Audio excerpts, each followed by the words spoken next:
Xie Zhao, get out of here right now. Can't you stop bringing bad luck on New Year's Eve?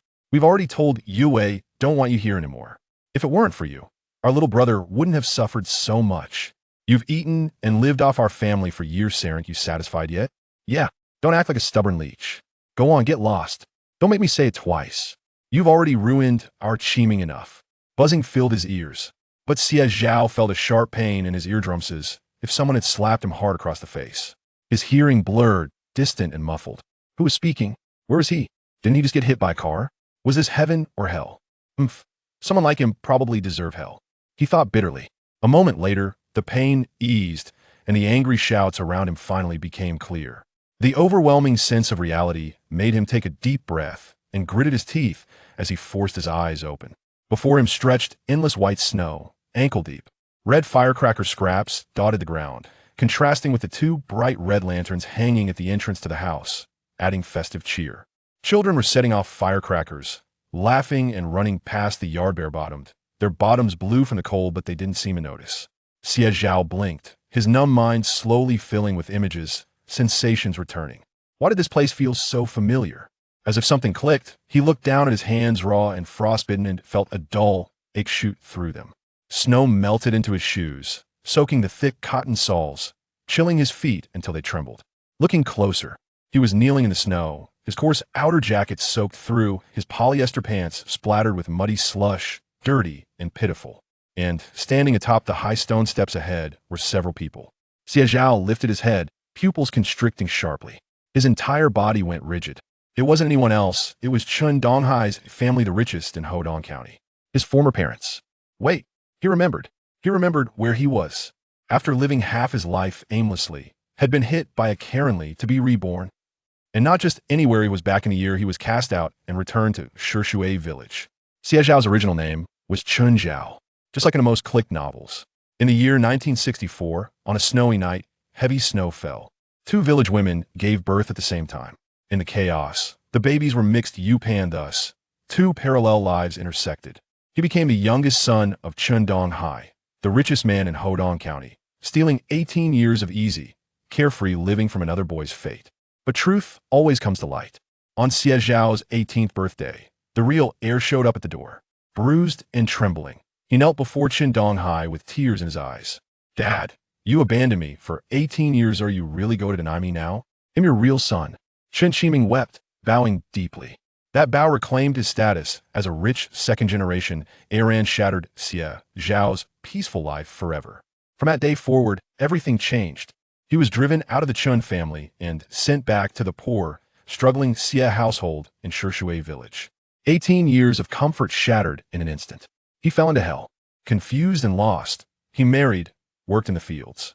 Once, his slender hands never touched anything but books and pens. Now, they bore calluses. Once spotless clothes were now stained with mud. Xie Zhao had fought against it all. What had he done wrong? If he had simply been born into the CF family from the start, he wouldn't have complained.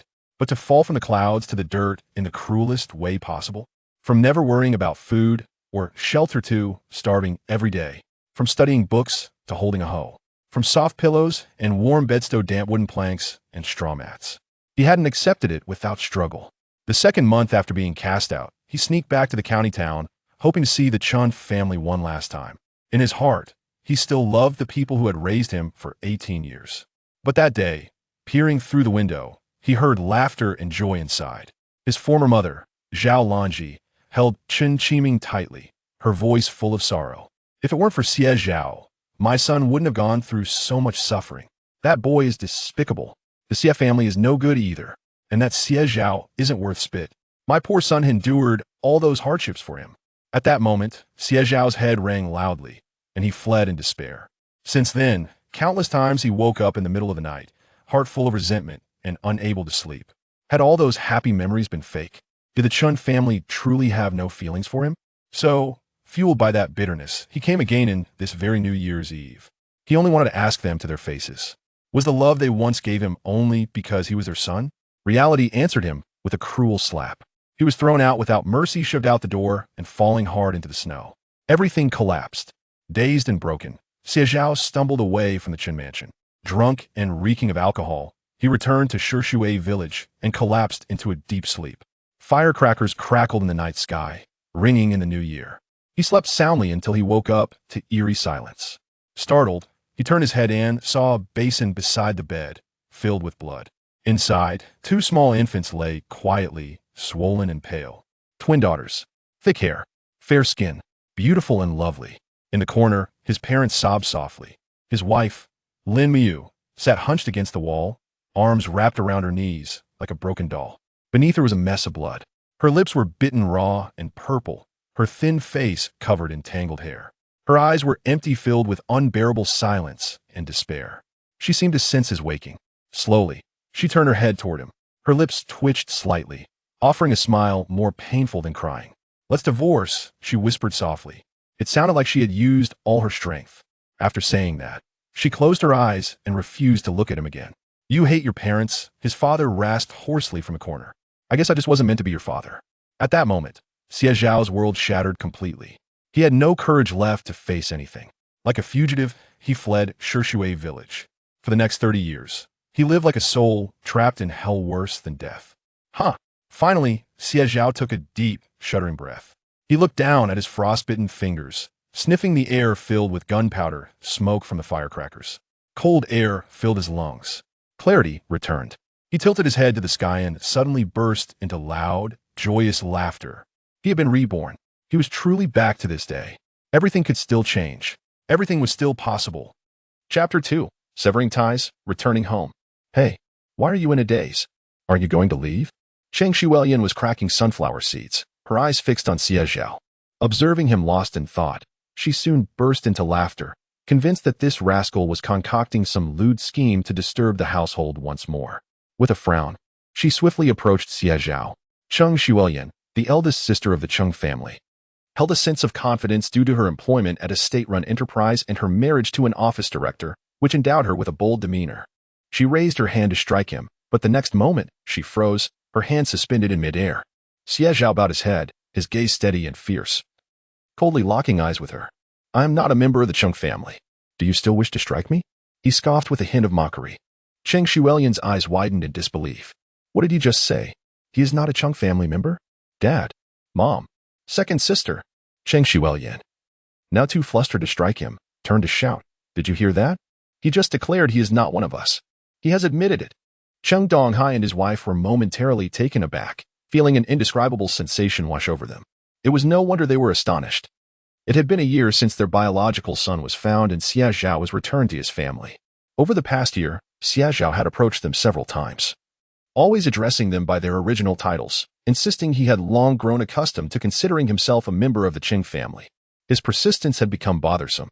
This New Year's Eve, as Cheng Donghai and his family were joyfully preparing for the reunion dinner, they were taken aback by Xie Zhao's unexpected arrival.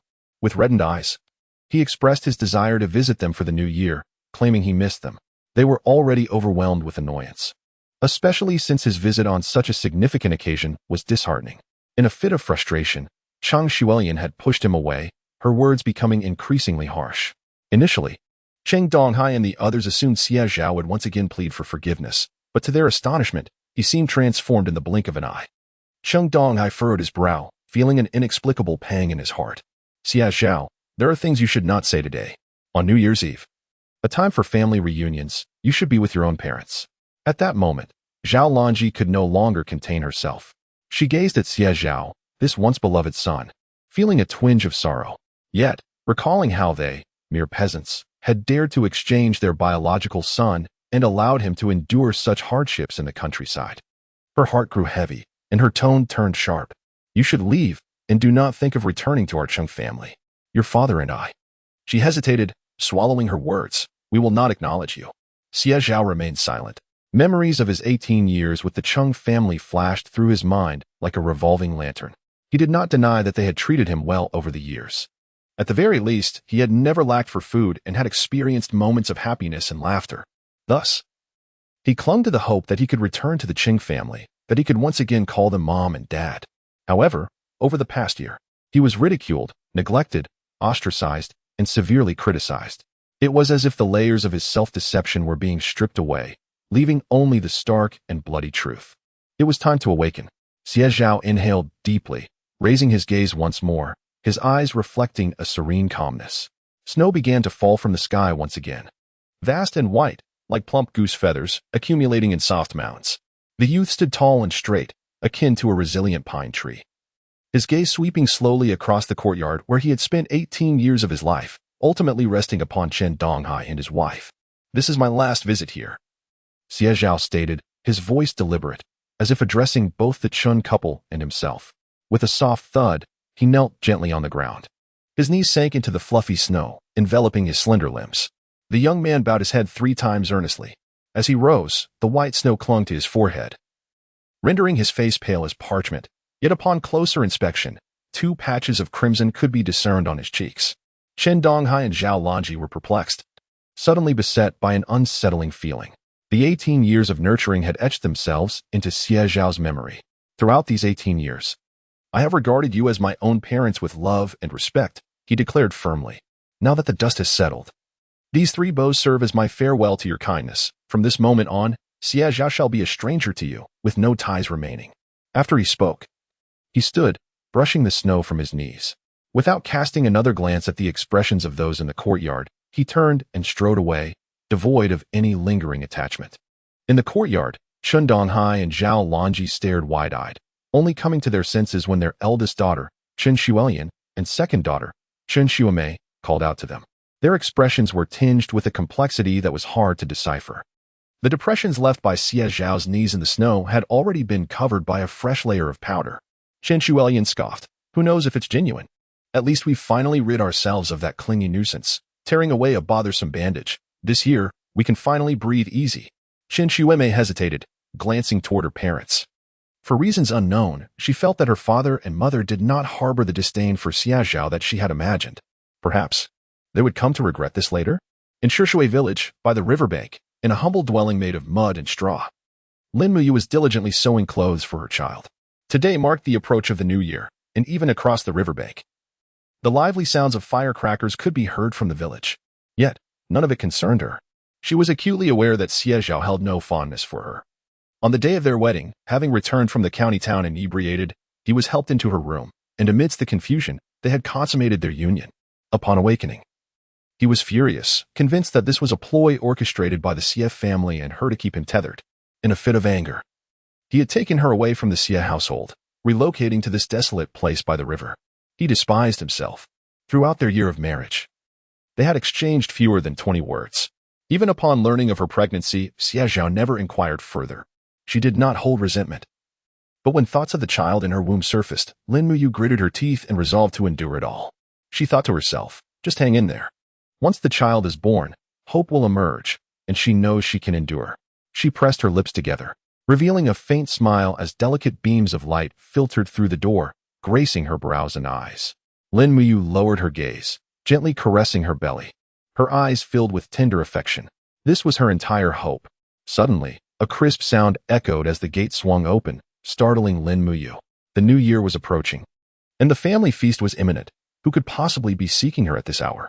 Gathering her needle and thread to place them on the bedside, she prepared to rise when the door was abruptly flung open. The afternoon sun blazed fiercely, rushing in and illuminating the figure of the newcomer with clarity. Chapter 3. Let's go? I will take you to the hospital. He gasped for breath, drenched in sweat. His hair, covered in snow, had been melted by the heat of his body, strands clinging together. Lin Muyu stood frozen in place, stunned. Who else could this person be if not Xie Zhao? Hadn't he left early in the morning? According to his usual habits, he wouldn't return until after midnight. It was only afternoon. Why had he suddenly come back? Why are you back? Is something wrong? Lin Muyu asked softly, a hint of confusion in her voice. However, as her words fell, the man standing opposite her remained silent for an extended moment. Xie Zhao simply stood there, gazing at her, his eyes gradually reddening. Before her stood Lin Muyu, clad in a deep azure short jacket, faded from washing, worn yet clean. Her black trousers were slightly small, leaving a gap above her ankles, exposing white cotton socks. On her feet were a pair of self-made cloth shoes, damp from the snow outside, bearing a layer of mud. Her hair was abundant, somewhat yellowed, tied into a braid cascading down her back. Beneath her delicate bangs were a pair of striking almond-shaped eyes, bright and resilient.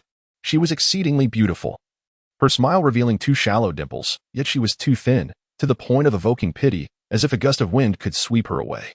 It was as if in a past life, she had vanished from Xie Zhao's countless dreams. No matter how he called out, she never turned back. Xie Zhao took a deep breath. The cold air filled his lungs, and he finally regained his composure, observing Lin Muyu before him. The smile at the corners of his mouth gradually widened. Fortunately, she was still here, and the child was still safe. There was still time. I've come back for you. Xie Zhao finally found his voice. He took a few steps forward, standing before Lin Muyu. His gaze intense as he looked into her eyes. Come with me, I will take you to the county hospital. However, she froze, her face paling. Instinctively retreating a few steps while clutching her abdomen, her eyes fixed on him. Xie Zhao, the baby is almost due in a few days. You can't bear to. Her voice trembled, fear etched across her features, tears streaming down her cheeks. Lin Muyu knew that Xie Zhao did not care for the two children. Yet, in just a few days, the baby would be born. That was her flesh and blood, and his as well. How could he possibly bear to? Xie Zhao was momentarily taken aback, finally grasping the gravity of the misunderstanding. No, it's not what you think. He hurried to clarify. I'm taking you to give birth, not to harm them. They are my children too. How could I bear to do that? Lin Muyu hesitated, her gaze still wary, evidently unconvinced. Xie Zhao, feeling helpless, continued to explain. Twins often come early, and the process is far more difficult than with a single child. Your health is not good. If complications arise, we might not make it to the county hospital in time. For your sake, and for the children, I must take you to the hospital. Lin Muyu cast a glance at her abdomen, finally wavering. She was aware that the baby's position was not right. The village midwife had visited and mentioned that one of the babies was in a breech position, with its bottom facing downwards, which could make the delivery difficult. However, she did not imply that it was hopeless, as there had been successful cases in the past. In these times, every household in the village opted for a midwife to assist with childbirth at home. Who would consider going to the county hospital? Lin Muyu had never contemplated such a notion. She stared blankly at Xie Zhao, momentarily at a loss for how to respond. Yet, Xie Zhao had already begun to take action. Let us go now, bring some clothes. I will return for the rest tomorrow, he declared. He bent down and dragged a box out from beneath the wooden bed. It was the only piece of luggage he had taken when he was ousted by the Qin family, containing a few changes of clothes and, most importantly, 100 or so of his last possessions tucked away in a hidden compartment. Lin Muyu had very few garments, merely 2 sets to change into. He hastily stuffed them into the box, then paused to fetch her some socks. However, upon inspecting the socks, he was momentarily stunned. Each pair was worn and patched, none in good condition. The moment he touched them, he could feel the rough threads. Wearing them would surely be uncomfortable. In his previous life, Xie Zhao had dreamt countless times of this very scene. He had endured torment repeatedly, fantasizing about how he would act if fate granted him another chance. Now, in this new life, he had replayed these events in his mind countless times. Taking a deep breath, he turned to Lin Muyu, whose face had already flushed red, and said, during confinement, you must not leave the bed. Your intimate garments and socks must be comfortable. We shall discard these socks later. I will buy you 2 pairs at the supply store in the county. Lin Muyu was taken aback. Socks? For her? Her heart raced with anxiety and uncertainty as she gazed at Xie Zhao, whispering, but it's 20 miles to the county from our village, and I'm heavily pregnant. In truth, she was conflicted, setting aside the fact that today was the year-end. The mere thought of giving birth at the county hospital filled her with inexplicable fear. There was no money, and she was unfamiliar with the place. Her heart was in turmoil. Xie Zhao had finished packing and firmly closed the box, locking it with a click. Noticing Lin Muyu's hesitation, he stood up and looked down at her with determination and sincerity, stating, I understand your fear, but think of the child. It is essential to consider going to the county hospital for delivery.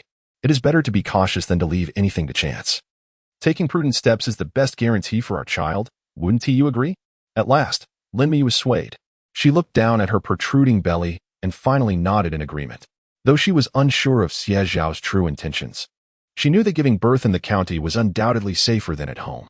However, the thought of traversing 20 miles of mountain paths was daunting. Do not worry. I have a plan, Xie Zhao reassured her with a smile. As he spoke, he gestured for Lin Muyu to look towards the courtyard.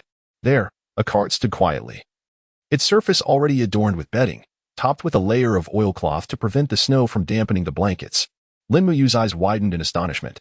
On my way here, I borrowed the cart from my parents' yard. We shall first head to the county hospital for the birth, and my mother will come to care for you tomorrow, he declared, lifting a suitcase and placing it onto the cart before approaching Lin Muyu. Shall we depart now? As she lay on the cart, leaving Shishui Village behind, Lin Muyu felt as though she were in a dream. The cart moved slowly yet steadily. Xie Zhao, tall in stature, bore the cart straps across his shoulders, creating a taut, sharp arc. He had never been one for laborious tasks in earlier years. Raised in the Chun household, he had been cherished and treated as a treasured gem. Chapter 4. The daughter was born, vibrant and soft. A pair of scholarly hands, delicate and elongated, with shoulders both slender and firm, had never been bent by the burdens of agricultural toil.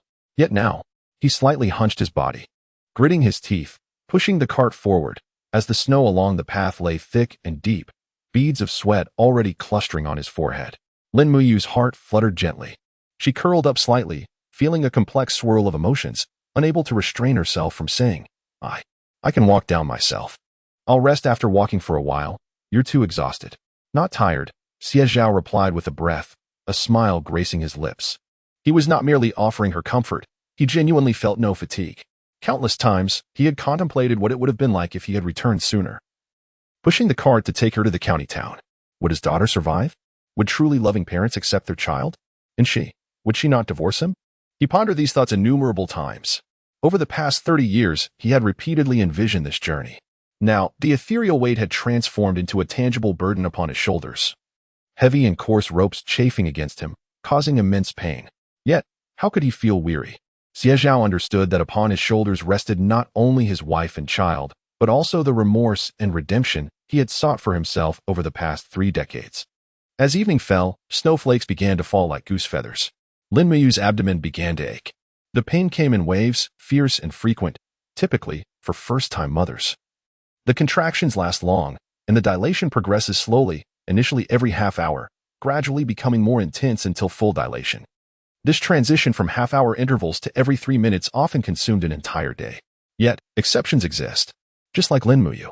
From the first slight twinge of discomfort to intense, frequent agony, merely an hour had elapsed. She trembled all over, curled in the blanket, large beads of cold sweat breaking out on her body. Oh, it hurts so much. She gritted her teeth, groaning, her complexion pale as a ghost. Xie Zhao felt every muscle tense, quickening his pace.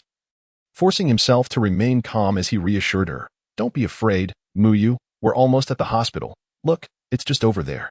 He walked briskly. In 10 minutes, they arrived at the hospital entrance.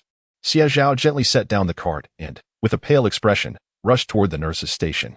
Is anyone there? My wife is in pain. She is about to give birth. The on-duty nurse arrived promptly, inquiring about the situation. Upon learning it was a first-time mother, she appeared somewhat unhurried. What is the rush? First births are usually slow. Let me check her dilation first. She directed Xie Zhao to carry Lin Muyu into the delivery room, and upon seeing her belly, exclaimed, Oh, how can such a slender figure have such a large belly? Xie Zhao quickly replied, It's twins. Twins? In this day and age, twin pregnancies are deemed high risk, compounded by inadequate medical conditions. Giving birth is akin to traversing the gates of the underworld. The nurse's demeanor shifted to one of grave seriousness. She hurriedly reached out to check the cervix, and was instantly taken aback. It was already 5 centimeters dilated. One of the fetuses was in an improper position. She was so shocked that she could hardly speak. This was her first pregnancy. How could the cervix open so quickly? Stay here. I will call Dr. Huang. She is the chief physician. She will be here soon. After saying this, the nurse dashed out. Xie Zhao's heart sank heavily. 5 centimeters. Improper fetal position? What did it all mean? He dared not ask too many questions. Lin Muyu, lying on the hospital bed, was already drenched in cold sweat, gripping the railing and trembling in pain. Her hair was soaked with sweat, and her lips were so tightly bitten that they turned pale, with faint beads of blood appearing. Do not be afraid. The doctor will arrive shortly. Do not be afraid. Xie Zhao struggled to find words of comfort. He could only hold Lin Muyu's hand repeatedly, applying gentle pressure. Dr. Huang soon arrived. She examined the cervix again, her expression grave as she instructed, Quickly prepare the delivery room. She is 8 centimeters dilated. She will give birth imminently. Go now. The accompanying nurse hurriedly ran out. Before long, 2 nurses arrived, wheeling Lin Muyu into the delivery room. The sequence of actions was swift and steady. By the time Xie Zhao realized what was happening, the door to the delivery room had already closed behind them. His hands and feet felt cold as he stood at the doorway, his mind blank. Staring at the yellow-painted door, countless images flashing through his mind in that moment. Xie Zhao trembled, instinctively reaching into his pocket for a cigarette, only to remember that it was empty. He recalled that he had been reborn. The habit of smoking had only developed after leaving Shishui Village in his previous life. He took a deep breath and glanced outside the window.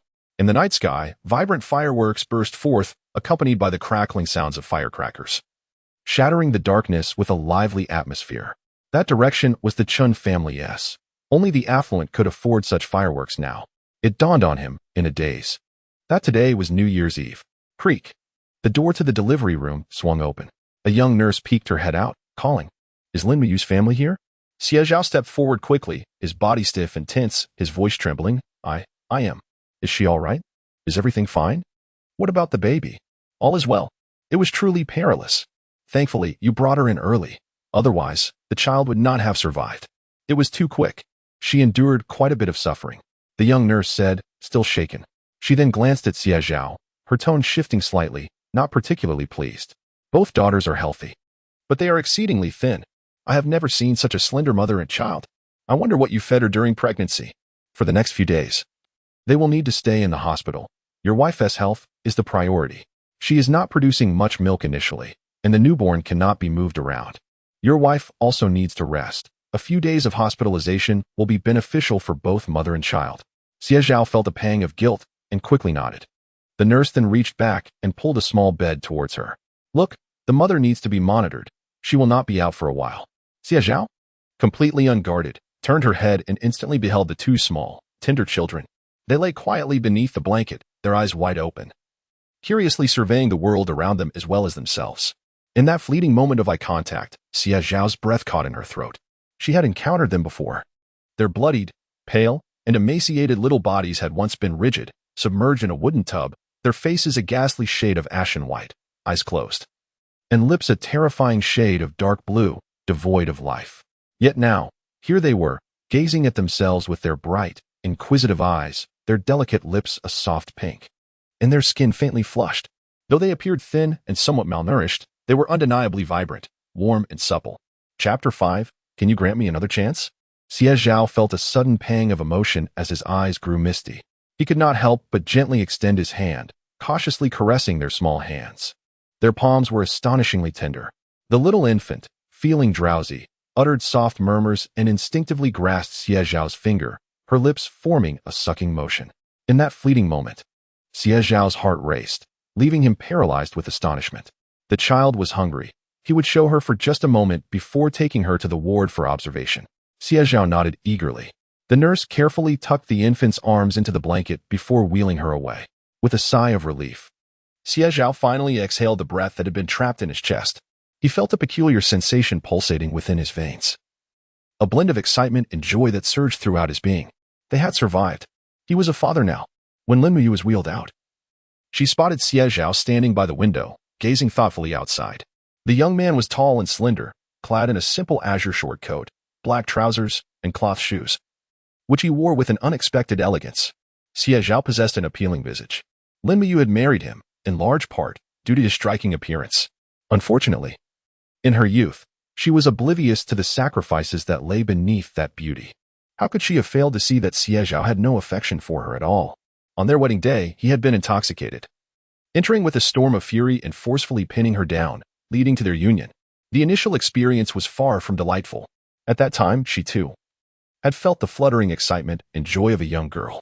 Yet, the following morning, awakening to the chilling emptiness of the bed and the scornful, disdainful gaze of the youth, left her feeling as though she were trapped in an ice cavern. Are you satisfied now? He had sneered, his cold laughter ringing in her ears as he uttered the most heartless words. To marry me, this is the price you must pay. You shall languish here for eternity. After delivering these cruel words, Xie Zhao turned and departed, moving to the riverside that very afternoon. Over the past year, she had experienced the hopes and joys of pregnancy, wondering if he would change, if he would speak to her more often, or perhaps even harbor a flicker of affection for her. However, time, like a relentless blade, gradually shattered all her hopes, each cut seeping with despair. She had ceased to expect anything. Never again. Hearing footsteps, Xie Zhao quickly turned to approach her. Noticing Lin Muyu with her eyes closed, he gently guided her into the hospital room and hung the fore drip.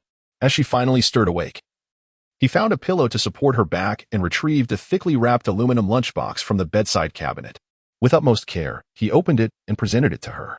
I brought you some brown sugar eggs. Eat these first. Our mother will come and prepare you something else.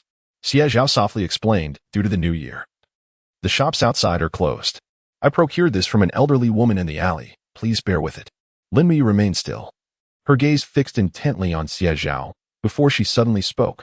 Why haven't you left yet? Xie Zhao was taken aback. Where should I go? He instinctively replied. Lin Muyu paused, bit her lip, averted her eyes, and gently continued. Didn't you say that? You can go anywhere, except stay with me. She refrained from saying more. How could she forget? That day, filled with anticipation and joy, she followed him to the riverside. She naively believed that Xie Zhao wished to build a life together, to create a small home that belonged to them. Yet that night, he stood by the bed. Looking down at her, his disdain unmistakable in his eyes. Where can I not go if I have to stay with you? Let us just waste away together. You truly disgust me. Each word was like a blade, piercing her heart. It was the first time she realized how deeply Xie Zhao loathed her. A moment of profound silence enveloped the hospital room. Xie Zhao hesitated, fragments of memories flashing through his mind, wishing he could slap himself for his past foolishness. What was he thinking? Damn it! Clearing his throat, he turned to Lin Muyu and, steeling himself, said, I apologize. My words were harsh, and I hurt you. I'm truly sorry. I was young and reckless, selfish and thoughtless, committing many wrongs. I was blinded, taking your kindness for granted. Believing there would always be a chance for redemption, that everything could be salvaged as long as I turned back, and you would be there to forgive me. His expression was earnest, a flicker of light dancing in his eyes, his voice soft and tender. This was his sincerity. Could you grant me another chance? I will prove it through my actions. As the final word hung in the air, Lin Muyu froze, as if a stone had been cast into a tranquil lake, sending ripples across her thoughts. For a moment, she was at a loss for how to respond. You need not answer. I recognize that asking for your forgiveness now is a form of moral coercion. Xie Zhao maintained his composure, smiling gently as he pushed the bowl and chopsticks forward once more. I only hope you want to send me away again. At that moment, Lin Muyu's heart skipped a beat. Regaining her composure, she reached out and accepted the food container and chopsticks from Xie Zhao. It was still warm. He had kept it covered. The eggs were soft, infused with the sweet taste of brown sugar, a rare delicacy in this era. She ate quickly, consuming 3 of the 6 eggs before pausing. I've had enough. Xie Zhao waved his hand, smiling at her. I bought this for you. I'm not hungry. Please, continue. Noticing her lingering hesitation, he added, the doctor said that if you don't eat well, you won't have milk, and our daughter will go hungry. Hearing the children, Lin Muyu's expression softened. She no longer insisted, lowering her head to finish the remaining 3 eggs, and drank the brown sugar water until it was completely gone. Xie Zhao finally breathed a sigh of relief. From the window, the resounding sound of fireworks erupted. The children dashed about with broken firecrackers, their laughter pure and melodious. Xie Zhao mused that tomorrow would undoubtedly usher in a brand new year. On the first day of the new year, at 6 in the morning, Xie Zhao woke the moment the door was pushed open. The visitor was not tall. Slightly hunched over, clad in a blue padded coat adorned with several patches, wearing grayish-white trousers, and on her feet, a pair of faded pink shoes. Her hair was tousled and gray, wrapped in a blue headscarf, her complexion pale and gaunt, as she peered anxiously inside with a nervous glance. In the dim, gray light of dawn, she clutched a blue cloth bag tightly, her eyes betraying her unease as she gazed into its depths. Chapter 6: A Bundle of Money. Xie Zhao paused for a moment, suddenly awakening to the realization.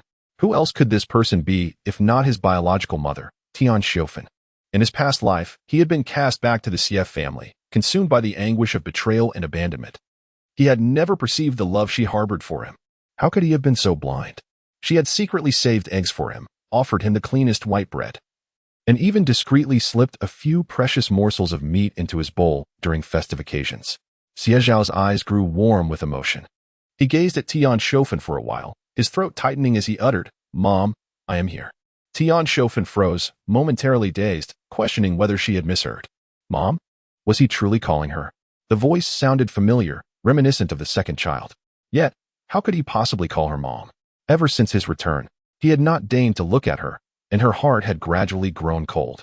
Just yesterday, Xie Zhao had unexpectedly appeared, claiming his wife was about to give birth in the county town, and she could not help but worry, prompting her to rise before dawn to prepare eggs with brown sugar for him. Tian Xiofan hesitated, unsure how to respond.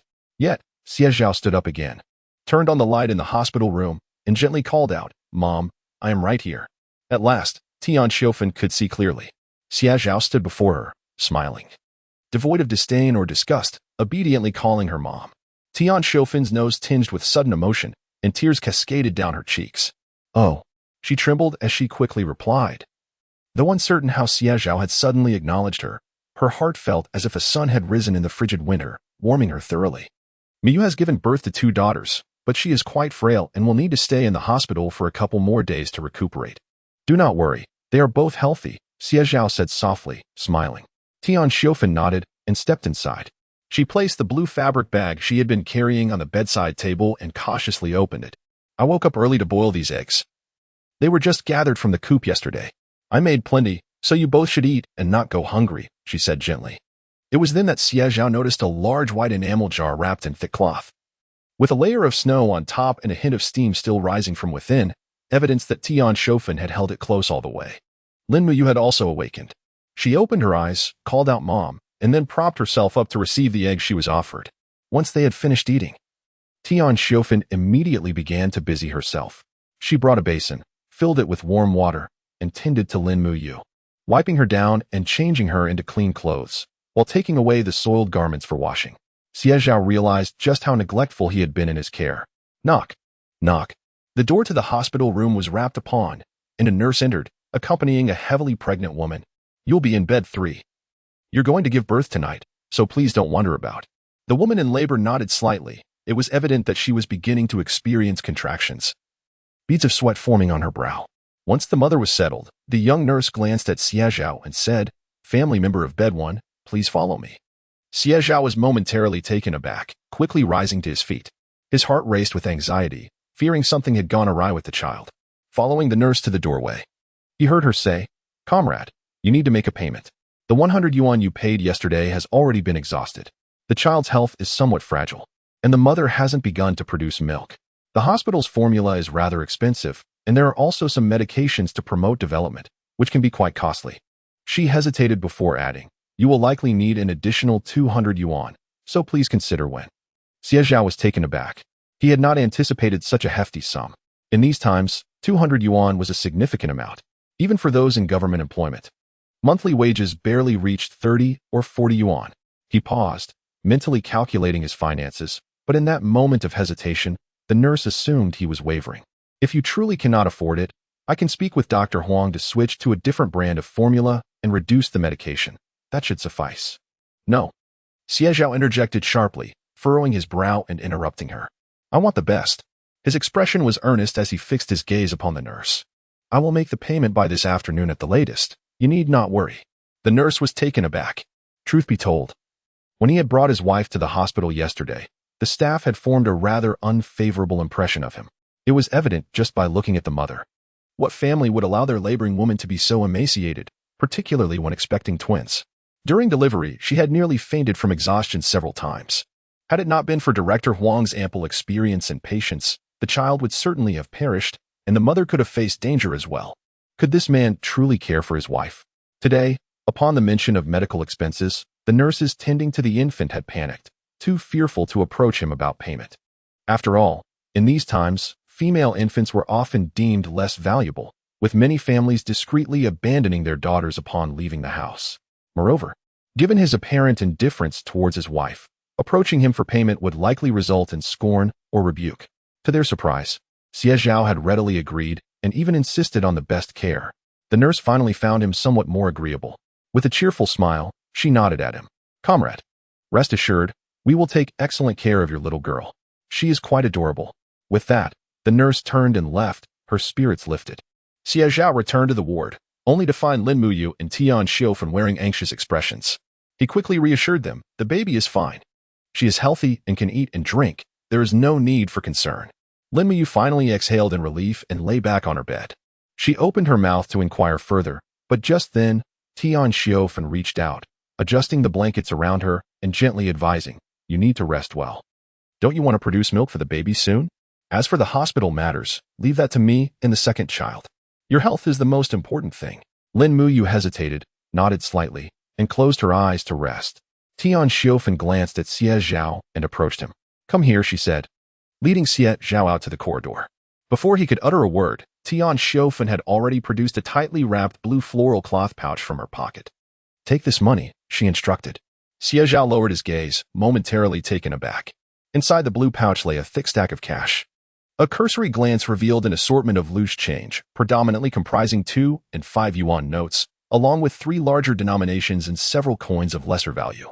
"Your elder brother returned from the mine yesterday for the new year, bringing some money with him.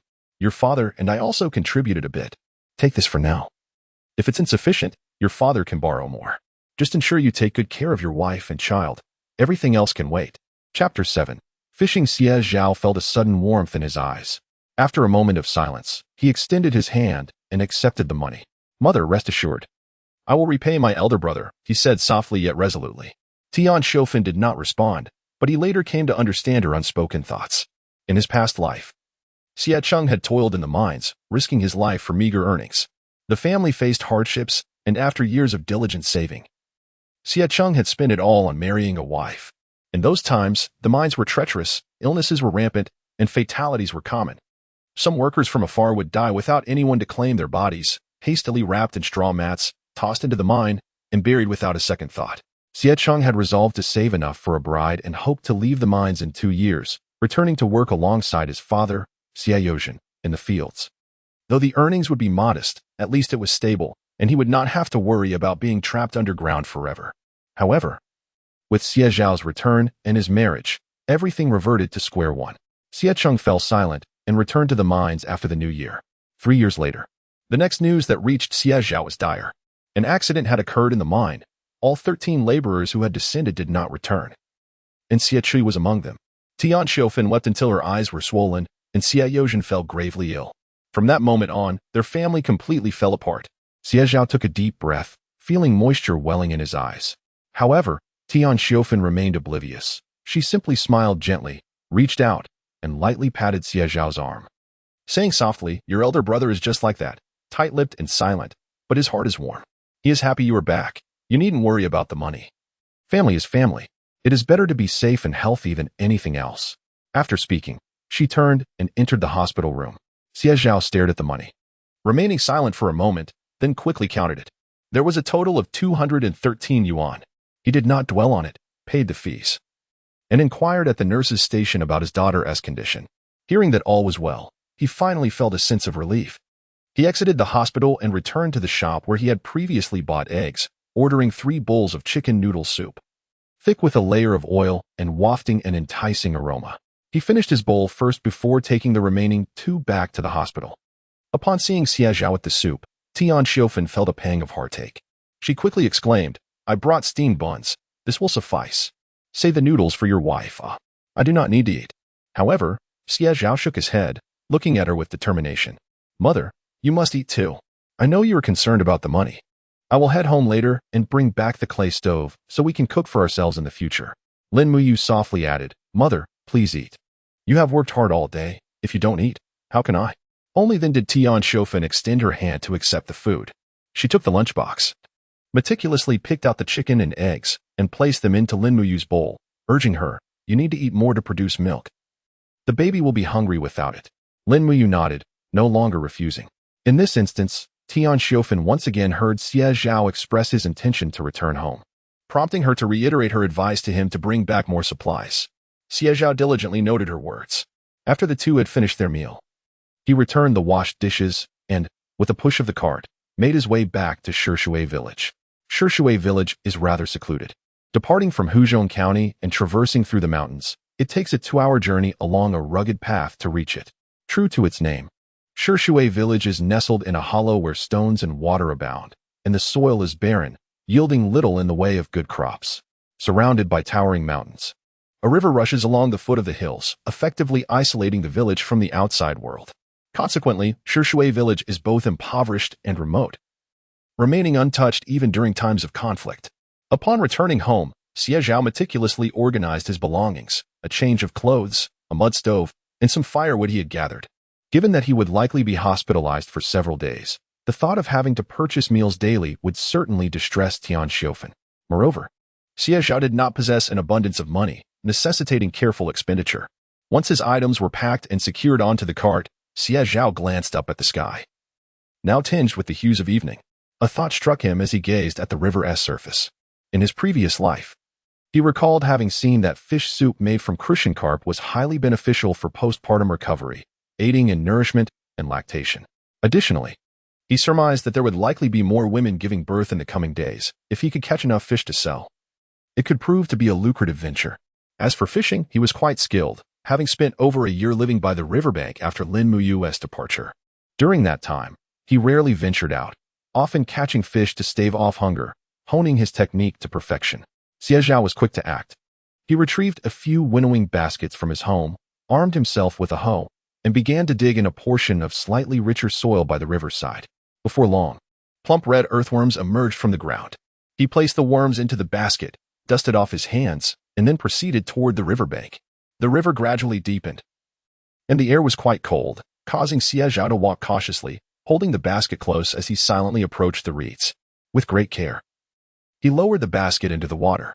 During this season, the river teemed with fish, untainted by poisonous methods or electric fishings, and the cold weather made foraging difficult for them. Thus, as soon as the basket was submerged, a few fish of palm-sized proportions swam towards it, drawn by the scent. Xie Zhao held his breath. The fish were exceptionally wary, attempting to venture towards the basket, but as the water rippled slightly, they quickly retreated. He remained still, while the red earthworms wriggled restlessly in the water, their aroma enticing the fish. Finally, after several cautious approaches and having discerned no imminent threat, the fish boldly swam into the basket, greedily feasting upon the bait. The reeds rustled softly in the breeze. For Xie Zhao, this was the moment. With a swift and decisive motion, he scooped up the basket. Ha! He let out a hearty laugh as he observed the two crucian carp and a silver carp frantically flapping within the basket, their bodies arched in a desperate attempt to escape. Without hesitation, Xie Zhao swiftly seized them and took several strides to the bank, tossing them into a water bucket. Without lingering, he plunged back into the river, navigating through the aquatic plants and reeds, relying on his memory to locate several fruitful fishing spots. An hour later, the sky had grown dim and overcast. The winter river water was piercingly cold, and Xie Zhao's teeth were already chattering incessantly. No longer greedy, he promptly turned and hastened back to the shore.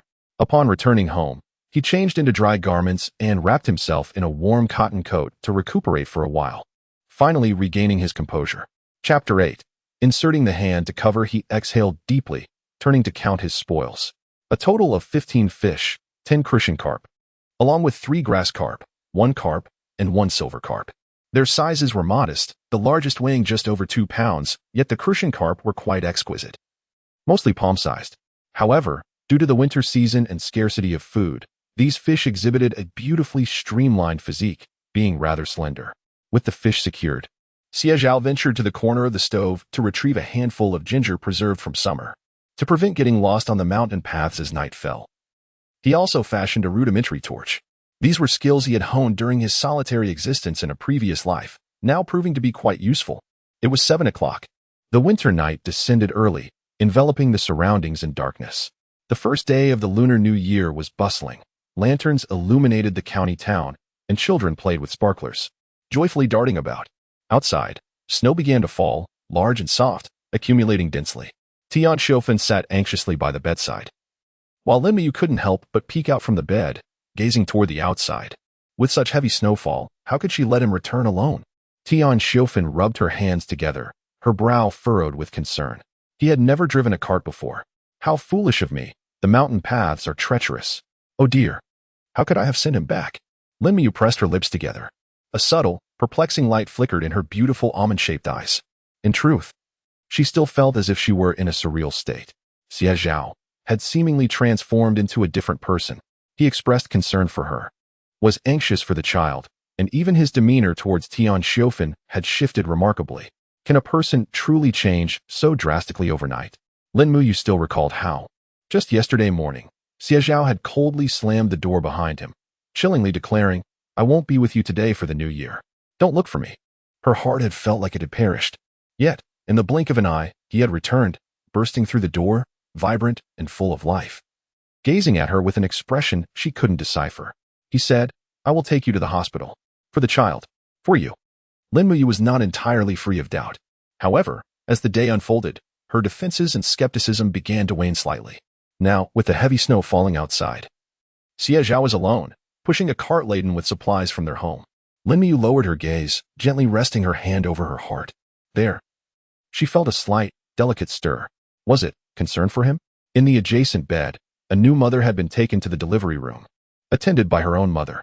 Noticing Tian Xiofan and Lin Muyu's anxious expressions as they stared out the window, she couldn't help but express her envy, saying, "Your partner is truly thoughtful. In such heavy snow, he went back to fetch supplies, and he has been looking after you all morning. What a considerate person. Far superior to my own son-in-law." Both women, lacking the spirit to engage further, managed only a strained smile in response. About half an hour later, heavy footsteps finally echoed from outside the door. "Mother, Muyu, I have returned." It was Xie Zhao. Snow clung to his body and shoulders, his cheeks were flushed, and glistening droplets adorned his eyebrows. His shoes were caked in a thick layer of mud, speckled with remnants of dark red firecrackers.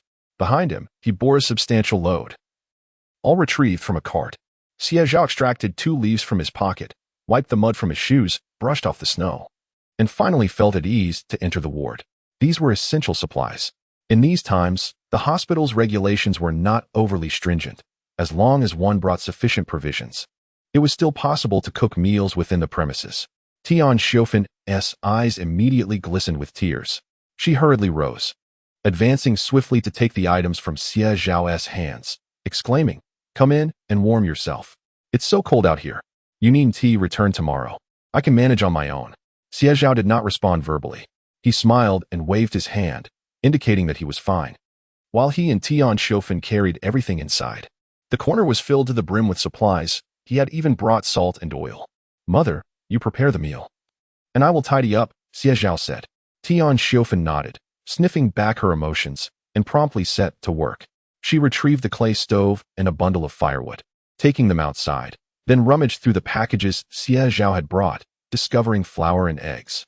They were still wrapped in newspaper from the supply and marketing cooperative, clearly just purchased. Though she felt a pang for the money spent, she said nothing further and took the flour and eggs outside. "I'll go prepare the meal. You keep an eye on your wife."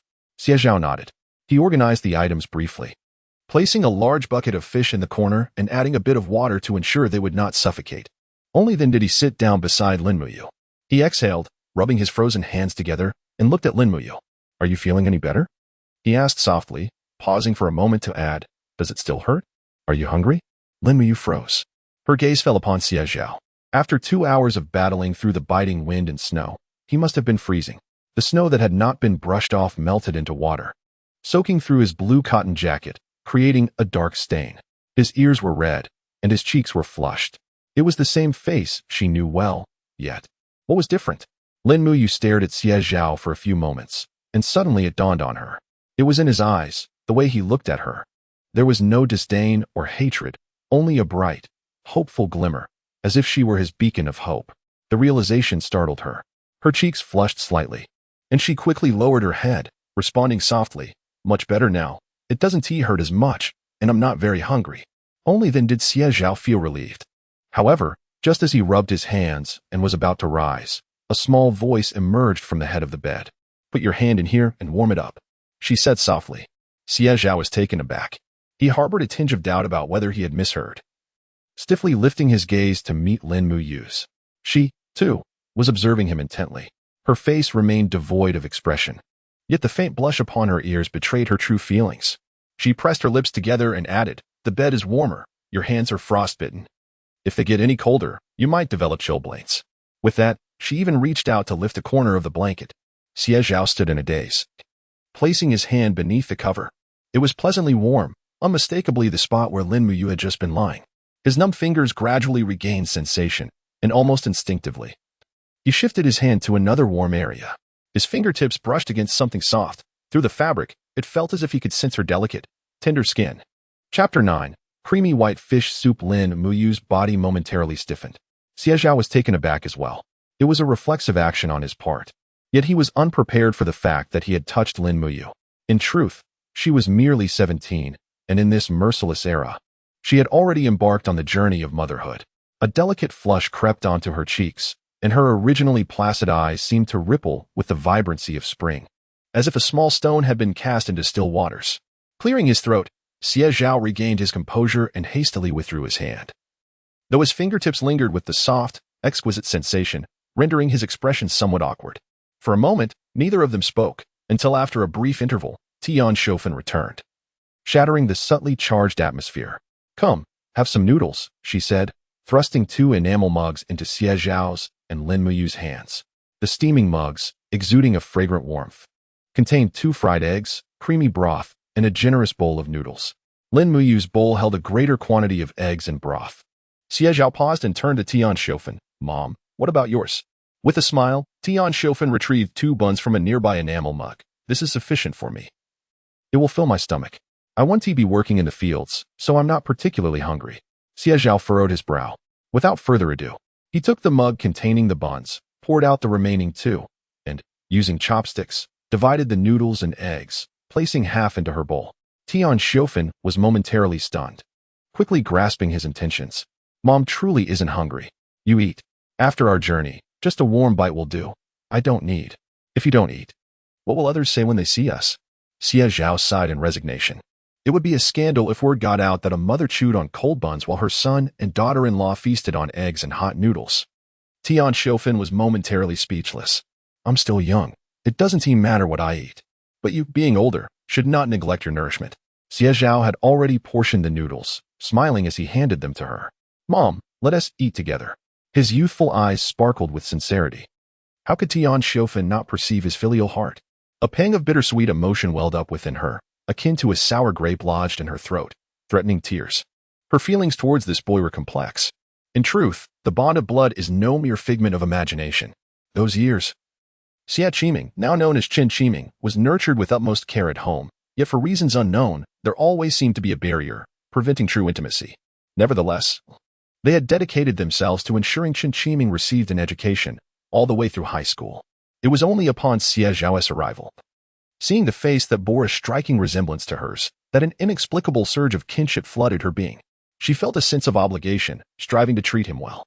Yet, Xie Zhao remained indifferent to her affections. At times, Tian Shofen pondered whether she had erred in her approach.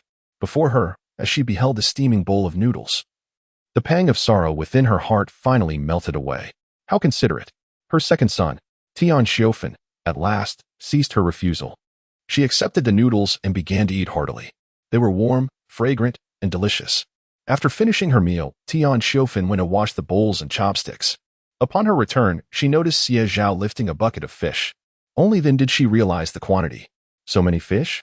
Tian Shofen exclaimed in surprise. Xie Zhao nodded, gesturing towards the bucket. "In a moment, I will make some crumbling carp soup for Muyu. It helps with nourishment and is beneficial for health. I caught them right from the river, to replenish our strength." "From the river?" Tian Shofen's eyes widened in astonishment. "In this cold weather, you went into the river? Are you out of your mind?" She hurriedly stood up, anxiously inspecting Xie Zhao from head to toe. In these times, with no advanced technology and few engaged in aquaculture, fish were a rarity in winter. They tended to hide away during the cold months, and with heavy snowfall these past few days, the river was freezing cold. He actually went into the river. At that moment, Lin Muyu also looked up, her expression complex as she fixed her gaze on Xie Zhao. Her lips pressed tightly together, while her face betrayed no emotion. Her heart was already stirred by tumultuous waves. He went into the river? Caught fish? Just to prepare a bowl of crumbling carp soup for her?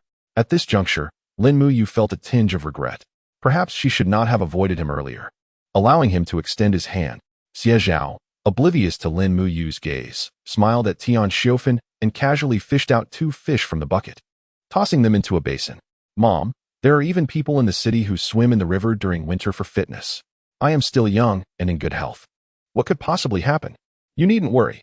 See, I am perfectly fine," he assured her with confidence. Grabbing a pair of scissors, he held the basin and waved goodbye as he stepped outside. "I will go make the soup. You two rest for a while." With that, he exited the ward. Not long after Xie Zhao left, the neighboring mother returned from childbirth. "Congratulations! It's a girl," the nurse exclaimed with a smile. However, the new mother and her mother suddenly appeared dejected. What a liability! What is there to be happy about? Outside the hospital, in the courtyard designated for patients' rehabilitation, many family members had brought pots and pans to cook. As it happened to be mealtime, Xie Zhao squatted down to start a fire. Nearby, A pavilion was already bustling with people. A quick glance revealed that most were using clay stoves with small pots simmering with hot dishes. After igniting the fire, Xie Zhao poured a bit of peanut oil into the pot. As the oil heated, he added 2 slices of ginger, and the fragrance wafted into the air. The 2 palm-sized crucian carp, freshly cleaned, were ready. Seeing that the oil was at the right temperature, he placed the fish into the pot. Sizzle! The fish skin curled upon contact with the hot oil. The proteins and oil reacted instantly, releasing an enticing aroma that filled the air. In this day and age, scarcity of clothing and food prevails, and the enticing aroma draws the attention of many who cannot help but glance over. Xie Zhao patiently awaited the moment when the fish skin turned golden and the fragrance intensified. He then flipped the fish over. And with a final generous ladle of hot water, a creamy white broth began to bubble with delight. Ah, the scent! Nearby, a woman squatting by the stove could no longer resist and leaned in for a closer look. "Oh, fish soup. This is truly nourishing," she exclaimed, smacking her lips. Casting a glance at the chicken simmering in her own pot, suddenly finding it less appealing. During the festive season, chicken, duck, and pork are commonplace, easily sourced from one's own livestock. Yet, catching crucian carp in the frigid river waters seems implausible.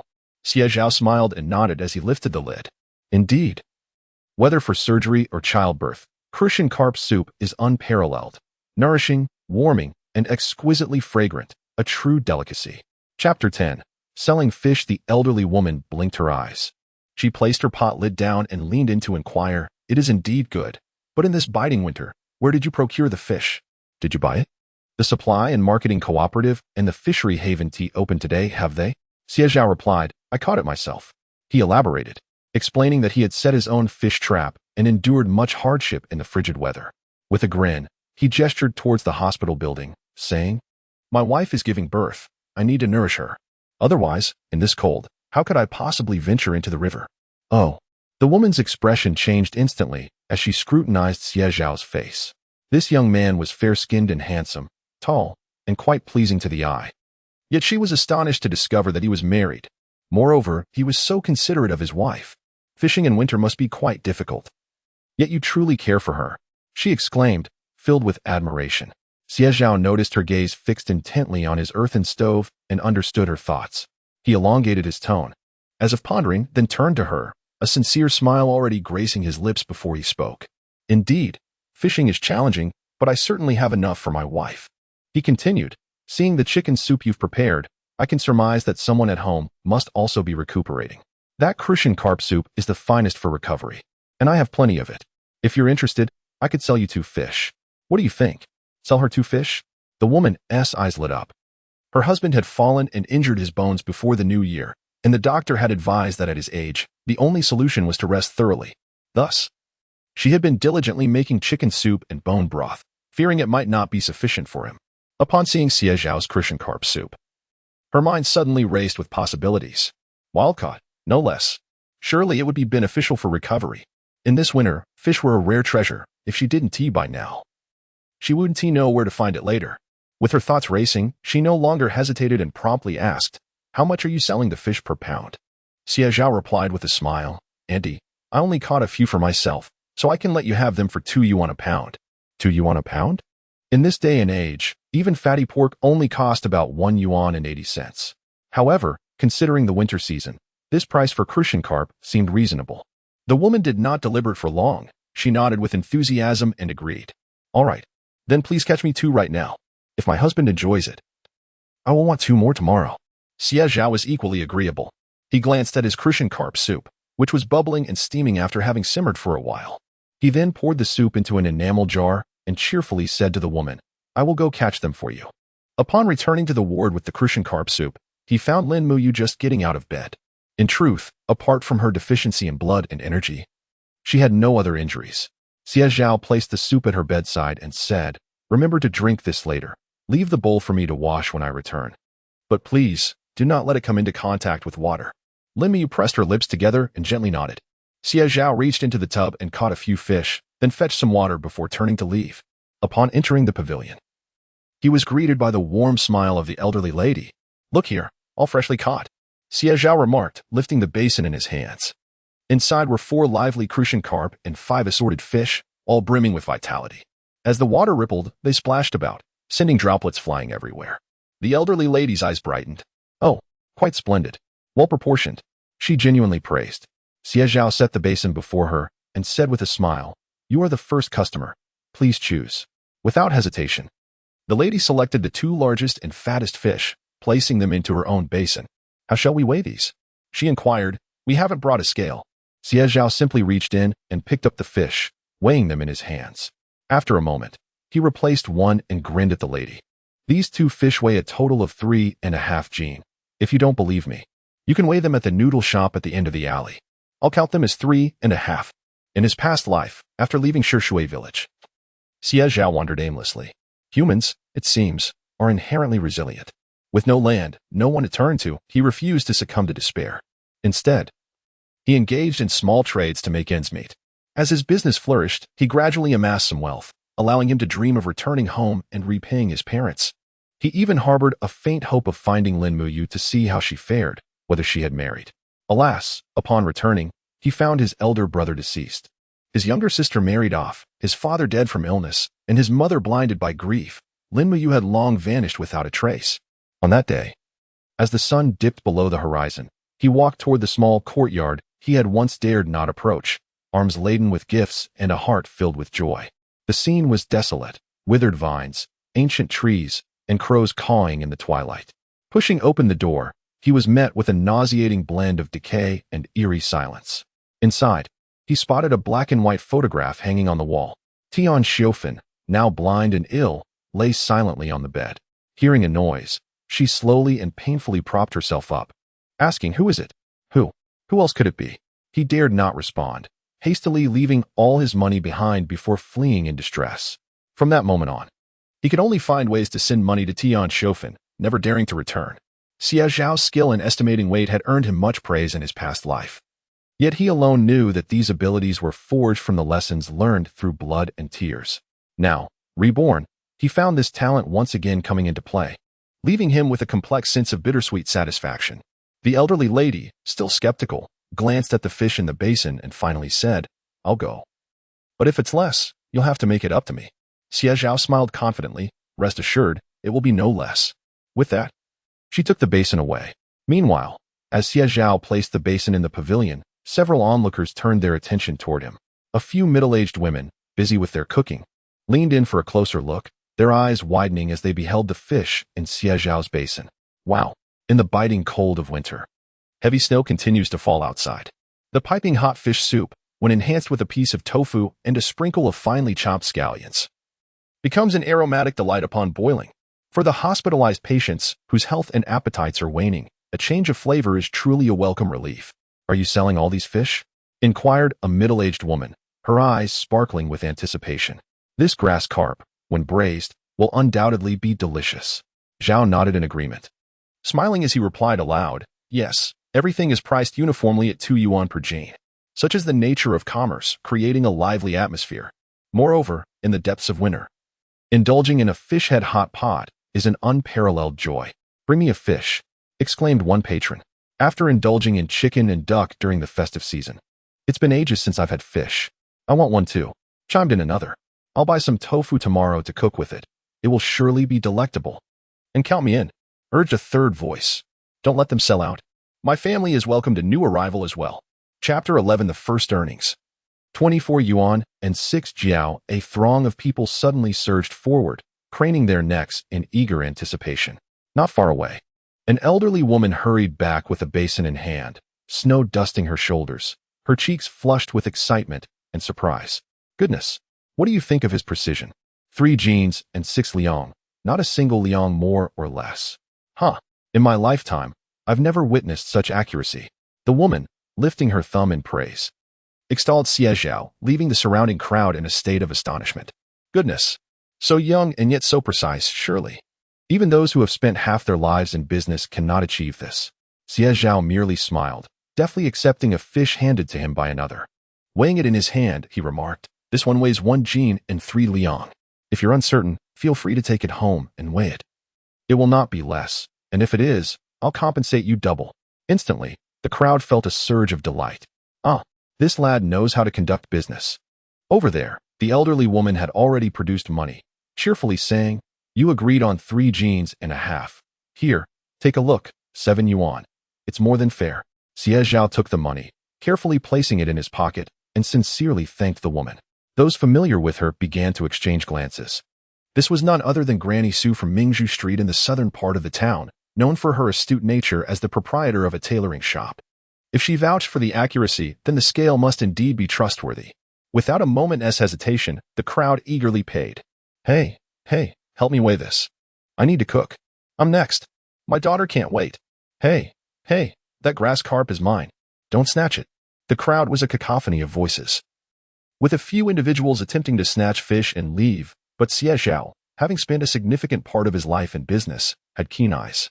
He was smiling, surrounded by the throng, appearing youthful, yet managing everything with remarkable efficiency and precision. Whoever paid and what fish they requested, he could recall at a glance. Half an hour later, the basin was empty.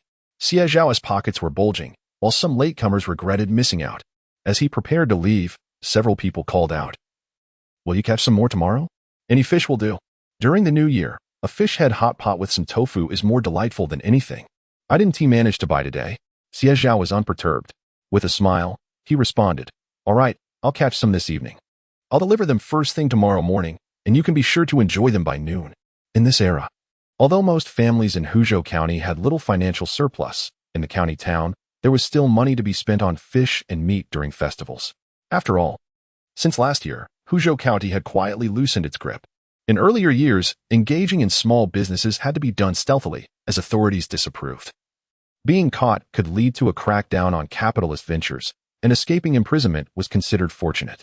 However, the winds of economic freedom, like an unstoppable flame, had swept in from the south, affecting Hudu County as well. Consequently, minor enterprises were often overlooked by the authorities. The first beneficiaries of this shift were the townsfolk. Much like Qin Donghai, who was among the first to prosper through the garment industry, he possessed audacity, a straightforward nature, and an enterprising spirit. In a mere year, he ascended to become the wealthiest individual in Hudu County. When Xie Zhao returned to the hospital room, Tian Xiufan was dozing at the bedside. Lin Muyu had already finished the fish soup, and upon noticing Xie Zhao's entrance, she quickly explained in hushed tones, "Mother washed it." Xie Zhao nodded in acknowledgement. He glanced out the window. It was already 7 o'clock. The sky had darkened, yet no snow had fallen. The white snow covering the ground contrasted starkly with the vibrant red of the lanterns, creating a scene of festive beauty. "I need to return for a while and will come back tomorrow morning," he announced. Lin Muyu was taken aback. "No?" she asked, a hint of urgency in her voice as she attempted to sit up, her delicate brows knitting together. "It's so cold outside. You just arrived, and now you're leaving again. The mountain roads are treacherous at night, and you'll be alone." "Do not worry about me," Xie Zhao replied gently, a smile gracing his lips. He approached her and tucked the covers around her more snugly before retrieving a wad of small bills from his pocket. "This is the money from selling fish." He organized the bills and began to count. In total, there were 9 fish, the largest being a grass carp weighing 2 3/10 pounds, while the others were mostly just over a pound. Altogether, it amounts to $24.60. With a chuckle, he took $4 for himself, handing the remainder to Lin Muyu. Her eyes widened in disbelief. You, she stammered, unable to articulate a complete thought. "There's a family with an 8 immortals table in the alley outside. They sell food. If you can't go out, just call them to bring you something.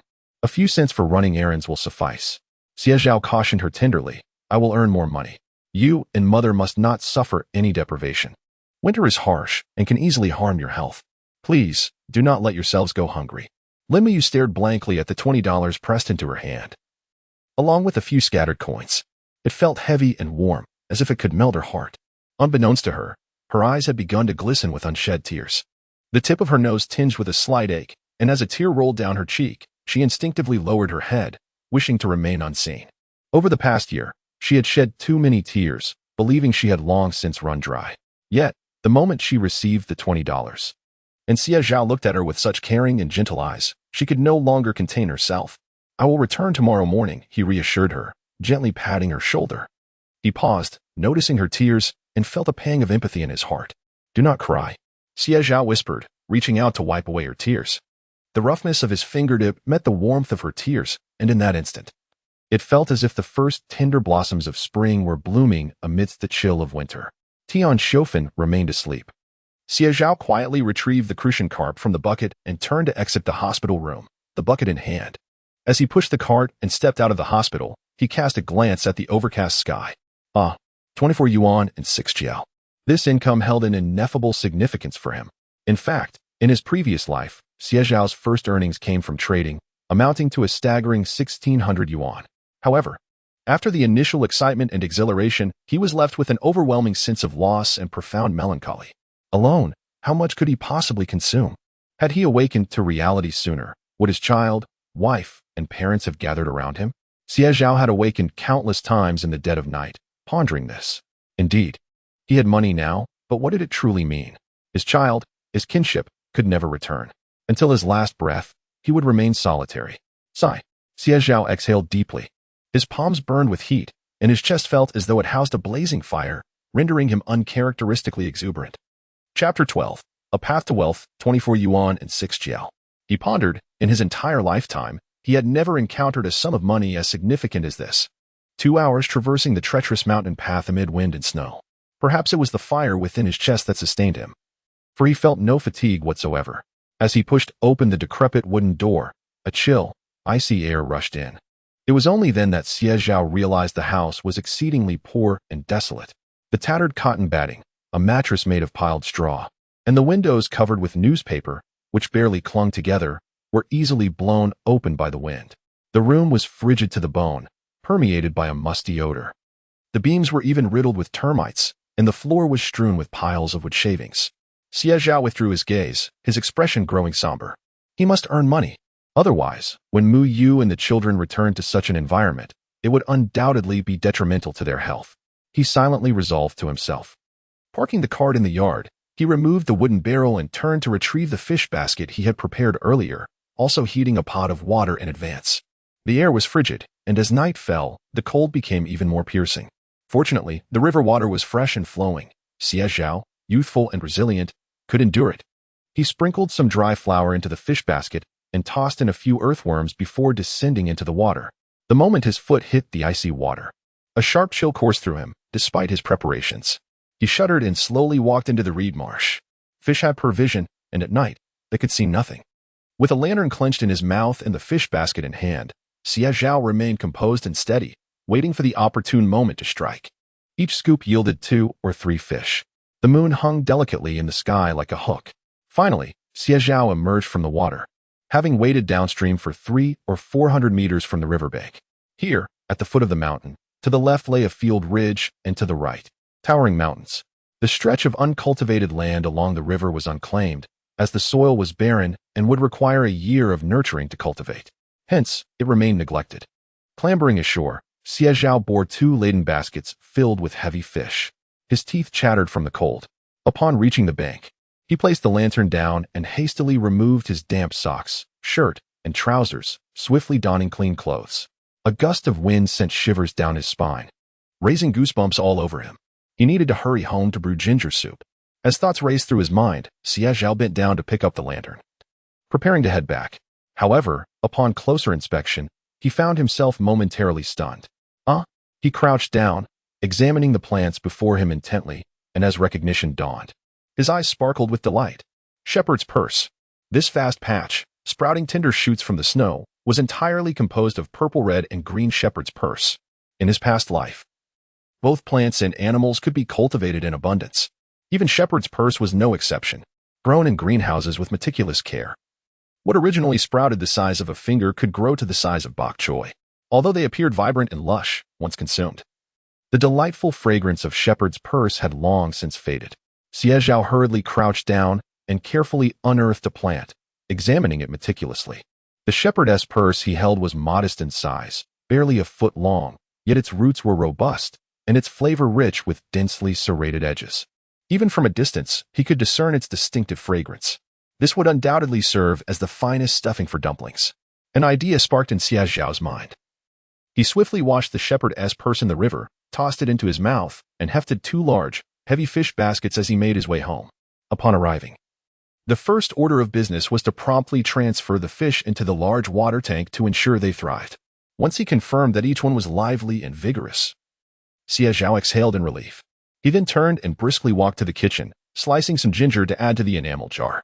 The water in the pot was already boiling, emitting wisps of steam. He ladled out a spoonful, and with no brown sugar on hand, he drank it down with just the ginger-infused water. The scalding ginger liquid coursed through him, its spiciness warding off the cold. And Xie Zhao finally began to feel warmth return to his frostbitten body. Not daring to linger, he scooped more boiling water to indulge in a scorching hot bath, which thoroughly restored his warmth. With a satisfied sigh, he stretched luxuriously. Glancing up at the crescent moon, he estimated it must be around midnight. After a moment's contemplation, Xie Zhao decided to indulge in a brief slumber. He had traversed great distances and caught fish that day, leaving his calves cramping. While earning money was essential, preserving his health was paramount. The following day, at 6 o'clock, dawn broke. A faint, warm ray of morning light graced Xie Zhao's face. He had been utterly exhausted the previous night and, as he rubbed his eyes groggily, instinctively turned over, wishing to steal a few more moments of sleep. However, the moment he moved, pain shot through his body. The excessive buildup of lactic acid left him grimacing in discomfort. Thus, any remnants of sleep faded away. Opening his eyes, he stared at the dark wooden beams above, fully regaining his senses. Resolute not to linger any longer in bed, he recalled his commitment to deliver the fish today. He could not afford to break this hard-won opportunity. Rising, he engaged in some gentle movements, though his feet ached and felt weak. Nevertheless, his formidable willpower compelled him to walk over to the water tank. Fish do not easily suffer from oxygen deprivation in winter, thus they tend to survive well. He had not counted them the previous night, but this morning he meticulously tallied up the haul, discovering a surprisingly good catch of 33 larger fish. There were also smaller varieties, including the slick black-striped black tiger fish, slender white eels, and the distinctive black and white speckled fish. Some of the smaller fish had perished, floating sadly in the tank. Xie Zhao was unfazed. He fished out the dead ones, placing them into a battered bamboo basket with a hole, and set it outside in the snow. To deter any prowling wildcats, he covered it with a lid. With all preparations complete, he did not rush to the county town, for he still remembered the patch of wild vegetables he had discovered the previous night. Grabbing a small hoe, he turned and stepped outside. Today was a splendid day, the second day of the Lunar New Year, marking the beginning of the festive visits. Though Shishui Village was impoverished, it still upheld this cherished tradition. The adults donned their most respectable and tidy garments, while the children were adorned in brand-new outfits, meant to be worn throughout the entire month of January. The elder accompanied the younger, carrying a few gifts, as they ventured out to visit relatives. Some relatives resided in neighboring villages, and at this hour, they were also stirring from their slumber. As Xie Zhao traversed the path, he encountered numerous individuals. However, despite having spent a year in Shishui Village, he scarcely recognized a few faces. This left Wang Jinhua and Xie Yushun, who approached him, with smiles frozen upon their faces. They were Xie Zhao's uncle and aunt, the eldest son of the Xie family, who resided together with Xie Zhao's parents. Though they bore a disfavor for Xie Zhao, the ties of kinship within a single village demanded the preservation of reputation, thus necessitating the performance of social niceties. Regrettably, as their smiles began to rise, they witnessed Xie Zhao, unperturbed, brushing past them without a change in expression. Chapter 13. How much for these wild vegetables? Wang Jinhua spat fiercely onto the ground, her frustration palpable. In this day and age, how could one still harbor the delusion of being a young master from the city? Look at your nephew. It's utterly disgraceful. He approaches his elders without even a word of greeting. I reckon even the eggs my parents feed to the dogs are worth more than him. Wang Jinhua's heart seethed with indignation, her words pouring forth like beans from a bamboo tube, a torrent of reproach. The source of her ire was the recent birth of Xie Zhao's child, which had prompted Tian Xiofan to take a considerable number of eggs from their household. Indeed, the elder Xie had yet to divide his family. Elder Xie had fathered 3 sons and 1 daughter. The eldest, Xie Yushun, the second, Xie Yozhen, the third, Xie Youfu, and the youngest, daughter Xie Hongmei. In his youth, elder Xie had enjoyed a period of prosperity. Tall and robust, he was a veritable powerhouse, capable of accomplishing the work of 2 men. In the era of labor credits, he earned the equivalent of 2 men's worth, eventually rising to the position of village leader, providing his family with a comfortable life. With numerous sons, he secured a plot of wasteland at the edge of the village, transforming it into a grand courtyard where the entire family resided. As time passed and his sons married and had children, elder Xie moved into the courtyard of his eldest son. The family remained undivided, sharing meals and expenses, contributing a small amount of money to elder Xie for communal expenditures. As the saying goes, the eldest is gold, the youngest a treasure, but the middle child is often overlooked. Xie Yozhen found himself caught in this predicament. The eldest, Xie Yushun, had suffered a leg injury in his youth, earning him the adoration of elder Xie and his wife. The youngest, Xie Youfu, was born when the family's fortunes had begun to improve, lavished with care and attention. In stark contrast, Xie Yozhen was somewhat slow-witted, often at a loss for words, and was known for his single-mindedness. From a young age, he worked the fields alongside his younger brother, laboring diligently yet often returning home to be chastised for his perceived lack of diligence. He never argued back. As he grew older, he continued to adhere strictly to the family's rules regarding communal contributions. According to Elder Xie's stipulations, every household was required to submit 30% of their earnings for daily expenses, including food, fertilizer, and rental of livestock. The eldest and youngest often resorted to deceit, misreporting their accounts to keep more for themselves. Only Xie Yozhen remained honest, diligently contributing every penny. However, as time went on, this commitment became a burden, and his sacrifices went unappreciated, leading to a sense of injustice. Thus, when Lin Muyu's wife gave birth, resentment bubbled to the surface, particularly from the eldest. Tian Xiofan had taken 30 eggs and a bag of brown sugar to the hospital, her heart heavy with regret. Yet, it did not end there. Xie Yozhen had audaciously borrowed 30 yuan from the communal funds. Despite their family managing to stay afloat, money was indeed hard-earned. They toiled in the fields, barely scraping by. And paying taxes made the situation even more dire, leaving little room for additional expenses. Xie astonishingly gathered 30 in one go. He claims he will repay. But what does he have to offer in return? Consequently, Wang Jinhua was filled with indignation, and when she encountered Xie Zhao today, she managed to force a smile, only to find Xie Zhao entirely disregarding her presence. Infuriated, her vision blurred, she turned to scold Xie Yushun, exclaiming, "It's your lack of ambition that has led to this humiliation. How could I endure such disgrace? I took money from home to bring a child into this world, and he dares to show us disdain. This life is unbearable. Once the new year is over, we must separate our household. We cannot allow him to drag us down." Xie Zhao had no recognition of these two individuals. He carried a hoe and a basket, making his way to the wild vegetable patch he had discovered the previous night. The sun had risen, casting a vibrant red hue, and the snow began to melt. As Xie Zhao observed, he finally understood why this plot was abundant with wild vegetables. It was sunlit. At the foot of the mountain, a thick layer of fallen leaves lay pressed down, already beginning to decompose into rich soil. Although this land lacked fertility for cultivating crops, it was more than sufficient for wild greens. He crouched down, carefully identifying the bounty, his heart swelling with joy. It was densely packed with wild vegetables. Shepherd's purse and dandelions grew closely together, emerging with tender green shoots amidst the pristine white snow, resilient and delightful. Without hesitation, Xie Zhao hefted his hoe and plunged it into the earth. With a swift motion, he turned over the yellow soil, and as the snow fell away, the wild vegetables were revealed in their entirety. He worked quickly, plucking the shepherd's purse and dandelion to toss into his basket. 40 minutes later, the bamboo basket brimmed with shepherd's purse and dandelions, even though he had only excavated a fifth of the patch. Reluctantly, Xie Zhao withdrew his hoe. Never mind. For a sustainable venture, he would take these to the county today. If they sold well, he could return tomorrow to gather more.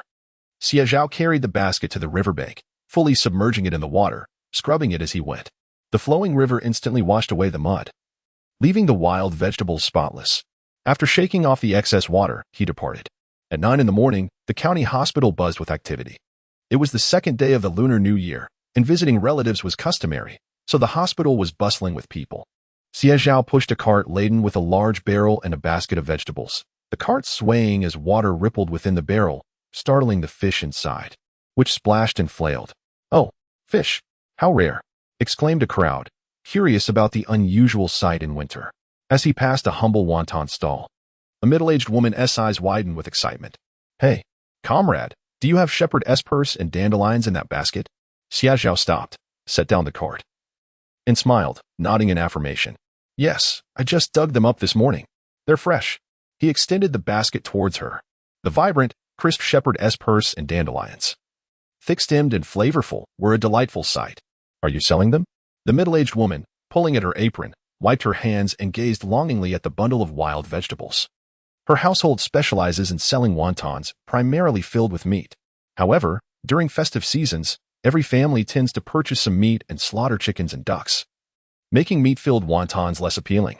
Yet, if one were to serve a bowl of shepherd's purse wontons, the fragrance, the refreshing taste, a unique flavor. Who would crave a taste of that? Unfortunately, residing in the county town, she had not seen anyone selling them at the supply and marketing cooperative or the vegetable market.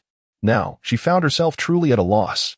If you desire some, I could set aside a bowl for you, and the rest I shall sell, said Xie Zhao with a smile. He was swiftly calculating a price in his mind.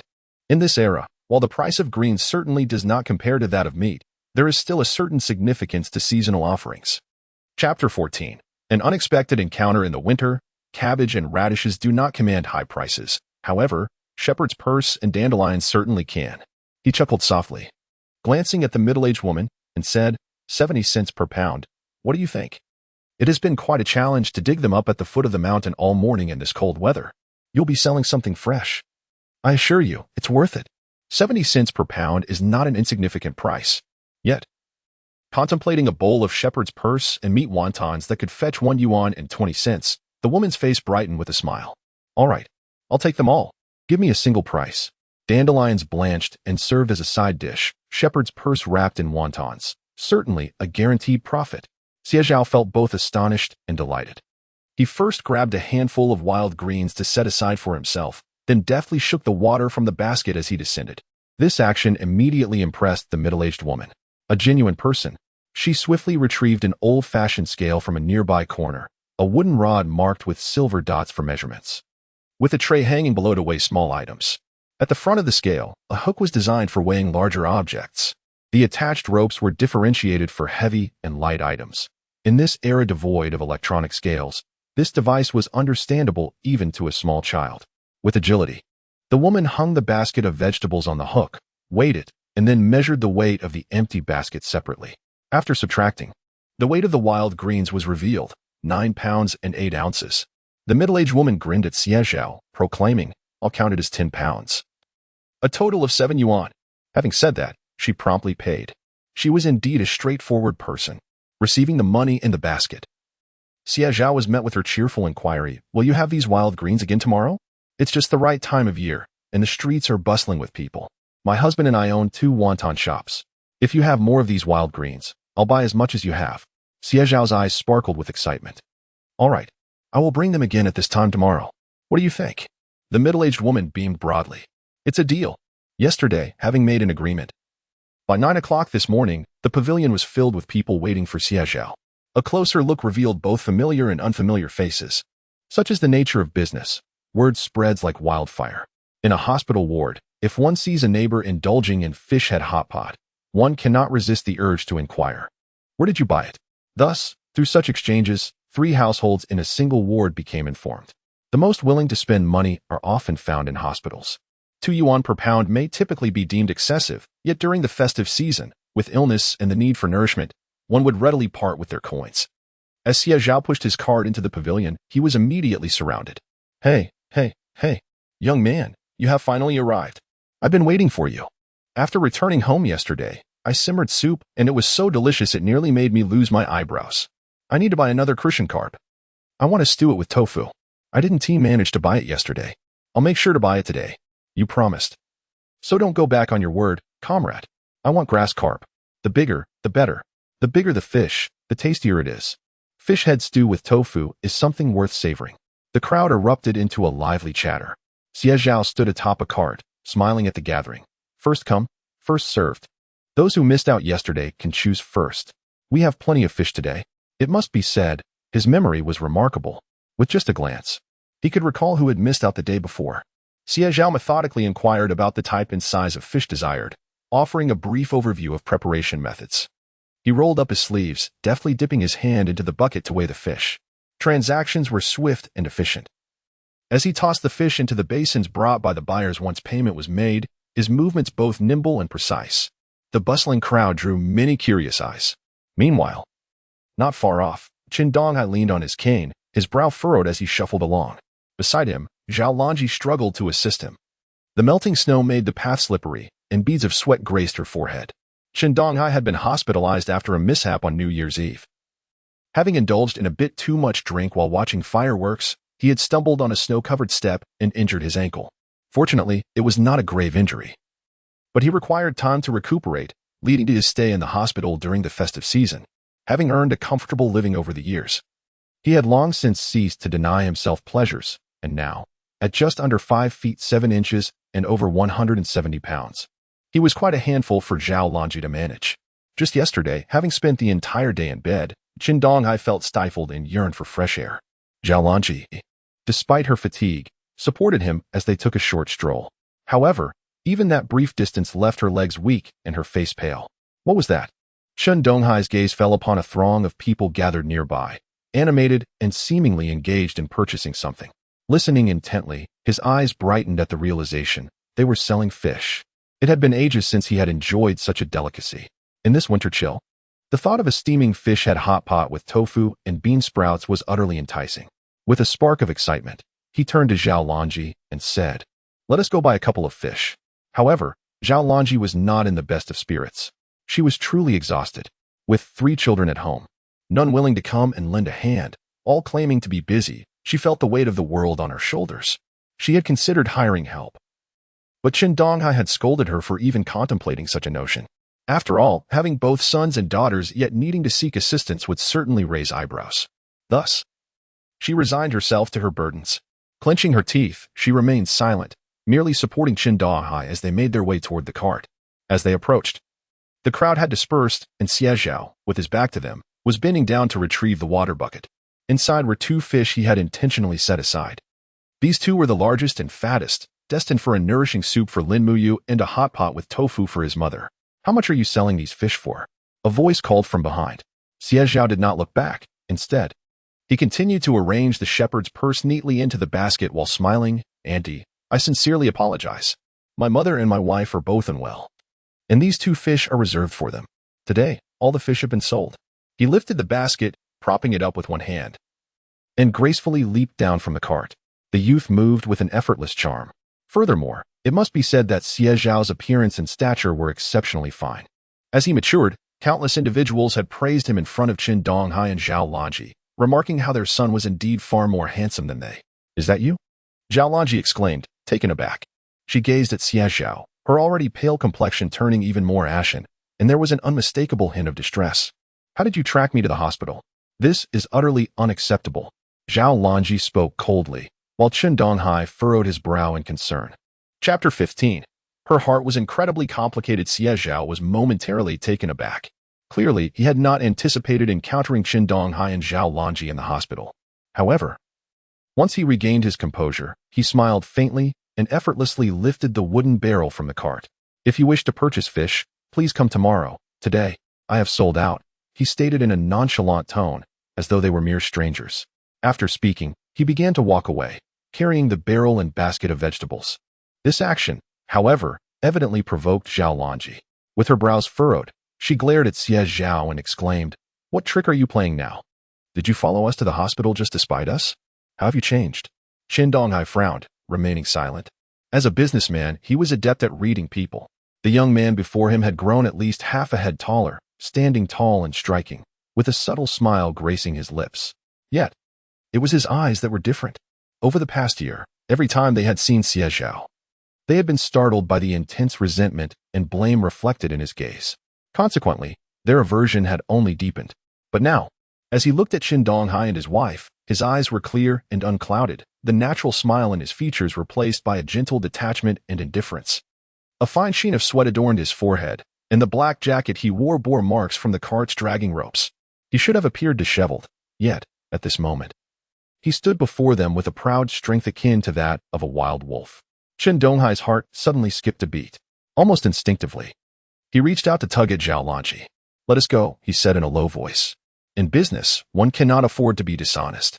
He had observed for a while, and indeed, Xie Zhao was selling fish, displaying a proficiency and maturity that was unsettlingly impressive. Zhao Lanji, however, was reluctant to leave.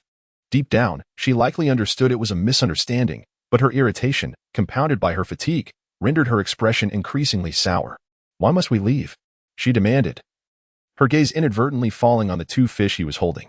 Did you not say you were selling fish? Then sell those 2 to me. She stepped forward, raising her voice.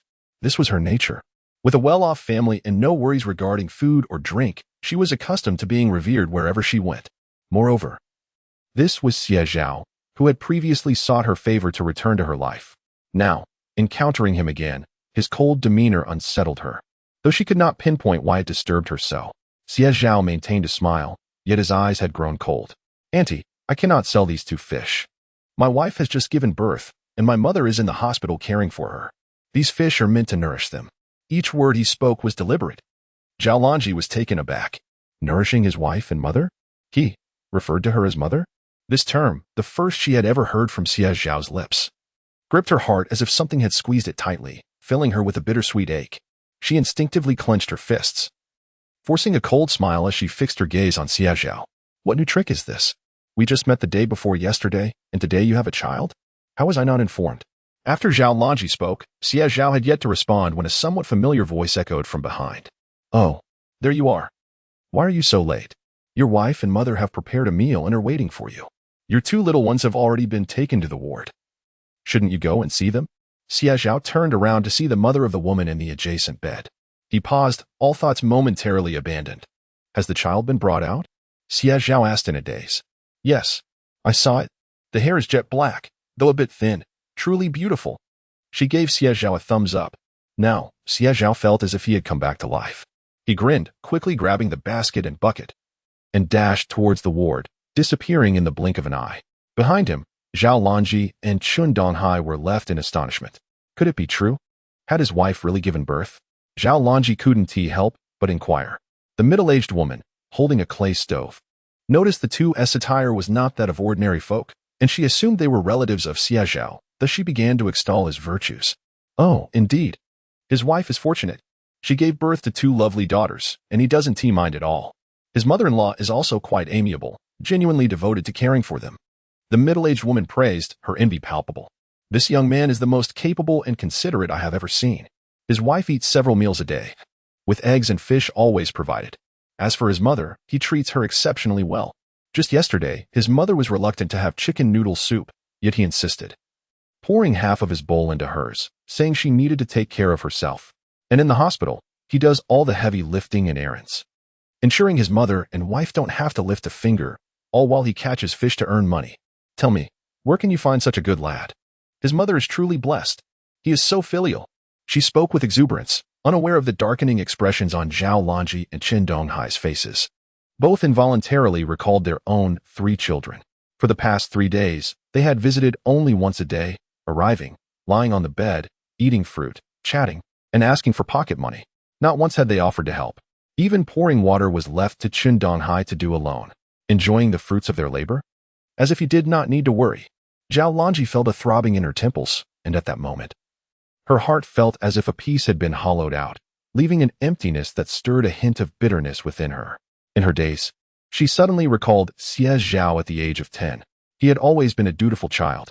That year, on a stormy night in March, Qin Donghai had yet to start his business. He was a salesman in a garment factory, yet his strong-willed nature made him reluctant to succumb to the ways of others. That night, Qin Donghai, intoxicated, had a falling out with the factory director and stumbled homeward, enveloped by torrential rain. Zhao Lanji lay feverish at home. The darkness was as thick as ink, rendering visibility non-existent. 10-year-old Xie Zhao, wielding a lantern and struggling beneath the weight of a large, heavy-tongue oil umbrella, ventured out to seek the inebriated Qin Donghai. His tender frame could scarcely manage the burden of the fallen man, yet he gritted his teeth, steadfastly holding the umbrella, standing in the rain, valiantly shielding him from the storm throughout the night. Memories surged forth, and Zhao Lanji was suddenly lost in thought. When, she wondered, had her disdain for Xie Zhao begun? When had she come to perceive all his actions as insidious? In the hospital room, when Xie Zhao entered with a wooden bucket and a basket of vegetables, his eyes immediately fell upon Lin Muyu, who was nursing her child. Chapter 16. Nursing, she sat at the head of the bed, cradling the infant in one arm while gently lifting the hem of her garment. With her head bowed, a few stray strands of hair obscured her exquisite features, revealing only her delicate and well-defined nose. Upon hearing a sound, she instinctively turned her head to look. And when she recognized Xie Zhao standing at the door, she paused, a deep blush swiftly spreading across her face. The young nurse continued to instruct her attentively. Now, lift the baby a bit higher. You must ensure the entire nipple is in her mouth. If you only let her suck halfway, it will be quite uncomfortable for you.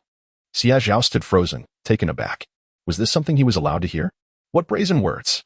As if sensing Lin Muyu's gaze, the others in the room turned to look at him in unison.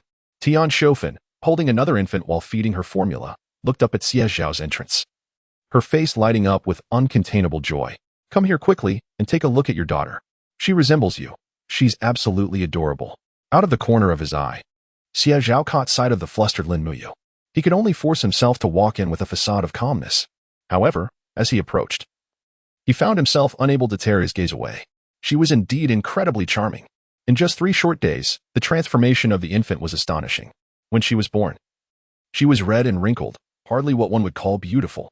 Yet after 3 days of nourishment, her skin had smoothed out, the swelling in her face had subsided, and her features had become distinctly refined.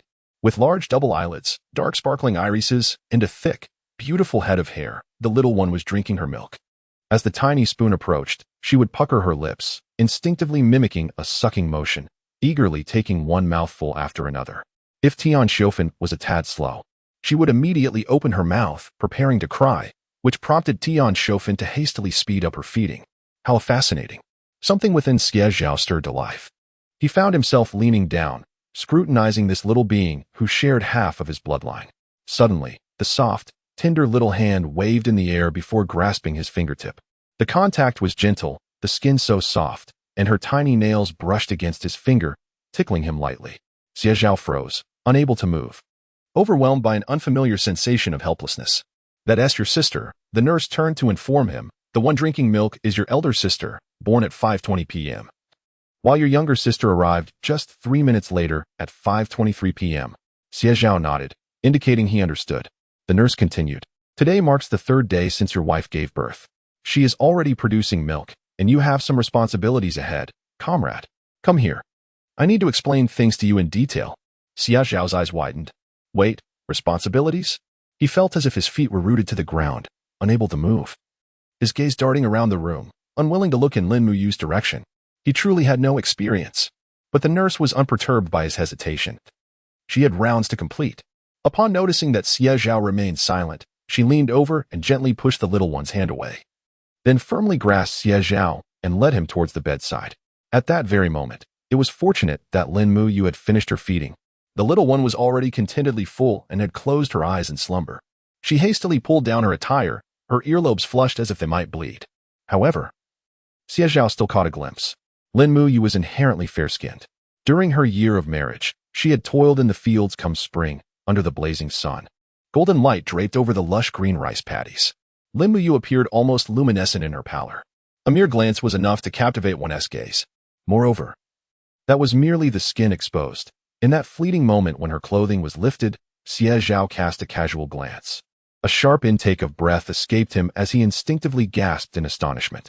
How could she be so fair? Xie Zhao felt his face burn with embarrassment. He stood rigidly before Lin Muyu, both of them too shy to meet each other's eyes, looking down and glancing around like a pair of bumbling geese. Which was quite amusing. A little nurse tapped him on the shoulder. Comrade, what's going on with you two? Are you legally married? Absolutely legal, Xie Zhao replied. The nurse let out a hum of amusement. She was merely inquiring, after all. Considering they had a child, it was hardly plausible to think otherwise.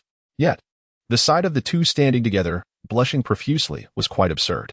Given your unique circumstances, I must elaborate a bit more. Comrade, please don't take offense. I'm only looking out for your best interests. Xie Zhao quickly nodded in agreement. I understand, comrade. Rest assured, I will take it to heart. Pleased with his response.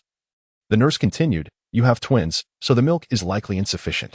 You will need to alternate feeding them and perhaps introduce some supplementary foods, like formula.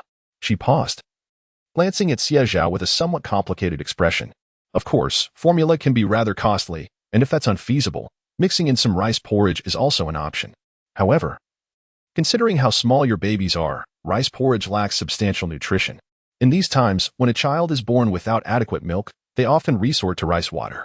Whether they thrive or not, or the nutritional value, hardly matters as long as they are not starved. Moreover, Xie Zhao had a daughter. In this era, Especially in rural areas, giving birth to a girl was often seen as a grave sin. Having spent considerable time in obstetrics, the nurse had witnessed countless tragedies, abandoned infants, those who perished, and others simply left at the hospital, never to be claimed. Once she finished speaking, Xie Zhao paused, suddenly comprehending her underlying message. As he looked down, he noticed Lin Muyu's eyes dim momentarily. She pressed her lips together, wanting to say something but ultimately refrained. Of course, formula, Xie Zhao quickly realized. Smiling at the nurse with a serious expression, "We will definitely use formula." He lowered his gaze towards the peacefully sleeping infant. With her inky black hair, delicate face, and tiny, adorable hands, she was a picture of innocence. Everything, indeed, was gradually awakening the extraordinary kinship within him. In that fleeting moment, for Xie Zhao, he yearned to present the finest treasures of the world before his daughter. Whatever was beneficial for the child, he would procure. Xie Zhao articulated with unwavering conviction. "All I desire is for them to be safe and healthy. The rest, I shall find a way to manage." Upon hearing his words, the young nurse could not contain her astonishment, casting a surprised glance at Xie Zhao. Her impression of him improved significantly. Such a rarity. She nodded slightly and glanced again at Lin Muyu, who wore a similarly astonished expression, a hint of a smile gracing her lips. The second matter at hand was the initiation of lactation. Chapter 17. If you need to unclog, just suck it out. The young nurse grinned, her expression betraying a hint of mischief. Xie Zhao paused momentarily. Unclogging? What could that possibly mean? Having lived as a bachelor in his previous life, he had no experience in raising children or caring for a wife. The term unclog left him somewhat perplexed. What was he supposed to do? The nurse explained. In the initial month, milk production is abundant, but the infant's appetite is small, resulting in a tendency for milk to become blocked and form hard lumps. If things go awry, your wife might even develop a fever and require hospitalization. What should I do about that? Xie Zhao furrowed his brow, his expression serious. That's exactly why you need to unclog it. The nurse chuckled. If the baby can't drink, then you should help. If it gets blocked, just suck it out. It's quite simple. Xie Zhao? Lin Muyu. Wait, what did we just hear? He drinks? Suck it out? Who? Who is supposed to do that? Xie Zhao's temples throbbed rhythmically, while Lin Muyu's cheeks flushed crimson. With her head bowed, cradling the child, she said nothing. However, upon glancing down, her earlobes were flushed, and she appeared fidgety, unsure of where to place her hands and feet. All right now? The nurse, satisfied with their reactions, clapped her hands and turned to Xie Zhao, smiling. The main points to remember are these two. I've already discussed the rest regarding the care of the little one with your wife. Comrade, you must not let her suffer from blocked milk and a fever. Xie Zhao had already forgotten how he nodded and saw the nurse off. His scalp tingled, and he awkwardly lowered his head, managing a smile at Lin Muyu. Cough. Don't worry, there are surely other methods. At worst, we can consult a doctor, or hire a midwife. It certainly won't fall on me, he reassured her, forcing a laugh. After saying that, in an attempt to ease the awkwardness, he quickly took the little bundle from Lin Muyu and seated himself beside Tian Shofan. He sat upright, his gaze fixed forward, not daring to glance back at her. Lin Muyu kept her head bowed, her mind replaying Xie Zhao's words. Other methods, surely it wouldn't fall on him. He was merely trying to be helpful, and the atmosphere between them felt subtly ambiguous. Although Xie Zhao seemed transformed. After all, it had only been a couple of days. Compared to the entire year prior, this felt trivial, and she could not fully trust him. Yet, why did she feel an inexplicable discomfort within herself? Perhaps, in this unfamiliar marriage, it was only the two of them left. Suddenly, Lin Muyu recalled the first time she met Xie Zhao. He had just returned from the county, carrying a suitcase, slung a black bag over his shoulder, standing beneath the large banyan tree at the village entrance. The youth's features were aloof, the soft light casting shadows on his brow. He wore a white shirt, black trousers, and a pair of red and white sneakers. A subtle barrier seemed to envelop him, creating a small space that distinguished him from those around. He resembled a radiant sun, illuminating her world, and Lin Muyu's heart suddenly fluttered with a secret joy. Xie Zhao held a small dictionary in one hand while the other casually carried his jacket, his gaze sweeping over her with an indifference that offered only a fleeting glance. Yet, that brief moment did not linger, leaving Lin Muyu with a tinge of disappointment. Throughout her life, she had been praised for her beauty, and she had received an education and worked in the fields. But why? Why was it that he, of all people, could not spare her a second glance? He was, after all, a young master from the city, well-educated and engaged to a girl from the county. How could she possibly compare? Indeed, they were merely common folk, and he was pristine, with hands uncalloused. Clearly from a different world. Alas, she could only admire from afar. How could he ever see her? She had heard tales of his fiancée, a true beauty, and realized they were worlds apart. Lin Muyu felt a haze of confusion as she glanced once more at Xie Zhao. He remained unchanged. The same youth she had once fancied herself worthy of. She had once harbored dreams, believing that time would reveal her worth to him. Her heart had secretly beat passionately for him. But perhaps, from the very beginning, Xie Zhao had never considered looking back at her. She was unworthy, always had been. The tip of Lin Muyu's nose tinged with sorrow as she lowered her head, fixated on her hands, which were rough and marred with calluses. Sigh. Even she found them unappealing. How could she expect Xie Zhao to feel otherwise? She should not have allowed these fanciful thoughts to arise in her mind. Lin Muyu needed to regain her clarity. The discharge from the hospital was scheduled for the following morning. By 3 in the afternoon, Tian Xiofan was already busy organizing their belongings.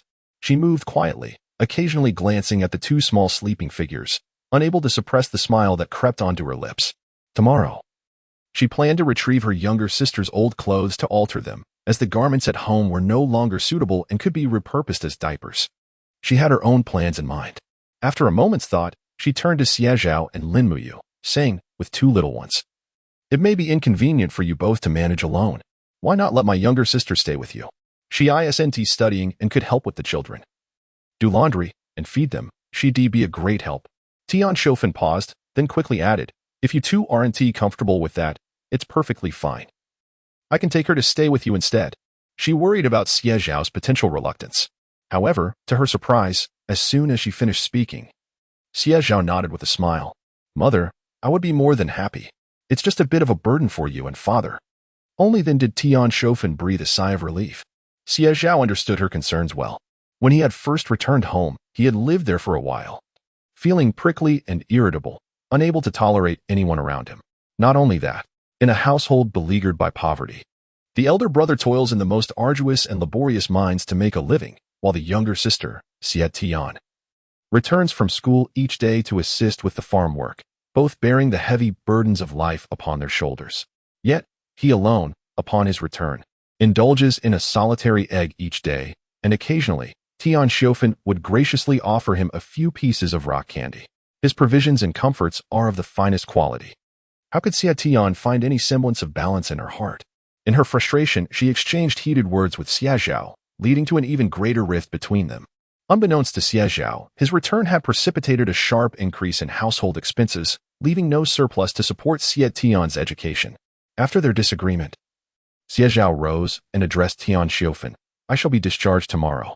I will return home this evening to gather our belongings, and the child still requires milk powder. I shall procure some to take back with me, and it will also provide an opportunity to greet father." Chapter 18. The family dispute. Tian Xiofan nodded slightly. She gathered the dishes and chopsticks from the meal into a basin and whispered, "You should rest for a while. Return later, but do take care not to exhaust yourself." Xie Zhao nodded in agreement, for he had indeed been worn out these past few days.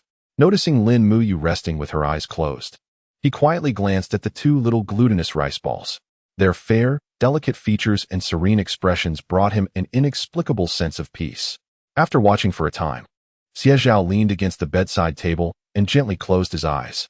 Perhaps it was sheer fatigue or the sudden relaxation of his taut nerves, but he quickly slipped into slumber, entering a lengthy, suffocating dream that flickered like a revolving lantern. In this dream, his relatives, wife, and children all drifted away from him. He felt like a lone leaf in a tempest, a piece of driftwood amidst a raging sea, lost without direction or homecoming. Panic seized him, and instinctively, he reached out in a desperate attempt to grasp any semblance of hope. In the next moment, he finally held on tightly to something warm and soft. Feeling it unfurl gently in his palm, he instinctively squeezed, as if to melt it into his very being, seeking solace. Xie Zhao's breathing gradually steadied. He remained with his eyes closed, oblivious to Lin Muyu, who was gazing at him with wide, astonished eyes, feeling a mix of surprise and shyness. She had not fallen asleep. She was simply resting with her eyes shut. When Xie Zhao leaned on the bedside, it wasn't long before she heard his short, labored breaths, heavy and erratic, as if he were dreaming of something frightful. Instinctively, she opened her eyes and reached out to shake him awake, but at that very moment, he grasped her hand tightly. "Don't go. His voice emerged hoarsely and suppressed from his throat. Xie Zhao squeezed her hand, gradually moving it to rest beneath his cheek, pressing it close. "Don't leave," he murmured again, his voice tinged with unease. Lin Muyu was momentarily speechless. A subtle yet complex feeling of solace surged within her, akin to a stolen joy. Wishing to briefly deceive herself, she leaned down and softly replied, "I want to go. You should sleep." The faint fragrance and the softness of her hair enveloped him, and at last, Xie Zhao fell into a deep slumber. In his dreams, the roaring waves quieted, and the dark clouds dispersed. Ultimately, after enduring the storm, he beheld the bright moonlight. Upon returning to Shishui Village that afternoon, it was precisely 6 o'clock. Xie Zhao pulled a cart laden with an abundance of goods, prompting passers-by in the village to steal a few glances. "Look, isn't that brown sugar? See, wrapped in oiled paper from the supply and marketing cooperative. Quite a lot, I must say. TSK. I heard that Xie Lur's family has welcomed a new addition. But didn't they just have 2 daughters? Those little girls are hardly worth such fine goods. What brown sugar compared to all that meat? Just look. The fat is seeping out. A whole basket of fatty pork. Clearly, they don't know how to live frugally. To indulge like this, even when having a child, is truly sinful." Their voices were not quiet, and Xie Zhao heard every word. He had always ignored them. And at this moment, he pretended not to hear, resolutely pushing his cart towards the Xie family's residence. The Xie family lived at the edge of the village, occupying the most desirable piece of land. In the past, old Xie, robust and vigorous, along with his 3 sons, had forcibly seized this land, compacting yellow clay to construct one yellow brick after another, creating a grand courtyard, with mountains behind and water in front. They did not need to travel far to wash clothes. It was just a step outside. It was said that when hearts are united, even Mount Tai can be moved. In earlier years, old Xie's family was considered a model household, working together in harmony, earning praise from every corner of the 10-mile radius. However, as the sons married, the once impenetrable family began to show signs of fissures. The whispers of discontent were particularly lethal. Moreover, human hearts are inherently biased. When a bowl of water cannot be held evenly, peace within the household becomes elusive. As Xie Zhao reached the door, a bowl crashed loudly to the ground in front of him, shattering into pieces. Outside the fence stood several individuals, craning their necks, holding rice bowls, and tiptoeing to peer inside. "Oh, a family dispute," they exclaimed. Look, I heard that Xie Lar has emptied the family coffers, giving birth to a financial burden, and even demanded 30 yuan from the family. Goodness, what a turn of events. Indeed, it was rumored that the child was born in the county town, quite precious. Thinking too highly of themselves. If it were up to me, they should be taught a harsh lesson. Women, the more they are chastised, the more obedient they become. Just wait. The eldest son's wife is not easy to deal with. There shall be quite the spectacle at old Xie's household. At this moment, the courtyard was unfolding a dramatic scene. Wang Jinhua was wailing, clutching Xie Yoshuan's arm, her face a canvas of snot and tears, lamenting that everyone should come and judge. The money in question was painstakingly saved by all. But Xie Lar's family? His daughter-in-law gives birth and demands 30 yuan. How much can we, who toil in the soil, earn in a year? He is truly a heartless and wicked man. I can't go on living like this. Her cries grew louder, and Xie Yoshuan's face shifted between shades of anger and despair. Opposite Wang Jinhua, Xie Yoshuan stood with Xie Tian and Xie Cheng, their expressions equally grim. Xie Tian, quick-tongued, with reddened eyes, retorted, "Auntie, how can you speak such nonsense? This money was borrowed from Grandpa and Grandma by my dad, and it must be repaid. How can you twist your words like that?" Xie Cheng added sullenly, "I will go to the mine the day after tomorrow. I will repay this money." Upon hearing this, Wang Jinhua cried even louder. Seeing her husband remain silent, she stomped her foot in frustration and pinched Xie Yoshuan hard. Such pretty words about repayment. With what will you repay? Just look at your second brother's wife, so precious that she had to go to the county town to give birth. Surely there will be money flowing in the future. 30 yuan is not merely 3. Unless you produce it by tomorrow, who will believe you? Xie Tian nearly rolled her eyes in disbelief. Produce it by tomorrow? In this day and age, 30 yuan is indeed a substantial sum. They could not even scrape together that amount by selling flesh or blood. Xie Yoshuan finally spoke up. He turned to Xie Yoshuan, who had remained silent, and said, "Second brother, you have indeed acted unfairly in this matter. This 30 yuan was taken from the public funds. When our family as Jinhua gave birth and raised the child, all expenses were borne by us. How can you think to treat this situation differently? You must return this money within a month at the latest, otherwise. We will have no choice but to part ways. Part ways? How astonishing. Someone from the CF family actually proposed a division. Eldest brother, if you are intent on separating, do not hesitate to say so. I would never utter a word against it. Xie Zhao spoke with difficulty, his voice hoarse. As long as father and mother agree, then let us divide. We will settle the accounts. I shall not shortchange you. Wang Jinhua's eyes sparkled at once. This was precisely the statement she had been awaiting. Chapter 19. Well, now it's all clear. If we're going to settle accounts, then let us get to it. Wang Jinhua, no longer shedding tears, stood with her hands on her hips, enumerating grievances one by one. Last year, your boy returned with everything brand new.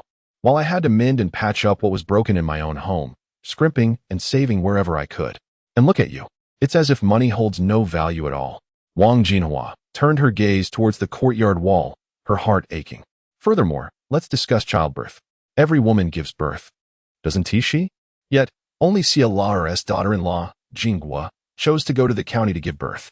And she even took 30 yuan from the communal funds. Not to mention the 30 eggs from home. Those were hard-earned by my eldest, risking his life. He is a cripple. How difficult it is for him to earn a bit of money. This is a matter of life and death for us. As she spoke, tears began to flow again. And those outside the courtyard couldn't help but nod in agreement. The eldest daughter-in-law spoke the truth. In these times, who doesn't give birth? Yet she deliberately went to the county to do so. Does she think her husband is a city dweller? If she were wealthy, it wouldn't matter. But she took money from the communal funds. Who would be pleased by that? Alas, in my opinion, Xie Zhao is truly foolish. This son is not merely a child. He is clearly a burden, a young master, dragging the whole family down. The crowd buzzed with chatter. Meanwhile, the one referred to as a burden, the young master Xie Zhao, stood outside the throng, helplessly rubbing his temples. Please make way, he said, clearing his throat. I have come to divide the family assets. Divide the family assets? These words immediately piqued the villagers' curiosity. Some turned to look, staring at Xie Zhao for a couple of seconds before finally recognizing him. It was the second son of Xie Zhao returning home. A youth squatting by the roadside, munching on sunflower seeds, let out a hearty laugh. The crowd fell silent, caught in a moment of subtle embarrassment, as if they had been overheard gossiping. One by one, they pushed and shoved each other, murmuring as they made way. Xie Zhao wheeled his cart inside. Upon entering the courtyard, he immediately spotted a bowl that had been knocked to the ground. Xie Zhao looked at him in surprise and, after a moment, managed to force a smile. What brings you back? Where are your mother and wife? Xie Zhao waved his hand dismissively. They'll be discharged from the hospital tomorrow. I've come to return some things today. He pointed to the cart behind him. These are from the supply and marketing cooperative. I'll place them in the house shortly. We mustn't let them get damp. From the supply and marketing cooperative? The mention of this immediately stirred the curiosity of the onlookers. Oh, upon closer inspection, it's remarkable. Some sharp-eyed individuals noted the bulging oil paper packages and the 2 bags of Red Star milk powder perched atop. Such luxuries. They had only heard of them before. Never had they seen them. Were it not for the foreign child drinking milk and the cow depicted on the packaging, they might not have recognized it. This milk powder is quite expensive. Just the other day, I bought a small bag of cooking oil from the cooperative, and it cost 5 yuan. Such a rare item. 5 yuan could cover our expenses for a whole month. Look, that oil. It must be from premium fatty meat. The new year has passed. Yet the family of Xie Zhao still indulges in purchasing fatty meat. Such extravagance. Alas, he remains a young master raised in the city, oblivious to the hardships of life. In my view, it is time to separate the households. Otherwise, the entire CF family will be squandered by him. The crowd erupted into a clamor once again. They have observed Xie Zhao's behavior over the past year, noting every detail. Everything he consumes and uses is of the finest quality. He is the sole heir of the CF family, and not a single patch adorns his attire. This is the epitome of capitalism, wasteful and unreasonable. Xie Zhao's expression darkened. Yet he remained silent, while Xie Tian's eyes turned red with anger. She glared at Xie Zhao, her voice quivering with emotion as she exclaimed, "What are you back for? It's all your fault." After uttering those words, she rushed into the house and slammed the door shut. Being a young lady, she felt embarrassed with so many people surrounding her, her face burning with shame. Xie Qing shot a glance at Xie Zhao and muttered, "Don't create more trouble. Just go inside." However, Xie Zhao shook his head. He approached, set down the cart, and turned to Wang Jinhua, his tone firm yet laced with a hint of amusement. Separate households? Aunt, is that really your decision? What about grandfather and grandmother? Have they consented? Wang Jinhua struggled to pull her gaze away from the cart's contents. With a cold laugh, she turned to call into the main room, Father, Mother, why haven't you come out yet? Before long, old Xie and Zheng Gai appeared slowly, leaning on their canes.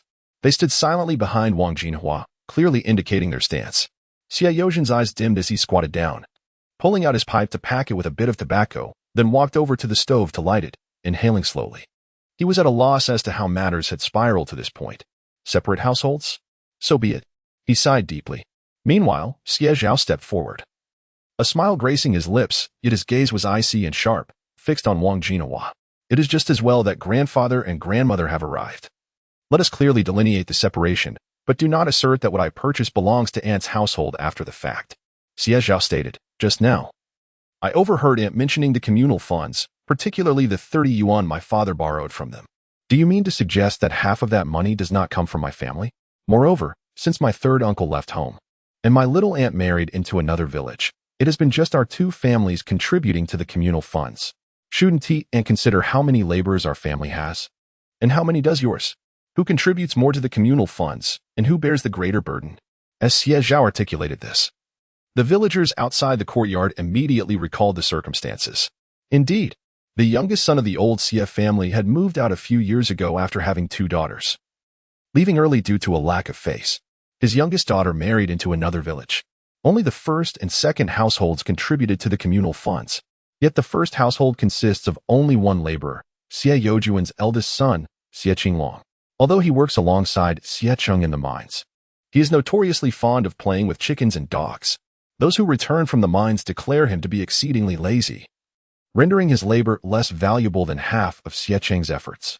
The money earned is scarcely enough for one's own sustenance, let alone to contribute to the household.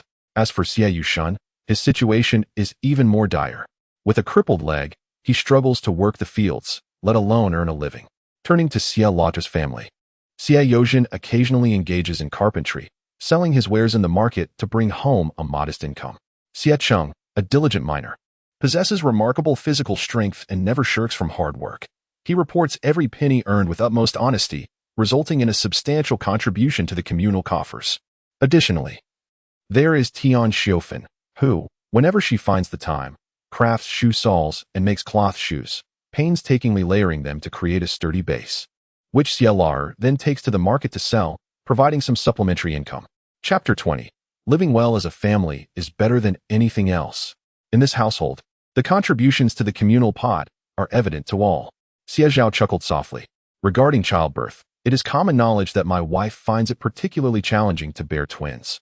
It is unfortunate that Auntie has not experienced this, but surely she could have inquired? The county hospital warned that if my wife delays any longer, both mother and child may not survive. If something were to happen to my child, who would take responsibility? The family? Or you? When it came to his wife and child, Xie Zhao's expression gradually grew more somber. He shrugged and glanced beyond the courtyard walls, a smile lingering at the corners of his mouth. It is not that I care less for my own child. Even if a daughter is born, what of it? Chairman Mao stated that women can hold up half the sky. All of you aunts and matrons are women too. So why do you look down upon girls? Are their lives not valued? Upon hearing these words, the group fell silent, struck by the weight of the quotation. Inside the house, Xie Tian, who had been hiding and reluctant to emerge, cautiously peeked out, her expression one of astonishment. Women can hold up half the sky? This was the first time she had heard such a statement. Could she also do so? At that moment, Wang Jinhua's face reflected her displeasure. She shot Xie Zhao a glare and retorted, who said that girls aren't to be treated as people? I never said such a thing. Regardless, this is the rule set by your grandfather. The money from the communal pot must be repaid. She recognized Xie Zhao's sharp tongue. Humph. Indeed, he is well read. Just listen to him. Nevertheless, no matter what, that money must be returned. Xie Zhao replied, that can be arranged, but if we are to separate our households, then we should divide this money openly. I shall only repay half. He turned to Xie Yozhen and Xie Cheng, saying, Dad, brother, I am unsure how this division should occur, but the money from the communal pot is borrowed by me, so I will handle its repayment. Having spoken, Xie Zhao reached into his pocket and withdrew the money he had earned from selling fish and wild vegetables that day. He had previously counted it, 78 yuan and 50 cents in total. After spending some at the supply and marketing cooperative, 60 yuan remained. Originally intended for his hospital discharge fees tomorrow, it now seemed prudent to first repay the family's communal funds. Xie Zhao pulled out 15 yuan and handed it to Wang Jinhua. When she did not accept it, he smiled and said, "What's wrong? Auntie, do you wish to calculate by head count?" "Very well, there are 3 laborers in my family, you see." Wang Jinhua widened her eyes, instinctively reaching out to take the money. However, her reaction was not due to the amount being insufficient, but rather from the shock at the sight she had just witnessed. So much money, a thick stack, with a large denomination on top. Where did he acquire such wealth? It was known that during that time, his family had only received 30 yuan, and that was all in small bills. There was no large denomination at all. Could it be? Is this money he earned himself? Xie Zhao raised an eyebrow, not denying it. The matter of earning money cannot be concealed. Furthermore, he would only earn more in the future, and there was no need for secrecy. Wang Jinhua's complexion fluctuated between green and white. It was as though she had swallowed a fly, feeling utterly miserable. "Why don't you contribute to the common fund? We have yet to separate our households. This money rightfully belongs to the Xie family as well. Your grandparents are still here." Xie Zhao crossed her arms, a hint of amusement sparkling in her eyes as she regarded her. "Aunt, perhaps you've forgotten, but I have long since established my own household." Wang Jinhua paused, taken aback. "Established your own household?" It dawned on her, along with the villagers beyond the courtyard wall, that during the time of her marriage, Xie Zhao had moved with her wife to the riverside, effectively separating their family. Having already separated, who would still contribute to the common fund? Wang Jinhua found herself at a loss for words. Xie Zhao, who had been quietly smoking, finally tapped his pipe to shake off the ash before rising to his feet. He turned his gaze towards Xie Changtian and Zheng Gai, his voice hoarse as he asked, "Father, Mother, must we insist on this division today?"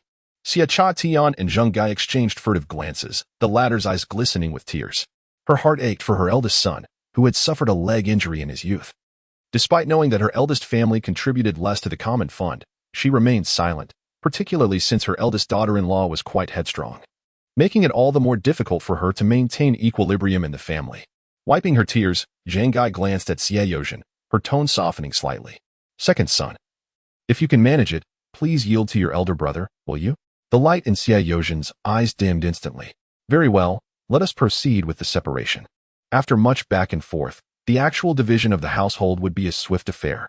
Originally, 6 adjacent rooms were designated for the 3 sons, with each receiving 2 along with a small courtyard. A few years prior, Xie Laosan had moved out in anger, leaving his courtyard unlocked, which allowed Wang Jinhua and Xie Zhao to store their belongings there, thus tacitly converting those 2 rooms into the property of the eldest family. The division was tumultuous, punctuated by the sounds of Wang Jinhua's anguished cries and disputes, creating quite the uproar in the courtyard. Meanwhile, Xie Zhao continued to smoke. He had instructed Xie Cheng and Xie Tian to partake in the division. At that moment, aside from the courtyard and the rooms, he cared for nothing else. A chill enveloped him, as if he had plunged into an icy abyss, and his eyes throbbed with discomfort. Suddenly, a cigarette was extended toward him along Ta Mountain. He had only seen others smoke it from a distance before, and he found himself momentarily stunned. "Dad, have a cigarette." The youthful voice was bright, tinged with a hint of cheerful exuberance. He looked up to see Xie Zhao smiling at him, her eyes clear and infused with a wild, untamed vitality. It wasn't until Xie Zhao placed the cigarette into his hand that Xie Zhao finally grasped the significance of the moment. What had he just been called? Dad? As if to affirm his thoughts, Xie Zhao spoke again, sitting down beside him. "Father, though it may seem irreverent to say, not everyone is fit to be a parent." Xie Zhao's voice was gentle, yet her expression conveyed a profound seriousness. "Grandparents exhibit favoritism, a truth you are acutely aware of. Deceiving oneself with the notion that both sides of the palm are equally tender is futile. Indeed, there are disparities in thickness and quality." At that moment, Xie Zhao's body stiffened. "Father, do not be disheartened. The division of the household is inconsequential. What truly matters is that we, as a family, lead a good life together. Which is far more valuable, wouldn't you agree? The solace shared among men does not require excessive sentimentality." Gradually, Xie Zhao's body relaxed, and he exhaled a long, deep breath, a smile emerging on his darkened visage. He turned his gaze towards Xie Zhao, instinctively clenching his fist. Indeed, we are family. He had always known that his parents did not cherish him. It was merely a self-deception. Now that the household is divided, Ensuring that they thrive together as a family is of utmost importance. Chapter 21. Preparing delicious mushroom meat sauce noodles for the family. Xie Zhao rose, brushing off the ash from his clothes. There are many things I made myself. The eldest cannot just take them away. I will keep an eye on that. The clock struck 6. With a resounding bang, the division of the household was complete. The gate that once connected with the elder branch was now blocked by Xie Zhao using a piece of broken wood. The little girl was furious, pushing against the board with all her might. This is outrageous. That table and bench were made by my father. How can they just take them away? In her anger, Xie Zhao scooped a ladle of water from the tank and gulped it down, finally managing to calm herself somewhat. Xie Qing and Xie Zhao also wore grim expressions. It was no wonder they were not fighting back. Wang Jinhua was too brazen. She had long prepared for this division, locking away all valuable items in her own room, even hiding the enamel jars. When Xie Zhao attempted to sneak a peek inside, Wang Jinhua lay down at the door, crying, throwing a tantrum, and making a scene. How are we supposed to divide this?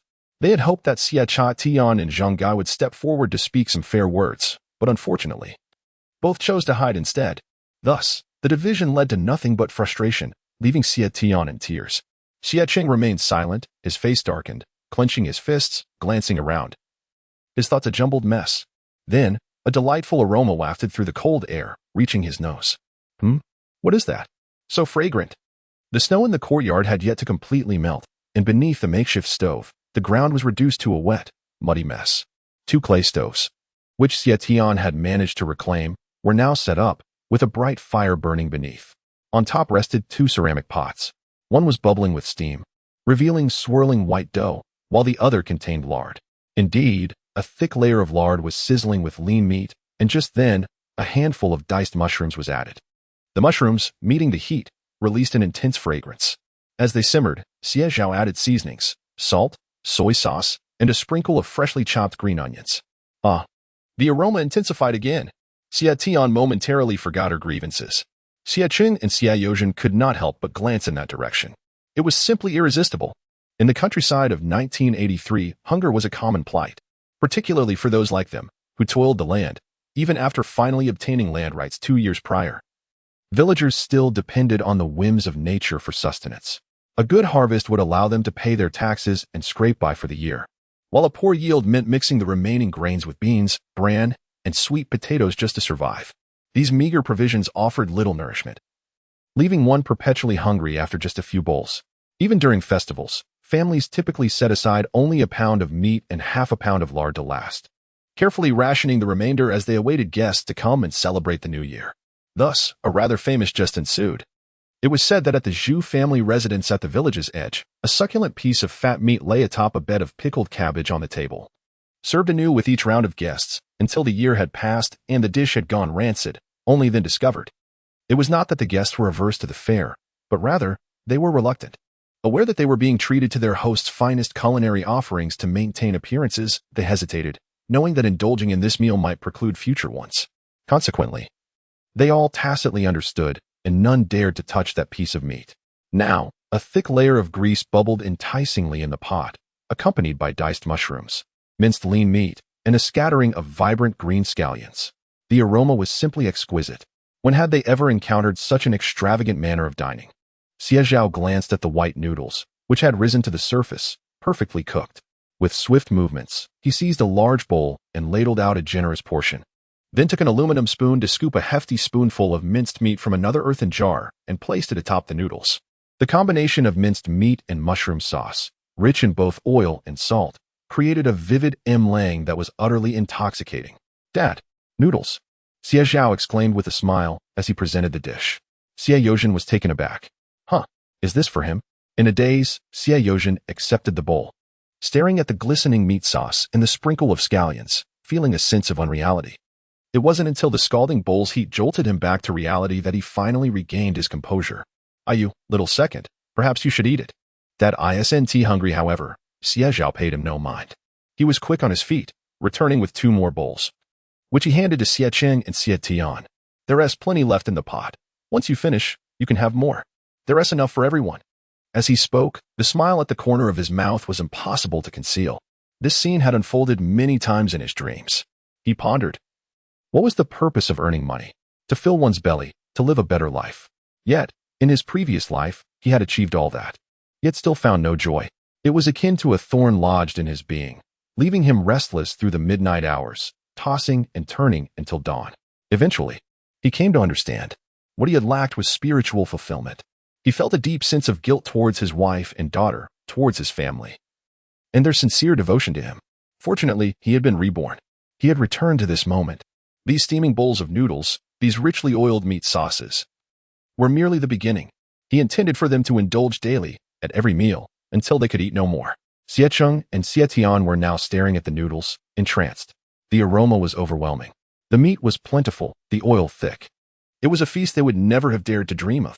Go on, big brother, little sister, Xie Zhao urged, squatting before them with a bowl of his own. His radiant smile, with rows of gleaming white teeth, was irresistible to behold. Once we're well fed, we'll have the strength to earn money, allowing us to feast on meat at every meal. Every meal? The two shivered at the thought. Such a notion was beyond their wildest dreams. Meanwhile, in the neighboring courtyard, Wang Jinhua is busily transporting her cherished possessions one by one. The camphorwood cabinet, the china cupboard, and the pristine sea bowls, among other treasures, are being piled high in the courtyard. A smile stretches across her face, almost unable to contain her delight. Ever since the notion of moving took root in her mind, she has been secretly stashing away her belongings. In the past, she was aware of the considerable contributions made by the Xie family, and though she had never entertained thoughts of partitioning, the return of Xie Zhao has stirred her resolve. They are utterly wasteful. If this family continues to reside together, it will inevitably break her heart. It would be far better to separate sooner rather than later. This would allow her ample time to prepare. Moreover, she is fortunate. Initially, she anticipated that the division would require considerable effort, yet to her surprise, it has been accomplished swiftly. If they choose not to associate, then let it be, with someone as extravagant as Xie Zhao in the second branch. Their fortunes will surely dwindle in due time. She feels as though she has finally escaped from a tormenting sea. Lost in her joyful reverie, she is suddenly captivated by an enticing aroma wafting into her nostrils. Chapter 22. Wang Jinhua's jealousy and envy. What is this delightful aroma? Wang Jinhua paused for a moment, turning her gaze towards Xie Yushan, who was seated in the courtyard sipping water. Elder brother, do you smell that? Xie Yushan hesitated, his nose twitching as he sniffed the air, appearing somewhat bewildered. What scent? I don't detect anything. Are you? However, before he could finish his sentence, a cool breeze swept through, carrying with it a rich and enticing fragrance that wafted into his nostrils. It was the smell of fragrant oil. And mushrooms too. Wait. The scent of scallions is quite pronounced. It must have been sod-eden oil, he thought. Suddenly, Xie Yushan sprang to his feet. The aroma was so intense that he momentarily believed it was emanating from his own kitchen. Unable to resist, he leaned forward to take a peek. Unfortunately, the stove was cold, with only a few leftover sweet potatoes from breakfast. After a long day, his stomach was grumbling, and coupled with the lack of oil in his diet, the tantalizing scent made him restless, urging him to search for its source. Wang Jinhua felt a mix of suspicion and curiosity rising within her. She turned her head to the left, glancing towards the adjacent house. It belonged to Wang the blacksmith, a skilled craftsman and one of the wealthier families in the area. Given the festive season, it was not unusual for them to indulge in meat. However, had not Wang the blacksmith gone to his mother-in-law's home this morning with his wife and children? She had even encountered him briefly and exchanged a few words, learning he would not return until tomorrow. So, where was this aroma coming from? A thought suddenly crossed her mind, sending a shiver down her spine. Impossible. They had just separated households. Moreover, the items taken were nothing but worthless scraps, and she had secretly stored away all the rice and flour at home. How could a mere dozen sweet potatoes produce such a meaty scent? As various thoughts raced through her mind, a sudden realization struck her. Yes, today, Xie Zhao, that mischievous boy, had returned, bringing with him a bundle of meat. But wasn't he that meant to be reserved for his wife's nourishment? Ever since he returned from the county, his relationship with the second family had been strained. They had barely seen each other over the past year, often treating each other like adversaries, and it was a wonder they hadn't ended up in a quarrel. Why would he be willing to share the meat now? With uncertainty swirling in her mind, her feet instinctively moved closer to the courtyard wall. The wall, originally built to serve merely as a symbolic boundary, was not particularly high. As she leaned forward, she caught sight of 3 people seated on the threshold, each holding a large bowl of noodles. The festive lanterns still hung, casting a warm glow as the setting sun bathed the scene in crimson hues. 3 large bowls brimmed with steaming white noodles, generously topped with a vibrant, glistening mixture of mushrooms and meat sauce, an abundance indeed, spilling over the sides. At that moment, Xie Zhao was carefully stirring her bowl. But before the contents could be properly mixed, she eagerly seized a hefty portion with her chopsticks and brought it to her mouth. Wow, it was truly fragrant. White noodles, made from the finest flour, were a rare indulgence for them, only enjoyed during the festive seasons. However, in the past, one had to mix in potatoes while eating. With a large family, only the laborers could indulge in a hefty bowl, while someone like Xie Zhao would only be fortunate enough to have a bowl of broth adorned with a few strands of noodles, which was considered a rare treat. The thought of a bowl brimming with rich meat sauce mixed with noodles was simply tantalizing. The aroma was delightful, with the rich scent of shiitake mushrooms and the savory essence of lean meat sauce, topped with a thick layer of oil that, in later years, would be deemed unappetizing. Yet, in the 1980s, this was the epitome of nourishment. The craving for such flavors was undeniable. Xie Zhao savored each bite, her eyes squinting in delight. Unable to suppress a little giggle of her legs, Xie Zhao nudged her gently, admonishing her in a low voice. What kind of behavior is this for a girl? Xie Zhao merely huffed in response, but obediently tucked her legs back. Xie Zhao was also engrossed in his meal, already on his second bowl. It was truly delectable. The oily noodles slid down his throat, bringing such joy that he broke into a sweat despite the cold weather. Xie Zhao glanced secretly at her brother, asking, "Brother, is this how it ends?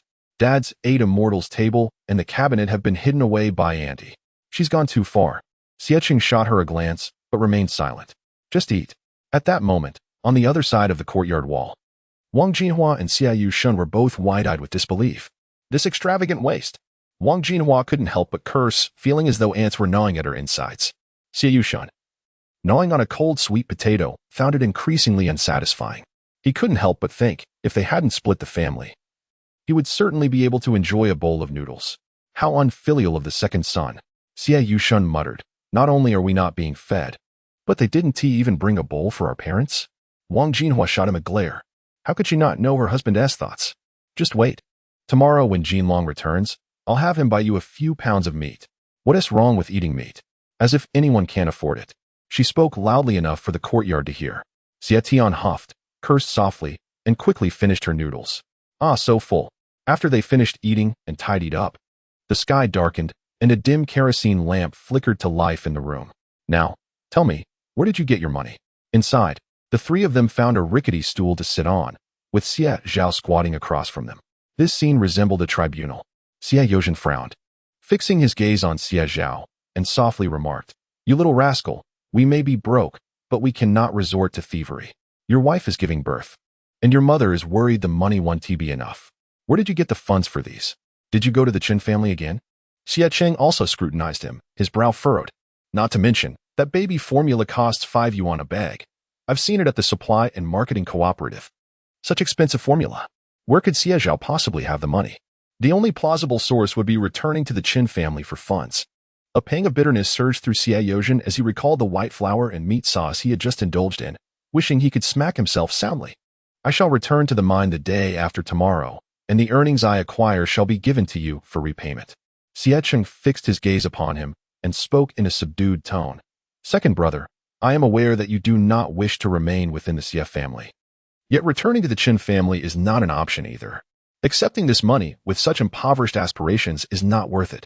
Xie Zhao could not help but look up at Xie Zhao, the elder brother he had loathed in his previous life. Xie Zhao possessed an exceptionally strong character. In the past, the two brothers had little interaction. He only knew that a significant portion of the family's expenses was covered by Xie Zhao.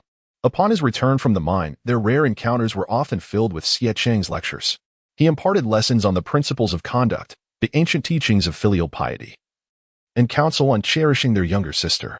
Each instance, laden with his profound affection, had, for the then Xie Zhao, transformed into sharp blades, inciting feelings of discontent and resentment. Chapter 23. The entire family takes action. Later, he departed from the Xie family. Many principles articulated by Xie Zhao were gradually validated in society. He endured the harshest of blows, slowly gaining clarity. It turned out that his elder brother had genuinely cared for him. Xie Zhao smiled at Xie Zhao and called out, "Brother, this money is what I earned." Xie Zhao stiffened momentarily. Did he just refer to himself as brother? His hand trembled slightly as he subtly turned away to glance at the red lanterns outside. After a brief moment, he suddenly relaxed, turning back to Xie Zhao with widened eyes. What? You claim this money is yours? Xie Zhao suppressed a laugh and nodded, recounting how he caught fish, sold them, and gathered wild vegetables. During winter, the market for fish was thriving, particularly crucian carp in hospitals, and with the approaching new year, families were willing to spend, allowing him to earn a considerable amount. The same goes for wild vegetables. With shepherd's purse scarce in winter, all the wonton stalls are buying. In another month, once the wild vegetables sprout, their value will diminish. Xie Tian's eyes widened. Fish and wild vegetables are worth so much. How did I not know? Xie Zhao smiled at her with a hint of affection. There is much you remain unaware of. I will teach you gradually. In these times of limited information, the fastest way to earn money is through trade. To put it simply, one transports goods from the east to sell in the west, capitalizing on novelty in the disparity of information. The scarcer the item, the more valuable it becomes. This is the essence of trade. The same principle applies to winter fish and wild vegetables. Xie Tian paused, a flicker of embarrassment crossing her face as she turned her head away. Yet her heart raced with astonishment. This second brother seems to have changed in some way. In the past, he would have ignored her or mocked her naivety. But just now, he mentioned teaching her in the future. Surely, she hadn't misheard? Xie Qing and Xie Yozhen were equally astonished, taking a moment to regain their composure. Is making money this easy? Over 70 yuan? It would take us several months to earn that. Before they could continue their conversation, Xie Zhao had already risen, dusting off his trousers and glancing outside. Brother, father, I need to go catch fish. I must head to the county tomorrow. Xie Qing and Xie Yozhen exchanged glances before hastily standing up. We'll go with you. Furrowing his brow, Xie Cheng considered Xie Zhao. Since he could earn money, it would be beneficial for them to accompany him. Xie Zhao, of course, welcomed the idea. Grinning widely, he pointed at the cart. Great. Tomorrow, let us prepare 2 more barrels for the fish. Once we earn money, we'll buy meat and enjoy meat sauce noodles every day. Under the dim night sky, the youth's eyes sparkled with ambition. Xie Tian quickly interjected, I'll go gather wild vegetables. I know where to find plenty. By the riverbank. Xie Yozhen, the seasoned expert, was well aware of the river's secrets, knowing precisely where the fish were abundant and where they were scarce. At this moment, he held a fishing net, crafted from rami, a legacy passed down from previous generations, long and heavy. Pull it over there. Hold tight. Do not let go. After instructing Xie Cheng, Xie Yozhen turned to Xie Zhao. You, young lad, go chase the fish. There's a bamboo pole over there. Stay on the shore and don't wade in. The water is cold, and I wouldn't want you to catch a chill. Xie Zhao understood that Xie Yozhen was concerned for his well-being. He nodded in agreement, without protest, and ran upstream with the bamboo pole in hand. Fish tend to seek refuge among the lush aquatic vegetation. With a lantern in hand, Xie Zhao identified the right spot and thrust the pole down, causing a beautiful splash on the water's surface. Fish were still plentiful in these times. After all, how else could one engage in the art of fishing? A few large, plump fish were startled, darting swiftly downward, sending ripples across the water. After half an hour, drenched in sweat, Xie Zhao called out to Xie Qing and Xie Yozhen, elder brother, father, time to haul in the net. Xie Yozhen quickly grabbed the fishing net and began to walk back. With each step, his smile widened uncontrollably. This net was heavy, undoubtedly filled with a good catch. Hold tight, eldest, Xie Yozhen shouted. In the next moment, he and Xie Qing worked together to haul the weighty net onto the shore. Wow! Under the gentle moonlight and the lantern's glow, the sight was nothing short of dazzling. The vigorous tails of the fish splashed energetically, filling the air with a symphony of sounds. It was a bounty of fish. Xie Zhao could hardly suppress his grin. There were far too many to count, exceeding his expectations. Quickly, put them in the bucket. Fresh fish fetch a good price, Xie Zhao exclaimed. Xie Cheng and Xie Yozhen wasted no time, sitting cross-legged, swiftly unhooking the fish, tossing the palm-sized ones into the bucket, while the smaller ones were relegated to another container. The trio worked with remarkable speed. An hour later, 3 large buckets brimming with fish lay before them. Xie Zhao was beaming with joy. Goodness, this must be worth a fortune. At least double. Let us cast the net again. Despite shivering from the cold, Xie Yozhen felt a surge of excitement at the sight of the overflowing buckets. If this were money, enduring the chill would be worth it. However, unexpectedly, Xie Zhao shook his head in refusal. With clarity in his gaze, he addressed the eager Xie Cheng and Xie Yozhen. While earning money is important, health is paramount. It's freezing now. And one trip in the water has already taken a toll. If you fall ill tomorrow, no amount of money will matter. Noticing the lingering hesitation on their faces, he continued earnestly. Moreover, with so many fish, what if we can't sell them all? I can scout for buyers elsewhere tomorrow. If we find someone, we can return tomorrow night for a more secure catch. Hearing Xie Zhao's reasoning, the two finally came to their senses. Indeed, cooking so many fish would require considerable oil, and who would want to buy such a large quantity without purpose? Xie Cheng turned to Xie Yozhen and said, Father, let us hurry home and change our clothes. We must not catch a chill. The three of them then carried their buckets and made their way home. The following morning, at the crack of dawn, just as the rooster crowed, Xie Zhao rose from his slumber. The sky was tinged with a pale light. And although it had not snowed for 2 days, the meltwater made the air particularly frigid. Still feeling somewhat drowsy, he gritted his teeth and approached the well, scooping a handful of cold water to wash his face, which instantly revived him. Upon glancing to the side, he noticed that Xie Tian was already busy kindling a fire and preparing breakfast. The young girl, merely 14 years of age, was adept at managing all the household chores. She skillfully chopped firewood and tended to the old-fashioned stove, which had not been used for quite some time and was covered in rust. After laboring for what felt like an eternity, she was drenched in sweat. If we simmer some pigskin, the iron will absorb the oil and prevent rusting, Xie Zhao remarked. Chapter 24. Losing one's child while raising another. Xie Tian was momentarily stunned, turning her head to see Xie Zhao, and was immediately startled. How come you're up? Xie Zhao shrugged. Of course, I'm going to gather wild vegetables.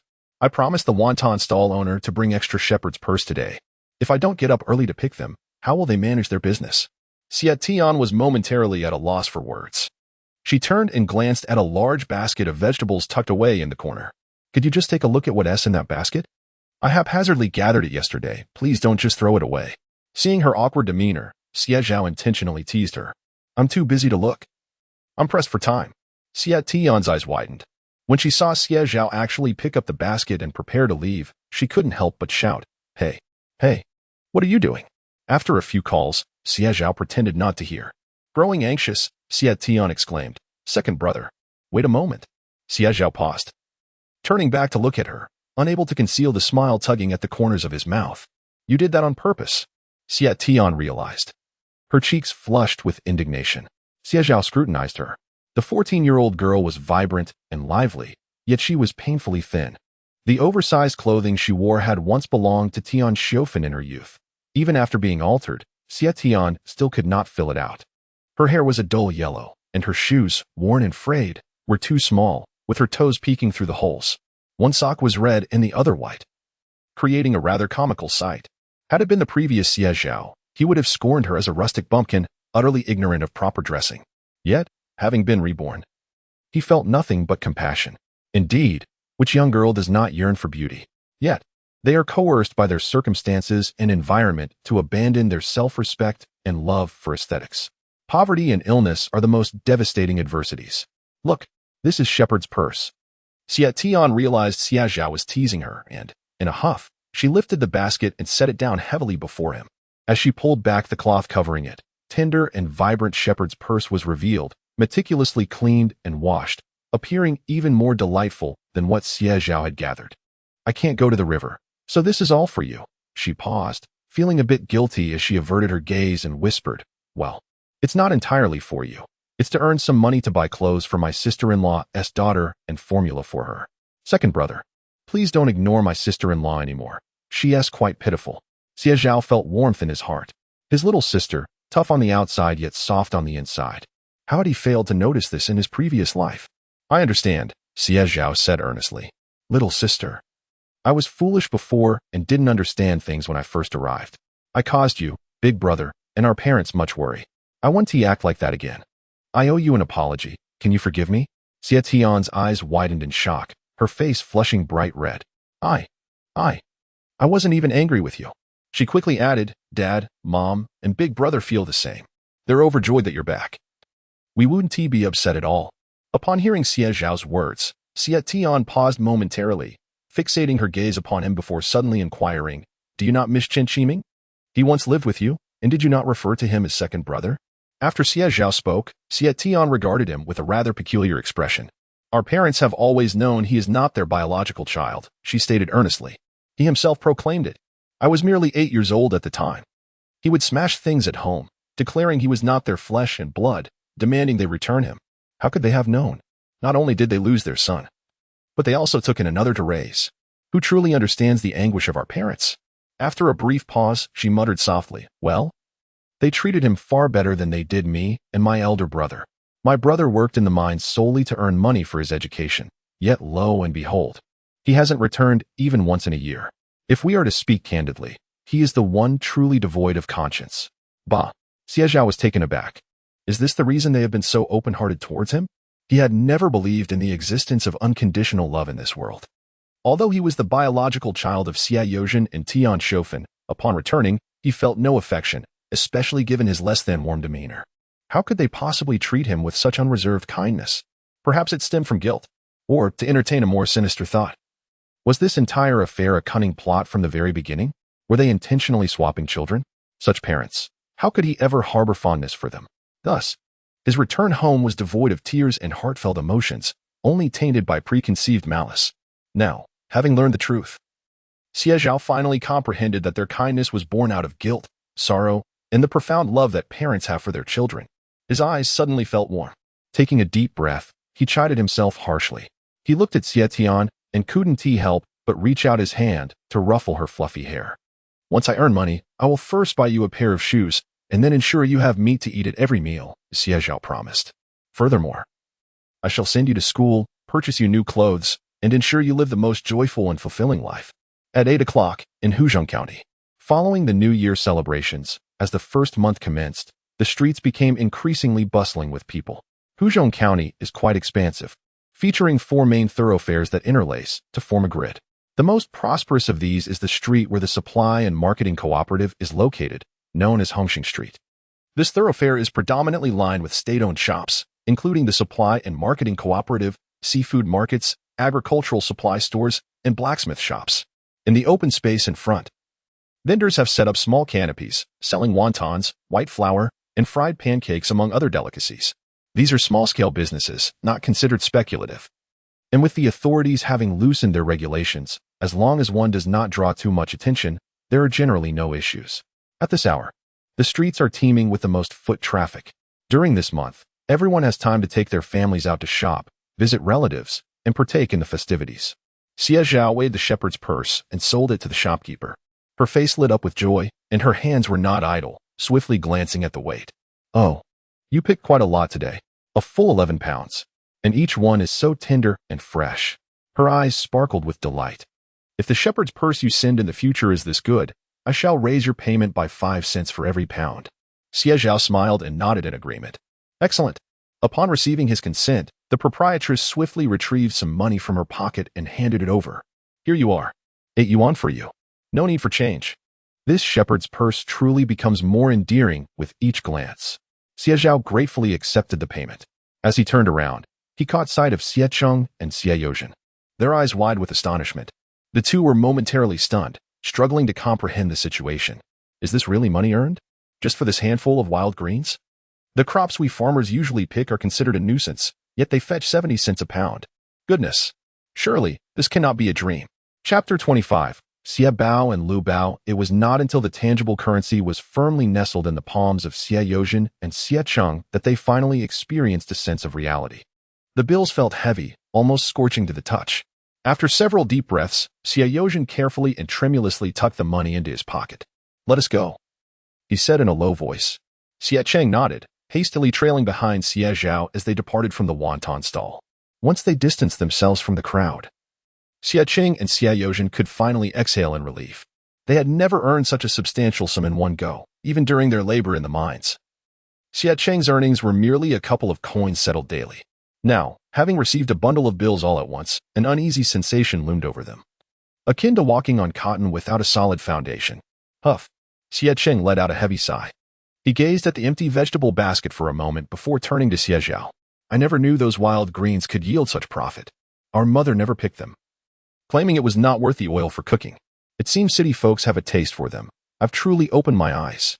Xie Zhao nodded in agreement. Our village may appear impoverished, but upon closer inspection, there are indeed many valuable items to sell. As he spoke, he continued to pull the cart towards the hospital.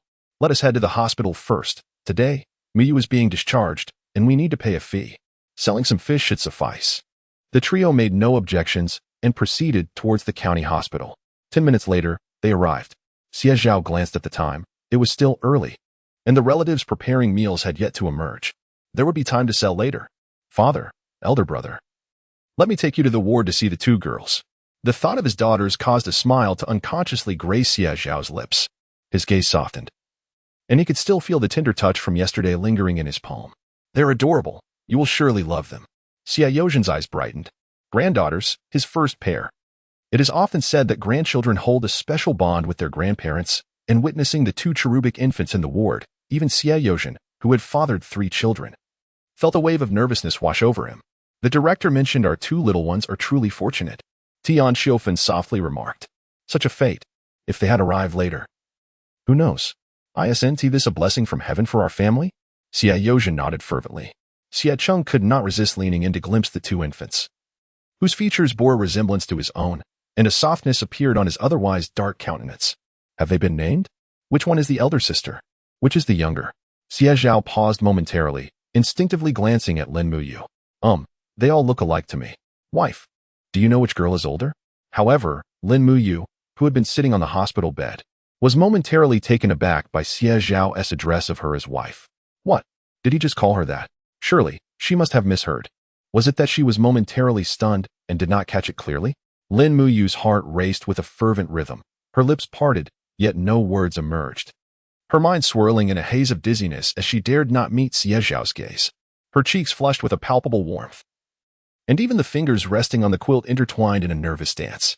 Observing her silence, Xie Zhao felt a surge of astonishment. Could it be? These 2 little girls bore such a striking resemblance that even Lin Muyu struggled to differentiate between them. Ultimately, it was Tian Xiofan who diffused the tension, pointing to the round-faced toddler and declaring, this chubby-faced one is the younger, likely due to her appetite. If I feed her slowly. She cries so loud that everyone outside can hear. She gestured towards the older sister, adding, Director Huang mentioned that as they grow older, they will become increasingly distinct. Something about fraternal twins. In any case, they will be easily distinguishable in the future. Xie Cheng nodded, somewhat bewildered. Noticing his sister pouting and attempting to suck on her own fingers, he couldn't help but burst into laughter. This little one, such a glutton. Have you named her yet? Little brother? Xie Cheng inquired casually.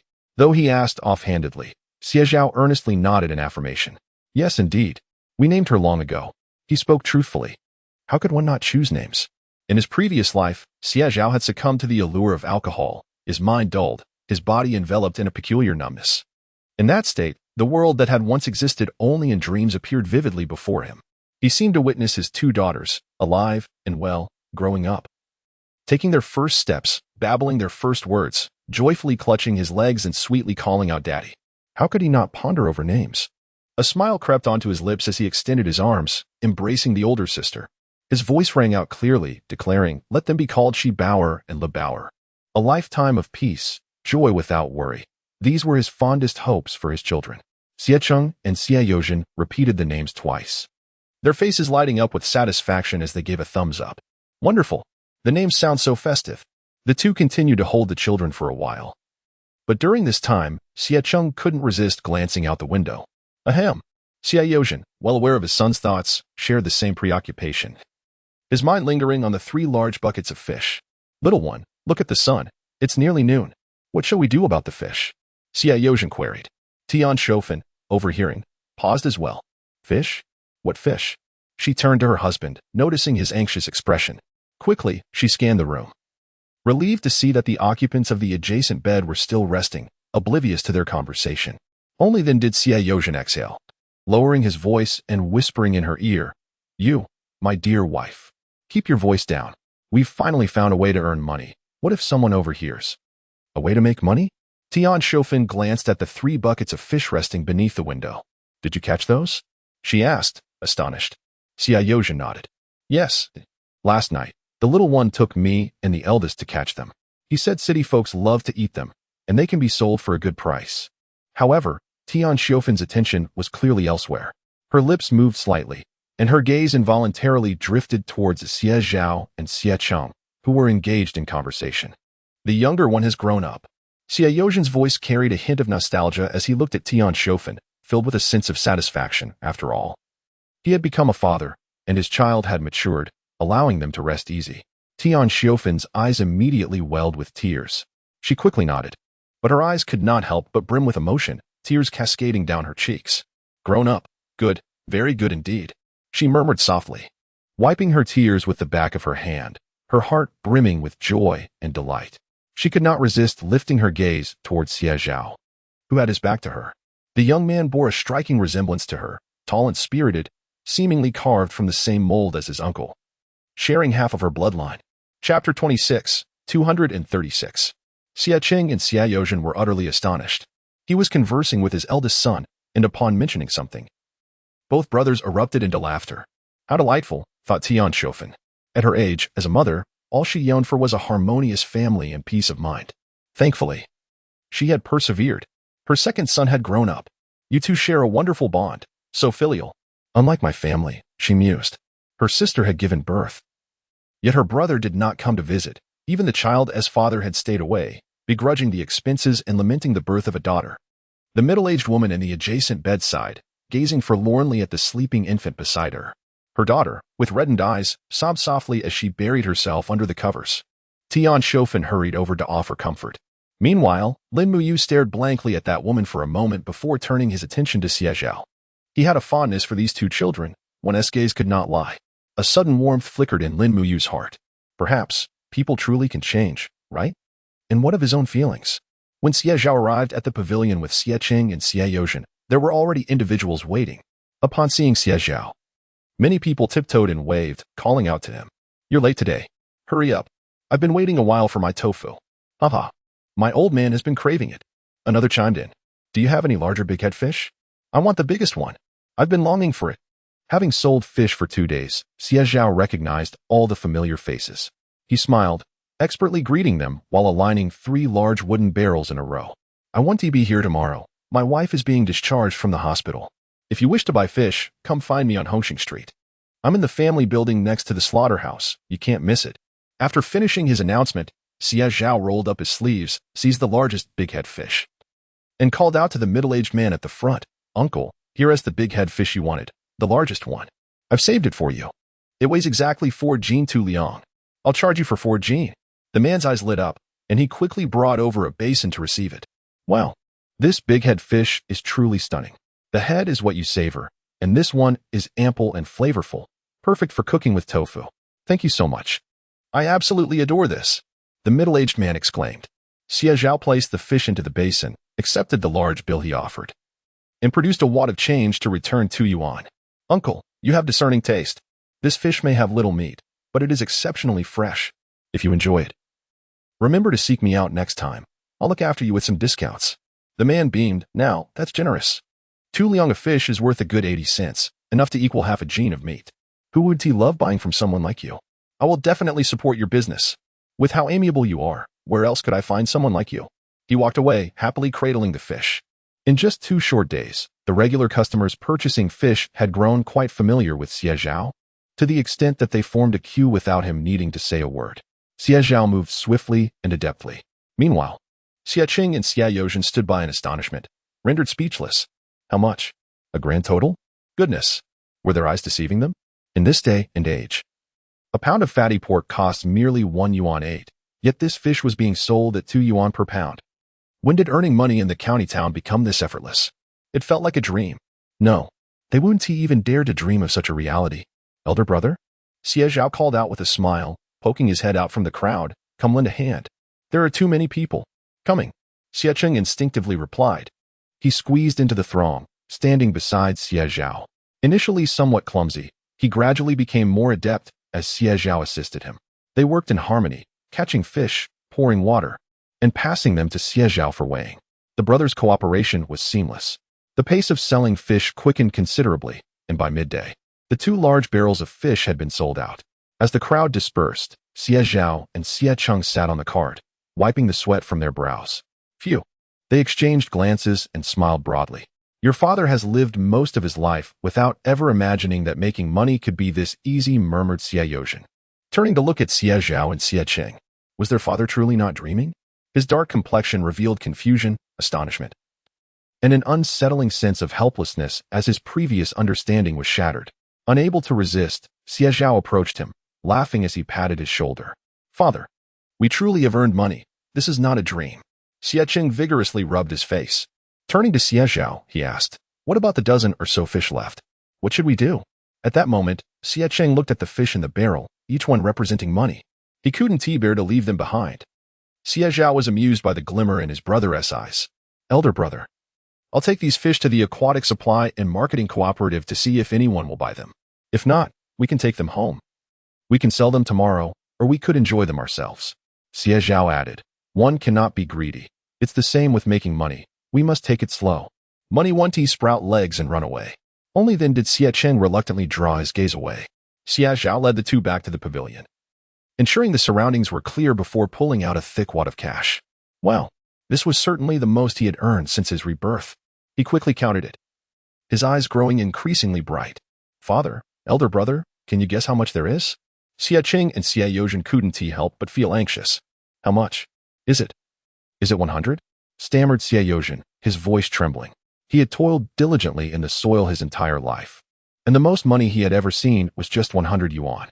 This was the maximum he could fathom. As for anything more, he dared not think. Nor would he. Meanwhile, Xie Qing remained silent. His dark complexion subtly flushed, his heart racing. Although he could not ascertain the exact amount, a significant portion was undoubtedly under his purview, the weight of it being somewhat estimable. 100 coins, certainly not less. It was likely even more. He felt a parched sensation in his throat, unable to resist rubbing his cracked hands together. 150. He uttered a figure. This time, however, Xie Zhao did not prolong the suspense. With a toothy grin, he neatly arranged the money before them. 236 coins. Xie Zhao remarked with a smile. Following his statement, an unexpectedly prolonged silence ensued. 236 yuan. This was the salary that an ordinary public servant would receive in this era. It could purchase the essentials for a family for an entire year. Yet, this was earned in merely one day. No, one morning. Despite their mental preparations, Xie Yozhen and Xie Qing were still taken aback by this figure. Chapter 27. Do you regret it? Xie Yozhen could not resist pulling out his pipe. He tapped it against the pavilion beside him, trembling as he stuffed a bundle of tobacco inside. After borrowing a light from elsewhere, he took several deep puffs, the cold wind finally calming his nerves. Phew. This money cannot be squandered. Xie Yozhen said to Xie Zhao, "You have 2 children, and your brother needs to marry. Every single matter requires funds. Have you heard me?" Xie Zhao chuckled and nodded. "I heard you, Dad." He extracted 200 yuan and turned to hand it to Xie Qing. Xie Qing was momentarily taken aback, instinctively about to refuse, but the next moment, he heard Xie Zhao say, "Eldest brother, this money is for the hospital fees. I'm going out to buy some pancakes. You and Dad should take care of Muyu's discharge procedures first. I will take a look at the fish supply and marketing cooperative." After pondering a moment, he added, "Once the discharge is completed, you should head home first. Muyu is still in her confinement period and must not be exposed to the cold wind. I will make a quick trip to the cooperative and return without wandering about." Only then did Xie Qing accept the money. "All right, come back soon. If you can't sell it, we can manage without it." Xie Zhao nodded, grabbed the bucket, and dashed outside the hospital. After the first day of the Lunar New Year, the streets became bustling with activity. The alley outside the hospital was lined with numerous stalls, wonton and dumpling shops, noodle stands, pancake vendors, and deep-fried snacks, among others. Xie Zhao headed straight to the noodle shop. Such small establishments had no menu. They relied entirely on loyal patrons. It was a husband and wife stall. The husband rolled and stretched the dough while the wife took care of boiling the noodles, serving at the table, and collecting payment. Their division of labor was clear, and their cooperation seamless, making their small business thrive.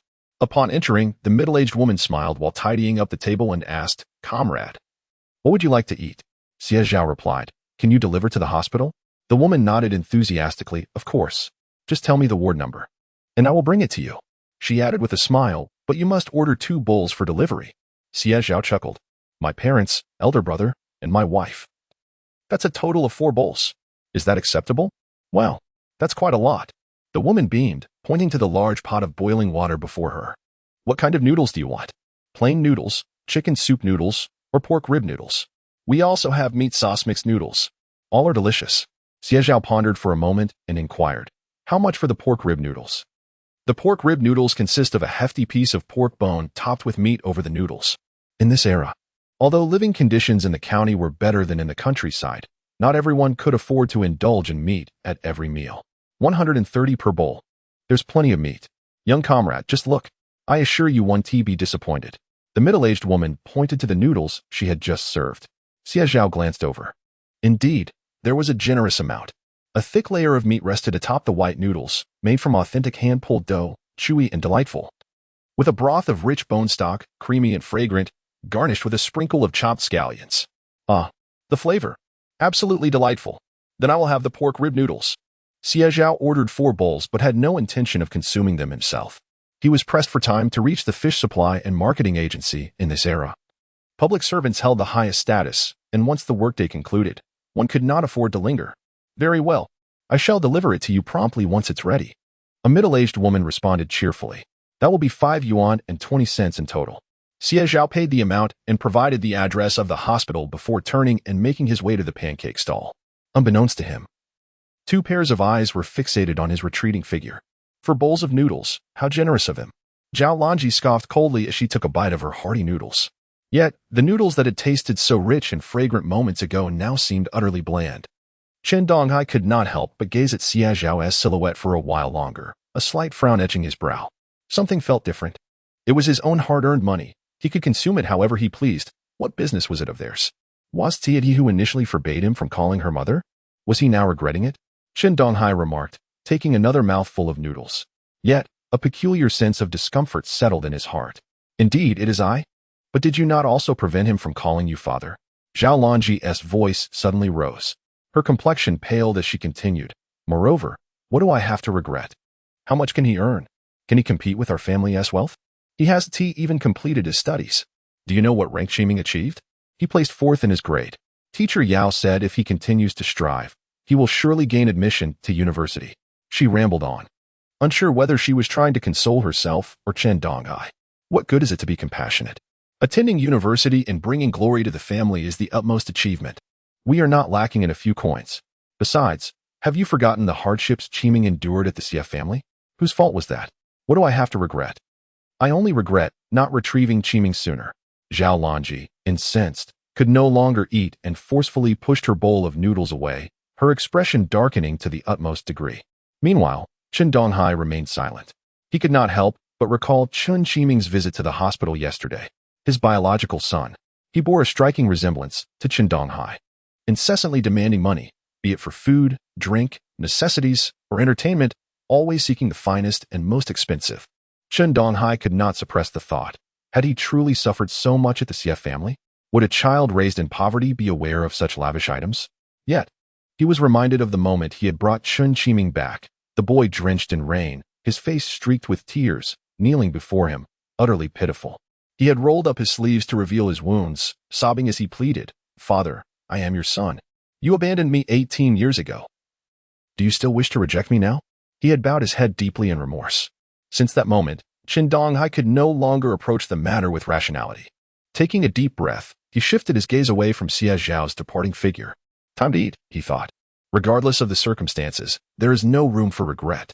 He is not in want of financial resources, and Chen Qiming's academic performance is commendable.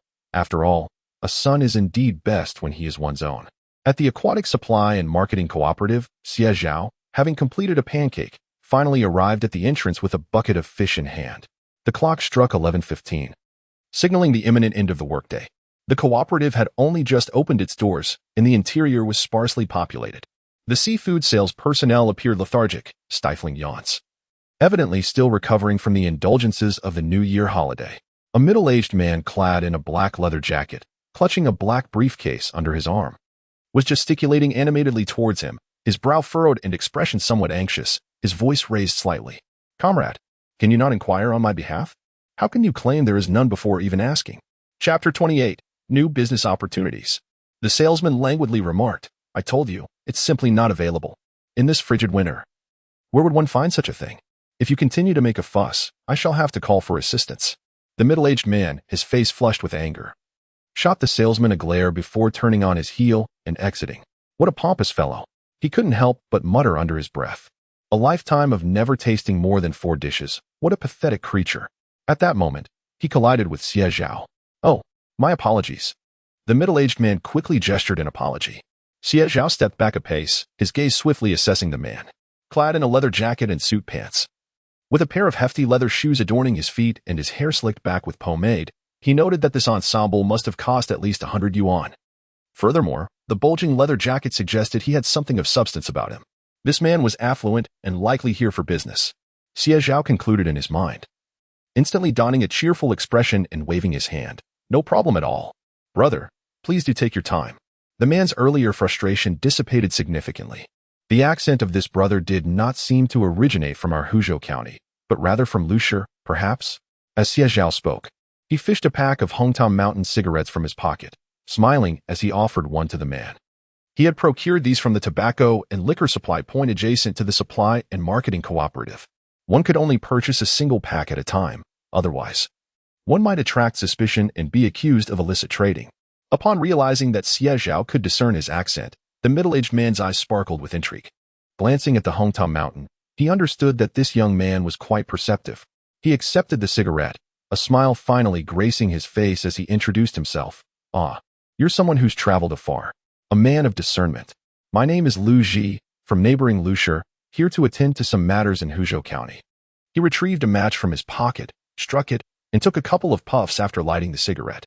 Once his mood settled, he turned to glance behind him, spitting disdainfully. What kind of people are these salesmen? Asking a simple question and they respond with such impatience. Do they truly believe they are irreplaceable? With their heads stuck in the clouds? Setting a bucket down, water splashed out, causing the fish within to thrash about, splattering water everywhere. Lu Ji instinctively glanced over. Oh, fish, indeed. He paused, quickly crouching down for a better look.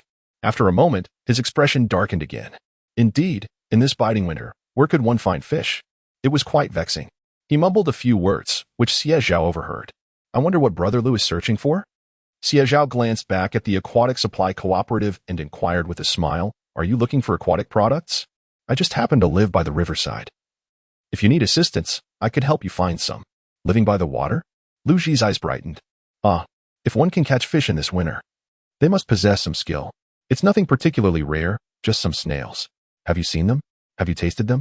Cut off the tails, stir-fry them in hot oil. Steam them, then add a handful of purple leaf vegetables. Absolutely delectable. Snails? Of course, I've had them. In this day and age, this thing can hardly be deemed a delicacy. For no other reason than its excessive consumption of fuel and effort. Who would willingly partake in it? With the relentless chores awaiting in the fields. Who has the time to scour the rivers and fields for snails, only to return to meticulously clean them, fry them in copious oil, and then struggle to savor them? Often resorting to a bamboo skewer to extract the morsels? The entire process could consume half a day's worth of labor. Who would willingly invest such effort? No matter how delectable the dish may be, especially for the hard-working farmers. At the mere mention of consuming snails, they are bound to scold their wives. What on earth does Lu Ji want with this? Xie Zhao furrowed her brow, preparing to inquire further, when suddenly a thought struck her. Wait a moment. Lushur? Isn't that the place renowned for its love of rice noodles? This locale boasts an abundance of noodle shops, particularly famous for a broth made from snails, which Xie Zhao had indulged in during a previous life. It was indeed a delightful and robust flavor, a true culinary marvel. In a brief moment, Xie Zhao pieced it all together.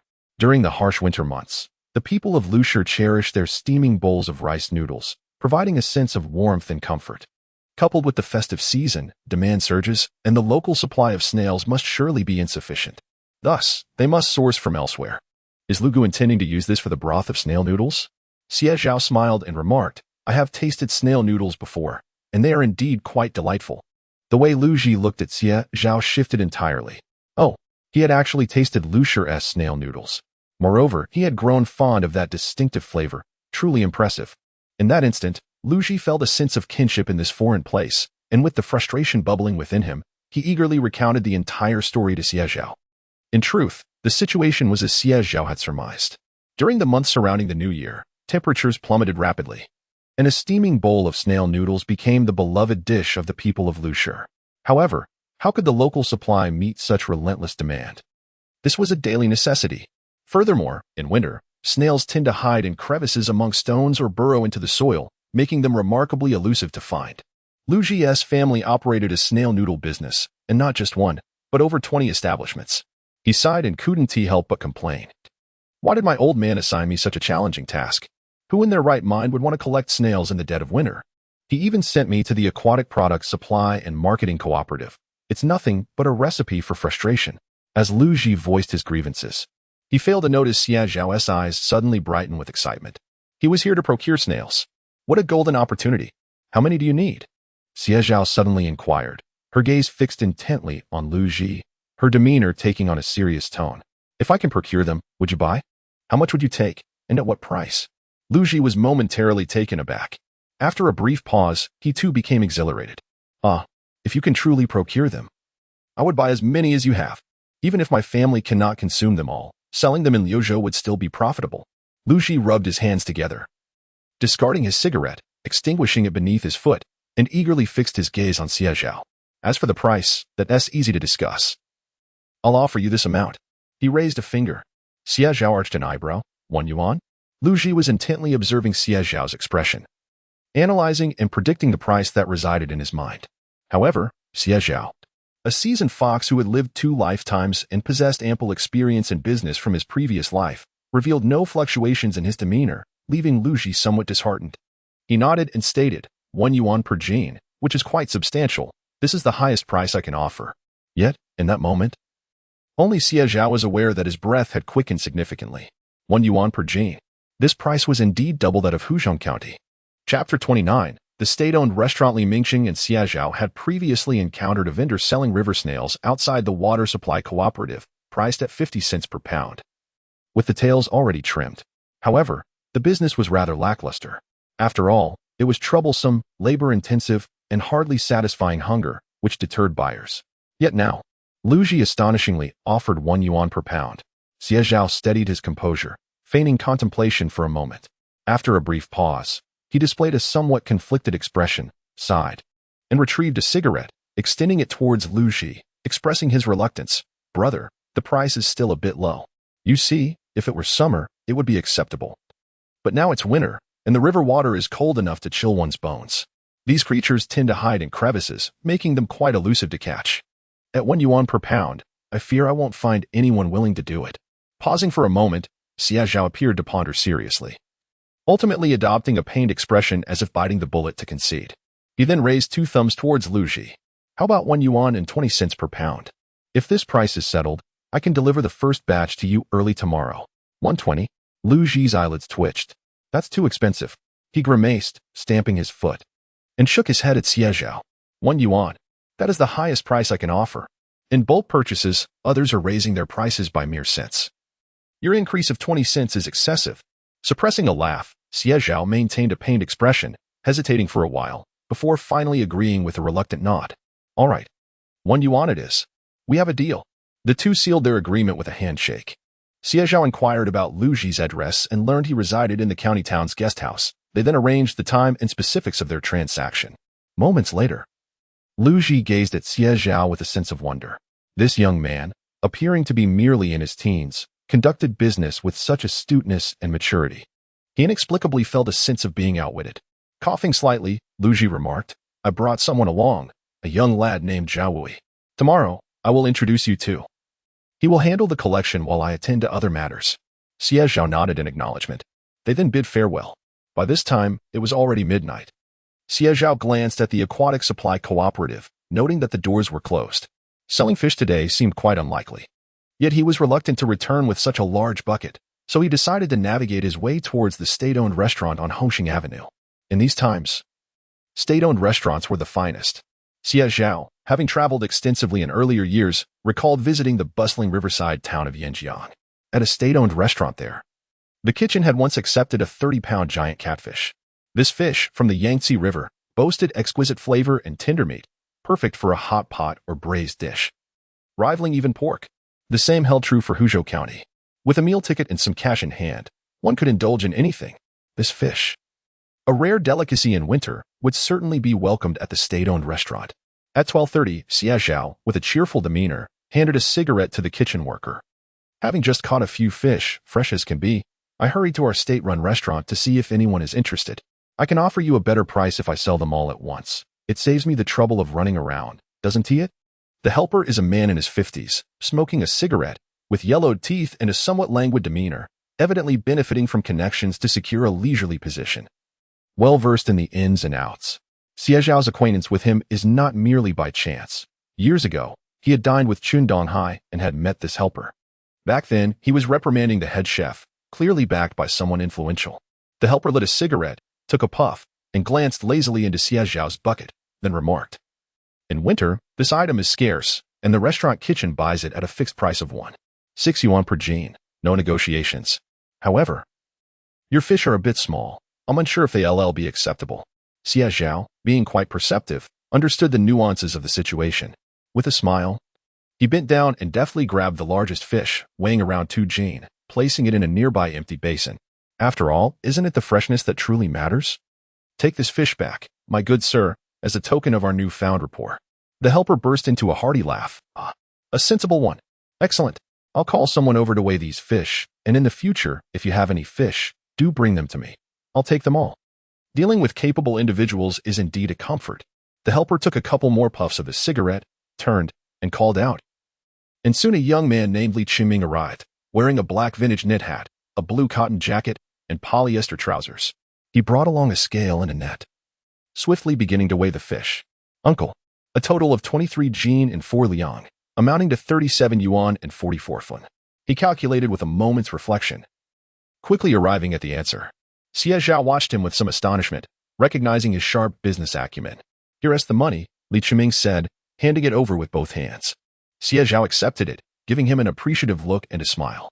The helper, satisfied, left with the fish in hand. As Li Qiming turned to enter, Xie Zhao called out to him, "Young man, might our restaurant accept other items as well?" He inquired softly, offering a cigarette as he spoke. "I live at the foot of the mountain and can often procure wild chickens or ducks. If I could sell some for a little extra money, it would help me buy some fabric for my wife and children's clothing." Li Qiming chuckled, surprised, and looked at Xie Zhao. "You seem younger than me. Yet you have a wife and children already?" Xie Zhao nodded. "Indeed. I married early. It's common in rural areas." Li Qiming took the cigarette but scrutinized Xie Zhao more closely. A rural lad, perhaps? Yet, this young man appeared delicate and handsome, far from the typical image of someone who toils in the soil. However, he did not dwell on it further. As he leaned in closer, lowering his voice, he remarked, "We are indeed collecting, particularly an abundance of mountain goods. Occasionally, certain leaders have a penchant for such delicacies. If you possess any, to bring them forth. The rarer they are, the higher the price we can offer." A grin spread across Xie Zhao's face. He expressed his gratitude and bid farewell to Li Mingxing, taking an empty bucket as he made his way back to the supply and marketing cooperative. It was futile to rely on Xie Yozhen and Xie Chang for rice and flour. The two had saved their entire lives, always wishing to hoard their wealth. But Xie Zhao held a different perspective. Money, in his view, was meant to be earned, not merely saved. After all, what is the purpose of earning? Is it not to provide a better life for one's wife, children, and elderly parents? He was willing to spend. Upon arriving at the cooperative, he found a supply clerk on duty. Chapter 30. The weeping joyful baby. It was mealtime, and the crowd was sparse. Inside, a beautiful saleswoman was dozing off. The gray-white cement walls bore bold red characters proclaiming integrity and service, customer first. Below was a row of glass cabinets filled with an assortment of goods. Xie Zhao glanced at the price list on the wall. In this era, rice and flour were considered fine grains, priced at 1.7 yuan per jin for rice and 1.9 yuan for flour. Purchasing with grain coupons offered a slightly better deal. He opted for 10 jin of rice. After a moment's contemplation, he also bought 3 jin of brown sugar, and finally, a few miscellaneous items such as cups and enamel basins. Having just separated from his family the previous day, his home appeared rather shabby and cluttered. He acquired a bucket and filled it to the brim before carrying it to the counter. The total came to 20 yuan and 6 jiao. The saleswoman's eyes brightened at the sight of Xie Zhao's substantial cash. With such an impressive amount, and given his handsome appearance, a smile unconsciously graced her face. As Xie Zhao fished out the money to settle the bill and turned to leave, his gaze suddenly halted. In the counter, a pair of exquisite shoes lay quietly. They were fastened with a buckle, featuring a slight wedge heel, and adorned with an orange velvet fabric embroidered with a dragonfly resting on a lotus leaf. Simply stunning. "How much are these shoes?" Xie Zhao inquired. The saleswoman replied with a smile. "These were shipped from Yangqing, the latest trend, though they are a bit pricey." They are just 10 yuan a pair. Would you like them? 10 yuan a pair was indeed considered expensive in this era. Yet, he thought of Xie Tian, his stubborn yet tender-hearted younger sister, who, as the only girl in the family, endured far more hardships than the men. Please wrap them up for me, Xie Zhao said softly. He thought to himself, this is merely the beginning. The days ahead will undoubtedly become increasingly favorable. At 3 in the afternoon, Xie Zhao shouldered a carrying pole, with a wooden bucket hanging from each end. This journey took a full 2.5 hours, not due to laziness, but because he had never carried heavy items since childhood. Thus, once the 2 buckets were loaded, the initial ease soon turned into pain, making him grimace. Why did you buy so many things?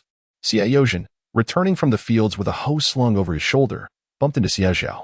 Upon seeing the overflowing buckets, his eyelids twitched in surprise. This rascal, wasting money recklessly. He hurried over and took the burden from Xie Zhao's shoulders, exclaiming, how can you handle this? Quickly set it down. Do you want to ruin your shoulders?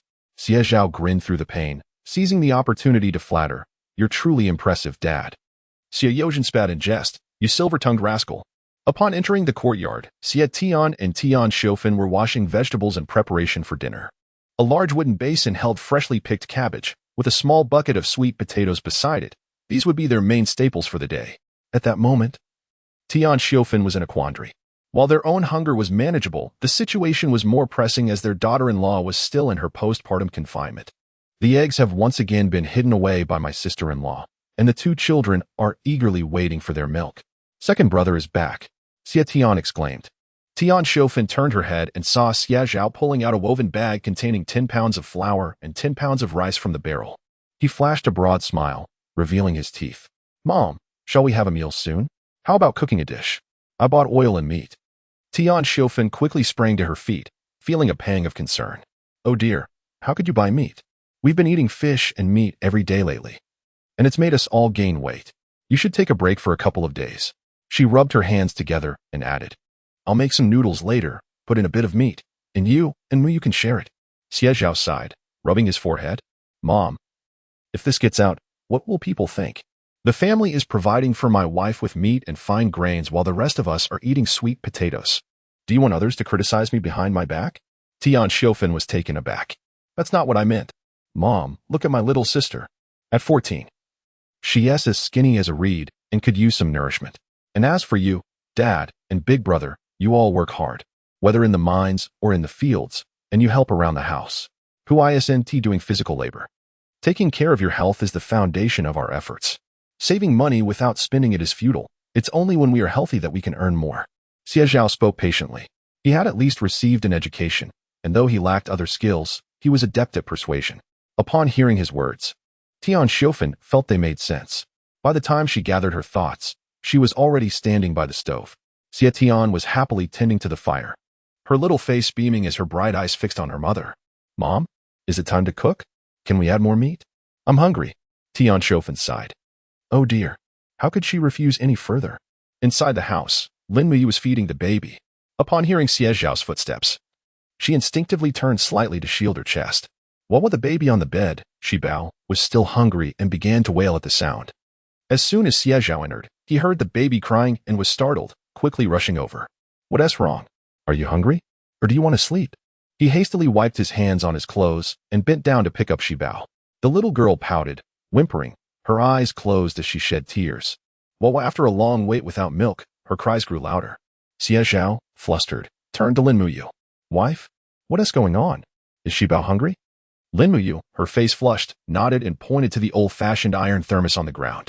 Could you prepare some milk powder for Xie Bao? She is hungry. I'll feed her this meal. Xie Zhao nodded quickly, trying to recall the parenting knowledge he had learned in his previous life. Was it 30 milliliters of milk powder for 1 scoop? Then, he needed to test the water temperature on the back of his hand to see if it was too hot. In theory, it sounded straightforward, but in practice, it proved to be quite challenging. After a flurry of activity, he had spilled a significant amount of water and ended up adding too much milk powder. Yet, he indeed succeeded in feeding Xie Bao. The little bundle of joy immediately ceased her cries. Her mouth, akin to a suction cup, latched onto the pacifier, and she began to suck eagerly. The room fell into a serene silence. When Xie Zhao settled down, his body was tense, drenched in sweat. Caring for an infant is no trivial task.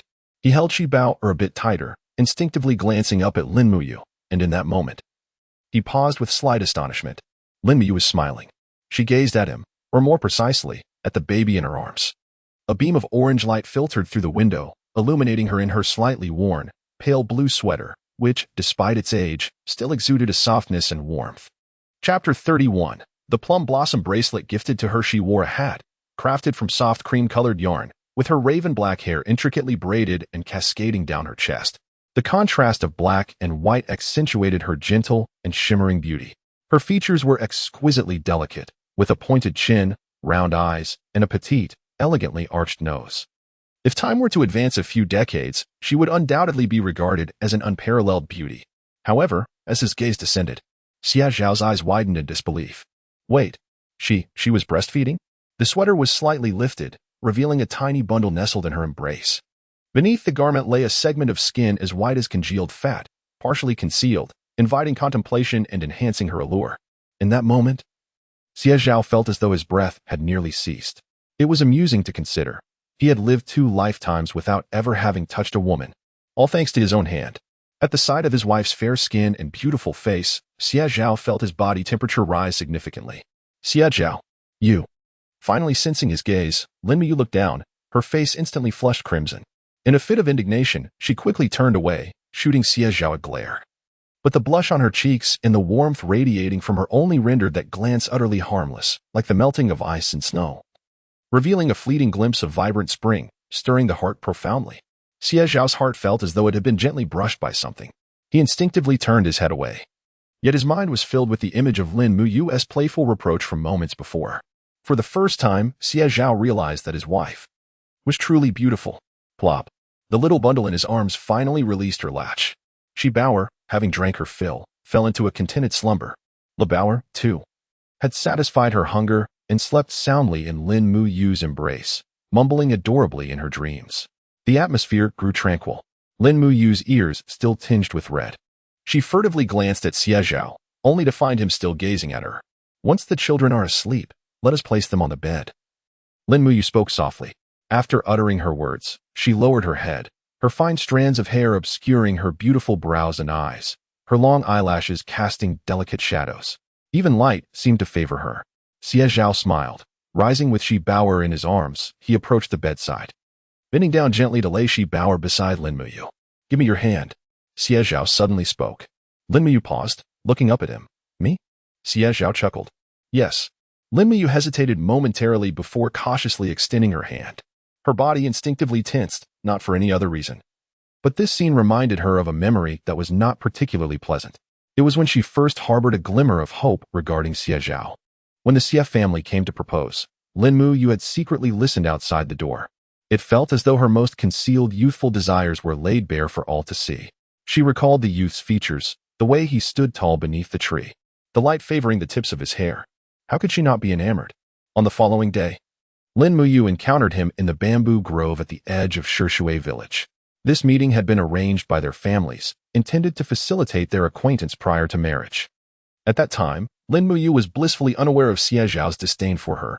Her youthful heart fluttered with excitement, filled with joy. She thought to herself, he must have some feelings for me. Otherwise, why would he agree to marry me?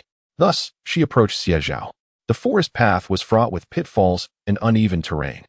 As she walked towards him, she stumbled and nearly fell. In her moment of panic, tears welled in her eyes as she looked up at him. Could you assist me? I think I've sprained my ankle. Indeed, the pain was real. She could feel her ankle swelling rapidly, tears cascading down her cheeks. For Xie Zhao, however, the girl before him, though pure and beautiful, was utterly unappealing. She seemed disingenuous. Her eyes sparkled with joy, curiosity, and an unmistakable affection that he could not bear. It felt as if he had been scalded. How absurd. Could anyone truly fall for another without even having met them? Educated and particularly averse to arranged marriages, he found the notion repulsive. 2 individuals forced together, destined to torment one another until death. Thus, when he saw Lin Muyu, her eyes brimming with tears and her hands reaching out to him in a pitiful plea, his heart turned cold and hard, any vestige of compassion instantly cast aside. He could not extend his hand. To do so would seal his fate. Xie Zhao admonished himself. With a slight smirk, he took a step back, looking down at her from above. Stop pretending. I will never like you. His voice was icy and sharp. each word cutting into her heart like the cruelest of blades. It was then that Lin Muyu first realized, perhaps, he genuinely loathed her. Memories flooded back, vivid and poignant. As she reached out her hand, hesitation and fear coursed through her. Would he once again dismiss her? Or, after igniting a flicker of hope, would he cast her down into despair? Her thoughts were chaotic. Yet before she could fully comprehend, Lin Muyu found her hand extended towards Xie Zhao. He curved his lips into a faint smile, and in the next moment, she felt a chill at her wrist. Her gaze froze, wide-eyed in disbelief, reflecting in her dark pupils a small, exquisite, plum blossom-shaped silver bracelet. I saw it at the supply store. It was beautiful, so I bought it, Xie Zhao remarked. It suits you well. Do you like it? Her delicate wrist, dainty and slender, was revealed as her sleeve slid slightly upward, showcasing her fair, youthful skin. Xie Zhao's breath caught for a moment. Lin Muyu was truly enchanting, especially in recent days. As her health improved, she transformed from a dull stone into a breathtaking gem, stripped of its dust. Xie Zhao could not help but ponder, how had he been so blind in his previous life? His own wife was so stunning, and yet he had been ungrateful. She was, indeed, remarkably beautiful. Lin Muyu finally came to her senses, swiftly retracting her hand and lowering her head, fixating on the blanket, murmuring, "Why give this to me?" Xie Zhao was taken aback.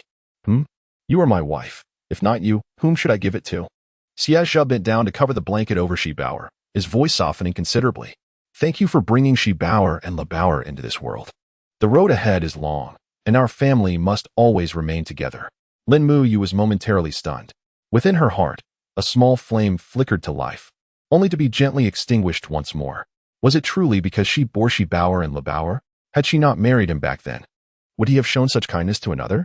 A myriad of thoughts flooded her mind as she kept her gaze lowered, her stray locks subtly concealing her bangs and obscuring the glimmer of disappointment in her eyes.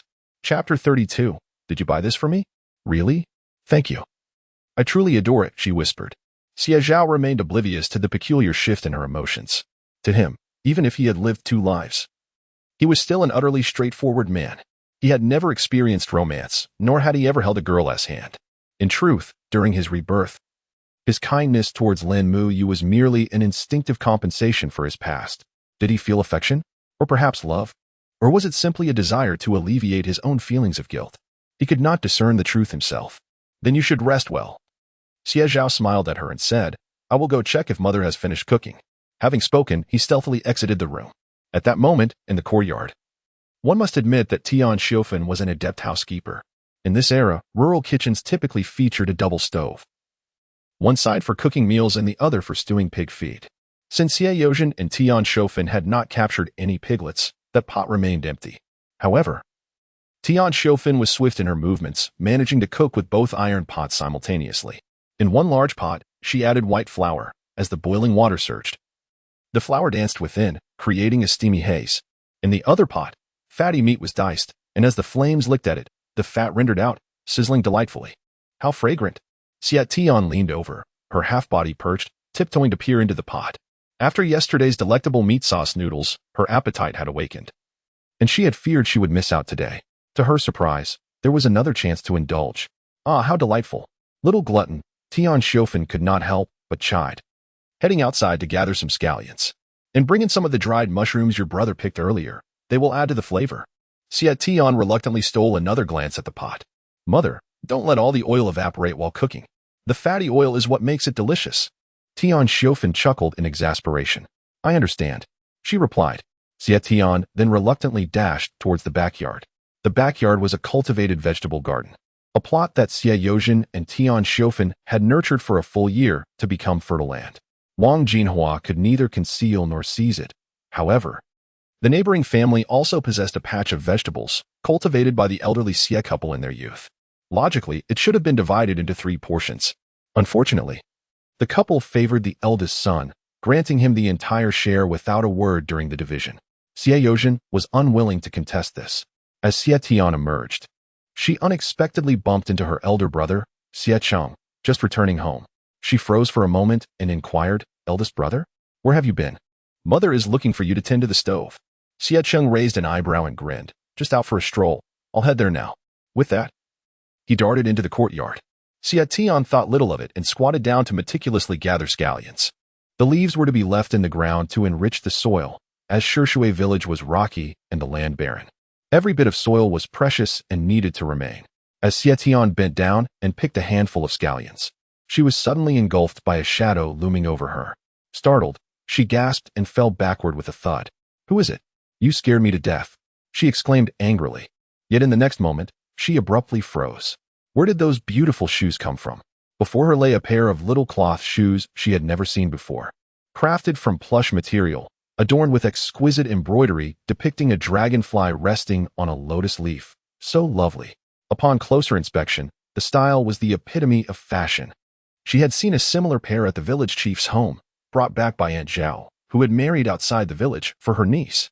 It was said that one pair cost 10 yuan, quite a sum. Xie Zhao had secretly stolen glances at them several times. But her little friends wouldn't even let her touch them. They claimed her hands were dirty, and should she dare touch them, she would have to compensate for them. How could she possibly risk it? Where did this pair come from? Her eyes were glued to them, unblinking. Until Xie Zhao could no longer contain his laughter and gently cleared his throat, prompting the little girl to finally look up in astonishment. "Second brother, what are you doing here?" she exclaimed, her eyes wide. Xie Zhao replied, "If I weren't here, who would have brought you the shoes?"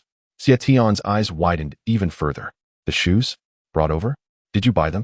She suddenly sprang to her feet, now noticing the oil paper from the supply and marketing cooperative that Xie Zhao held in his hand. These shoes were precious. She blinked, gazing at them again and again. And after a moment, her expression turned serious as she looked at Xie Zhao. "Second brother, you bought them too small. Second sister-in-law definitely won't fit into them. Don't you even know what size shoes your own wife wears?" Xie Zhao burst into hearty laughter. He reached out and playfully tousled her hair. "Who said they were for your second sister-in-law?" He chuckled. "These are for you. Try them on and see if they fit." Xie Zhao stumbled back a step, her face a mask of shock as she looked at Xie Zhao. "For me? Really?" Xie Zhao nodded. "Just look at the design. Aren't they meant for children? Your second sister-in-law would never wear them. Besides, if they were truly for her, why would I show them to you?" Xie Zhao was taken aback.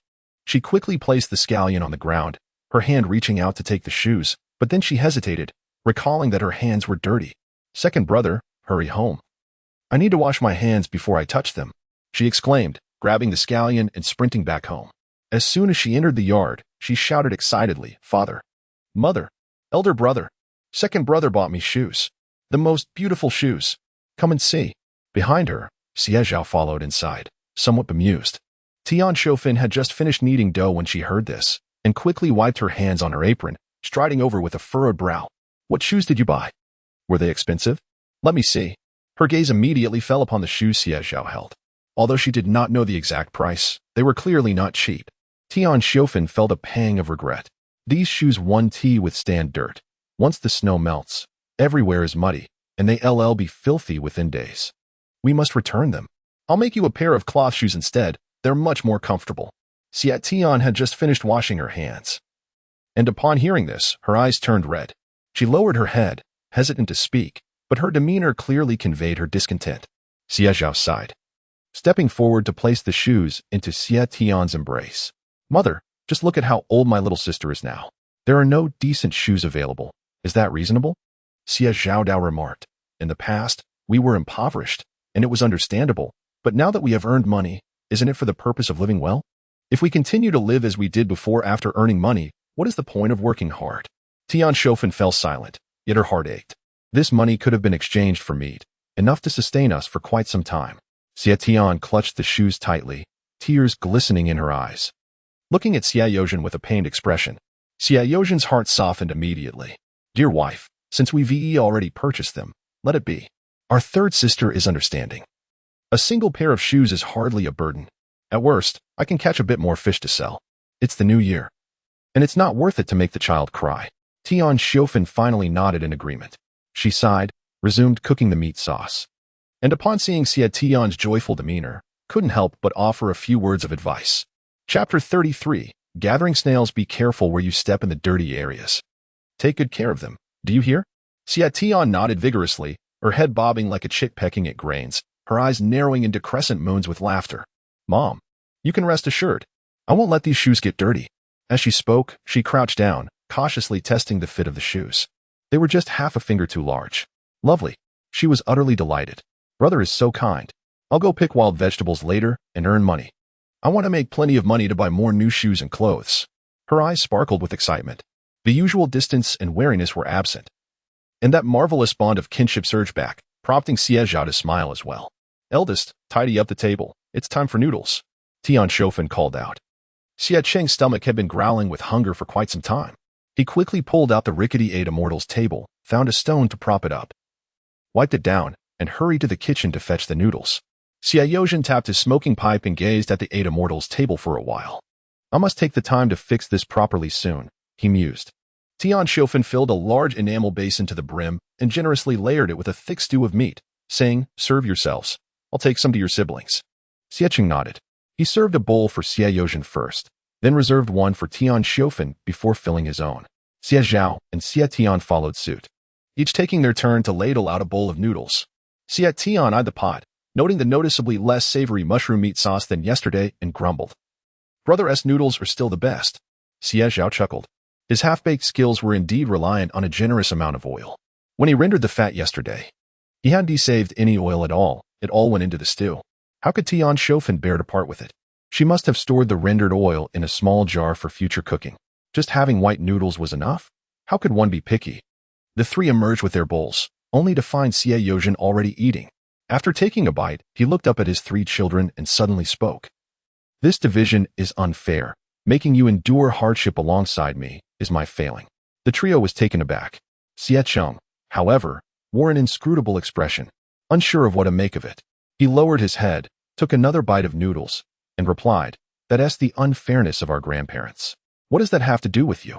Besides, we are no worse off than they are now." Xie Zhao nodded, recalling his visits over the past year to the Qin family to see Qin Donghai and Zhao Lianji. In retrospect, he felt both foolish and amused. After living two lives, he finally understood that many things cannot be fought for. When parents serve an uneven portion of water, no amount of complaining will change their perception, only leading them to view your grievances as mere theatrics for sympathy. The heart is flesh, not a machine. Humans will inevitably show favoritism. Moreover, Xie Zhao recognized that Tian Shofan and Xie Zhao's affection for him was, in its own way, a form of bias as well. They were simply unaware of it. The division of the family was a matter resolved. There was no need for further contemplation. Clearing his throat, Xie Zhao declared, "I have something to say as well." He recounted his encounter with Lu Ji at the Aquatic Supply and Marketing Cooperative today, then proceeded to discuss the matter of fish procurement at the state-owned restaurant on Hongxing Street. Fishing, indeed, is quite a chilling endeavor, and it is not guaranteed to yield a bountiful catch every day, nor can one always sell it profitably. In the future, we could sell our catch at the residential buildings near the mining area. If we cannot sell everything, we could directly deliver the remainder to the restaurant. Accepting a lower price, better to do so than let it spoil in our hands. After Xie Zhao finished speaking, both Xie Cheng and Xie Zhao nodded in agreement. Moreover, selling everything in one go would save us considerable trouble. However, the two were more intrigued by Xie Zhao's mention of the river snail business. Can that really be profitable? Selling for merely a dime per jean? Xie Cheng furrowed his brow, hesitantly glancing at Xie Zhao. Brother, could it be a scam? Xie Zhao, too, lost his appetite, his hands itching to smoke. Indeed, where in the world could such a good deal exist? Those things are neither tasty nor oil efficient. They are dug out of the mud and are filthy beyond measure. I find 50 cents per jean exorbitant. Why would anyone collect such a thing? Xie Zhao responded, "Father, this is a matter of information disparity." He pondered for a moment and offered an analogy.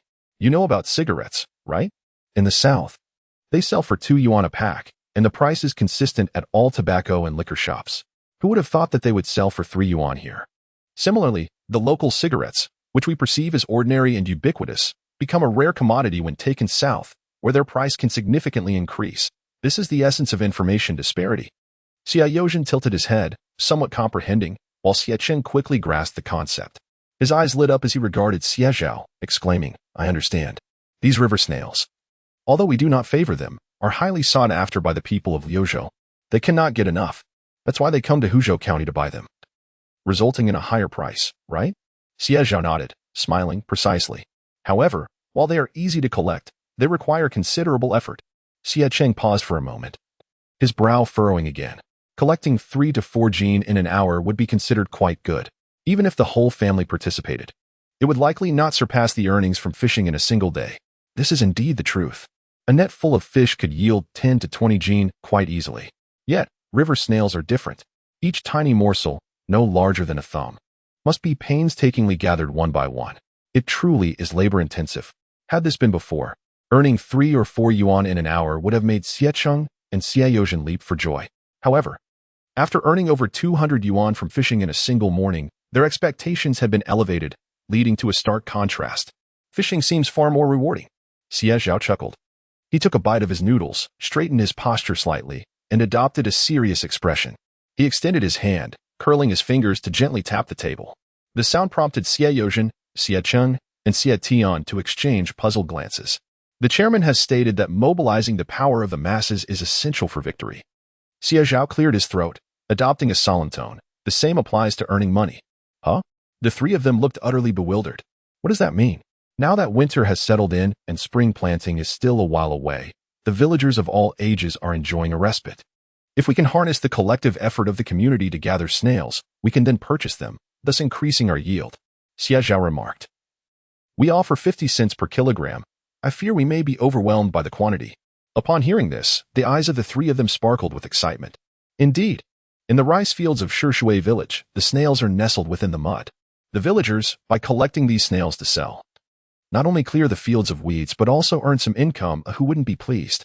With a purchase price of 50 cents per kilogram, and selling them in the county for 1 yuan per kilogram, the profit margin amounts to 60 cents. At this revelation, the group became animated. Eager to commence the collection immediately, Xie Zhao stifled a laugh and suggested, let us first enjoy our noodles. Once we have eaten, we shall have the strength to work. Chapter 34. Xie Zhao's unique method. With thoughts occupying her mind, the meal was consumed with remarkable speed. Xie Zhao and Xie Zhao hastily finished their portions and prepared to leave. Xie Tian, clutching her beloved shoes, blinked and turned to Xie Zhao. Brother, what can I do? She was genuinely fond of those shoes. Though Tian Xiaofan was unaware of their cost, Xie Tian knew well, 10 yuan. With her brother being so generous, she felt compelled to contribute in some way. Xie Zhao winked at her and asked, do you know how to play house? Xie Tian widened her eyes in surprise. What? Play house? Shishui Village was not large, yet its population was concentrated due to the surrounding mountains. In those days, families were fervently expanding.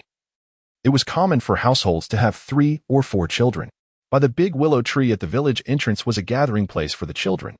A narrow stream flowed through, with a dirt bridge spanning it, while a gaggle of ducks quacked noisily nearby. A glance revealed several young children, bare-bottomed and shivering, yet fiercely clinging to a piece of yam. It's mine. Give it to me, or I'll hit you. Absolutely not. I stole it from my aunt's cellar. I should have the larger piece after it's roasted. Give it back. Humph. Let us fight. Whoever wins gets the larger piece. Wang Eru and Zhao Tinyu began to brawl, resembling 2 fierce young calves, while nearby onlookers cheered, their raucous voices echoing far and wide. At that moment, as the 2 boys grew red-faced from their tussle, a small child, clutching a grasshopper, suddenly perked up, wide-eyed, inhaling sharply. Wow, what a delightful aroma. Can you smell that? It's the scent of meat. Meat? Where's the meat? A group of young children, with insatiable appetites, could devour enough to impoverish their families. Even on days when meat was served, it was typically reserved for the laborers first, with the children waiting patiently for their share of the leftovers. To be filled was a blessing, let alone being offered meat. Thus, when the scent wafted through the air, 7 or 8 children perked up like cats catching a whiff of fish, eagerly searching for its source. Wang Eru and Zhao Tinyu abandoned their fight, saliva pooling in their mouths. Seriously, what kind of roasted sweet potato smells like meat? It seems to be coming from the ridge. The wind is blowing from that direction. Zhao Tinyu took a deep breath, his eyes sparkling, and pointed excitedly. In an instant, the children bolted, a flurry resembling a swarm of locusts, quickly crossing the dirt bridge and leaping over to the ridge. Upon arrival, they were momentarily frozen in place. It was meat soup. Wow, it smells amazing. At that moment, on the other side of the ridge, Xie Zhao was preparing soup with Xie Tian. Cooking outdoors was indeed a delightful endeavor. Xie Zhao had dug a small pit by the ridge and stacked 2 stones to create a makeshift stove, with space beneath for kindling. As the wind swept across the ridge, the flames blazed, vigorous and fierce. He brought a large earthenware pot, albeit one with a broken spout, which had previously been used at home for boiling water. When it broke again, it was tossed into a corner, enduring the division of the family property. Wang Jinhua insisted on giving it to Xie Zhao. It was sufficiently large, capable of holding half a barrel of water. Xie Zhao was truly engaged in outdoor cooking. A vigorous fire blazed beneath, and he first added lard to the earthenware pot, simmering a small plate of leftover fish from yesterday, which turned slightly opaque. After retrieving the fish, he added a handful of minced meat to saute. He incorporated ginger and scallions to eliminate any fishy odor, and finally poured the fish back in, adding half a barrel of water, creating a creamy broth that filled the pot, with a thick layer of oil floating on top. By this time, the water had reached a boil. The steam wafted upwards, and the aroma was tantalizing enough to awaken anyone's appetite. Even though Xie Tian had just filled her stomach with noodles, she couldn't help but swallow hard at the enticing scent. Stealing a glance at Xie Zhao, she pondered in her heart, when did my second brother become such a skilled cook? How could this seemingly casual pot of fish soup be so fragrant? Unbeknownst to Xie Tian, the delightful aroma emanated from the ample lard and the handful of lean meat. The Maillard reaction, a term that would become a professional lexicon in the decades to come. 7 or 8 children quietly peeked in, all of them swallowing eagerly. Their small eyes sparkling and dark, utterly transfixed. Xie Zhao stifled a laugh and turned to Xie Tian, asking, "Do you recognize them?" Xie Tian glanced over and nodded. Whispering back, "The boy at the edge, Zhao Tiniu, and Wang Eru, are the local ringleaders, known for their fierce fighting skills. Everyone respects them." Xie Tian signaled her understanding. He then picked up a ladle and stirred the broth in the earthenware pot. The creamy liquid mingled with the aroma of meat, and in an instant, the fragrance wafted for miles. Even from this distance, Xie Zhao could hear the sounds of them swallowing greedily. "Little sister, if you wish to have some of this soup, you must assist your second brother with a task." Xie Zhao raised his voice intentionally, saying, "Labor in exchange for food. What do you think?" Xie Tian also raised her voice in response. "Of course. Labor is the most honorable. Second brother, what task do you have for me?" "I'll definitely agree." Xie Zhao laughed heartily, nudging the mud beneath his feet with his foot and lifting his chin. "Do you know what a pond snail is? Whether it's a pond or a river snail, I want that. If you can find some for me, I'll give you a bowl of soup and 50 cents for each pound." "How does that sound?" Xie Tian covered her mouth, her eyes wide and round. And she even took a few steps towards where the children were hiding. "Really? Can I have a bowl of soup first, and then go find the snails for you?" Xie Zhao nodded with a smile. "Of course," he said, picking up a chip bowl and ladling a generous serving, adding 2 small fish before handing it to Xie Tian. She was momentarily taken aback, silently mouthing to Xie Zhao, "Are you giving this to me?" Xie Zhao raised an eyebrow. "Eat to grow strong. Go ahead." Xie Tian smacked her lips, feeling a warm glow in her heart. And as she accepted the bowl, she grinned at Xie Zhao, saying, "Second brother, you seem like a different person. You're really wonderful." After saying this, she cautiously blew on the soup and lowered her head to take a sip. In the next moment, a glimmer of light sparkled in her eyes. How delightful! She took a sip, and an indescribable burst of exquisite flavor exploded in her mouth, enveloping her lips and teeth, utterly captivating her. In all her years, she had never tasted such a delectable soup. This scene was clearly observed by several children nearby. Despite the chill in the air, 6 or 7-year-olds were still bare-bottomed, shivering in the cold breeze. Gulp! It was uncertain who first swallowed, their voice trembling as they exclaimed, "It smells so good. I want a bowl too. It must be so warm." And I saw the meat, the big, glistening fat. A little one looked at their older brothers with eager anticipation, urging them to devise a plan. Chapter 35. The 2 father and son who were left disheartened. The remaining children remained silent, yet their gazes were fixed intently upon the 2. Zhao Taiju could not help but straighten his back. At 12 years of age, he was the eldest and considered a little tyrant in the vicinity. Wang Eru, a year younger yet taller and sturdier, stood on equal footing with him. Together, they often commanded their peers in playful games of mock combat in the fields. Now, with their comrades yearning for a taste of fish soup, they needed to devise a plan.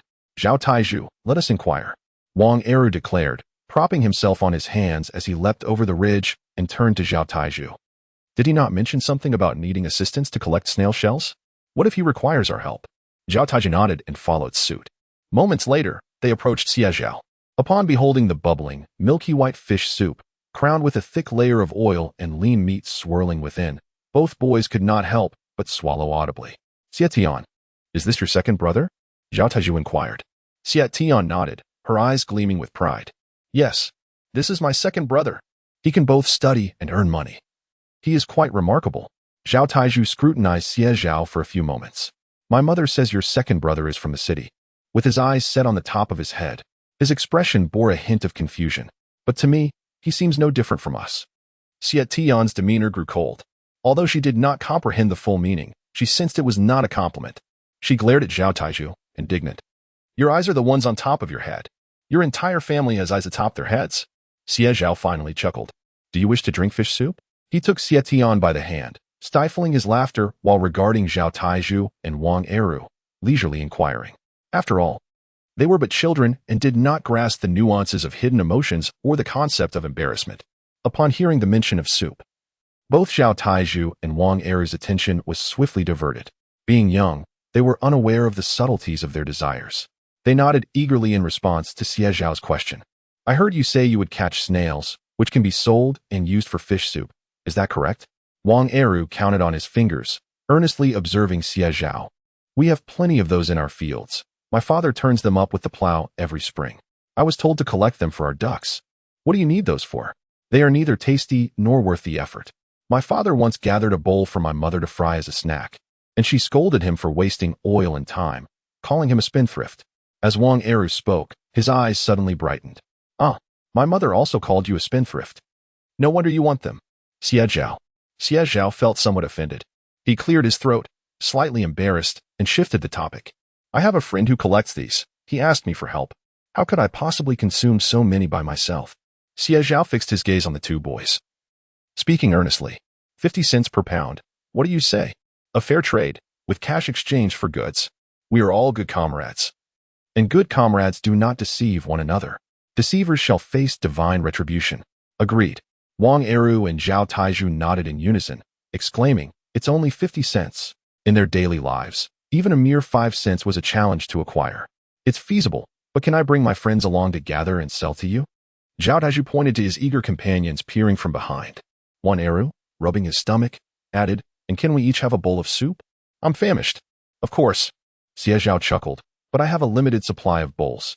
You'll have to queue up for your soup, and after that, go look for snails. Is that acceptable?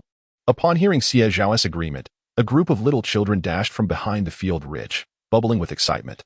Zhao Taizhu and Wang Eru were the first to partake. Each received a bowl of fish soup, garnished with vibrant green scallions, the steaming broth wafting an aroma that made one's mouth water. Xie Zhao had even prepared a fish for each of them.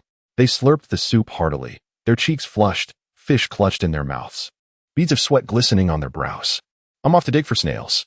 Wang Eru's eyes sparkled with enthusiasm as he looked up at Xie Zhao earnestly. You want to deceive us, right? 50 cents a pound, if I dig them up and you refuse payment. I'll just relieve myself against the wall of your house with Taizhu. Zhao Taizhu nodded vigorously. You're vile. Xie Zhao responded. Rest assured.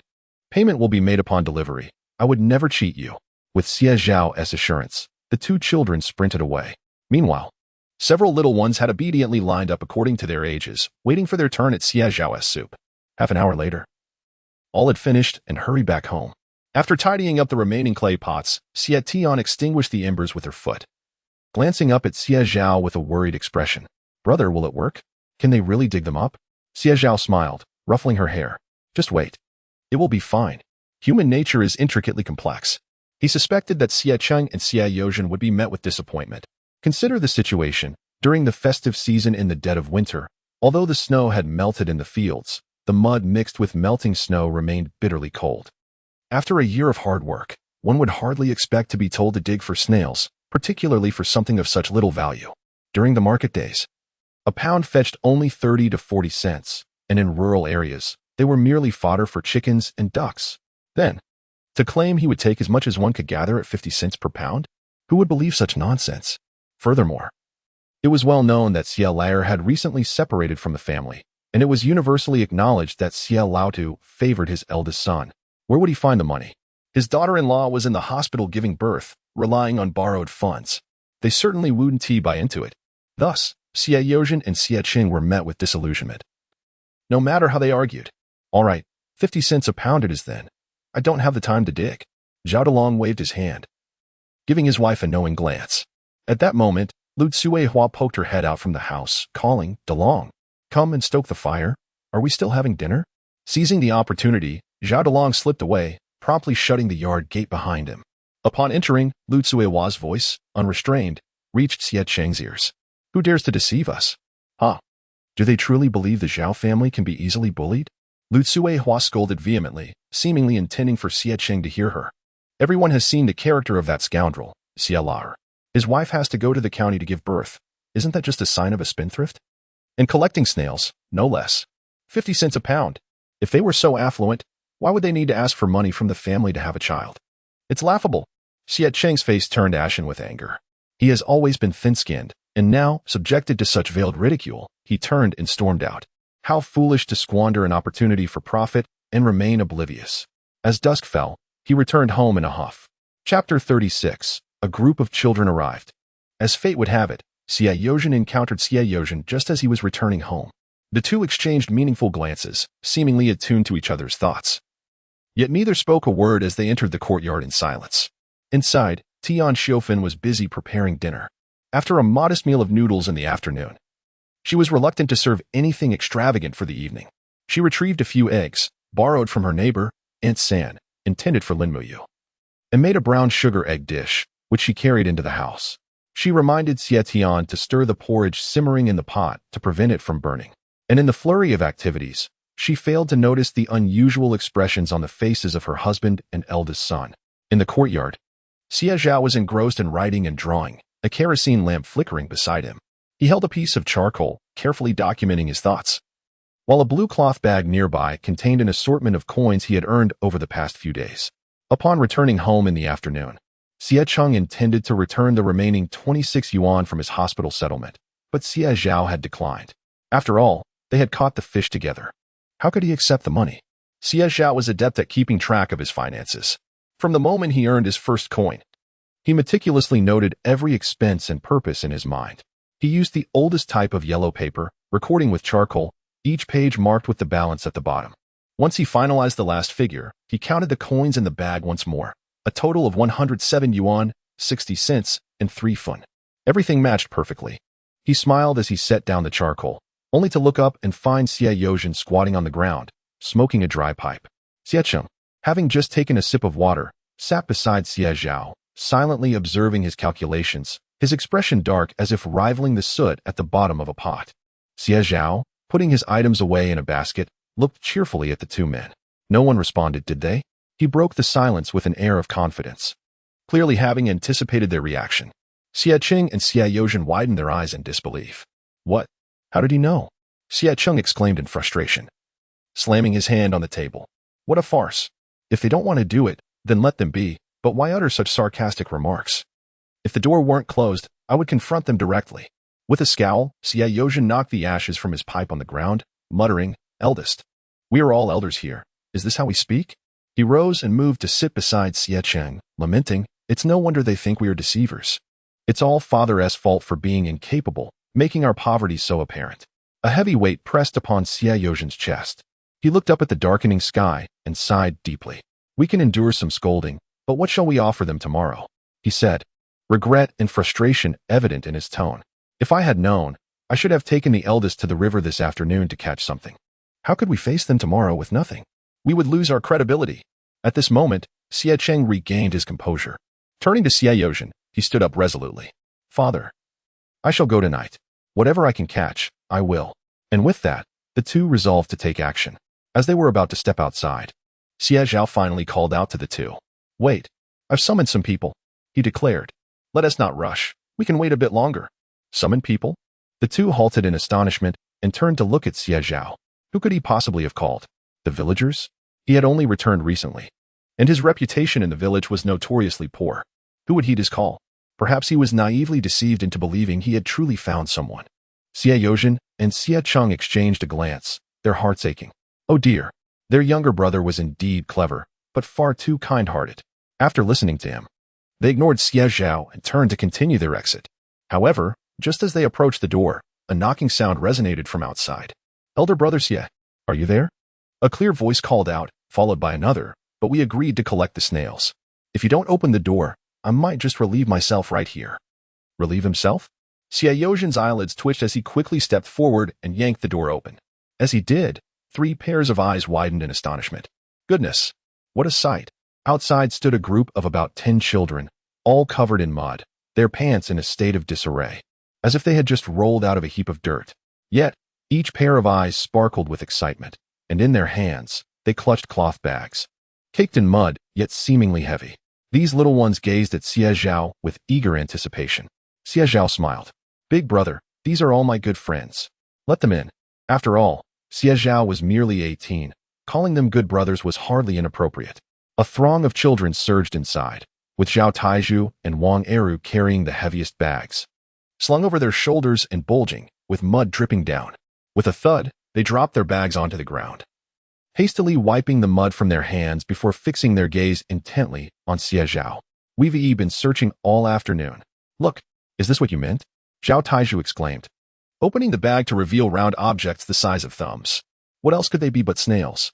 Over time, some snails had latched onto their companions, emerging with 2 black antennae, slowly crawling about. Elder brother Xie, say something. Is this the stuff? Wang Eru asked anxiously, kicking the bag of snails and glancing back at the group. We're all waiting. Xie Yozhen and Xie Cheng were astonished. This was what you referred to as finding people. Xie Zhao nodded, laughing heartily as he stepped forward and tousled the hair of Wang Eru and Zhao Taizhu. Yes, that's it. Upon hearing Xie Zhao's confirmation, the group of children collectively sighed in relief. Xie Zhao then asked, brother, do we have a scale at home? Xie Cheng dashed back home. Yes. Father made one. He is a carpenter. To be precise, Xie Yozhen crafted the scale beam, and its calibration was performed by an experienced elder from the town. Since Xie Yozhen frequently visited the market, this scale remained in his possession. Otherwise, it would have long been hidden away by Wang Jinhua. Xie Cheng swiftly emerged, clutching the scale, and hurriedly took the snails from Zhao Taizhu's hands. He had no intention of taking advantage of the children. First, Xie Cheng weighed an empty bamboo basket, noting its weight in front of them, before pouring the snails that Zhao Taizhu had collected into it. With a resounding clatter, the scale's tail lifted dramatically. 3 Jin and 6 Liang. Xie Cheng turned to Zhao Taizhu, and after deducting the weight of the basket, it amounted to 3 Jin and 4 Liang. Taizhu, who would have thought you were so capable? Zhao Taizhu felt a mix of nervousness and excitement, scratching his head as he turned to gaze at Xie Zhao. Chapter 37. Why has mother suddenly become generous? Xie Zhao, not intending to tease him, opened the blue cloth bag he had been keeping close to him in front of Zhao Taizhu. Inside lay a thick stack of coins, weighing 3 Jin and 4 Liang, amounting to 1 yuan and 50 cents, which totals 1 yuan and 70. Xie Zhao carefully took out 1 yuan and 70 cents and placed it delicately in Zhao Taizhu's hand. Zhao Taizhu had never encountered such a significant sum of money before. His eyes widened, and he clenched his fist, fearful that the coins might slip away. What do you think? A hand for the money and a hand for the goods. I didn't deceive you, did I? Xie Zhao winked at Zhao Taizhu. Aren't we good brothers? Will you still bring me the rice snails tomorrow? Zhao Taizhu nodded vigorously, his head bobbing like a rattle drum. Tomorrow at the market, I'll buy the slingshot. I have money now. He grinned broadly at Xie Zhao, revealing a big smile. Once I buy the slingshot, I'll hunt for rice snails. I'll definitely catch even more than today. Wang Eru and the others, seeing that Zhao Taizhu had indeed received money, eagerly pressed forward, thrusting the rice snails they held towards Xie Zhao. Xie, mine. I have even more than Zhao Taizhu. I'm the most capable. I have the most in my fields. I can turn over a whole patch in no time. I want a slingshot too. If I had known, I wouldn't have played around this afternoon. The children erupted into a lively commotion, encircling Xie Zhao. Xie Cheng tapped the table and called out loudly. Selling rice snails requires weighing them first. Line up. Weigh before you take the money. It's a hand for the money and a hand for the goods. He couldn't suppress his joy, grinning widely. I was initially worried about not being able to deliver tomorrow, but these rice snails should suffice for now. After dinner, I'll go down to the river and catch some more. It should be more than enough. Next in line was, of course, Wang Eru. With his chubby face adorned with 2 streams of snot, his bright eyes were fixated on Xie Cheng. Wang Eru, also 3 Jin and 4 Liang, 1 yuan and 70 cents. Upon hearing that he had the same amount as Zhao Taizhu, Wang Eru felt a tinge of disappointment. But when Xie Zhao placed a stack of money into his hands, he instantly beamed with excitement. Wow, so much money. I've never seen this much before. He turned to Zhao Taizhu and huffed. Zhao Taizhu, today we're even. But tomorrow, I will definitely surpass you. I am the strongest big brother. Zhao Taizhu scoffed. Let us compete. I'm the oldest. I'm the most formidable. The two began to bicker once more. Meanwhile, the remaining children were impatiently handing their snails to Xie Zhao. Xie Zhao worked swiftly. Although he had never attended school and struggled with calculations, he excelled at weighing. Cui, 1 jin and 3 liang. Ming Hong, 2 jin and 2 liang. Go Shang, 1 jin and 1 liang. He swiftly placed the rice snails at his feet while Xie Zhao hurriedly transferred them into the large water tank. On the other side, Xie Zhao quickly calculated and distributed the money. The three worked together with remarkable synergy. In total, 9 children had collected 23 jin and 4 liang of rice snails. The children had not yet departed, their curiosity drawing them closer as they fixated on the snails scattered upon the ground, chattering animatedly. This was until the air outside was filled with a chorus of voices calling for their offspring. Zhao Taizhu, is your skin itching again? What time is it that you still haven't returned home? Dogsheng, has anyone seen my Dogsheng? There are no outsiders in our village. Where did this beggar come from? Upon hearing these calls, the youngsters promptly perked up, hastily stuffing their pockets with coins before darting outside. Thank you, Brother Xie. I shall return tomorrow. Tomorrow. I will surely collect the most. It's me. Like a swarm of bees, the children buzzed in, and just as quickly, they buzzed away. The courtyard fell silent. And Xie Zhao felt a wave of tranquility wash over him, the clamor finally abating. Phew. The noise was quite overwhelming, he muttered, stretching his limbs before turning to Xie Zhao. Father, is it acceptable to keep all the snails in the jar? They won't perish, will they? Xie Zhao wiped his brow, a hint of mirth finally breaking through his darkened complexion. Of course not. It is winter. They won't die so easily. Besides, they don't weigh much in the jar. With that reassurance, Xie Zhao felt a sense of relief. Tian Xiufan brought over a large porcelain basin filled to the brim with sweet potato porridge. She also retrieved a small dish of pickled vegetables from the fermentation jar, which contained chili peppers, garlic sprouts, and a touch of ginger. Xie Tian's face instantly contorted in displeasure. Mother, why must we eat this again? It's making me feel sour. I dislike it. I only want plain porridge. She took a bowl, filled it with porridge, and sulkily squatted beneath the eaves to eat. Humph. Thankfully, I had fish soup this afternoon. Tian Xiufan shot her an exasperated glare. Have you really eaten well for just 2 days, and now you cannot stomach this? Even if we earn money, it is not to be squandered. From now on, our family will have a decent meal of refined grains and meat for lunch. But for breakfast and dinner, it shall be porridge. Xie Tian widened her eyes but dared not retort, instead casting a pitiful glance at Xie Zhao and Xie Cheng. Yet, both were evidently reluctant to challenge her.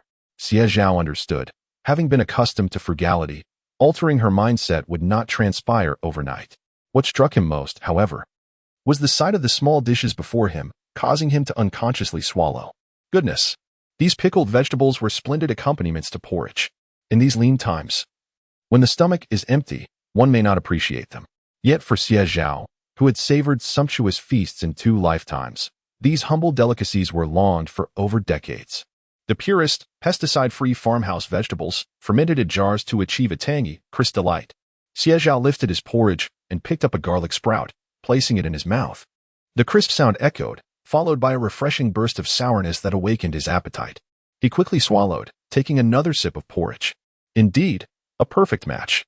He thought as he savored each bite, hardly uttering a word. The sight of Xie Zhao nearly brought tears to Tian Xiufan's eyes, evoking a deep sense of emotion within her. Look at him. How considerate and resilient he is. Over the past few days, he has worked tirelessly to earn money, purchasing meat and rice for the family.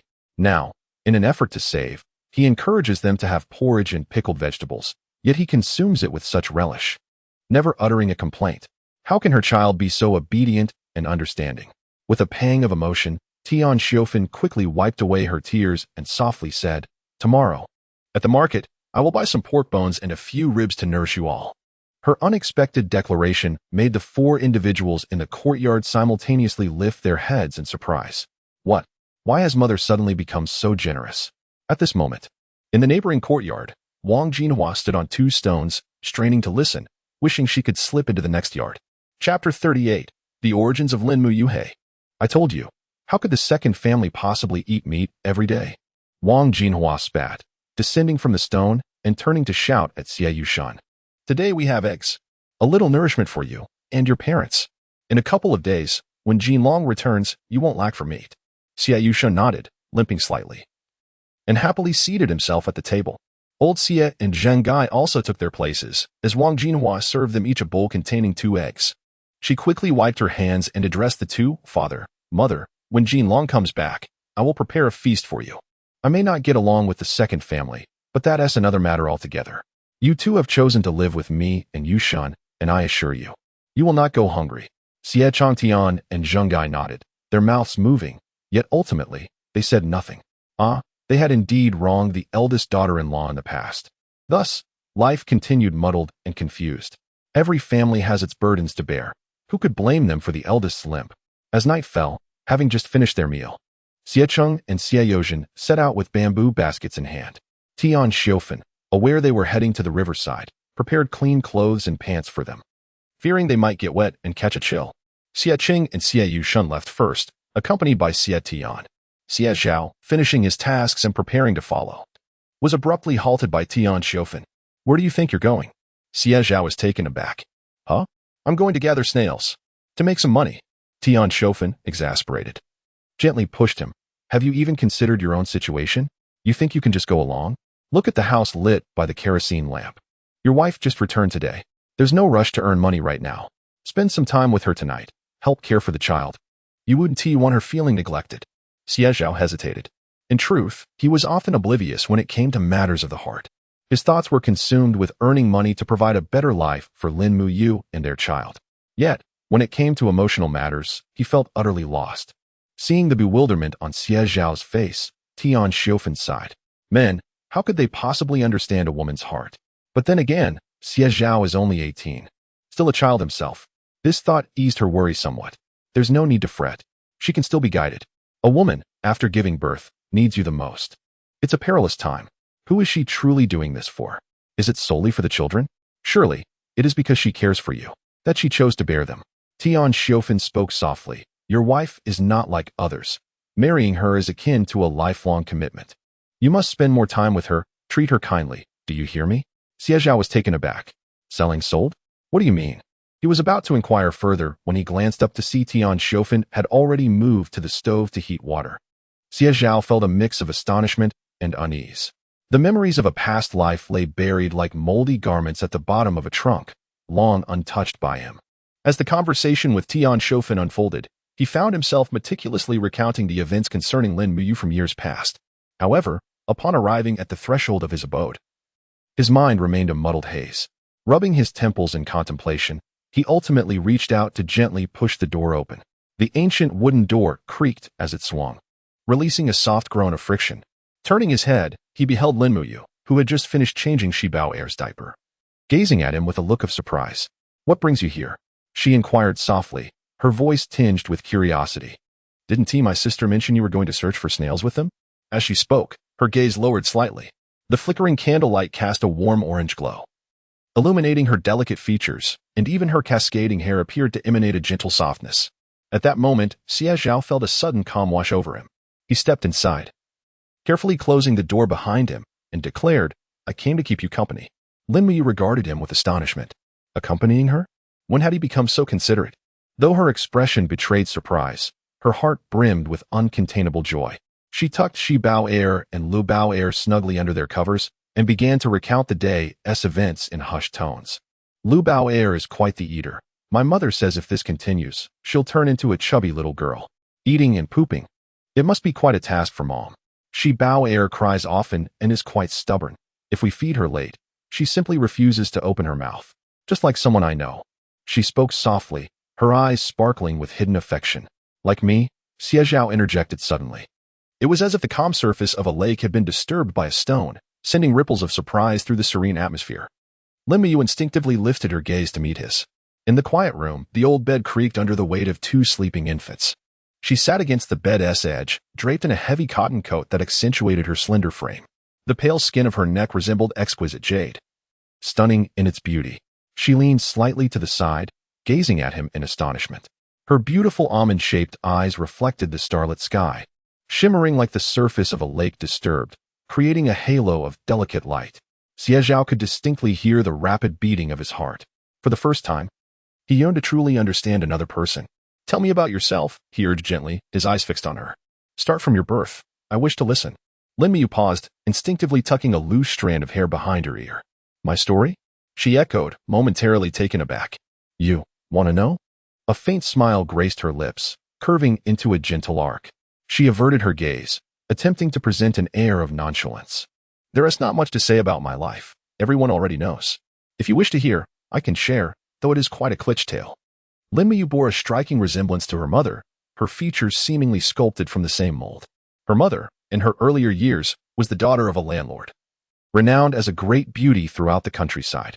Even amidst the turmoil that followed, she resolutely donned a military uniform and enlisted. Eventually, when stability returned, she returned to her homeland to cultivate the land, where she encountered Lin Miyu's father. By the time they met, both were no longer young, in their early 30s, and they fell for each other at first sight. Their romance was not marked by grand gestures, but rather by a quiet companionship. As they tended to the fields together, she plowing while he weeded. When Lin Miyu was born, Lin's father was so overjoyed that tears streamed down his face. He exhibited no preference for a son over a daughter. Instead, he joyfully set up a table at their doorstep, offering to write couplets for the villagers free of charge for 3 days. It was only when his wrists swelled to an alarming size that he finally ceased. There were moments of deep affection between them, filled with tender whispers and sweet nothings, as if they wished to express all the love in the world. Chapter 39. Where I am. There is your eternal home since ancient times. The most fickle of all has been the human heart. The moment promises and affections are spoken, they are indeed real, yet they can just as swiftly dissipate. In her childhood, Lin Miyu once led a life of joy and abundance. And even after the birth of her younger brother, her family never deprived her of anything. Her mother, gentle and refined, taught her literacy and needlework, holding her close to identify red beans and rice grains. Her father, well-versed and knowledgeable, would fan her with a palm leaf on sweltering summer days, passionately recounting the grandeur of the vast Chinese civilization and its 5,000 years of history.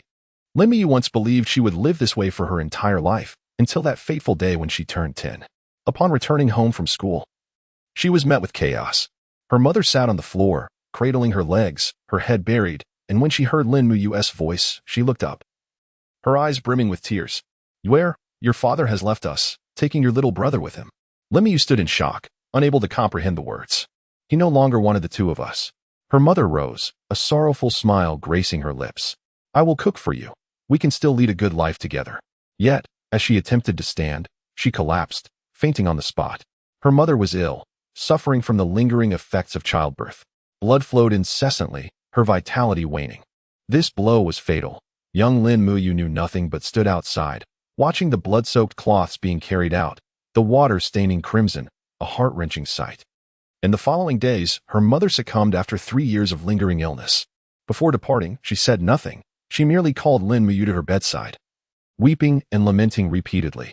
In her final moment, with a breath caught in her throat, her eyes turned red, clutching the mosquito net, emitting a hoarse and terrifying wail. You have betrayed me. You have betrayed me. As her voice faded, so did her spirit, leaving behind a cacophony of sobs in the room. Only Lin Miyu stood outside, her eyes vacant and hollow, unable to find the means to weep aloud. She thought, perhaps that carefree version of herself had also perished. Later, she was taken in by the village chief's family. Her mother had settled here with the army, and with no relatives to turn to and a father lost to time, 13-year-old Lin Miyu began her life as a dependent. Initially, life was not as sorrowful as she had anticipated. The village chief's family treated her with sincerity.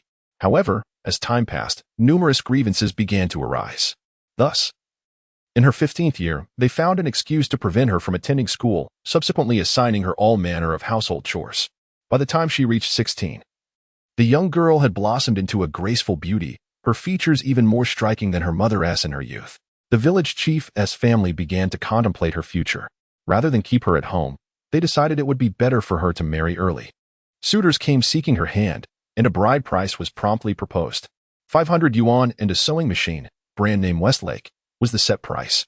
As for her dowry, there was none. In other words, how does this differ from selling one's daughter? Li Family Village is situated right next to Stonewater Village. Upon hearing this, the restless youth were utterly disheartened. Even those who still harbored reluctance found their families resolutely opposed to any notion.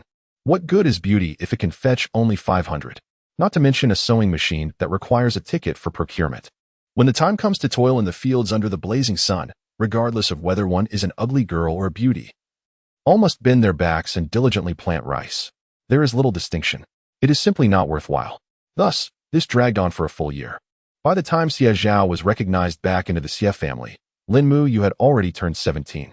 The proposition to court Lin Muyu was made by Tian Xiufan. That year, while attending a bustling market, she had seen the village chief of Li family village take her out, ostensibly to broaden her horizons, but in truth, it was merely a stroll, akin to showcasing merchandise. With her head bowed and eyes reddened, her expression was numb. Yet, when she inadvertently bumped into her, she instinctively reached out to steady Tian Xiufan, expressing concern and ultimately escorting her back to Xie Zhao. Her politeness and gentleness were evident, suggesting she had received a good education. Tian Xiufan found such qualities immensely appealing. No amount of money could compare. Once, I too felt discontent, but now, upon seeing Xie Bao and Lu Bao, I perceive no one in this world as fortunate as I. She turned her head to glance at Xie Zhao, her lips curling up to reveal two shallow, endearing dimples. However, Xie Zhao felt a tumultuous sensation within his chest, rendering him restless. Is it truly so? Is it really like this? What kind of past has she endured? At that moment, Xie Zhao recalled his previous actions and wished he could slap himself fiercely. Yet, when he stood up, his expression was so grim that before he could utter a word, Lin Muyu continued to softly explain. Xie Zhao, I am sorry, she said gently. I was powerless at that time. I had no control over matters of marriage. I have delayed you for a lifetime. Xie Zhao. How could she utter such words with such heart-wrenching sincerity? Xie Zhao, you truly are inhuman. He scolded himself vehemently, then abruptly stood and strode towards Lin Muyu. She was taken aback, startled, instinctively retreating a step. However, in the next moment, Xie Zhao's figure loomed closer. The warmth and weight of the boy enveloped her. When he embraced her tightly, it was as solid as she had envisioned. He gently rested his chin on her shoulder, and Lin Muyu could distinctly feel the warmth of his breath as it rushed against her. You have not delayed me, she heard Xie Zhao earnestly declare. It is I who failed to cherish what I had.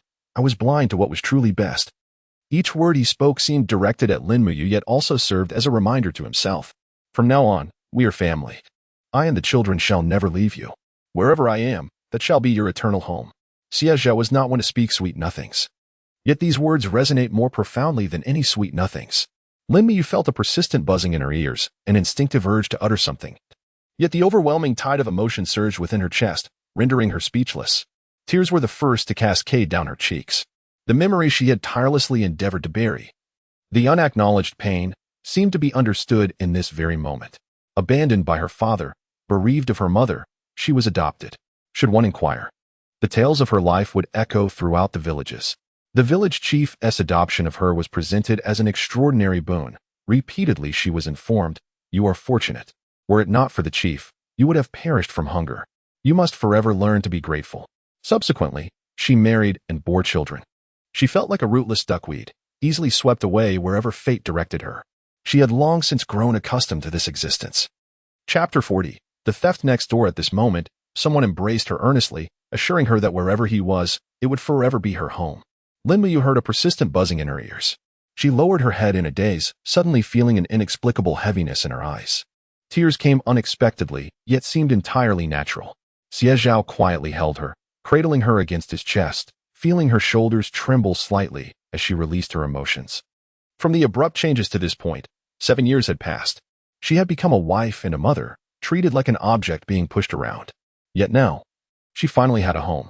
Xie Zhao, he claimed it was his home. Caring for the children at night proved far more challenging than she had anticipated. Xie Zhao slept on the outside of the bed. In these times, the bed remained the most reliable wooden structure. Handcrafted by Xie Zhao, it was layered with thick straw, topped with a bamboo mat, and finally covered with bedding. Families of modest means used cotton, while those less fortunate made do with tattered garments, creating a makeshift bed. Xie Zhao and Lin Muyu shared the only cotton mattress in the house. He rested on the outermost side, with Xie Bao and Lu Bao nestled in the middle, and Lin Muyu sleeping closest to the inner side. Throughout the night, the two little bundles of joy awakened every 2 to 3 hours, wailing either from hunger or discomfort. Xie Zhao was utterly unskilled in diaper changing and was uncertain of how much milk Xie Bao and Lu Bao consumed, leaving him flustered. Eventually, Tian Xiufan gently pushed the door open and softly patted Xie Zhao's back. Go sleep with your elder brother in the next room. I'll take over in the latter half of the night. You need to head to the county tomorrow. How could Tian Xiofan be unaware of the challenges of caring for children? She felt for Xie Zhao, but also wished for him to understand that raising children was no simple task. Lin Muyu had borne his children and now endured the demands of two little ones. He needed to grasp the difficulty to appreciate his wife's efforts. Wiping the sweat from his brow, Xie Zhao carefully handed the recently fed Lebao to Tian Xiofan.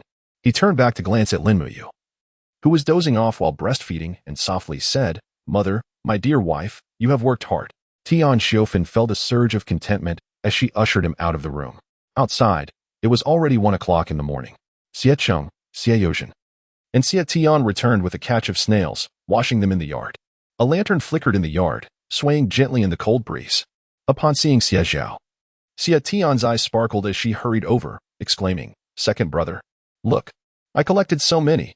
With pride, she lifted her little bamboo basket, presenting the snails for Xie Zhao to see. "Wow, indeed, that is quite a haul," Xie Zhao remarked, noticing her damp pant legs and muddy hands and feet. Yet her forehead glistened with sweat, and her eyes shone brightly. "Excellent job." He gave her a thumbs up. "Whatever money these snails earn will be noted as yours." Xie Tian paused, blinked, and then shook her head. "I don't want that." She cast a glance towards her room and said to Xie Zhao, "Second brother, I am already quite delighted with the pair of shoes you bought for me. I am not collecting snails to purchase things. I wish to save them to buy clothes and milk powder for my little niece. I want our family to enjoy meat at every meal. After all, I am now an aunt. I am a grown-up." Xie Zhao felt a warmth in his heart. He affectionately ruffled Xie Tian's hair and solemnly replied, "All right. Then I will save it for you to use for your studies." "Studies?" Xie Tian's eyes widened, but soon the light within them dimmed. Could she still pursue her education? In the courtyard, Xie Yozhen and Xie Cheng were drawing water from the well to wash the snails. A large vat was brimming with snails, with a thick layer at the bottom, all impressively large. It was astonishing to find so many snails, even in winter. Xie Cheng, using a rough towel, wiped his body haphazardly and shivered from the cold. "Dad and I also caught some fish, but not as many as yesterday, only 2 buckets," he said with a hint of regret. But in the next moment, he grinned at Xie Zhao. "But we caught a black fish weighing a full 3 pounds. It was quite a struggle. It even slapped me in the face when we brought it ashore." Xie Zhao glanced at the wooden barrel. Indeed, in one of the barrels swam a big, long black fish. "This fish is splendid. Its body is glossy black, and its tail is strong, quietly resting in the water while other fish keep their distance. This fish will definitely be in demand at the hospital. I heard an old Chinese doctor say that black fish is very beneficial for wound recovery. Even in hot weather, it is hard to catch." Xie Cheng chuckled. Xie Zhao nodded. "Tomorrow, Dad will go to the hospital to sell the fish. I will take my elder brother to the Aquatic Products Distribution Center to familiarize ourselves with the route. It will make selling snails much easier." The three made arrangements and promptly prepared the items needed for the next day: the cart, the wooden barrel, and the scales from home. By the time they finished, it was already 1:30. The cold wind was biting, and the trio hurried back inside. Exhausted, the 3 of them collapsed into sleep. The following day, Xie Zhao was awakened by a cacophony of scolding. Bewildered, he sat up and glanced outside the window. The sky was still shrouded in gray. He pushed open the window, and a hint of dawn broke at the horizon, accompanied by the distant, quiet crowing of roosters. Yet, this tranquility was shattered by a tirade of curses from the neighbor. "Aunt Wang Jinhua, which heartless scoundrel has stolen from my home? You despicable wretch. Don't let me find out who you are, or I will dig up your ancestors to scold them." Her voice was filled with fury. As Xie Zhao propped himself up, eager to listen, Xie Cheng beside him grasped his arm. "What is there to hear?" he mumbled, turning over. "It's just cursing the neighbor's ancestors. Ignore her." Xie Zhao was perplexed, unable to grasp the meaning of it all. He then fell back into a drowsy slumber, only waking again at 7 o'clock. Xie Tian entered with a bowl in hand, grinning widely at the two, her face alight with the excitement of gossip. "I heard that Aunt's house was robbed. Oh, there's a huge hole dug behind the pig pen. I just sneaked a look, and it's quite substantial." She chuckled mischievously. I wonder what treasure they were after. When others asked Aunt, she wouldn't divulge anything, only cursing and frustration. Xie Cheng, now dressed, shot her a disapproving glance. "What is a young lady like you doing in such trivial matters? Focus on your meal." Xie Zhao turned her head, noting her brother's apparent disinterest, and felt a flicker of curiosity. How intriguing. Her elder brother had layers to him, it seemed. Meanwhile, Tian Xiofan prepared a hearty breakfast, freshly kneaded dough, 2 fried eggs for each person, and a generous sprinkle of scallions. resulting in a bountiful bowl that left everyone feeling warm and satisfied. Chapter 41 Farewell to Jinxiu. Challenging Xie Tian carried a bag of wild vegetables and placed it onto the cart, saying, "These are what my mother and I gathered this morning by the river while washing clothes. We saved some for later. My mother mentioned that we would head to the market to buy some flour to make dumplings with the vegetables. Second brother, be careful on your way." Xie Zhao nodded, slinging the cart's harness over his shoulder. Xie Cheng approached, frowning. "Let me handle it. The cart is heavy today, and you might strain your shoulder.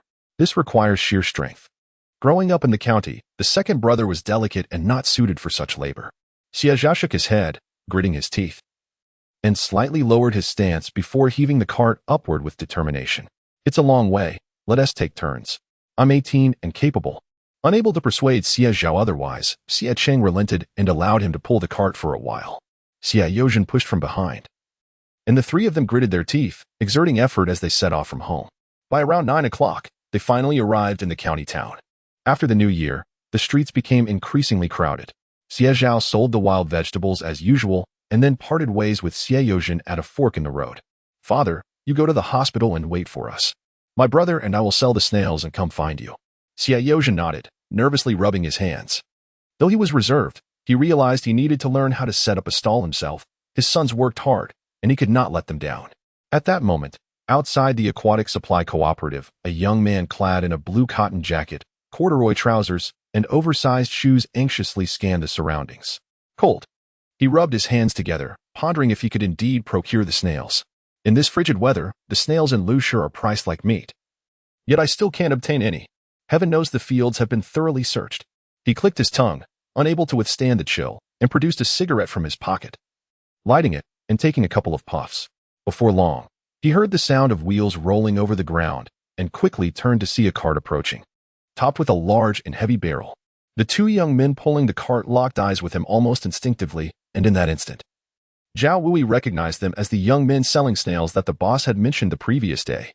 A smile spread across his face as he pulled out a pack of Hongta Mountain cigarettes and strode towards Xie Zhao and Xie Cheng. "Ah, you've worked hard, especially in this cold. You even brought it over. Here, have a cigarette." His smile was genuine, and Xie Zhao could tell he was a savvy businessman. He did not refuse the offered cigarette. After all, he didn't smoke, but it would be good for his father. Seeing him accept it, Xie Cheng also took one, mimicking the gesture as he held it to his ear. "May I take a look at the goods?" Zhao Wui rubbed his hands together, eager with anticipation. Xie Zhao nodded. "Feel free to inspect." Zhao Wui promptly climbed onto the cart and peered into the barrel. Goodness, there is quite a lot. Each shell was a vibrant hue of blue, with the creatures within gently swaying their antennae. Zhao Wui, with a swift motion, splashed a handful of water, causing the topmost layer to tumble down in fright. "BRR. It's freezing." He quickly withdrew his hand. With a grin, he gave a thumbs up to the two individuals beside him, acknowledging that their promise from yesterday had indeed been fulfilled this morning and in considerable quantity. Trustworthiness is the most reassuring quality. Zhao Wui turned and called for two more people, one carrying a basket, the other holding a large scale. "Let us proceed to the alley to weigh this. I must hurry to deliver it." Xie Cheng hastily followed, pushing the cart. They tipped the contents, drained the water, and weighed the produce together. The total came to 46 jin and 8 liang. "Let us round that to 47 jin." Zhao Wui clapped his hands and handed the scale to Xie Zhao and Xie Cheng for a closer inspection. With a broad smile, he inquired, "That amounts to 51 yuan and 70 cents, correct?" Xie Zhao mentally calculated and, confirming there were no discrepancies, nodded in agreement. "This is the money." Zhao Wui handed it over, then casually lit a cigarette, stating, "This is still insufficient. Our boss's snail noodle shop is abundant in Lu City. We can consume as much as you can supply. Just deliver it, and I will accept it all." Xie Zhao nodded, laughing heartily as he exchanged a few more pleasantries with Zhao Wui before they parted ways. Xie Cheng rubbed his hands together, turning to Xie Zhao, and said, "Upon our return, we must seek out the villagers. With just the three of us, no matter how much we gather, it pales in comparison to the earnings from a few barrels of fish. This 51 yuan and 70 cents will have to account for over 10 yuan in costs, alas." Xie Cheng sighed, visibly dissatisfied. In contrast, Xie Zhao maintained an air of calm. Although it appeared that fishing was the more lucrative endeavor, a closer examination revealed otherwise. The high price of fish was merely a seasonal phenomenon, as with the arrival of warmer weather, the fish would become more active and easier to catch, leading to a price drop. Furthermore, fish catching was subject to luck. As more individuals participated, the dwindling fish supply would only exacerbate the situation. Unlike the snails, which reproduce and grow rapidly, available year-round. Most importantly, whatever they caught, Zhao Wui and Lu Ji would accept without concern for marketability. In other words, as long as they procured enough from the villagers, their profits would be beyond imagination. The two conversed back and forth until they arrived at the county hospital. Meanwhile, within the hospital, Xie Zhao glared with wide eyes, his dark face flushed with anger, fixated on the young man before him. He gripped the bucket tightly, veins bulging. His mouth opened in an attempt to speak, but ultimately uttered nothing. Before him stood Jinxiu, arms crossed, wearing a cold smile as he regarded Xie Zhao. What a coincidence to encounter you here. Surely, you did not follow me here intentionally to confront me? Jinxiu scrutinized Xie Zhao, enunciating each word. What is this? Are your circumstances so dire that you seek me out? He recalled the moment Xie Zhao had assaulted him and had warned him then that the day would come when he would need to seek his assistance.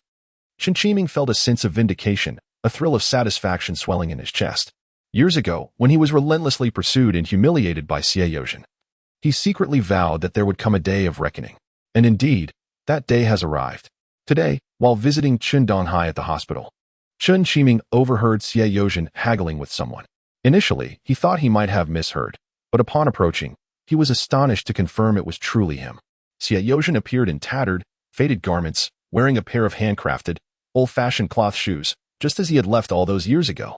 In that moment, Jinxiu felt an indescribable exhilaration. Humph! Had they shown him a modicum of respect and kindness back then, he might have been inclined to lend a hand to their business now. But alas, it is far too late for them to seek his assistance. Chapter 42. A battle of words with Jinxiu. Jinxiu felt a surge of satisfaction in his heart as he took a step forward, fixing his gaze upon Xie Zhao, and let out a couple of disdainful clicks with his tongue. Instantly, Xie Zhao's face flushed a deep crimson. Infuriated, he lifted his head to glare at Jinxiu, exclaiming, I did not come here to confront you. His feelings towards this former foster son were exceedingly complex.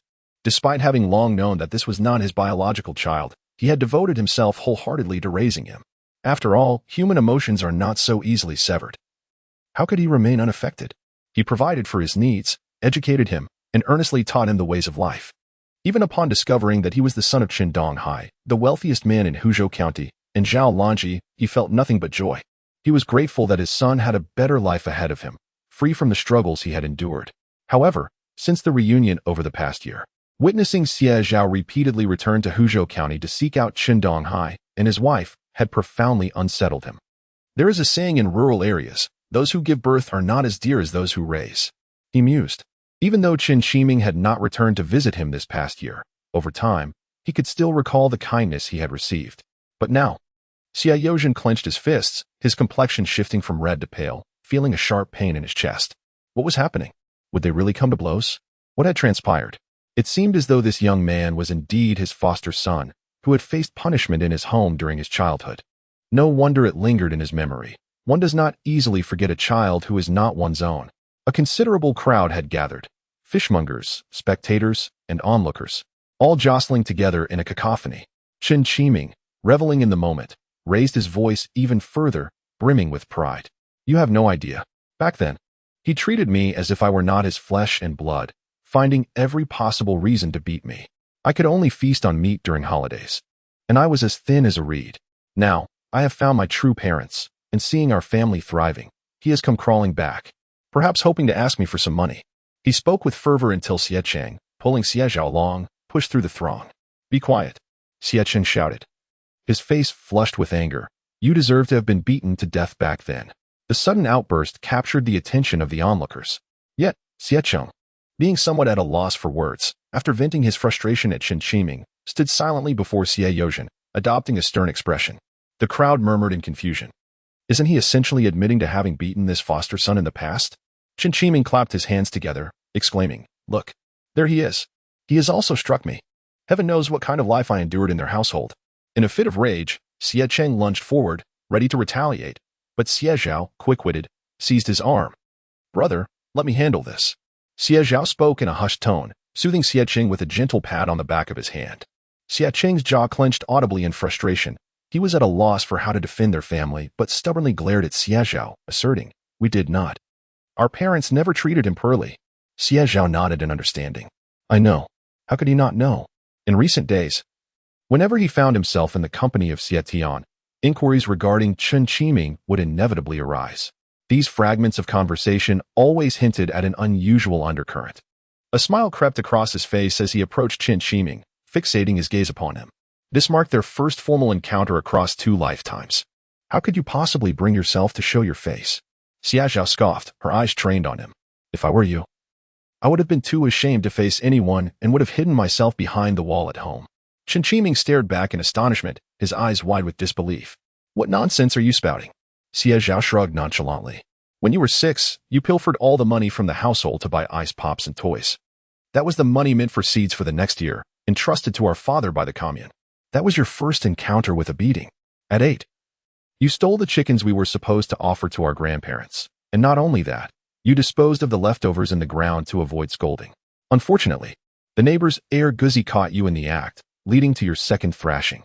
The third incident occurred when you were 14, and you spied on Widow Zhang bathing at the village edge." Xie Zhao recounted each incident in a calm yet astonishing manner. The previously boisterous crowd fell into an eerie silence. "Well, it seems you only remember the beatings and not the reasons behind them. Each of these transgressions, if revealed in one's own home, would warrant a severe punishment, even from one's own family. If I had done such things, my parents would have beaten me to a pulp. Stealing at such a young age, why wasn't I paraded through the village? Such is a grave error. Had I a child like that, I would keep them bedridden for 3 days. Yes, listening to this, it's all well-deserved." The crowd's murmurs were far from quiet, leaving Chen Qiming's face a canvas of crimson and pallor. His cheeks flushed as he protested, "But that was because I was too hungry. It was your lack of provision that drove me to such actions. Don't you bear any blame?" Xie Zhao was thoroughly amused. "It's the first time I've heard someone claim their mistakes while blaming others. Truly a grand joke." Crossing her arms, she turned her gaze toward the crowd and said, "Ladies and gentlemen, my father and brother may lack eloquence, but look at their attire, examine their footwear, and observe their hands. Are those calluses fabricated?" She paused, casting a scornful glance at Chen Qiming. "Yet, what about him? He has lived in the Xie household for 18 years, and not a single callus adorns his hands. My parents, my elder brother, would never neglect him." The crowd fell silent, contemplating the truth. Chen Qiming's hands were pristine, clearly untouched by labor. If he claimed to have suffered, few would believe him. His complexion shifted from dark to pale as he retorted loudly, "That's because I am pursuing an education. Otherwise, how could I possibly avoid work?" "Ah, yes. You wish to pursue your studies. Even when our family barely scrapes by, my parents still grit their teeth and tighten their belts to support your education." Xie Zhao pressed on, her gaze sharp and relentless. "Is this how the Xie family mistreats you? The elder brother labors in the mines, while the younger sister forsakes her studies, all to support your education, and yet you dare to mistreat them. Have you no conscience? You, who are supposed to be a scholar, where has your learning gone? Perhaps it has been consumed by dogs." The tone of Xie Zhao grew increasingly fierce and urgent. With her final, thunderous inquiry, Chen Qiming's countenance turned ashen, and he swiftly turned to flee, pushing through the crowd in a panic. After a brief, eerie silence enveloped the onlookers, applause erupted around them. It was nearly too easy to be deceived by this fellow. Such nonsensical ramblings. If education is deemed a form of mistreatment, then I would eagerly embrace it. My parents, even, are unwilling to support their own flesh and blood in pursuing studies. Yet this adopted son, who has been afforded such opportunities, remains ungrateful and seeks trouble. Truly, his conscience has been devoured by dogs. Chapter 43. What comes, comes. Heartless creatures. Alas. Is this not akin to the tale of the farmer and the snake? How disheartening. The crowd buzzed with chatter. Xie Zhao chuckled softly, turning to Xie Yozhen and Xie Cheng. "Elder brother, please take our father to buy some pancakes to bring home. I will handle the selling here." Xie Cheng's expression remained somewhat grim as he glanced at Xie Yozhen, then nodded in agreement. "All right, I will wait for you at the state-run restaurant." With reddened eyes, Xie Yozhen was led away by Xie Cheng, leaving the crowd behind. Only then did Xie Zhao breathe a sigh of relief, smiling at the onlookers. "These are merely trivial matters from home, and I have inadvertently made a spectacle of it. My father is quite straightforward. He seldom speaks sweetly, which led to this incident. I could not bear to remain silent any longer." He continued, "Since you uncles and aunts are here, why not take a look at the fish? They were freshly caught by my father and elder brother last night, still quite lively. Just look at this large black fish. It's incredibly strong and excellent for healing wounds. Xie Zhao was indeed one who thrived on the smiles of others. In his past life, having lived over 40 years, he learned the first rule of business: never strike a smiling face. It is a worthwhile endeavor to garner goodwill without incurring losses. As expected, upon seeing Xie Zhao's beaming countenance, the crowd's perception of him transformed instantly. Ah, this young man, defending his father and addressing us as uncles and aunts, is truly endearing. Oh, this black fish is indeed impressive. If properly prepared, it would make a delightful meal. To venture into the river to catch fish on such a cold day, what industriousness! Please catch me a Christian carp. I shall make soup with it. How much for this black fish? Is it still 2 yuan per pound? The crowd grew lively once more, encircling Xie Zhao. He deftly and swiftly weighed the fish. Meanwhile, not far away, Chen Donghai's face darkened, a throbbing pain radiating from his temples. How could it be like this? When he first met Chen Qiming, the latter had wept in his arms, claiming to have suffered abuse and inhumane torment at the hands of the Xie family. His words were exaggerated and intense, and in a moment of parental protectiveness, he recalled that Xie Zhao had never been mistreated during his years in their household. In light of this, his emotions stirred, and anger surged within him.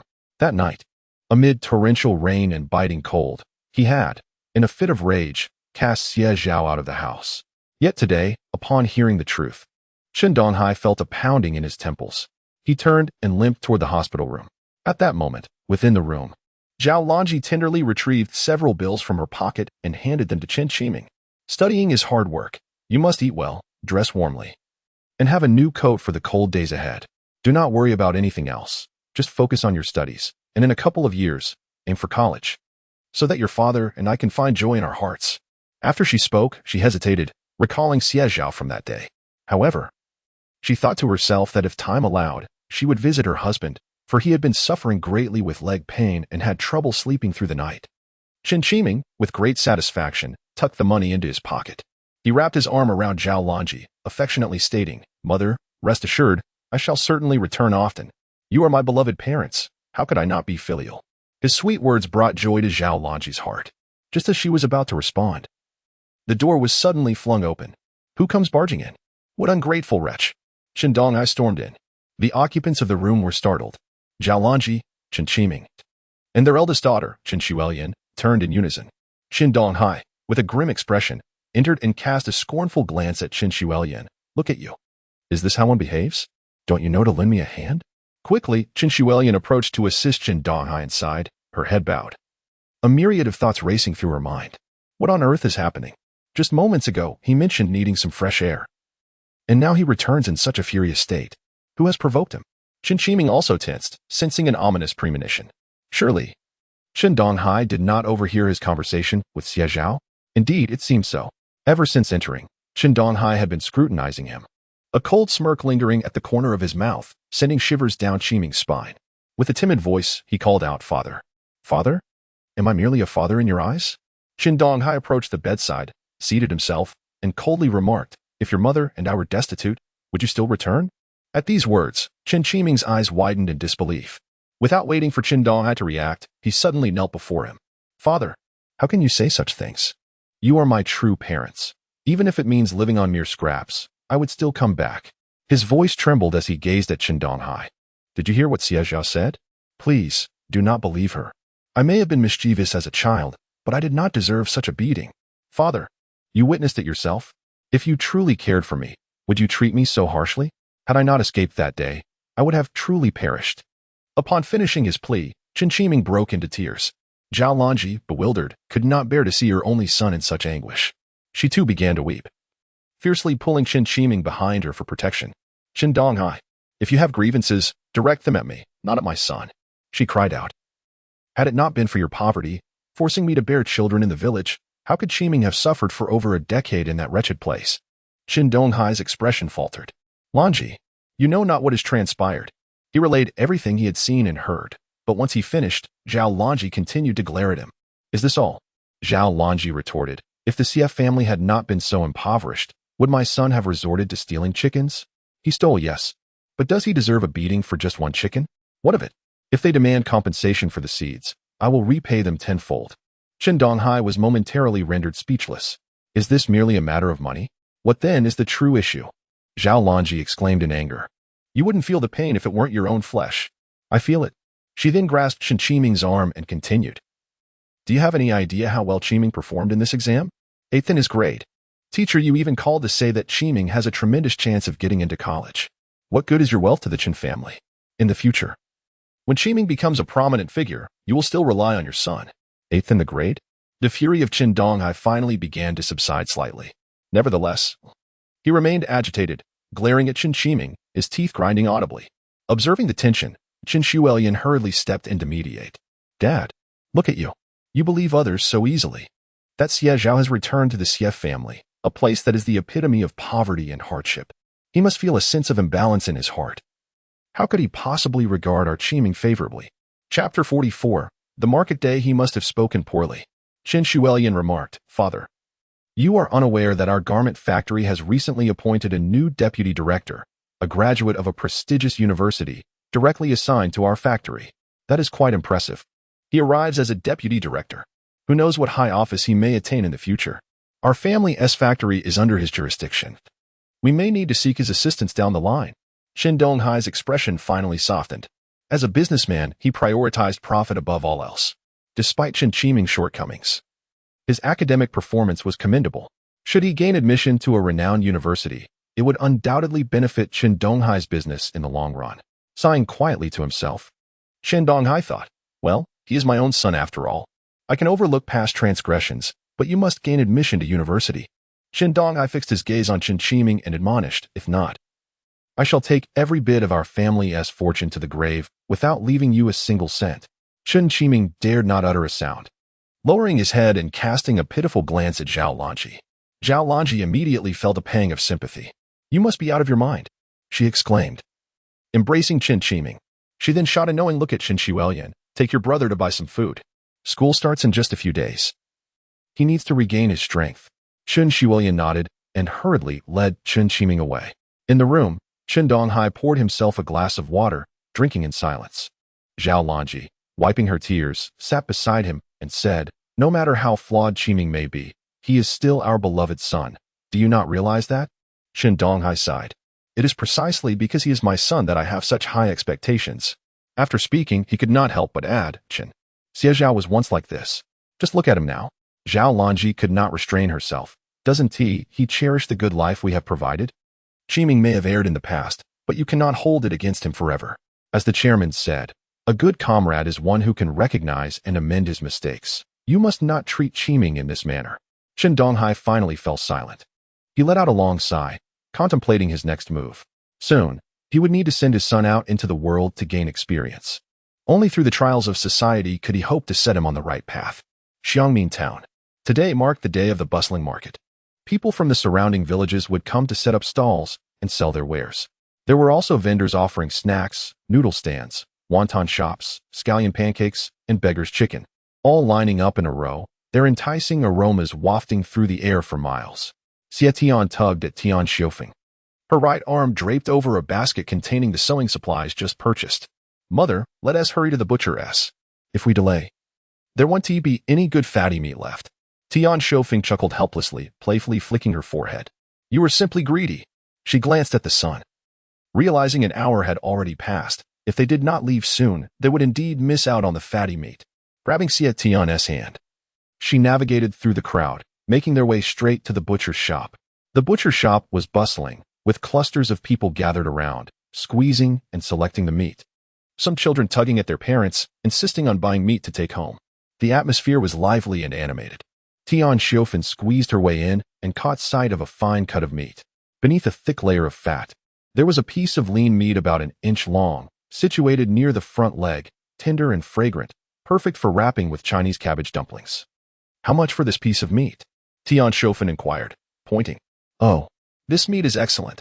Just look at the thick fat and the even lean meat. It's ideal for dumplings or stir-frying.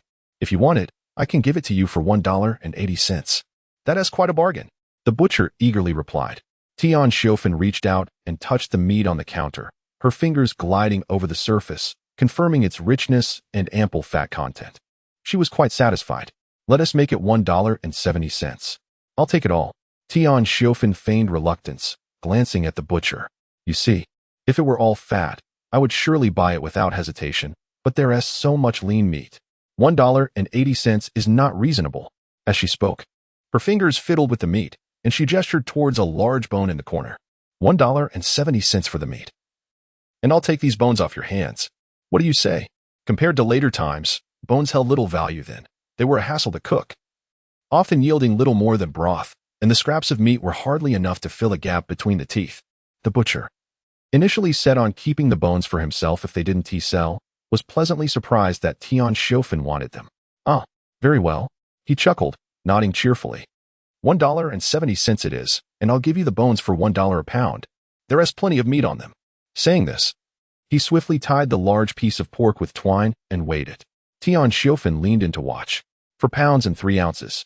He beamed, grabbing the bones and tossing them into a tray before weighing again. 5 pounds and 6 ounces.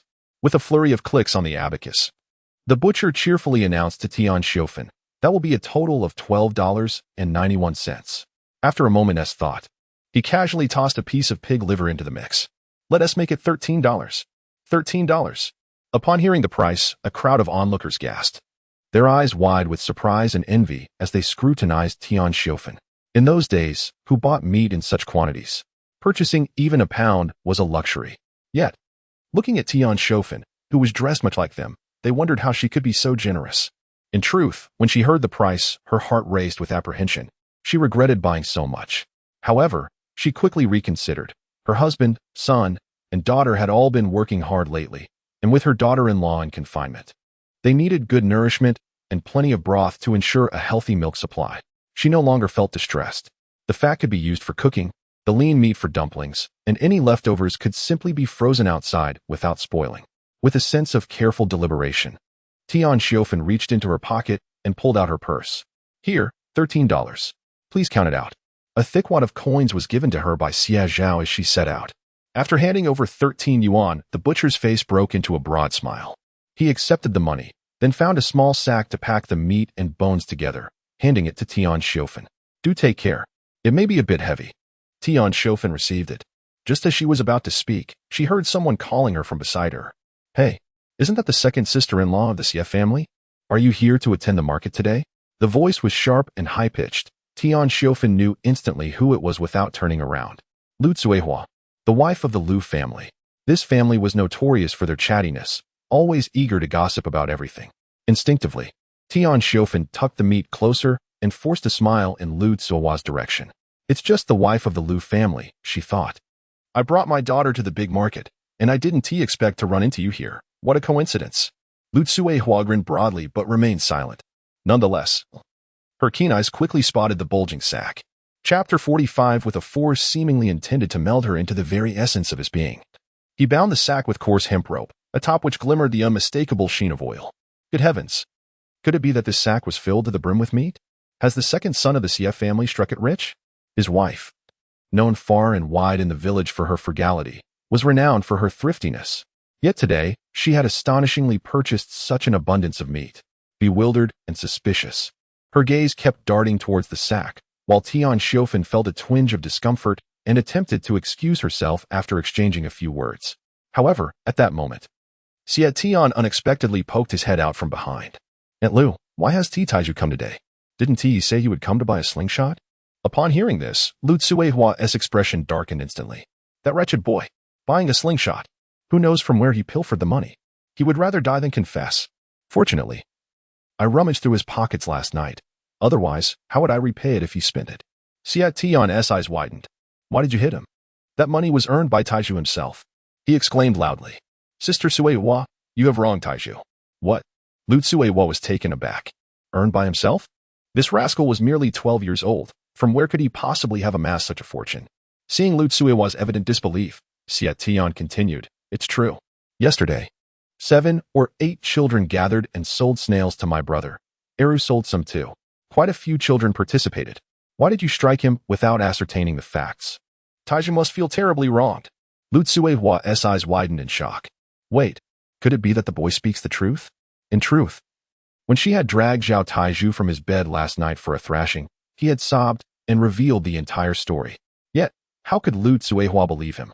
The Xie family had just split from their household, and their own finances were scarcely stable. How could they afford to buy snails? What a ludicrous jest.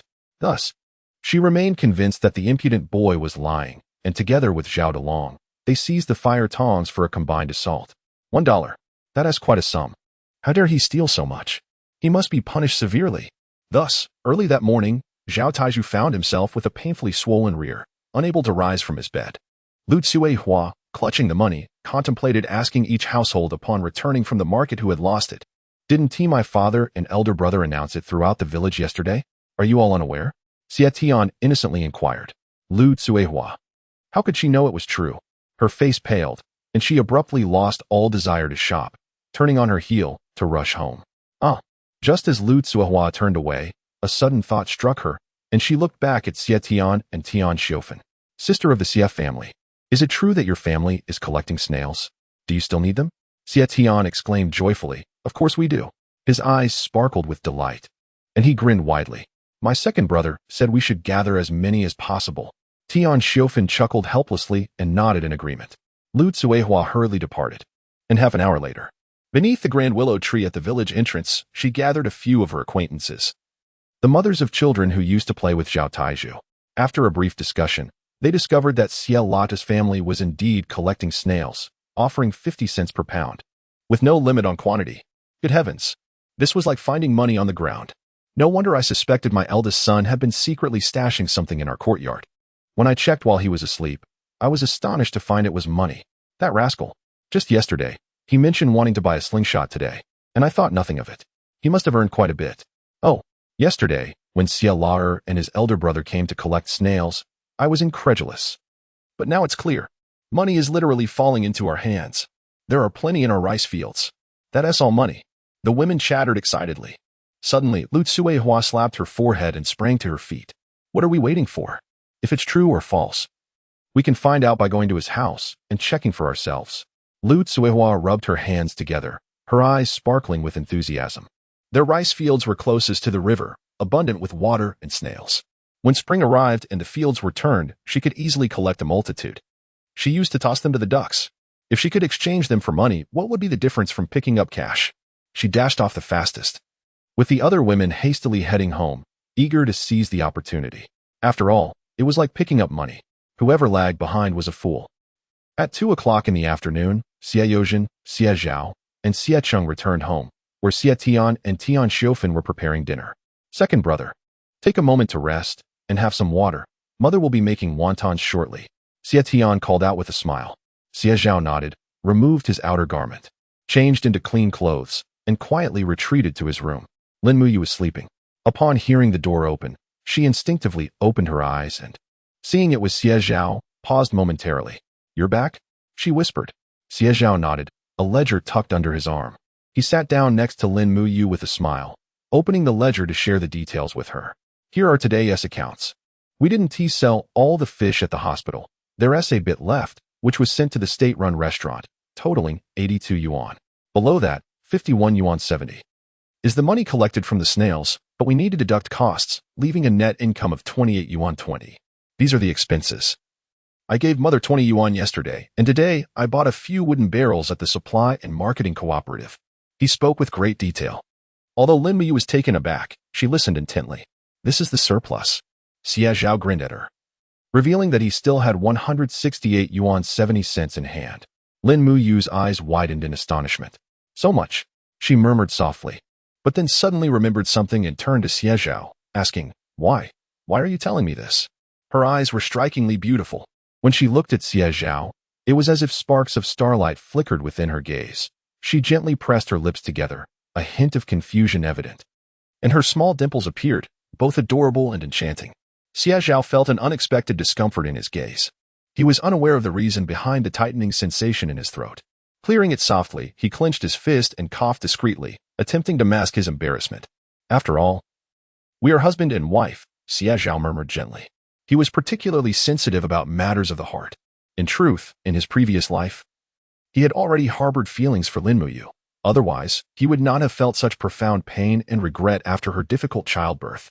It was not only the child that weighed on him, but also her, the embodiment of kindness, sincerity, diligence, and strength.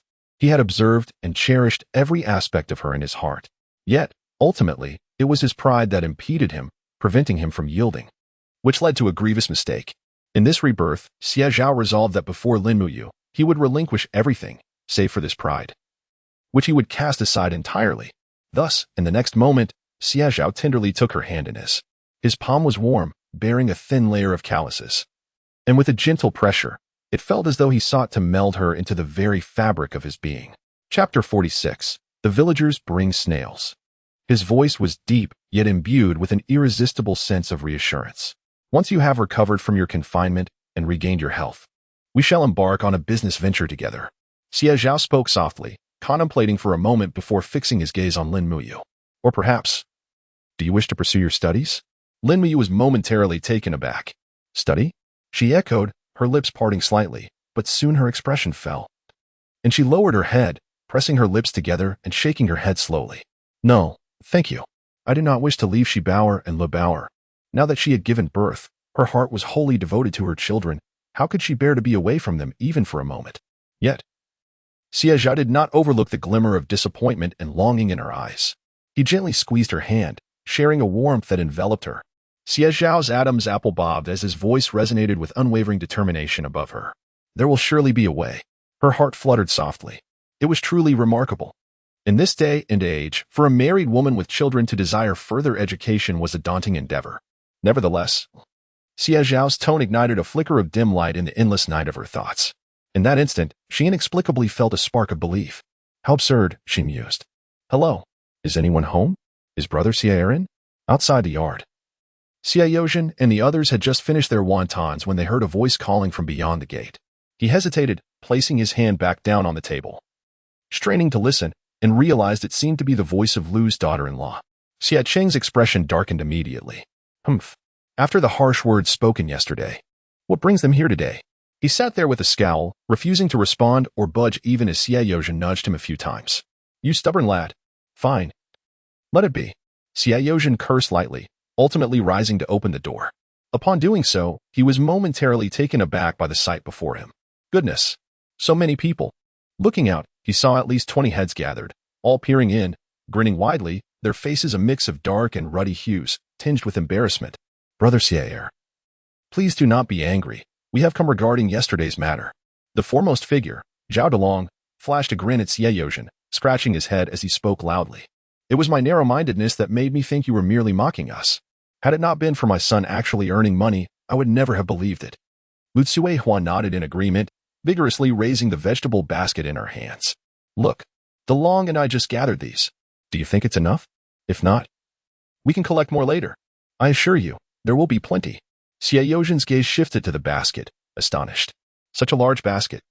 It was not a long basket but rather the traditional large round type. It was filled to the brim, likely weighing over 20 pounds. Xie Yozhen felt a tremor within him, glancing back at the 20 or so individuals behind him, each clutching their belongings, baskets or wooden buckets, striving to move forward. Their faces a mixture of anticipation and apprehension fixed upon him. Indeed, had I been home yesterday, I would have surely inquired further. Xie Urge, known for his honesty, would never entertain the notion of using us for amusement. It must be due to my wife. Please, Xie Urge, do not take offense. I have collected quite a bit. Xie Urge, do take a look. Might you accept it? If not, I shall gladly gift it to you. Do not dwell on it too much. I have gathered a substantial amount as well. There is plenty in the fields. Should you desire more, I can fetch it. Let us not sever our ties. The crowd was in a lively uproar. Xie Yozhen felt his cheeks flush. Typically reserved, he found himself flustered by the throng, struggling to maintain his composure as his tongue began to stumble. Old too. He turned and called out, come and settle the accounts. The villagers have brought us some snails. Inside the house, Xie Zhao was clumsily changing Le Bauer's diaper. The little girl had soiled her pants. And with the cold weather, Xie Zhao's slow movements made her wail, tears streaming down her face. Sweat beaded on Xie Zhao's forehead. Lin Muyu could no longer contain herself. She bit her lip and smiled gently at him, her sparkling eyes glimmering with amusement as she softly said, you go ahead. I can manage. Xie Zhao hesitated, genuinely wishing to learn how to care for a child. There would be time for that later, once the weather warmed. It would be unwise to let the children suffer the cold. Lin Muyu encouraged him, and with newfound resolve, He nodded firmly.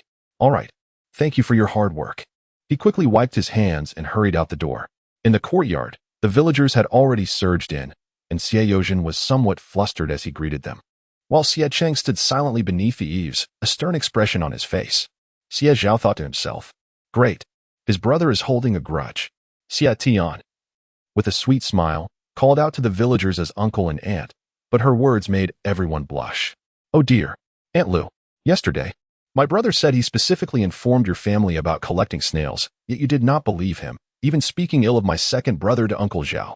I certainly do not believe that. Who wouldn't he rush to take advantage of such a lucrative opportunity, unless that person has lost their wits? Lu Cuihua and Zhao Delong's faces shifted from pale to flushed. She couldn't very well admit to disparaging Xie Zhao, so instead, she forced a laugh, turning away from Xie Tian. This cheeky girl has quite the sharp tongue. Xie Tian whirled about energetically, beads of sweat on her forehead. When Xie Zhao emerged, he saw her cheerfully mocking Miao Dalong. Little sister, he called out urgently, adding with a sigh, please tidy up the table and fetch the scales. Xie Tian shrank her neck in response, acknowledging, got it, second brother. Xie Zhao replaced his frown with a warm smile, appearing sincere and thoughtful. Dear uncles and aunts, we are all here to sell river snails, so let us not waste time. I shall forego offering you tea, for there is nothing more pressing than making a profit. Wouldn't you agree? He laughed heartily as he stepped into the courtyard, and the crowd instinctively parted to make way for him. Upon seeing this, Xie Zhao felt a surge of confidence and breathed a sigh of relief, promptly making his way towards Xie Zhao. If you need assistance, just let me know, Xie Zhao said, and hurriedly retreated to the corner to fetch the large vat.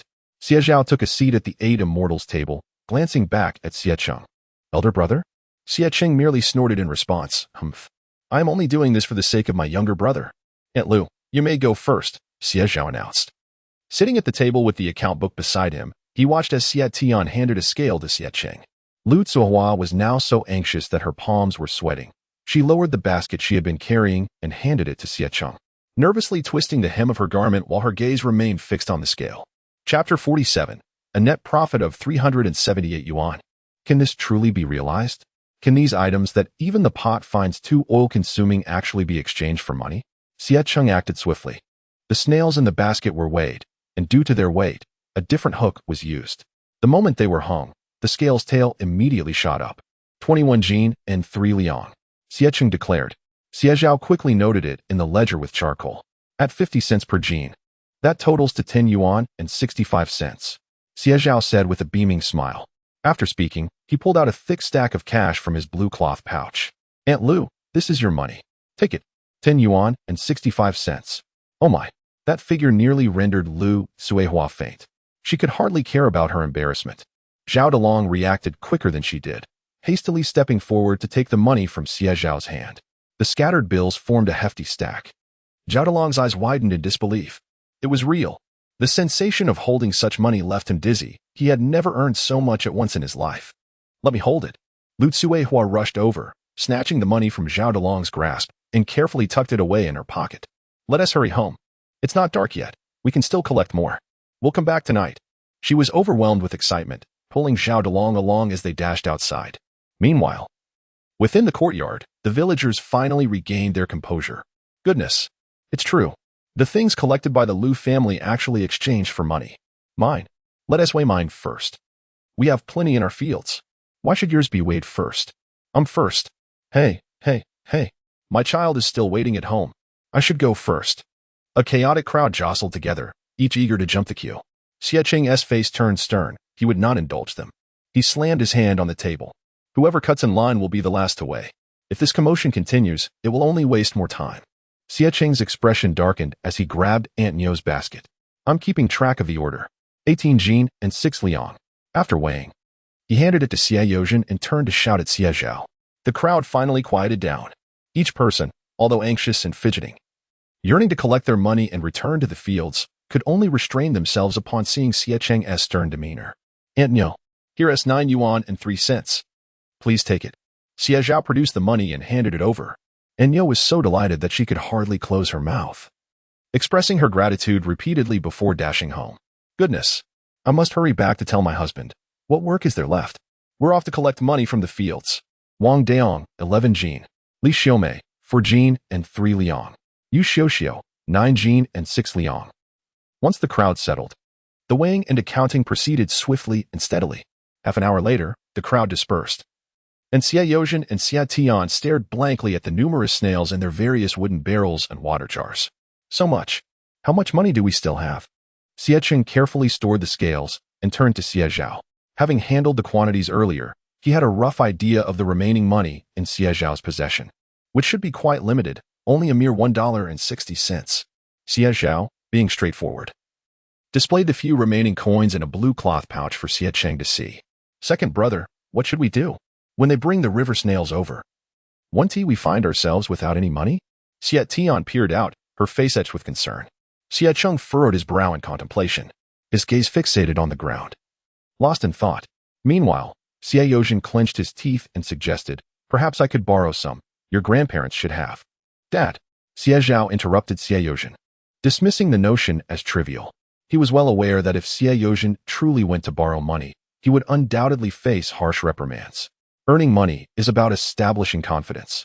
Life requires a breath of dignity, and trees need their bark. There is no necessity for that. Xie Zhao fell silent. Xie Zhao then continued. If things come to a head, we can simply charge it. We're all here together, and there is no escaping. Charge it? Xie Cheng was uncertain. Will they agree? Why wouldn't they? Xie Zhao tapped the table lightly, smiling. It's not as if we were directly asking them to lend us money. It's merely a matter of a few dozen pounds of river snails. The worst that can happen is a bit of wasted effort. These farmers are free during the off-season, and they certainly have time to spare. True, Xie Cheng acknowledged. At worst, it's just an afternoon of fruitless toil. But by tomorrow, when Xie Zhao returns, we can settle the payment. Besides, our entire family is in Shishui Village. Would they really run off with hundreds of pounds of river snails? Xie Zhao's analysis was astute. As night fell, villagers continued to arrive, delivering river snails. Although there was a touch of disappointment when they heard that Xie Zhao intended to keep a ledger and settle the accounts the following day, they quickly regained their spirits. Well, we're all from the same village. What is there to worry about? Moreover, the Liu family has already received their payment. How could I not trust you? Thus, by the time darkness enveloped the village, Xie Zhao's ledger recorded an impressive figure, an astonishing 630 pounds. Xie Cheng stared at the number, feeling a wave of dizziness wash over him. He took a deep breath, counting on his fingers. Yet he could not arrive at the total. We can earn $378, came Xie Tian's bright voice. She was squatting down, washing diapers while holding a basin. Seeing Xie Cheng and Xie Zhao looking her way, she flashed a grin. Young sister, you've calculated it correctly, Xie Zhao praised, giving her a thumbs up. Xie Tian immediately puffed up with pride. She straightened her back, her stick tapping rhythmically, a proud expression on her face. Of course. My teacher always said I was clever back in school. I was the smartest in our village. I always topped my classes, and my homework was the best. If it weren't for she suddenly paused mid-sentence, her head drooping in silence. Indeed, if it weren't for Chen Qiming, she might still be in school. But for what reason? Tian Xiufan poked her head out from the stove, exasperated, and gave her a gentle rap on the head. What do you need to study for? My girl? Focus on learning some household skills instead. Marry into a good family, spare yourself some hardships, and avoid laboring in the fields. Your father and I will pray for your well-being. Xie Tian pouted in frustration. She had no intention of marrying. She aspired to earn a fortune on her own. Just like her second brother. Xie Zhao squinted slightly. In truth, Tian Xiufan's mindset was a reflection of the prevailing attitudes of the era. During his time in high school in the county, there were a total of 49 students in his class, yet only 7 or 8 were girls. During busy farming seasons, classes were often suspended so they could assist at home. Consequently, when it came time for exams, their performance suffered, leading to prejudiced notions that girls were not as bright and thus ill-suited for academia. In reality, society was inherently unjust towards them. Xie Zhao tenderly ruffled Xie Tian's hair, offering her a reassuring smile, silently mouthing the words, "Do not worry." Chapter 48. Are you selling that wild boar? Xie Tian managed to suppress her tears. Humph. Second brother surely believes in me. The yard was filled with over 500 pounds of river snails, and every available wooden barrel and water jar in the house was brimming with them. Each container could not hold too many, or else the snails might suffocate. Tomorrow, we must purchase more wooden basins in the county town. Otherwise, as our collection grows, we will have nowhere to store the snails. Xie Qing contemplated. Xie Zhao nodded in agreement. The group took a moment to rinse the muddy ground, and Tian Xiofan had prepared porridge. Come, everyone, have some. After drinking, we can head out. The hot water will keep us warm, she said. The three approached, ladled some porridge, and when they reached the bottom of their bowls, they discovered 2 eggs nestled there. Even Xie Tian found some. Thank you, Mom. Xie Tian exclaimed, her eyes sparkling as she carefully retrieved the eggs, washed them, and tucked them into her pocket. Tian Xiofan chuckled, teasing her. What? No longer upset with your mother? Xie Tian grinned. My mom is the best in the world. Seeing this, Xie Zhao and the others burst into laughter. After finishing their porridge and resting for a moment, Xie Yozhen stood up, stretched his arms, and lit the oil lamp. Let us go fishing. We can earn a bit more that way. Hopefully this year, we can find a wife for the eldest. With a means to earn, one feels a sense of assurance. Xie Yozhen took a deep breath, turned to Xie Cheng, and said, You've had a hard time these years. Upon hearing this, the yard fell silent. Even Xie Tian ceased her laughter. Tian Xiufan's eyes reddened, and unable to hold back, she bowed her head, letting tears fall. It's my failure as a mother. I owe you. She choked softly. Xie Zhao instinctively glanced at Xie Cheng. In the previous life, he had been unaware, but in this life, he understood all too well. As the eldest son, Xie Cheng had not been favored. Rather, he had endured the most hardship. In the earlier years, the family was impoverished, and their grandparents favored the eldest brother and sister-in-law, making life exceedingly difficult. Thus, Xie Cheng went to work in the mines, not only to earn money for the family, but also to save for a future bride. Regardless of whether it was the scorching summer or the bitter winter, he toiled in the mines, his shoulders covered in layer upon layer of blisters, his shoes worn out time and again. The foreman was ruthless. Even when he felt dizzy and ill, he was forced to work. As a black worker, his daily wage amounted to merely 1 yuan, a dire exchange for his life. Xie Yozhen and Tian Xiofan had not been oblivious to this before. They just dared not acknowledge it. Now, they had finally endured through the hardships. Father, mother, do not worry. I will repay the eldest brother's debts, and I will help him find a wife and build a house. These are my responsibilities, Xie Zhao declared firmly. This was what he, as a favored beneficiary, ought to do. He was willing to do so. Xie Cheng turned his gaze away, peering into the dark night, and felt as if the burden he had carried for so long suddenly lifted in his heart. A family does not speak in divided terms. Xie Cheng smiled, hoisting the fish basket onto his shoulder. Come on, let's catch more fish. That's the way to go. The faces of the others in the yard lit up with smiles. The trio set off, heading straight for the riverside. Indeed, the fish were becoming increasingly scarce. After an hour, both baskets remained unfilled. And while Xie Cheng contemplated moving to a different spot, Xie Zhao called him back to shore. Haste makes waste. Earning money is the same. Health comes first. He changed into clean clothes and said, Dad, brother, let us head home. They had not had a good night's sleep in quite some time, and starting tomorrow, the business of collecting river snails would be on the agenda, with the promise of increasing quantities until spring plowing. Tonight, they would rest and rejuvenate. The three walked along the narrow path back home, the night growing dim and the fog thickening. Upon reaching the yard, a long shadow curled up in the corner by the wall, elongated and ominous. Beside that shadow, something colossal and terrifying lay, casting distorted shapes on the muddy, melting snow below. Xie Yozhen's eyes widened in fear. He had been smoking a pipe when the smoke lodged in his throat, causing a fit of violent coughing. What is that? Instinctively, he tried to pull his 2 sons behind him, but Xie Cheng was quicker. Grabbing a stick from the roadside, he charged forward. Who the hell are you? What are you doing lurking by my doorstep? The figure, initially dozing, was startled by the shout, shivering awake and springing to its feet. Xie Ge, it's me. It's me, Sanliuzi. Sanliuzi? Xie Zhao, hearing the name from a distance, twitched his lips. What kind of name was that? Xie Yozhen's pale expression softened at the recognition. He stepped closer, lifting the lantern to illuminate the figure. Oh, it really is you. Why didn't you announce your presence? You nearly scared me to death.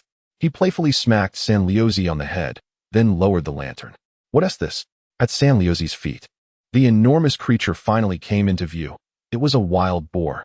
Sanliuzi scratched his head sheepishly. I just heard this afternoon that your family is collecting river snails. So I made my way back along the riverbank and brought this wild boar along with me. He lived at the end of the village, and carrying the boar back would take over an hour, so we decided to bring it to Xie Yozhen's doorstep instead. Here are the river snails, Xie Ge. Take a look. I just collected them. Will you buy them? Xie took a closer look and noticed a grass basket next to the wild boar, filled to the brim with stone snails, easily distinguishable from the rice snails. We will buy them. Xie nodded, exhaling a sigh of relief as he tossed aside the stick. But let us keep a record today and settle the payment tomorrow. Is that agreeable? Sanliuzi grinned, a bit shyly. Of course. Do I not trust you, Xie? By this time, Xie Yozhen had already opened the yard gate, and the group stepped inside. Sanliuzi immediately noticed the various sizes of water tanks and buckets scattered throughout the yard. To one's astonishment, it was filled with river snails.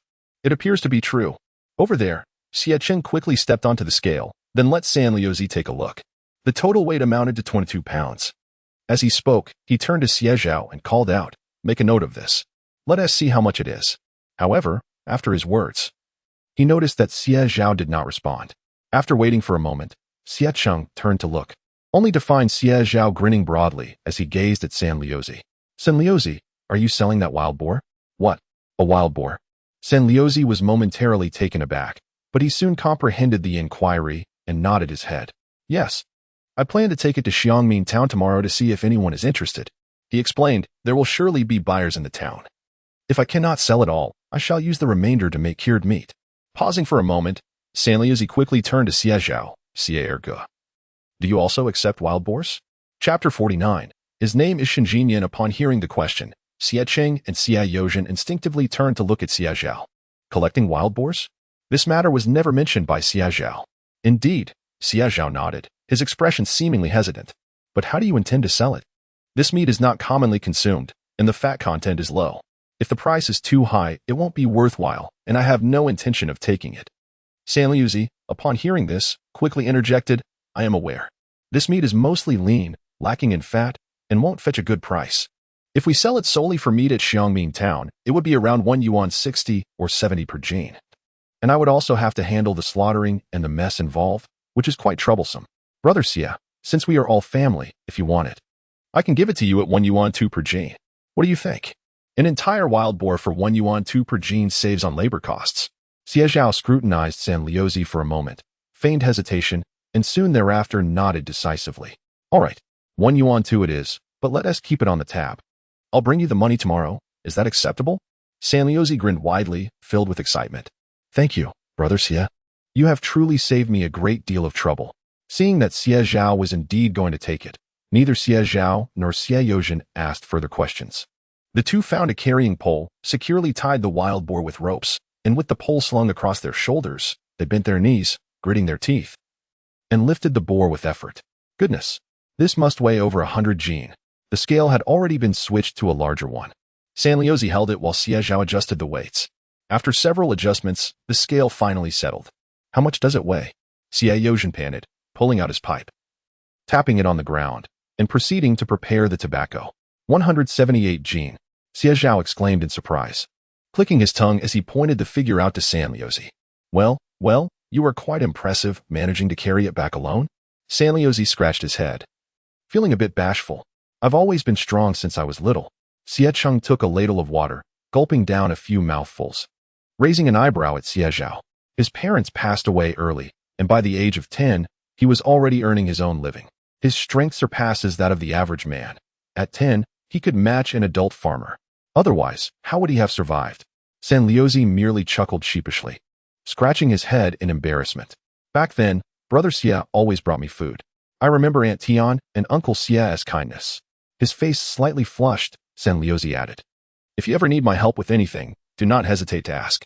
I will certainly assist." Xie Yozhen tapped his pipe, letting out a long sigh. "These are all simple tasks. The fact that you are alive is enough to honor your parents. Good boy, you have not let anyone look down on you, managing to live your life so vibrantly on your own. I am genuinely pleased." Sanliuzi nodded, hearing Xie Yozhen mention his parents. He quietly turned aside to wipe away a tear. "I understand, Uncle Xie." After saying this, he chatted idly with Xie and Xie Zhao for a few moments before turning and disappearing into the night. He is, indeed, a man of misfortune. His parents were once the largest landowners in Shishui Village. However, not all landlords are like the greedy show, who indulged in lavish feasts. At least, his parents were not. Shishui Village was impoverished, and the grain collected from rents was meager. During the years of severe drought, many villagers perished from hunger, prompting his parents to relinquish their grain, depleting their savings to save the village. Thus, the village owes them a profound debt of gratitude. Subsequently, the era of land reform arrived. There were no appeals back then. It was a matter of seizing control, all for the sake of impressive political performance and reporting favorable outcomes to superiors. Those who were caught faced severe crackdowns. His parents suffered grievously during this time, losing their hands and legs. Eventually, after a long struggle, they removed the labels hanging around their necks and returned home. But the family of 3 was left with only a small piece of land. Unfortunately, without able-bodied laborers at home, the land lay fallow and slowly went to ruin. Then came the winter of the year when he turned 10. That winter was particularly harsh. A bout of influenza afflicted his parents for 2 long months. And in the end, they did not survive to see the new year. His given name was Shun Jingyan, but on the night of his parents' death, 3 lumps the size of beans appeared on his chest, leading him to adopt the name Sanliuzi thereafter. After Xie Qing finished recounting this tale, Xie Zhao remained lost in thought for a long while. He gazed up at the dark sky and let out a long breath. Shun Jingyan, Sanliuzi, a youth concealed within a life of turmoil. The following day, at 6 o'clock, Tian Xiofan was preparing shepherd's purse wontons. She made plenty, as winter makes them less perishable. A pot of boiling water bubbled vigorously as she tossed in round, plump wontons, causing splashes of boiling water to rise, while the wontons tumbled delightfully within. Come, eat first. Only when you are full will you have the strength for the journey. Tian Xiofan took several large bowls and set them out, waiting for the wontons to float to the surface. Each bowl was filled with 20 wontons. Xie Zhao handed a bowl to Xie Yozhen and Xie Cheng before finally taking his own. Ah, how fragrant! A large bowl, containing 20 wontons, was topped with a sprinkle of green onions and a hint of pork fat. He scooped one out, placed it in his mouth, and with one bite, the savory juices of the meat wrapped in the shepherd's purse burst forth, a delight that could make one lose their composure. Mom, your culinary skills are remarkable. I've never had wontons as delicious as yours, even in restaurants. Xie Zhao grinned, flashing a smile at Tian Xiofan, who felt a surge of joy in her heart. The shepherd's purse in the basket was picked by my younger sister and me yesterday afternoon. It only took a few days for them to sprout. This year's spring arrived early. Even before the new year, spring has come, and wild vegetables grow quickly. As she spoke, she prepared another large bowl and sent Xie Tian to deliver it to Lin Muyu. Make sure to wash the diapers for Shibao and Lebao. Xie Tian responded with an acknowledgement before stepping inside. The 3 began loading the vehicle after their meal. Today, the cargo was exceptionally heavy, a large water tank for wooden barrels, and a wild boar weighing over 100 G. This must amount to more than 800 G. Xie Cheng and Xie Zhao gritted their teeth as they attempted to lift it, wincing in pain. Xie Yozhen, having finished his tobacco, looked at the 2 with a mix of amusement and sympathy. Such foolishness. Did they truly believe they could transport this to the county town by themselves? He turned to glance outside and remarked, yesterday afternoon, I spoke with the village chief about borrowing their mule for a trip. It should arrive shortly. After about 10 minutes, a spirited little boy peeked his head in. Chapter 50 Today, I earned a remarkable sum of 144. 8 yuan. What a significant profit. Xie Cheng immediately recognized Santu, the village chief's grandson. Santu, plump and healthy, smiled broadly upon seeing Xie Zhao. Xie Ergu. My grandfather asked me to bring this mule. Stepping outside, Xie Cheng's eyes gleamed with excitement. Oh, what a splendid mule. Its hooves were robust, its physique graceful, and a rope was fastened around its white, speckled head as it huffed and puffed, steam dissipating into the air. Upon seeing a stranger, the mule snorted twice and raised its hoofs. Give it to me. Xie Cheng took the rope from Santu's hands, pulled the mule inside, and along with Xie Yozhen, secured the cart's harness onto the mule's back.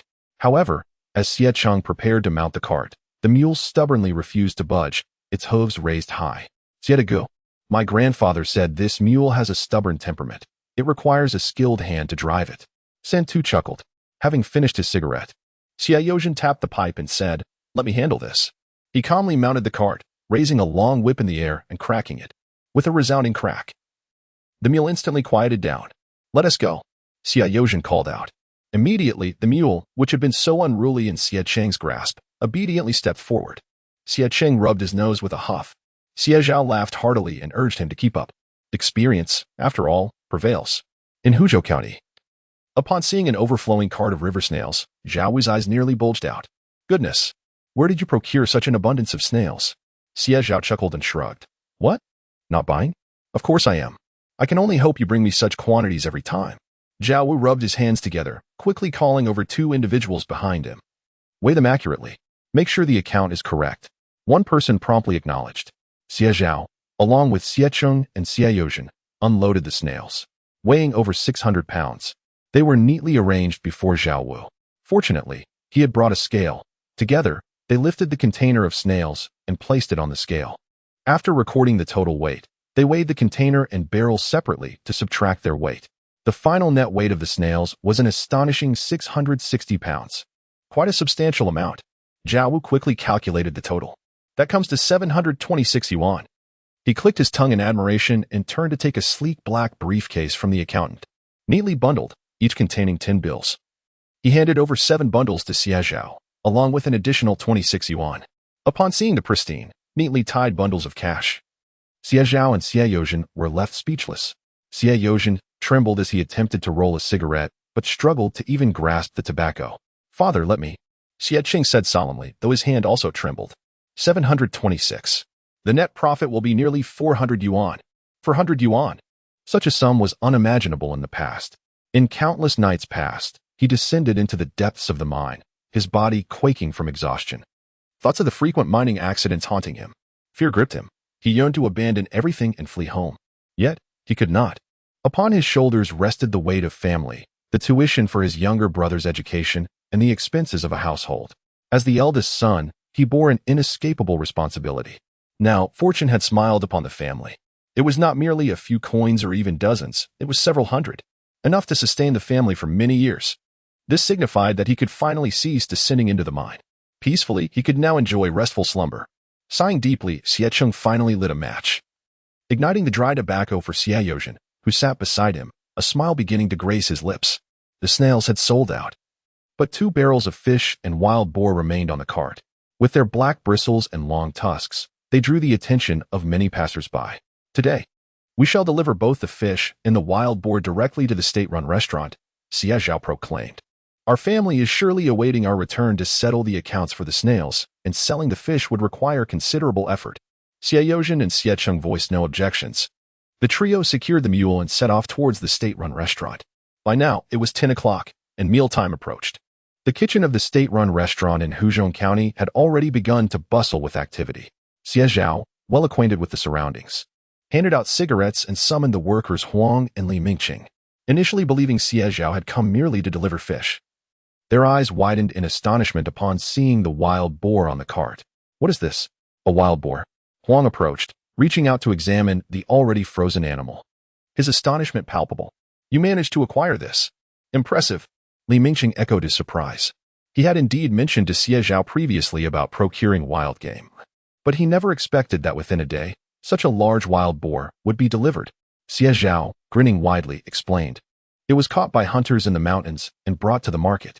I heard our state-run restaurant accepts such game, so I brought it along to earn a little labor fee. Uncle Huang, what do you think? Can you accept it? If not, I can return it. Xie Cheng and Xie Yozhen exchanged glances, momentarily taken aback by Xie Zhao's words, yet they silently understood one another. Huang stroked his chin and inquired, how much does he want per pound? He claims he exerted considerable effort to catch this wild boar, even breaking 2 traps, and is asking for 2 yuan and 2 jiao per pound, all included. 2 yuan and 2 jiao? Huang's brow furrowed instantly. He shook his head. It was too expensive. While selling just the meat might have been reasonable, with the skin and entrails included, that price was untenable. Xie Zhao appeared somewhat disheartened. He sighed, contemplating before suddenly biting his lip as if making a resolute decision. In that case, I will have my labor fee to fill the gap and offer it to you at 2 yuan per pound, so I won't have come in vain. What do you think? Huang raised an eyebrow, intrigued. This lad knows the ropes. Haha, you have stated your position so clearly that I can hardly disagree, said Huang Banggong, turning to Li Mingqing with a languid tone. Hurry up and bring out the weighing scale. Once you finish weighing, return to assist. For we have numerous orders to fulfill today. Li Mingqing promptly scurried to the kitchen and returned with a sizable scale. As the scale touched the ground, several of them collaborated to hoist the wild boar down. 175 pounds. Li Mingqing announced. Xie Cheng paused, about to speak, but at that moment, Xie Zhao shot him a glance, silencing him instantly. That will be 350 yuan. Huang Beigong chuckled heartily and instructed Li Mingqing to weigh the fish for a combined tally. The fish weighed in at 43 pounds, amounting to 68 yuan and 8 cents. Li Mingqing swiftly calculated on his notepad, arriving at a total of 418 yuan and 8 cents. Indeed, connections mattered. Their financial backing was substantial. In no time, the sum of 418 yuan and 8 cents was delivered into Xie Zhao's hands. The thick bundle made one's heart race with excitement. Yet, Xie Zhao, maintaining his composure, carefully placed the money into the cloth pouch he had brought, then graciously thanked Huang Beigong and offered cigarettes once more. This time, he also extended a cigarette to Li Mingqing. Chapter 51. The former ambiguous object of affection, Huang Yue, as they exchanged pleasantries. Huang, the worker, playfully patted Xie Zhao on the shoulder, proclaiming, "In the future, send all the good stuff my way, as long as it's from you. We can negotiate a fair price." After chatting for a few more moments, Xie Zhao stepped out of the state-run restaurant alongside Xie Yozhen and Xie Qing. Once outside, Xie Qing could no longer contain his curiosity and asked, "Why didn't you let me speak just now? Our family scale clearly showed 178 pounds. How did it miraculously drop by 3 pounds here? Furthermore, didn't we acquire the wild boar? Why is it being sold on someone else's behalf?" Xie Qing fired off a flurry of questions. Xie Zhao chuckled in response. "It's all about making more money," he explained. "Making more money?" Xie Qing looked bewildered, and Xie Yozhen appeared equally perplexed. "But no matter how you calculate it, we're at a loss." After years of working in the kitchen through connections and dealing with wild game, he pondered. "Do you really think our county's state-run restaurant can consume that much wild game?" Xie Zhao gradually elucidated. "He must be sending it to the provincial capital or selling it himself. In essence, this business is his, not the restaurant's." In truth, Xie Zhao was engaging in the classic approach of sacrificing small profits for larger gains. In business, many seek to capitalize on minor advantages. The fact that Huang could readily offer 370 yuan likely indicated he was collaborating with others. The missing 3 pounds were merely his private gain. To put it differently, that was the profit he could claim. If he were to be confronted directly, he might become furious and refuse to accept the wild boar altogether, which would pose a significant problem. The rationale behind claiming someone else asked him to sell it aligns with this logic. Since Xie Zhao was not the seller of the wild boar, even if Huang wished to negotiate, he could not press too hard. Instead, he would inflate the price slightly, ultimately feigning a sacrifice of his own interests to satisfy Huang's psychological price expectations. Thus, even if the 2 yuan per pound did not meet Huang's minimum requirement, he would still be content. Xie Zhao, by conceding a bit, had effectively flattered him just right. This left him feeling pleased, and a debt of gratitude was established in the process. After Xie Zhao provided his explanation, both Xie Qing and Xie Yozhen were left utterly astonished. "What? There are so many nuances to this," Xie Yozhen exclaimed. "Education truly is invaluable." He took a couple of puffs from his cigarette, reflecting on the matter. In the midst of their conversation, the mule had already traversed Hongxing Street and arrived at the intersection. To the left lay Limin Avenue, home to the only high school in Hudu County, Hudu No. 1 High School. Next to it was a newly established department store, which boasted some imported goods and relatively high-quality fabrics. Xie Zhao contemplated for a moment before turning to Xie Qing and Xie Yozhen, stating, "Dad, elder brother, I'm going to the department store to see if there are any fine materials. I'd like to get each of us a vest or a padded jacket." While the supply and marketing cooperative also offered fabrics, the selections were limited to the most basic cotton and polyester, which were somewhat inadequate for winter. Xie Zhao recalled seeing wool vests there last year, featuring long, plush fibers and pristine white wool, certainly a warm choice for close wear. Certainly. Here is the refined and improved version of your text in English. It has been many years since your mother last acquired new garments. Your younger sister and your wife have likewise not replenished their wardrobes. Do take a look, and if you find anything suitable, purchase a piece for each of them. As for your elder brother and myself, we require no new clothes, for our daily labor keeps us warm. Xie Qing nodded in agreement. Last year, when I was at the mines, Mother made me 2 padded jackets, which I declined. Xie Zhao acknowledged with a sound and swiftly dismounted from the mule cart. Now, you shall deliver the wild vegetables to the wonton stall, and then proceed to the supply cooperative to procure wooden barrels. While you are at it, see if there is anything else we might need. I shall join you shortly. After speaking, he waved his hand and made his way directly to the department store. Hudu County is a large county. Shishui Village is nestled in the southernmost part, encircled by mountains, with a stream meandering through. At the northern edge of Hudu County, however, there exists a canal of moderate size that flows downward for 100 miles before merging into the Yangtze River.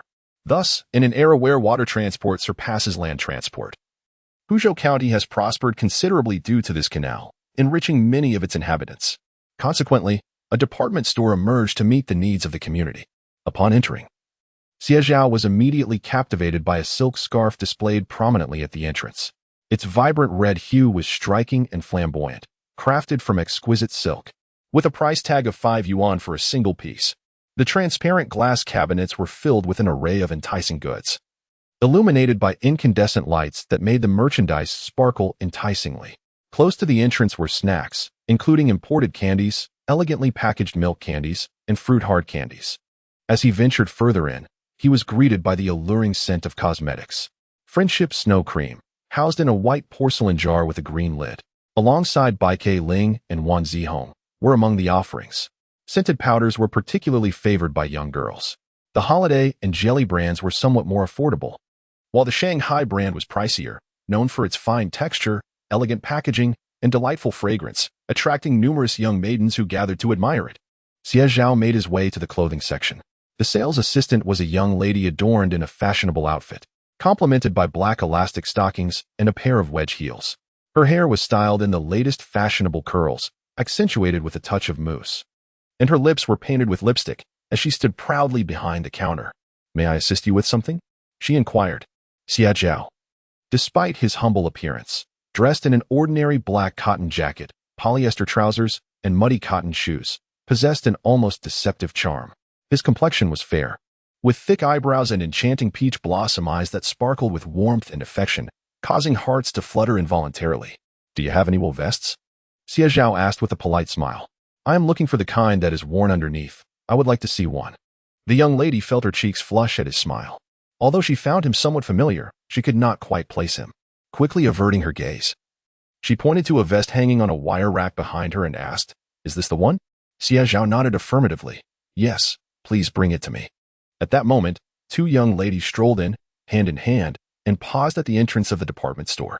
One of them donned a cashmere long shirt in a delicate shade of goose yellow, a luxury only attainable in provincial capital cities. Below, she wore a pair of black stretchy trousers that accentuated her elegantly straight legs, and on her feet were imported sneakers. Her hair was elegantly tied up, revealing her alabaster neck. Her face was beautifully adorned with makeup, featuring arched black eyebrows and striking crimson lips, embodying both beauty and sophistication. She gazed at Xie Zhao, her eyes widening in mild astonishment, her lips slightly parted. How could he be here? Huang Yue was utterly taken aback. She was a student at Hudong one high school, and to elaborate, she had once been Xie Zhao's classmate. When Xie Zhao enrolled in their first year of high school, it caused quite a stir at Hudong #1. The young man was tall and handsome, with a straight posture, side-parted tousled hair, thick eyebrows, enchanting peach blossom eyes, a prominent nose, and a polite demeanor, coming from a well-to-do family with a naturally affable smile. How many girls had secretly stolen glances at him? Chapter 52, I told you so. He must be here to seek you out. Huang Yue is one such individual. Her family is engaged in the textile business, operating a small factory that produces fabric for clothing manufacturers. She had heard of Xie Zhao's name long ago. To be precise, he was still known as Qin Zhao at that time. She often overheard her family speaking of him. He was handsome, came from a good family, excelled academically, and possessed a charming demeanor that was both polite and endearing. Thus, her family would often hint to her, "You'll see him today on the first day of school. You will surely like him. It would be even better if you could get to know him. Our business could flourish further." That afternoon, Huang Yue finally encountered Xie Zhao.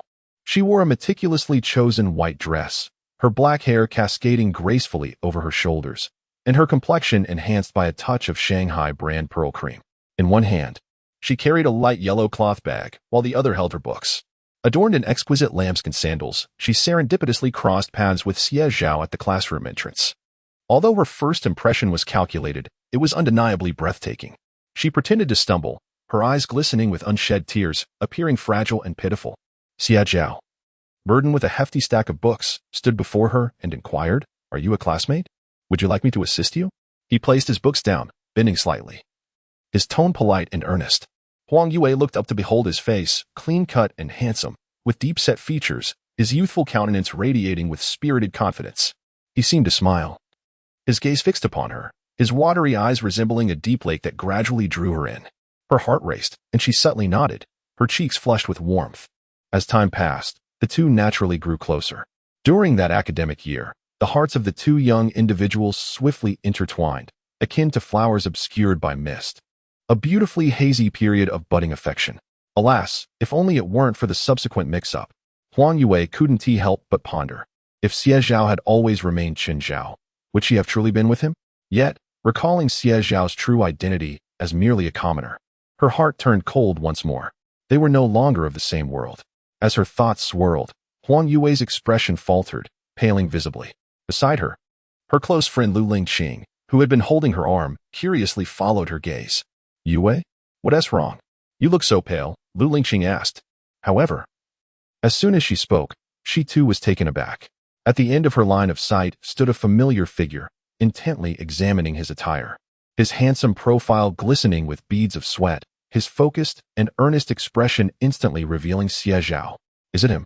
Lu Lingqing's brows furrowed sharply. How dare he come here? After stealing someone else's good fortune for 18 years, he is utterly shameless. Just the other day, I heard from classmate Chen that he brazenly visited the Chen family, clearly coveting their wealth. Now he dares to appear at the department store. He must be scheming for a chance encounter with you. Yue, you cannot be soft-hearted. Huang Yue furrowed her brow and softly remarked, do not speak recklessly. He may merely be here to purchase something. Purchase something? Lu Lingqing's voice involuntarily rose an octave. Is he aware of the prices here? Can he even afford it? Huang Yue fell silent. This department store is the most expensive place in the entirety of Lake Dong County. The divide between the affluent and the impoverished exists in every era and region. In other words, within this department store, both the merchandise and the clientele are comprised solely of the wealthiest individuals in Lake Dong County. Everything here starts at several dollars. As for Xie Zhao, that was one matter, but had he not been sent back to Shishui Village? A destitute farmer's son. How could he possibly have any money? Huang Yue could not help but cast a glance at Xie Zhao's attire. He was certainly not here to buy clothes. Moreover, the department store was conveniently located next to the high school. What other purpose could he have? Naturally, it was for himself. Suddenly, an inexplicable sense of irritation and emotion welled up within Huang Yue. Did he still harbor illusions about her? Did he not realize that they were no longer of the same world? At that moment, in front of the counter, Xie Zhao was meticulously fondling a wool vest in his hands. The fine fibers were short, yet dense enough to provide warmth. He knew that if he bought a coat made of such expensive fabric, Tian Xiofan and Xie Tian would surely be reluctant to wear it, claiming they needed it for work and would dirty the garment, or they would reserve it as new clothing for the coming year. Xie Tian had never even worn her pair of shoes. Thus, purchasing a cashmere vest to wear underneath would keep him warm without getting dirty, allowing him to wear it throughout winter and into spring. The fabric was excellent, and the stitching was tight. It was indeed worthy of a department store's offerings. Xie Zhao felt a deep sense of satisfaction and turned to the clerk with a smile, inquiring, how much for one? This is fine wool imported from the north, priced at 15 yuan each. The quality is superb and very warm. We've sold quite a few. The clerk gazed at Xie Zhao, her cheeks flushed. Xie Zhao nodded. 15 yuan was indeed not inexpensive. One must understand that during these times, workers, after deducting their benefits, earned roughly 30 yuan a month. Spending half a month's salary on a cashmere vest was undoubtedly a luxury. However, Xie Zhao was willing. Earning money was for the purpose of providing a better life for his family. He would not hesitate to spend 15 or even 25 yuan if necessary. Xie Zhao nodded again, glancing at the various sizes displayed, from large to small, available for both men and women. With 5 family members in total, he planned to buy one for each. He selected 2 of the rightmost pieces, then chose 2 of the smaller size, which was the one he held, and finally, a smaller piece for the 14-year-old girl. The clerk's eyes widened. You're actually getting 5 pieces? That amounts to 75 yuan, even in a department store. Such a large purchase is rare. The young woman's eyes sparkled as she looked at Xie Zhao, and she quickly added, all right, please wait a moment. I will check in the back warehouse for you. She spoke and called someone over to take her place before swiftly making her way to the warehouse. Xie Zhao stared at the counter for a moment, suddenly reminded of Lin Muyu. Her complexion was remarkably fair, her skin exquisite. However, with the arrival of winter, dryness was inevitable. Additionally, Tian Xiofan and Xie Tian, who labored year-round, bore numerous cracks of varying sizes upon their palms. He proceeded towards the cosmetics counter. Lu Lingqing kept a vigilant eye on Xie Zhao from the corner of her vision, and upon noticing him approaching, she promptly tugged at Huang Yue's arm. "See, I told you I was right. He's here to find you." Earlier, Huang Yue had requested Lu Lingqing to remain silent as they stood before the cosmetics display, hoping to avoid being noticed by Xie Zhao. Yet, upon seeing him advance toward her, Huang Yue's expression darkened considerably. Chapter 53. He is humiliating himself. Beside her, her close friend Lu Lingqing could no longer contain herself. She stepped forward, placing herself protectively in front of Huang Yue, and confronted Xie Zhao directly. "I thought it was someone important. So it's you, Xie Zhao? What is the matter? Unable to endure the rural life, are you desperately trying to return?" Lu Lingqing exclaimed loudly. "The Chen family disregards you, and yet you come here to confront Yue. You are merely a toad yearning for a swan's flesh." Her voice was sharp and piercing, immediately attracting the attention of numerous onlookers. The atmosphere turned oddly silent. Who doesn't enjoy a spectacle? Xie Zhao was momentarily taken aback. Standing before Lu Lingqing, he scrutinized her for a moment before finally asking, "Who are you?" Lu Lingqing's eyes widened in disbelief. Here she was, confronting him with fervor, and he didn't even recognize her? After all, they had been classmates for a year. This was undoubtedly a calculated insult. However, Xie Zhao truly did not remember her. It is worth noting that in 1977, with the reinstatement of the college entrance examination amidst a chaotic era, a multitude of individuals eager to alter their destinies flocked to schools. The student demographics varied widely in age and background. In his class, some were youthful and ambitious, while others were already parents, supported by their families as they pursued their studies, sometimes even with toys for their children stuffed in their drawers. In short, it was a mixed bag. Even Xie Zhao, at 17 during his first year of high school, was wholly focused on his studies, aspiring to attend university and achieve success. He hardly paid attention to any young female classmates. Moreover, Lu Lingqing possessed an unremarkable appearance, easily lost in a crowd, which contributed to his lack of recollection. Indeed, laughter erupted from the crowd. Haha, how amusing. He doesn't even recognize her. It was evident that this was a case of unrequited feelings. It appeared that the man genuinely did not remember her. As the whispers of the crowd reached her ears, Lu Lingqing's face flushed with embarrassment and anger. Pointing at Xie Zhao, she declared, "Do not be deceived by him. He is not a good person. He has feelings for my friend and specifically came here to confront her, hoping to take advantage of her kindness and ask her for money." "Money?" exclaimed the crowd, their expressions transforming as if they had just heard a sensational piece of news. Coupled with Xie Zhao's striking appearance, it was long before a group gathered, pointing and whispering among themselves. Someone couldn't help but call out, "Money? He doesn't even know you and hasn't asked you for anything." Young man.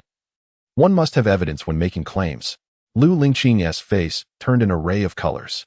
Seething with indignation, she stepped aside to reveal Huang Yue behind her, asserting, "He is asking my friend for money.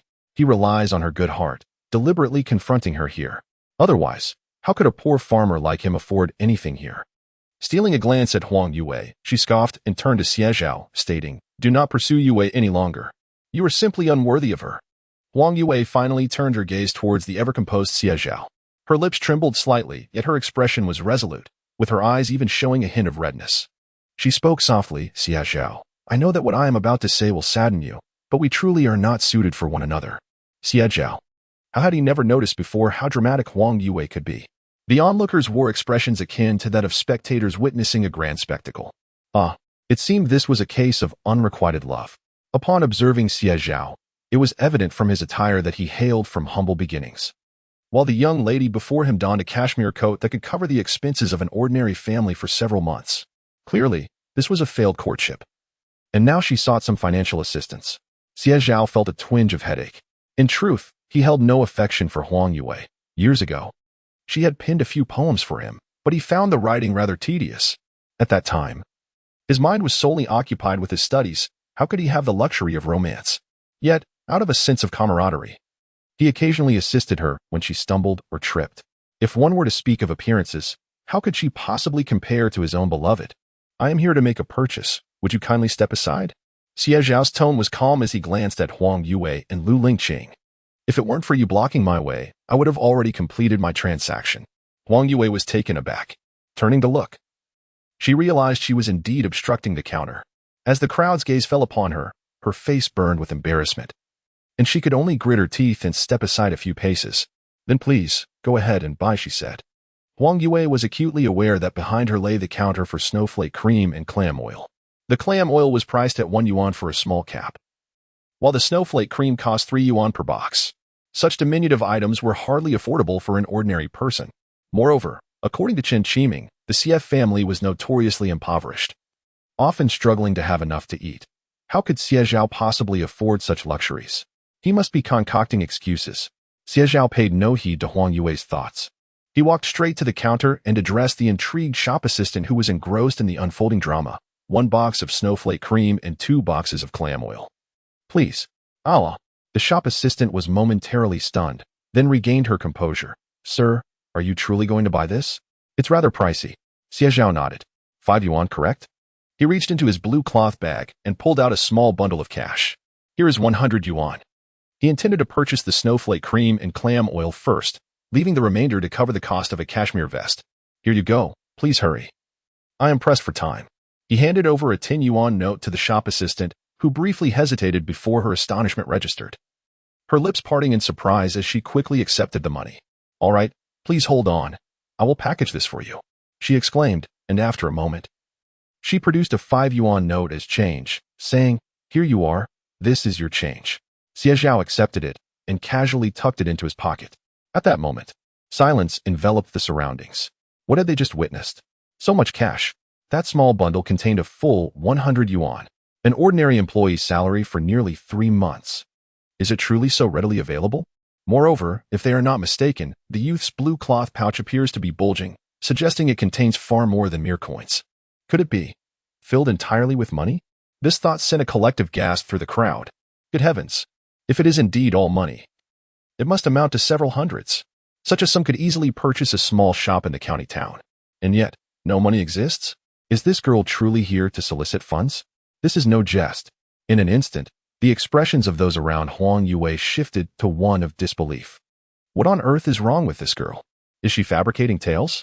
This must surely belong to someone else. Lu Lingqing shouted. Otherwise, where did you acquire such wealth? It can only be stolen. Xie Zhao's expression finally turned icy. Chapter 54. I am not for everyone. Speak no more nonsense. Let us go find the police and discuss this matter. If this money were mine, I would certainly report you for defamation, he said coldly. Lu Lingqing's face turned ashen. Report to the police? She had no intention of doing so. Huang Yue hurriedly interjected. Xie Zhao. Lingqing merely spoke out of turn. She meant no harm. Please don't take offense. She was merely concerned you might do something illegal, hence her harsh words. Do not take it to heart. Xie Zhao accepted the snowflake cream and clam oil wrapped in oil paper from the sales clerk, carefully placing them into his pocket. He then turned to Huang Yue, a smile that was more sardonic than sincere gracing his face. How is your health now, Huang classmate? Huang Yue was momentarily taken aback. Back in our school days, you would frequently stumble and faint, always collapsing onto me. Out of camaraderie, I cared for you then. Why, at that time, did you not distance yourself, claiming we were ill-suited? Xie Zhao spoke without a hint of mercy. Upon finishing his words, laughter erupted among the crowd. Oh, how amusing. It seems the pursuit is not as one-sided as it appears. Xie Zhao, please refrain from speaking so recklessly. Huang Yue trembled, her face burning with embarrassment. Yet Xie Zhao showed no sign of stopping. He was always like this. If he was to act with restraint, it was only when the other party was gentle. Otherwise, he would push the boundaries and advance relentlessly. With a playful shrug, he continued, observing Huang Yue's suddenly pallid complexion. In the past, I was the son of Chen Donghai, and you eagerly sought my company, drawing closer to me time and again. Now that you see me in decline, you fear I might cling to you, do you? But I am not for everyone, never was, nor will I ever be. Xie Zhao's tone grew heavier with each word, emphasizing that self-awareness is paramount. Otherwise, one risks becoming a mere jest in life. Huang Yue's complexion turned ghostly pale. Her lips moved, yet her throat felt as if glued shut, rendering her speechless. At that moment, the sales clerk returned with the cashmere vest. She was panting, wiping the sweat from her brow, carrying 5 pristine paper boxes, and cheerfully approached Xie Zhao. Comrade, the vest you requested is here, and I have tied it up for your convenience. Xie Zhao nodded, extracting 75 yuan and handing it over. Thank you for your trouble. His politeness and refinement were refreshing. He grasped the 5 boxes and, without a glance back at Huang Yue and Lu Lingqing, strode out of the department store. Once Xie Zhao's figure had completely vanished, a wave of discussion erupted within the store. Did you see that? He bought goods worth 80 yuan in one go. That's equivalent to 2 months of our wages. If it weren't his own money, would he be so generous? Humph. Those 2 ladies were utterly irresponsible. This is slander. Defamation. They are tarnishing his reputation. It's not that he looks down on them. They simply speak recklessly. What is this? If they cannot have him, they wish to destroy him. I have seen many such individuals. The chatter of the crowd buzzed incessantly, striking Huang Yue and Lu Lingqing's faces like a flurry of stinging slaps. Unable to contain herself any longer, Huang Yue's face flushed crimson, feeling utterly humiliated. She covered her face and, sobbing quietly, fled outside, with Lu Lingqing hastily following. Her heart ablaze with anger and resentment. How infuriating. It was all Xie Zhao's fault. At the supply and marketing cooperative, when Xie Yozhen noticed Xie Zhao purchasing 5 woolen vests, he winced as the dust choked him. Oh dear, why won't you listen? I have no need for such things. Working every day makes me sweat. Wearing these will only suffocate me. Return them immediately. What a waste of money. Do you know how much meat that could buy? Xie Yozhen leaped from the cart and tugged at Xie Zhao, intent on heading back. Xie Zhao, being quite earnest, simply tossed the 5 cardboard boxes onto the cart. The muddy surface instantly coated them, and he flashed a grin at Xie Yozhen, declaring, "They're too dirty to return now." Xie Yozhen was taken aback. This troublesome boy. Xie Cheng also felt a pang in his heart. However, when he beheld the delicate cashmere, he found himself enamored. It felt wonderfully warm in his hands, instantly soothing the frostbite and splinters left from his time in the mines. Taking several deep breaths to quell his discomfort, he quietly vowed to himself to catch more fish and gather more snails. Surely, he could earn it all back. With this thought, he felt considerably better and called out to Xie Yozhen, "Dad, let's go. If we don't return soon, the villagers will be worried." Xie Yozhen had no choice but to relent. He sighed, climbed onto the mule cart, and with a flick of the whip, they made their way back to Shishui Village.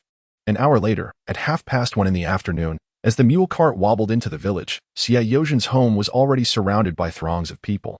Today, even more villagers had come, carrying larger bamboo baskets.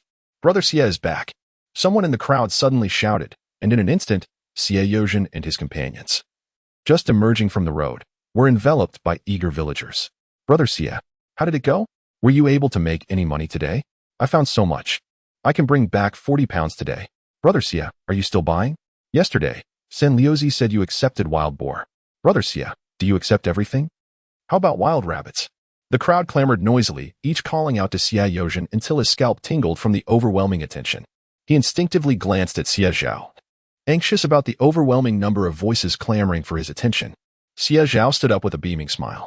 He had been standing on the cart, and now he raised his voice. "Everyone, we are accepting snails today, and will also distribute the money from yesterday's accounts, but please, do not block the road. Could someone kindly lead the mule cart into my yard?" With his words, laughter erupted from the crowd, and someone grabbed the lead rope of the mule, guiding the cart toward the yard. "Step aside. Our village's god of wealth has arrived." The crowd burst into hearty laughter. In just a few minutes, the vehicle entered the courtyard, and the group promptly unloaded the assorted barrels and water tanks from the car. They meticulously cleaned and arranged everything, even assisting in filling the containers with water. As Xie Zhao, feeling somewhat dazed, sat behind the 8 immortals table and picked up the ledger. A thought surged through his mind. The strength of many is indeed formidable. The chairman does not deceive me. After this reflection, he produced the ledger and addressed the crowd. "Form an orderly line.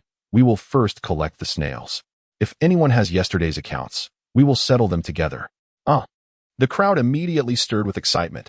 Settlement. They could truly receive money. In an instant, the villagers spontaneously lined up, all familiar faces from the same village, fully aware of the order of arrival, making it impossible for anyone to cut in line. Xie Zhao opened the blue cloth bag and placed 5 bundles of the large unity tokens on the table. "Brother, weigh them." Chapter 55. What is he saying? The Lu family stood at the forefront, with Lu Tsawa beaming with joy as she hefted a large, overflowing round basket, heavy and cumbersome, which she abruptly placed on the table, producing a dull thud. "We have plenty of these in our fields. Just weigh it. There must be at least 50 pounds. Xie Cheng, with an impassive expression, accepted the basket, hung it on the scale, and adjusted the weights a couple of times. 52 pounds. After announcing the weight, he showed the scale to Lu Tsuehua, whose smile became impossible to conceal. Rubbing her hands on her apron, she cheerfully exclaimed, "I'll go collect more later. I'll bring it to you tomorrow afternoon." Xie Zhao quickly noted the account and calculated the payment. "Aunt Lu, that would be 26 yuan. Here you go." Lu Tsuehua joyfully accepted the money and, after Xie Yozhen emptied the basket of its snails, she dashed outside with her basket. Laughter erupted among the crowd in the yard. "She's off to make money. Look at Aunt Lu. She's earning more in these few days than she does in a year." Meanwhile, in the adjacent yard, Wang Jinhua was chopping meat. She heard the ruckus from the Xie family clearly. The news about the snail harvest had spread throughout the village like wildfire. Yet, Wang Jinhua was determined not to join in. With a cleaver in hand and a rib bone beneath it, she chopped vigorously, the sound echoing like thunder. Gritting her teeth as she spat out her frustration. Where does our Jinlong have any prospects? After muttering to herself, she turned to glare at Xie Yushan. "Look at you. When you go to town later, visit the credit union and deposit the money that Jinlong sent back. That's for his future wife. We cannot touch it." Xie Yushan was taken aback. Jinlong had sent back 500 yuan. Was it just for a meal? This money was a token of his filial piety towards us and his grandparents. Surely, keeping a little should pose no issue? He felt somewhat reluctant. His son, Xie Jinlong, was the first in the Xie family to achieve success, and Xie Yushan took immense pride in him. Jinlong was indeed dutiful, sending money home each year to ensure that he and Wang Jinhua lived well and maintained their health. Especially in recent years, he had been sending back hundreds of yuan annually, but Wang Jinhua had discreetly saved it all, only telling Xie Yushan that Jinlong had sent back 10 yuan, from which she deducted a small portion for household expenses, knowing that no one else in the family was aware of this arrangement. However, Wang Jinhua was unwilling to spend it. Each time, she insisted that Xie Yushan save it for Jinlong's future marriage. "All you think about is eating. One meal isn't enough. How many more do you want?" Wang Jinhua scolded Xie Yushan, adding, "If you weren't a cripple, would I have to endure this hardship and be so stingy? Every task around the house and in the fields falls to me. What help can you offer? When Jinlong finds a partner and returns, if he sees you without money, do you think that young girl will be interested?" As she spoke, Wang Jinhua began to cry. Zhengai, tending to the stove, kept her head down, fearing to utter a word. Alas, who could blame them? Their entire family owed her. What a burden. At 5 o'clock in the evening, the courtyard finally fell silent. Tian Xiofin was preparing dinner while Xie Tian tended to the fire. When Xie Zhao approached, he noticed Xie Tian, with a stick in hand, sprinkling a handful of ash on the ground, engrossed in her calculations. Her arithmetic skills were impressive. Xie Zhao remained silent, standing beside her for a moment before realizing that all her answers were correct. Indeed, she was clever. He did not hesitate to praise her. And Xie Tian turned to him, grinning widely. "Brother, look, am I not remarkable? I always score full marks." With a proud expression, she paused and added quietly, "Mother always says I should marry into a good family, but what is so good about it? Endless chores, and then having to bear children and nurse them. It's excruciating. I even saw sister-in-law shedding tears today." "Tears?" Xie Zhao was taken aback, his expression turning serious. "Why was I not informed?" he murmured. Xie Tian cast a furtive glance towards the house and whispered, "Sister-in-law told me not to say anything. She said she would be fine by tomorrow. Mother doesn't he even know?" With this revelation, Xie Zhao's mood soured. He hastily pulled 2 boxes of clam oil from his pocket and handed one to Xie Tian. "Here, you and Mother can each have a box. It's good for your hands and face." After saying this, he dashed into the house. Inside, Lin Muyu was nursing her baby. Her brow was furrowed, and she bit her lower lip, her eyes slightly red. The sharp pain from the baby suckling caused tears to well up in her eyes. It truly hurt, an agonizing sensation. One must not underestimate the little infant, who cries out from hunger and knows instinctively to seek nourishment. The moment the baby latched on, it felt as if she were being bitten fiercely.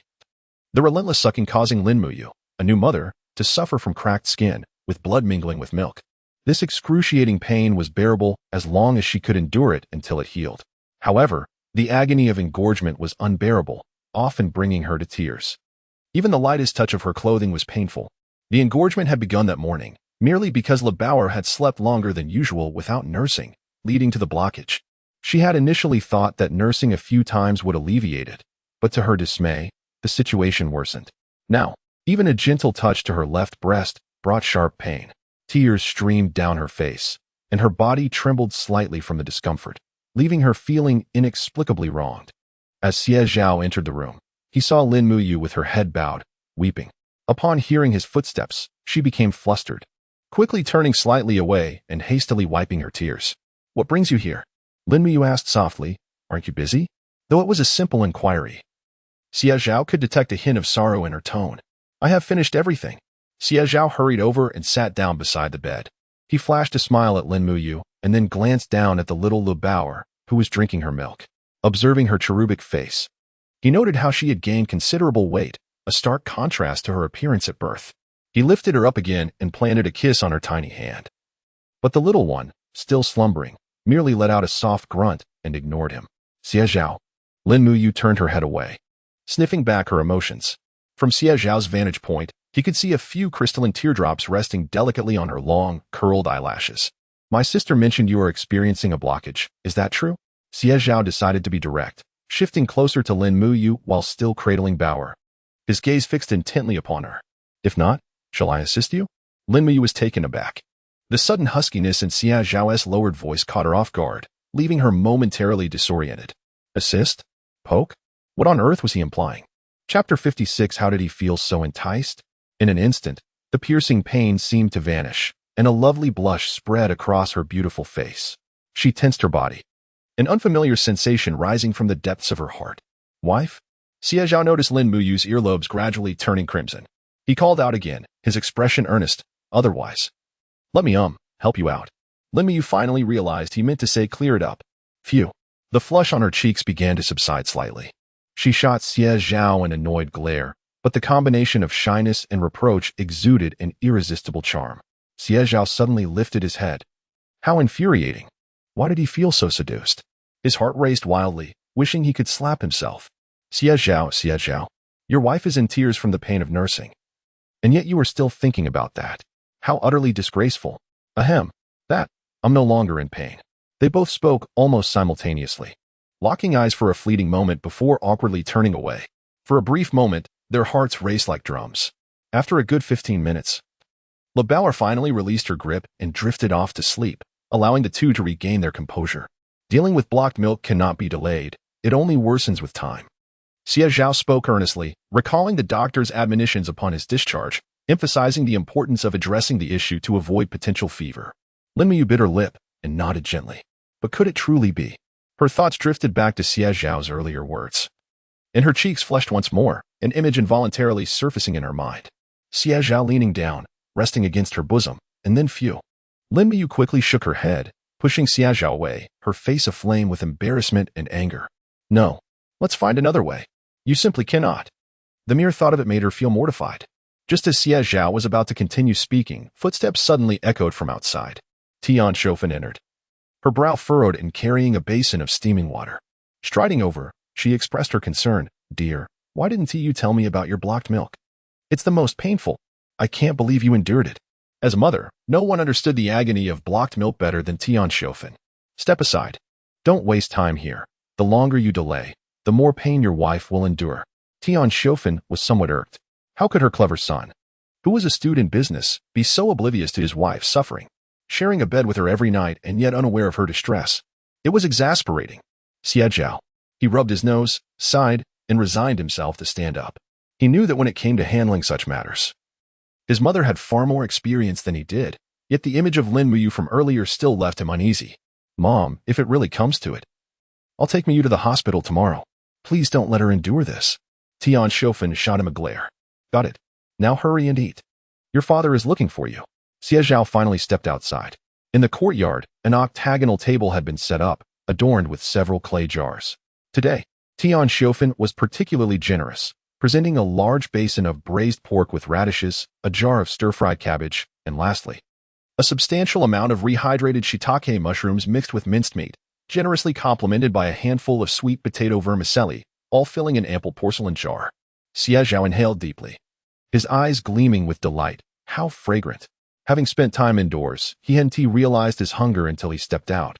His stomach grumbled audibly. As he settled onto the bench, Xie Tian promptly brought out a large basin of rice. Second brother, dig in. She grinned at him, flashing her teeth. Xie Zhao accepted the offering with gratitude. glancing at her tattered shoes, and sighed, "Why aren't you wearing new shoes?" Mother said to wait until the sun shines and the ground is dry. Xie Tian scooped herself a bowl of rice, shoving a mouthful of minced meat and vermicelli into her mouth, mumbling, "I can't bear to get them dirty." Xie Zhao shrugged, resigned to her stubbornness. Halfway through the meal, Tian Shofan emerged. Xie Zhao quickly set down his chopsticks, stretching his neck to look at her. "Mother? How did it go?" "It's cleared." Tian Shofan wiped the sweat from her brow.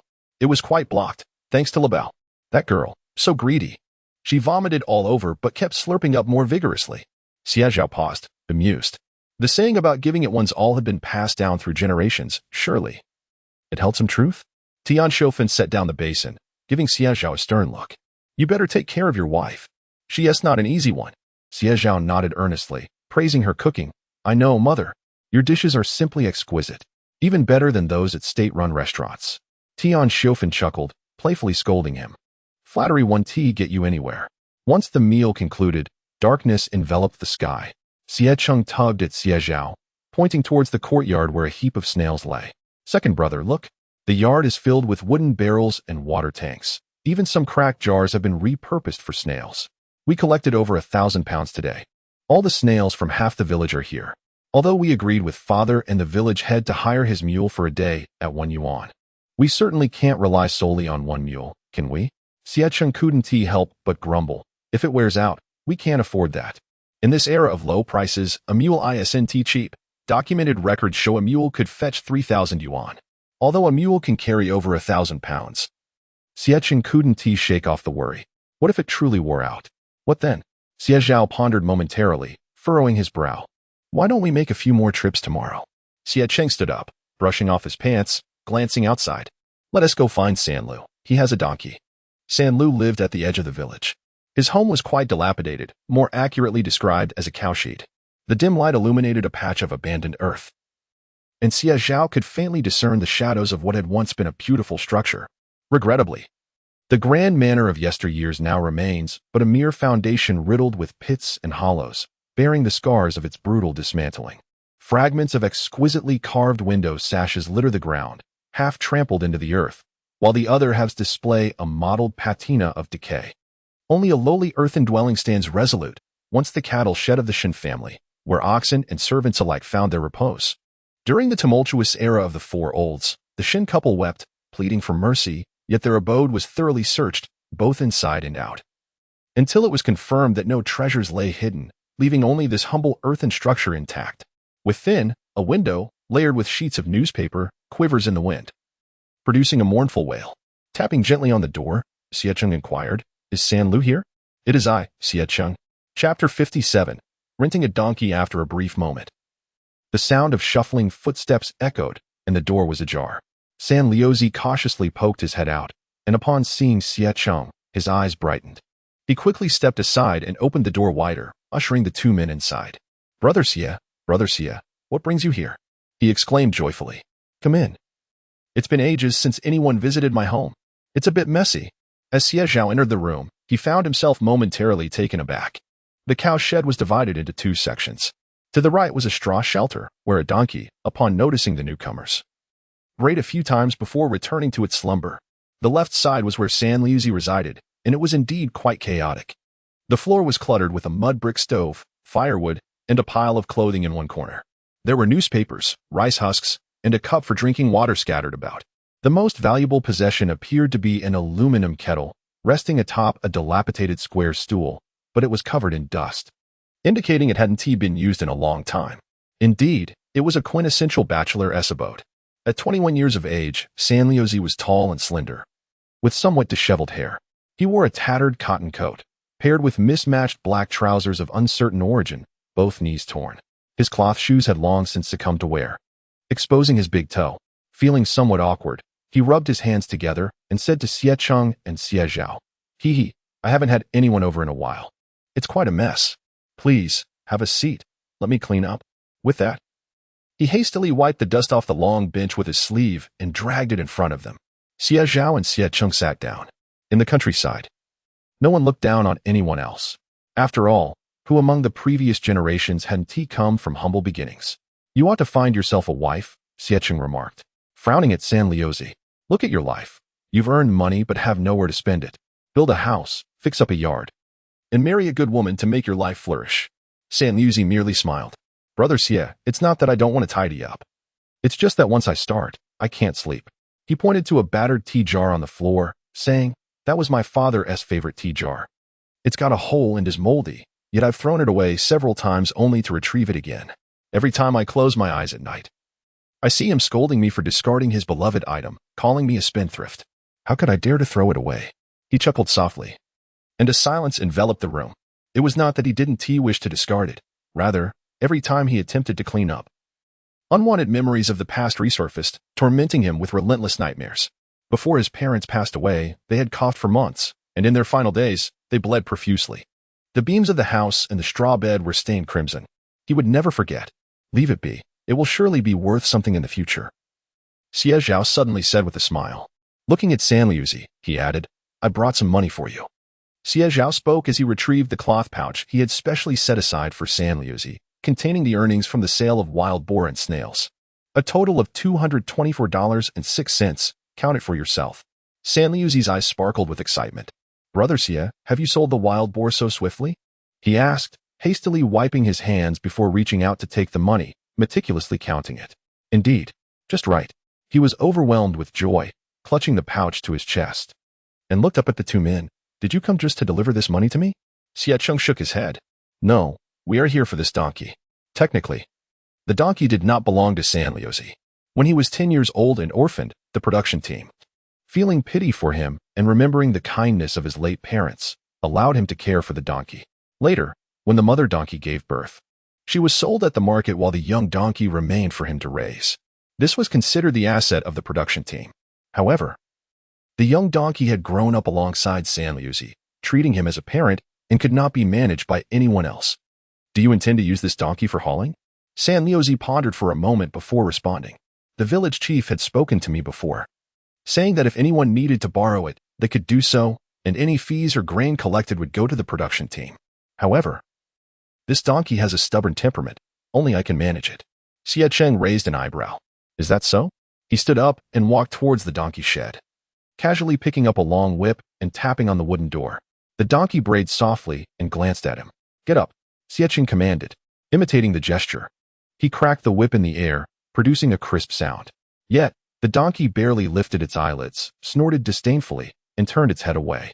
Hey, Xie Cheng, undeterred, cracked the whip several more times, but only succeeded in aggravating the beast, provoking its stubbornness. The donkey sprang up, forcefully nudging the wooden door, rearing its front hooves, and emitting a piercing bray. Humph, I'm done with this. Xie Cheng was taken aback and stepped back, while Sanliuzi approached swiftly, knocking on the door. DFA. Be quiet. To everyone's surprise, the obstinate donkey immediately fell silent. Xie Zhao found this amusing. This donkey, surprisingly, has a sense of understanding. How about this? He stepped closer and addressed Sanliuzi. Since your donkey only listens to you, why not help us with deliveries? I'll pay you $2 per trip. You won't regret it. This is a lucrative deal. $2 per trip, 1 trip a day, that's $60 a month. Better than a salary from the state. Sanliuzi paused, astonished, and looked at Xie Cheng. Brother Xie, can I really do that? Xie Cheng nodded. Of course. Bring the donkey over tomorrow morning, and we'll load the cart for the county. Sanliuzi remained seated on the edge of his bed for quite some time after seeing off Xie Zhao and Xie Cheng, lost in thought as he gradually regained his composure. He stood in a daze, gazing at the disheveled room, his eyes landing on the 2 chipped bowls and a pair of chopsticks resting on the table. Suddenly, he bowed his head and began to weep softly. The next day, at 5:30, Xie Tian was startled to see Sanliuzi at the door. Sanliuzi, why are you here so early? Sanliuzi had evidently taken great care in his appearance. He had groomed his beard, washed his face, and his hair was neatly arranged. He wore his finest attire, though it still bore patches, yet it appeared significantly cleaner. With a broad smile, he addressed Xie Tian. I brought the donkey cart, and also some wild rabbits I caught in the mountains the other day. I wonder if Uncle Xie would be interested. Xie Tian welcomed him inside. In the kitchen, Tian Shofin was preparing breakfast, and upon seeing Sanliuzi, she cheerfully exclaimed, You're here so early. You haven't eaten yet, have you? Wait a moment, you can have some warm food here with Andy. It will keep you from catching a chill on the way. Chapter 58. Never challenge human nature. Sanliuzi felt a bit uneasy. He took a step back, rubbing his hands over his body. "Auntie, I'm not hungry," he murmured. "I ate in the morning, so there's no need." His voice dwindled as he saw Tian Xiofan approaching with a large bowl of steaming wontons. "Please eat. Fill your stomach before working. You're still growing. Don't let yourself go hungry." Tian Xiofan had always felt compassion for Sanliuzi. When he was just 10 years old, she had accompanied Xie Zhao to deliver meals. The tiny child had been on the ground, picking up rice grains, shoving them into his mouth whenever hunger struck, coughing as he chewed. Tears had streamed down her face. Unfortunately, at that time, she herself was impoverished. With 3 children at home clamoring for food, life was a constant struggle, and she had no separate household. The 2 steamed buns, mixed with bran, were secretly brought along. Now, life had improved. Tian Xiofan had heard just yesterday that she had earned several hundred yuan in a single day. She was finally able to spare some for this unfortunate child. Sanliuzi's eyes were reddened as he reached out and accepted the wontons. The scorching heat emanating from the bowl caused his nose to tingle. Sitting at the table, he picked one up and ate it. The shepherd's purse wontons, generously filled with meat, were truly delicious. Unable to contain himself, he glanced up at the sky. "Mom, do you see? Your son is eating meat wontons now." By the time Xie Zhao and Xie Cheng awoke, half the snails had already been packed in the yard. Sanliuzi wiped the sweat from his brow and turned to the 2 with a broad smile. "We're almost finished loading." Xie urged. "Is there anything else you want to take along?" Xie Zhao couldn't help but give a thumbs up in admiration. Shaking his head, he descended and patted Sanliuzi on the shoulder. "You've worked hard. Have you eaten breakfast?" "If not," Sanliuzi quickly nodded. "And he fed me." Shepherd's purse wontons, they were really fragrant. He scratched his head and walked over to the donkey cart, lifting a string of wild rabbits. Upon closer inspection, there were at least 7 or 8. Xie urged, "Do you want these wild rabbits? They're not easy to sell, and there are plenty in the mountains. I caught quite a few with snares these past few days. If you don't want them, I'll just let Annie cook them. I can't eat so many by myself." "Wild rabbits?" Xie Zhao spat out the water he had just rinsed with, took a few steps closer, and reached out to take them. Indeed, they were wild rabbits, plump and hefty. Bound by twine, they dangled limply, already frozen stiff. Yet their brown-gray fur remained incredibly smooth and soft. His eyes brightened slightly. "This fur, it's truly a fine thing. I'll take them." Xie Zhao nodded, inspecting the rabbits carefully before smiling at Sanliuzi and asking, "Can you skin them? Can you remove the rabbit fur intact?" Sanliuzi paused for a moment. "Does Xie urge want the rabbit skins?" "I can do it. I have plenty at home." He approached, extending his hand to take the wild rabbit from Xie Zhao, then inquired of Tian Xiofan for a suitable pair of scissors. The process of skinning the rabbit was not particularly arduous. First, he sliced open the rabbit's throat, then threaded a piece of twine through from the throat to the nose, subsequently suspending the string from a bamboo pole. From there, the task became straightforward. He made a vertical incision down the neck, meticulously peeling away the skin until it was completely removed, along with the layer of fur on the head and the ears. Thus, a complete and exquisite rabbit pelt was successfully detached. Xie Zhao received it, examined it for a moment, and then returned the rabbit fur indoors. The rabbits were purchased at a price of 1 yuan and 2 jiao each. One could sell as many as they had, though it was preferable to sell them with fur. If one had complete pelts to sell, he would buy them at 5 jiao each. Xie Zhao remarked with a smile. Sanliuzi's eyes sparkled with excitement. "All right, once I return from the county town, I'll deliver the rabbit furs to you." He had saved nearly 100 of them. After finalizing the deal, Xie Zhao brought out the scale and weighed all 8 rabbits. Each averaged over 3 jin, totaling 26 jin and 4 liang for the 8. Xie Zhao took out his ledger, swiftly recording, "Shenjinyan, rabbit fur payment 31 yuan and 6 jiao." As Sanliuzi was skinning the rabbits, the familiar name crossed his ears, causing him to freeze momentarily. Almost instinctively, he turned to look. Xie urge? What did you call me?" Xie Zhao chuckled, lifting the ledger to reveal the 3 characters inscribed upon it. "Shenjinyan, what a beautiful name." Sanliuzi stared blankly, his eyes reddening, fearful of being discovered, and quickly turned back to continue skinning. Yet, his heart was already in turmoil, filled with a poignant ache. He had nearly forgotten that name, Shenjinyan. It was bestowed upon him by his father. Knowing, being grateful, and cherishing the years he ought to remember. 1,360 jin. TSK. You're quite capable, Zhao Wu exclaimed, prompting the accountant to settle the account. 1,496 yuan, please take it. As per routine, the accountant settled the bill with a large denomination. Xie Zhao counted it carefully, placing the money into a cloth pouch, then smiled at Zhao Wu, saying, "This is all the money from our fellow villagers. I merely transported it." Zhao Wu narrowed his eyes. He reached into his pocket, retrieving a cigarette, which he placed between his lips, offering another to Xie Zhao, seemingly casually asking, "The cost price must not be high, right? You should make quite a profit from these 2 carts?" Just as Xie Qing was about to respond, Xie Zhao subtly shook his hand behind him. He promptly closed his mouth. "It's all hard-earned money, just supplementing the household expenses." Xie Zhao laughed lightly. "If there's nothing else, I'll take my leave and return tomorrow with some river snails. You're busy." Having said this, he climbed onto the donkey cart, waving goodbye to Xie Qing as both carts departed the alley. Once they turned the corner, the smile on Xie Zhao's face faded. He glanced back at Xie Qing and softly called out, "Brother." Xie Qing observed the grave expression on Xie Zhao's face, which caused him to tense up as well. Was there something amiss? In the future, as we engage in the trade of snails, we must exercise caution. Wealth should not be flaunted, and we should refrain from discussing this lucrative business with anyone. Xie Zhao spoke softly. Human nature is inherently flawed, even if someone initially harbors no ill intentions. The allure of temptation may sway their resolve. I have witnessed the complexities of human nature in my past life. Never challenge it. Xie Qing nodded in agreement. By the way, you and San Liuzi should return home first. I will stop by the state-run restaurant. There are only a few wild rabbits left, and once they are sold, I shall return.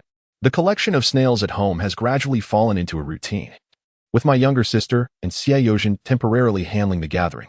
However, Xie Zhao remains apprehensive, particularly concerning Lin Muyu. She is alone with 2 children. How exhausting it must be for her if she has no one to assist her. Xie Qing, without pretense, nodded and leapt onto San Liuzi's donkey cart. Chapter 59. Wu Lu purchased special supply fabric coupons. "Take your time," he called out, turning to follow the donkey cart as it departed. Xie Zhao made his way directly to the state-run restaurant. Upon encountering the wild hare, Huang Banggong was not surprised and offered a price of $2.50 per pound. He smacked his lips, exhaled a smoke ring, and stored the hare in the freezer, expressing satisfaction to Xie Zhao. "That wild boar meat is truly firm and fragrant. If you happen to find more, do procure a few additional pieces for me. The price is negotiable. If you have it, I will ensure you are the first to receive it." Xie Zhao smiled and replied, handing a cigarette to Huang Banggong, asking, "Uncle, I wish to inquire about something." Without lifting his eyelids, Huang Banggong nodded. "Go ahead. Do you know where I might obtain special supply fabric coupons?" "Special supply coupons?" Huang Banggong finally glanced at Xie Zhao. "What do you need that for?" In these times, although purchasing policies had relaxed, one could still acquire items without coupons, albeit at a slightly elevated price. However, this was only applicable to ordinary goods. When it came to luxury items like high-end tobacco, alcohol, or fine fabrics, special supply coupons were required.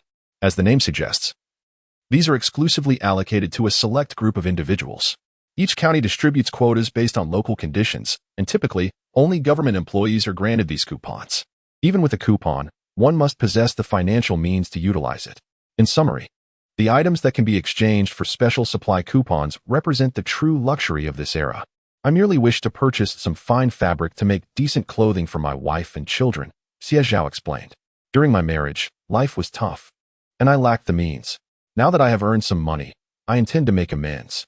"You truly care for your wife." Huang Banggong chuckled. After a moment of contemplation, he added, "I don't have such coupons myself. However, if you genuinely wish to buy, you might check at the Beijing dance hall. There's a vendor selling roasted seeds at the entrance, who is my nephew. He enjoys delving into these matters and likely has some." Upon hearing about this place, Xie Zhao felt reassured. He smiled, expressed his gratitude, and then set off towards the north of the city. In the northern part of Hudu County, this area could be deemed the most extravagant in the entire county. It featured dance halls and cinemas, along with various salons and foot massage establishments. As he turned a corner, Xie Zhao caught a whiff of faint perfume mingling with the scent of smoke. He secured his mule, straightened his attire, and stepped out of the alley. The Wang Dance Hall was prominently located at the forefront of the street. Its vividly colored façade was adorned with 2 tall, tricolored tubes that, when illuminated, spun with a vibrant display. 2 large columns were painted pink, and a blue sign hung in the center, boldly inscribed in red, "Wang Dance Hall." Beside it, a blackboard detailed the day's program: saxophone performance of Katyusha. Tickets were already on sale, and a throng of people jostled to enter. The ticket booth stood at the entrance, with tickets priced at $2 each. Xie Zhao approached, scanning through the crowd, and quickly spotted 3 vendors selling roasted seeds. To the right sat an elderly woman, cradling a small wooden box adorned with the inscription fried snacks, squatting as she scanned the surroundings for potential customers. Next to her was a middle-aged man, his demeanor restrained. His head bowed as he held a porcelain jar in one hand and a newspaper for packaging sunflower seeds in the other. His eyes darted around, clearly feeling embarrassed. The last individual was a young man, roughly the same age as Xie Zhao, leaning against a bicycle with a wooden box strapped to the back, partitioned into 2 sections brimming with sunflower seeds. Bamboo sticks dipped in paper were inserted into the seeds, indicating the flavors, 5-spice and original. Whenever a potential buyer passed by, he would eagerly approach, wearing a radiant smile. Care for some sunflower seeds? They are freshly roasted by my mother. Delightful indeed. We have both 5-spice and original flavors. Even if you don't buy, do sample a couple. His beaming smile and melodious voice painted him as a naturally amiable young man, instantly endearing him to passers-by. His business was thriving. By the time Xie Zhao arrived, he had already sold a significant portion of the seeds, and his small pouch of change bulged with coins. Would you like to buy some seeds? Upon noticing Xie Zhao's approach, Wu Lu unveiled a bright smile, gesturing, do have a taste. My mother roasts them. They're simply exquisite. Xie Zhao, intrigued, picked up a couple of seeds and tossed them into his mouth. Indeed, they were flavorful. I'll take a pound, please. Priced at 1 yuan per pound. They were slightly more expensive than at the supply and marketing cooperative, but given the location by the dance hall, such pricing was quite reasonable. Certainly. Wu Lu swiftly folded a piece of newspaper into a pouch and began filling it with the seeds, using a cup that measured 2 liang. If you're unsure, weigh them at home, and if they are short, return to me, and I will make it right. Wu Lu chuckled. Xie Zhao accepted the seeds and paid, but lingered, watching with a smile before inquiring, do you know Huang Bangong? He sent me to find you. Huang Bangong. Wu Lu's smile faltered momentarily as he scrutinized Xie Zhao from head to toe before responding. So it was Uncle Huang who sent you. He crossed his arms, squinting at Xie Zhao. What is it you seek? In that instant, Wu Lu seemed to undergo a subtle transformation, exuding an air of shrewdness that belied his years.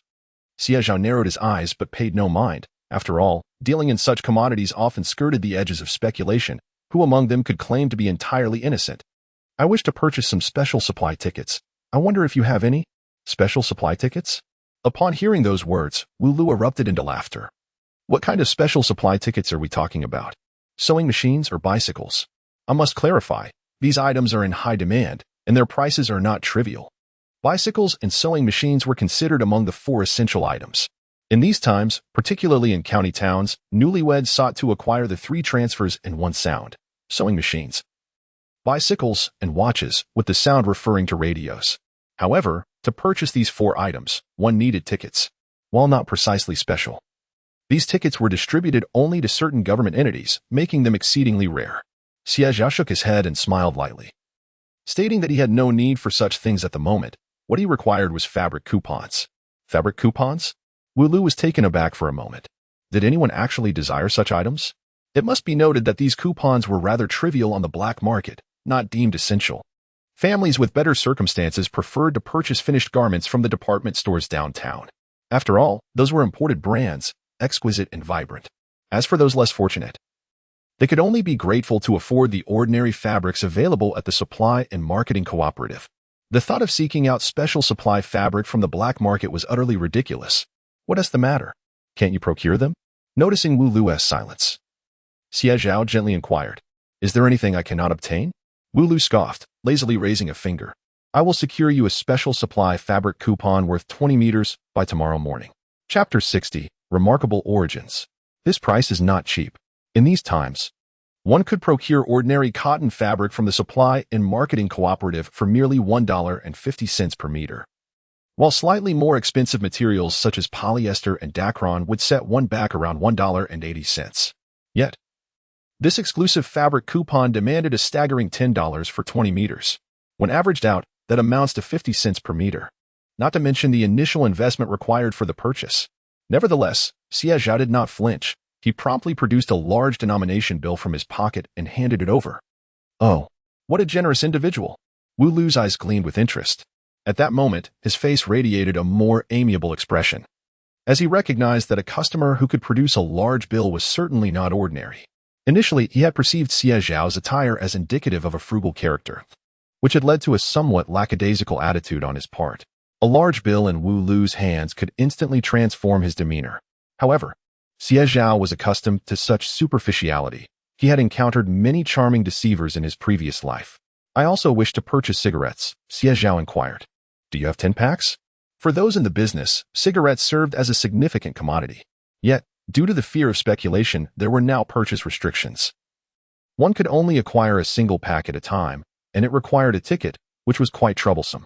Should one attempt to procure more, they risked being reported by malicious individuals and could find themselves incarcerated for several days, under severe circumstances, even facing dire consequences.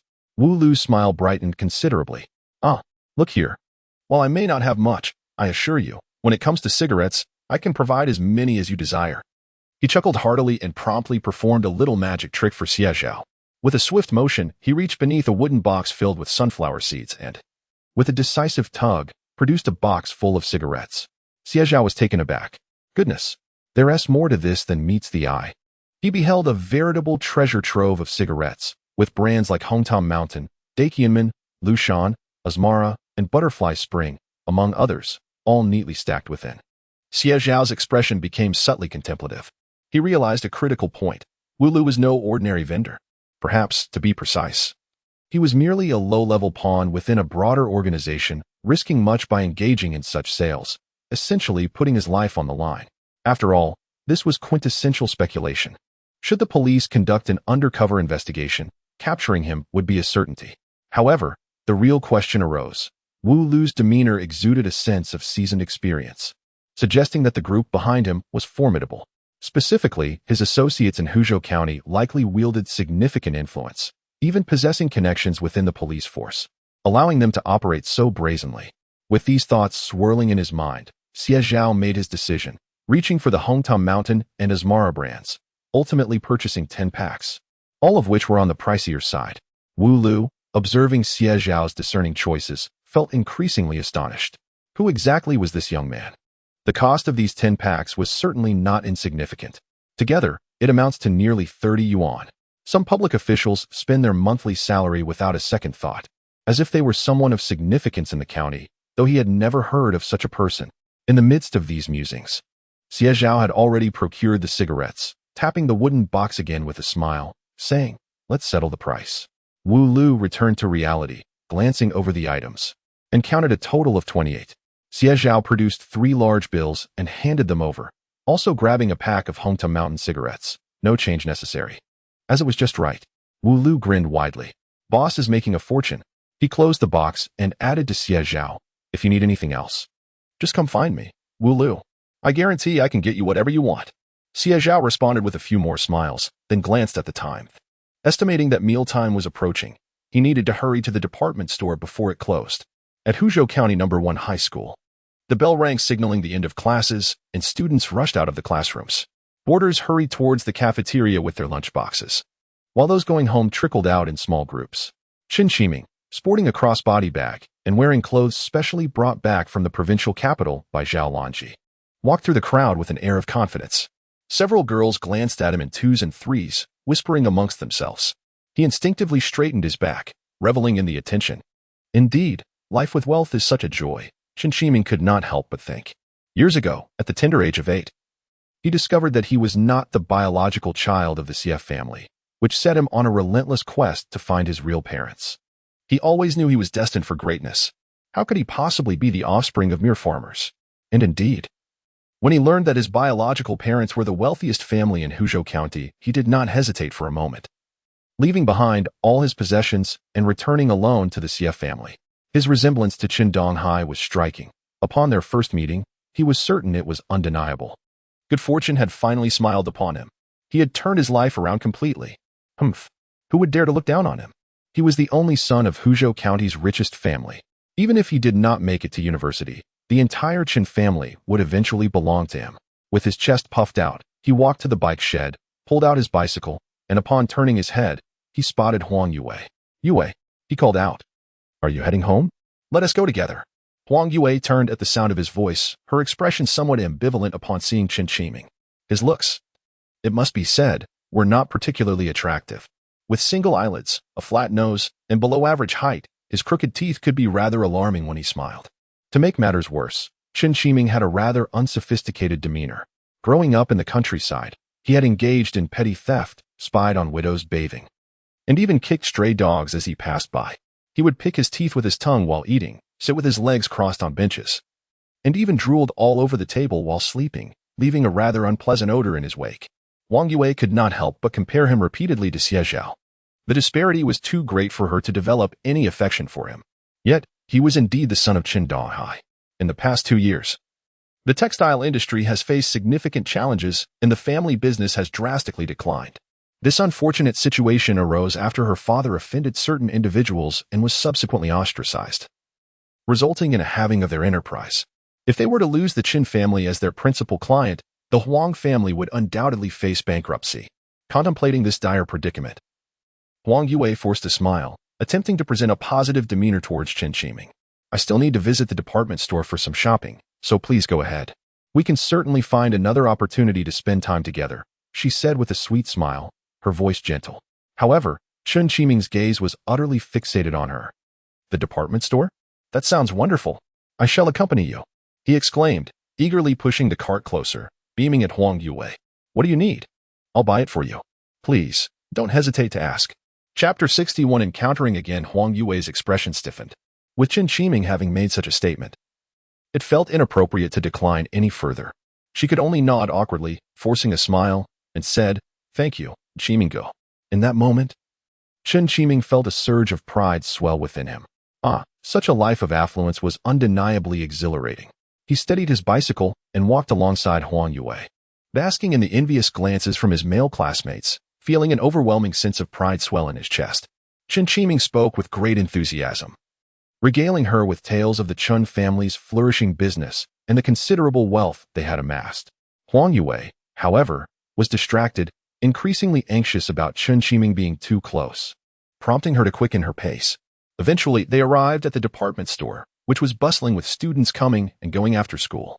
In those days, students who could afford an education generally hailed from decent families. Some, for the sake of appearances, would tighten their belts just to purchase a few items here. As Huang Yue stepped inside, she caught the startled exclamation of a sales clerk. "So much special fabric has been ordered. It's needed by tomorrow? Comrade, you must have the special fabric voucher ready." At that time, special fabric was not exclusively available at department stores. Xie Zhao had come to greet them, ensuring they could prepare stock in advance. 20 meters was no small quantity. The department store only had 5 meters in reserve. After all, who would require such a vast amount of special fabric? To make a complete outfit, 2 meters would suffice. Xie Zhao chuckled. "Comrade, rest assured, I possess a special fabric voucher. You are a public servant. Would I dare to jest at your expense?" The sales clerk straightened her posture.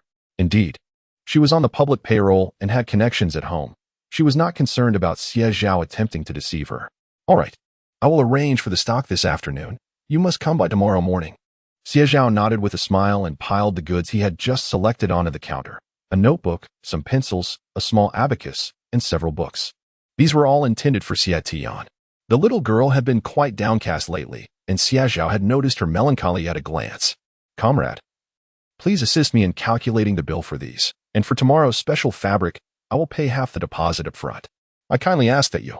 However, before Xie Zhao could finish his sentence, a suddenly raised voice echoed from a distance. "Oh, I thought it was someone important. Turns out it's you." Qin Shiming sneered and strode over to Xie Zhao, fixing him with a gaze. "What brings you to this place? Can a country bumpkin like you even step foot here? Have you looked at yourself in the mirror? Do you really think you can afford anything in this store? You're not worthy." Years ago, when he was at the Xie family home, he was so impoverished that he could scarcely afford a pair of underpants. He had even worn the hand-me-downs of Xie Cheng, patched and repatched, his entire being reeking of mildew. As for shoes, he had never worn a properly fitting pair. In winter, his feet would turn a painful shade of red and purple, and if he happened to kick a small stone, it would bring tears to his eyes. Such a country bumpkin, and Xie Zhao dared to enter the department store? On what grounds? Qin Shiming's chest was heavy with agitation. In a demonstrative manner, he suddenly grasped Huang Yue's hand.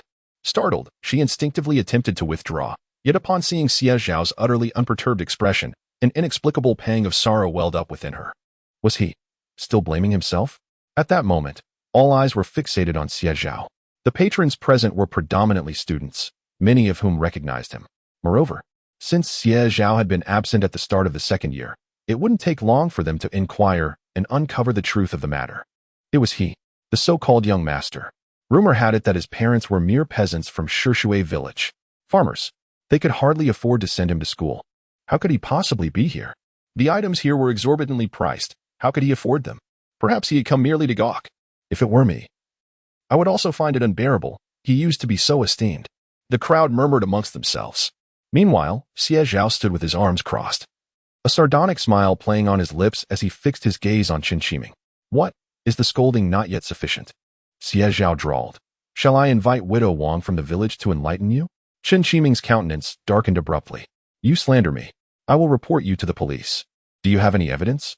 You are tarnishing my reputation. I could be imprisoned for this. He bellowed vehemently. In the hospital, he had been overwhelmed by guilt and fled without thinking. Now that he had regained his composure, he recalled that incident was a distant memory. As long as he was not caught red-handed, any accusation could be dismissed as slander. Report me? Xie Zhao shrugged. By all means.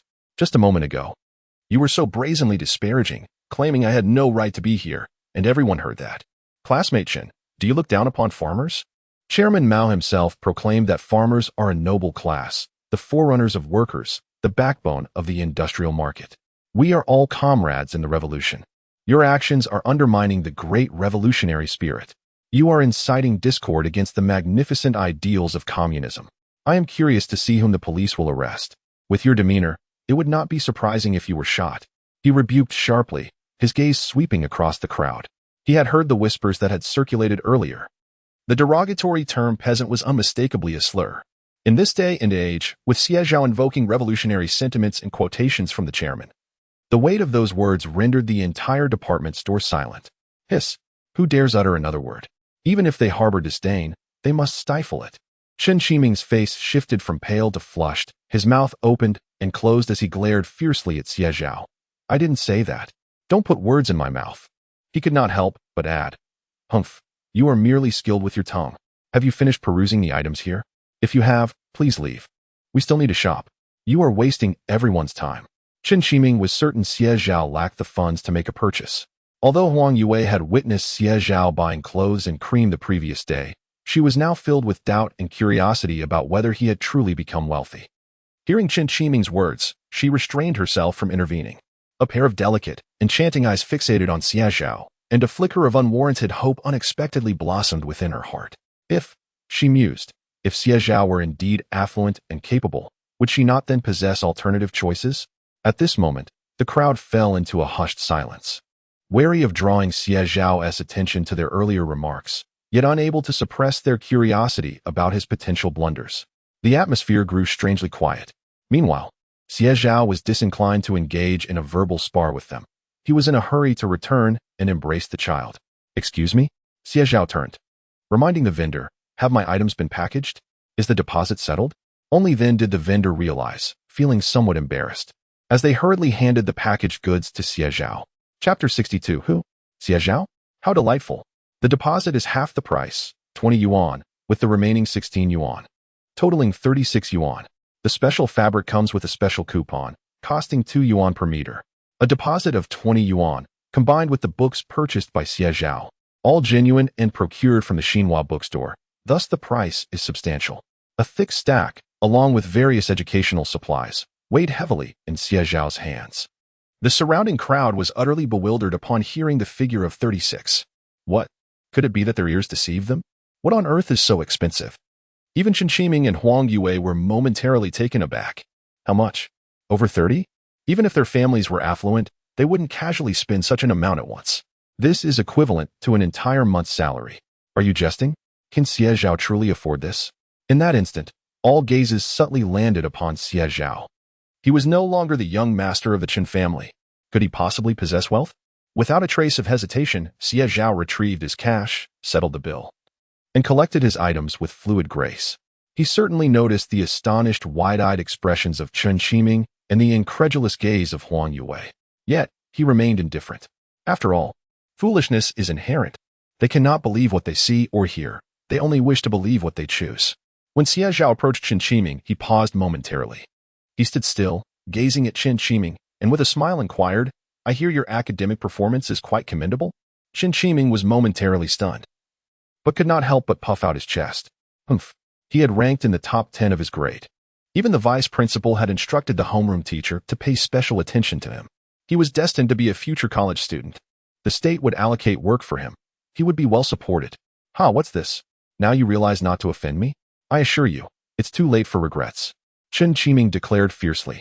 Yet, Xie Zhao, unfazed, switched the items to one hand and smiled as he turned his gaze toward Huang Yue.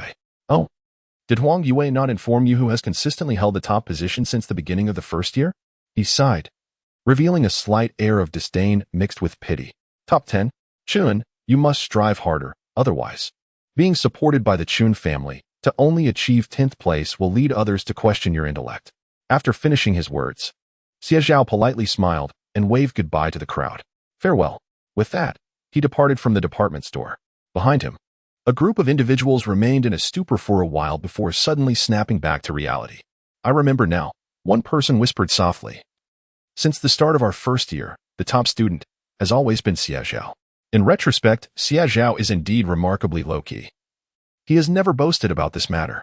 TSK, look at this. They all spent time in the Qin household, yet some achieved first place while others settled for 10th. Moreover, I suspect that 10th place might be inflated. The voices of classmates conversing struck Qin Shiming's ears like a series of sharp slaps, leaving his cheeks buzzing with disbelief. First place. Who? Xie Zhao. How could he have never known? Yue? Is it true? Why have you never mentioned this? Unable to contain himself, Qin Shiming turned to Huang Yue for confirmation. He remained skeptical. Huang Yue took a moment to gather her thoughts before nodding. Her voice soft yet clear. It is true. The reason she had never brought this up with Qin Shiming was simply that she had not thought of it herself. The truth was that Xie Zhao was notoriously low profile. He had only claimed the top spot during the entrance exam, after which the teacher had joyfully praised him in front of the class. However, Xie Zhao remained exceedingly humble, attributing his success to mere chance. Subsequently, after a visit to the teacher, Xie Zhao's results were no longer publicly announced. Huang Yue had once questioned Xie Zhao about this, and his response lingered in her memory. The son of the wealthiest man in Huzhou, such a label is sufficiently ostentatious. Attracting too much attention could incite jealousy, and I do not wish to burden my parents. Yet, look at Qin Shiming. He was eager for the world to know he had ranked 10th. Huang Yue felt her heart grow cold. Taking a deep breath, she abruptly shook off Qin Shiming's hand, declaring, I have matters to attend to. I must leave. With that, she fled, leaving Qin Shiming's expression darkened with dismay. Xie Zhao. He seethed, gnashing his teeth. It was all his fault. At this moment, in the Qin household, Chen Donghai wore a grim expression as he sat on the sofa, pinching the bridge of his nose in frustration. Having just returned home from the hospital a few days prior, he was met with troubling news. Over the past 2 years, the entrepreneurial spirit among the populace had surged, leading to an increase in small garment factories. As long as one secured connections, they could affiliate with state-owned garment factories to produce clothing for sale in regional markets. Coinciding with the winter season, a time of sluggish clothing sales, the Donghai garment factory sales had plummeted by 10%, and revenue continued to dwindle. Chen Donghai felt a wave of anxiety wash over him. Nearby, his secretary stood cautiously, and upon seeing Chen Donghai rise for water, he quickly followed, whispering, Chairman Chen, I believe we could explore other business avenues. Other avenues? Chen Donghai took a sip of water, his tone serious. What do you mean? The secretary promptly placed a paper bag on the coffee table. Here, this is what I brought back from my recent business trip to Yanqing. Yanqing? Chen Donghai narrowed his eyes. In recent years, Yanqing had opened its doors and established a special economic zone, attracting a plethora of foreign goods. However, due to their remote location and lack of information, products had yet to reach the county. Chen Donghai frequently traveled to the provincial capital, purchasing small appliances, many of which originated from Yanqing. His knowledge of their goods was limited to electronics. Yet, as a garment manufacturer, how could he expand his business? Chen Donghai puzzled, opened the bag, revealing its contents, and his gaze sharpened with intrigue. It was a beautifully crafted small fabric bag, adorned with an exquisite floral pattern against a blue and white background. This crossbody style featured a zipper closure, complemented by a charming decorative piece made from the same fabric. Unlike the antiquated metal clasps, it utilized a zipper in a delightful hue, offering a refreshing aesthetic upon first glance. During the festive season, many young ladies in Yangcheng were seen carrying this bag. The secretary softly remarked, although this item may not have the same demand as garments, its minimal material usage and low production costs suggest that with a touch of elegance, we could set a higher selling price, thus securing enough profit to see us through the winter. After a moment of contemplation, Chen Donghai inquired, have we calculated the budget? What price point are we considering for sales? What about the craftsmanship? Can the skilled artisans manage it? A series of questions followed, to which the secretary responded with clarity. The fabric costs were modest, with the primary expense lying in labor. Yesterday, the factory produced a reasonably good sample at a cost of approximately 5 yuan each. While the craftsmanship might not rival that of Yangqing, any flaws would be negligible upon close inspection, and its novelty should ensure a favorable market response. Chapter 63, The Betting Agreement. Chen Donghai nodded. However, being inherently cautious, he found it impossible to wholeheartedly transition into the business of bag making. Just then, a loud sound of the door being pushed open echoed from outside. Dad. It was Chen Qiming, just back from his tutoring session. Chen Donghai turned to see Chen Qiming carelessly tossing his shoes onto the floor, one here, one there, in a rather slovenly manner. His eyelids twitched momentarily. I'm starving. Chen Qiming stormed in, turning to shout, Aunt Lu, what is the matter? Knowing that I finished school at this hour, why haven't you brought out the food earlier? Do you want to starve me to death? Chen Donghai's face turned ashen with anger. Aunt Lu is on leave. I told you this long ago. You should eat out. He scolded without reservation. Chen Qiming, intimidated by him, immediately shrank back, falling silent. At that moment, Zhao Longji hurried down the stairs. Upon seeing Chen Qiming, she affectionately called out, quickly fetching a bowl of sea cucumber noodles from the kitchen and placing it before him. Eat up. This is nourishing. You've worked hard with your studies. You deserve a bowl of sea cucumber noodles. Next time, aim for the top of your class to show your father. Zhao Longji shot an admonishing glance at Chen Donghai. A chill ran through Chen Donghai's heart. He couldn't help but wonder if he could truly entrust the family business to Chen Qiming. With such a mindset and behavior, even if he graduated from university, would he be of any help to the Chen family? Taking a deep breath, Chen Donghai glanced at the bag on the table and a thought sparked in his mind. Chen Qiming, if you wish for me to hand over the Chen family business to you, merely attending university is insufficient. He pointed at the bag on the table. You must prove to me that you possess the talent for business. Otherwise, I would rather sell the Chen clothing factory than give it to you. Chen Qiming's eyes widened in disbelief. He nearly jumped up, eagerly looking at Chen Donghai, and exclaimed, Dad, how am I supposed to prove that? I am your son. If you can do business, surely I can as well. How could I possibly lack talent? I will succeed. Chen Donghai did not engage in further argument. He picked up the bag and handed it to Chen Qiming, then spoke, This is a handbag. I want you to find a way to sell it over the next 2 months, whether to your classmates or to ordinary people on the street. As long as you can sell 300 of them, I will consider making you the heir to Donghai Clothing Factory.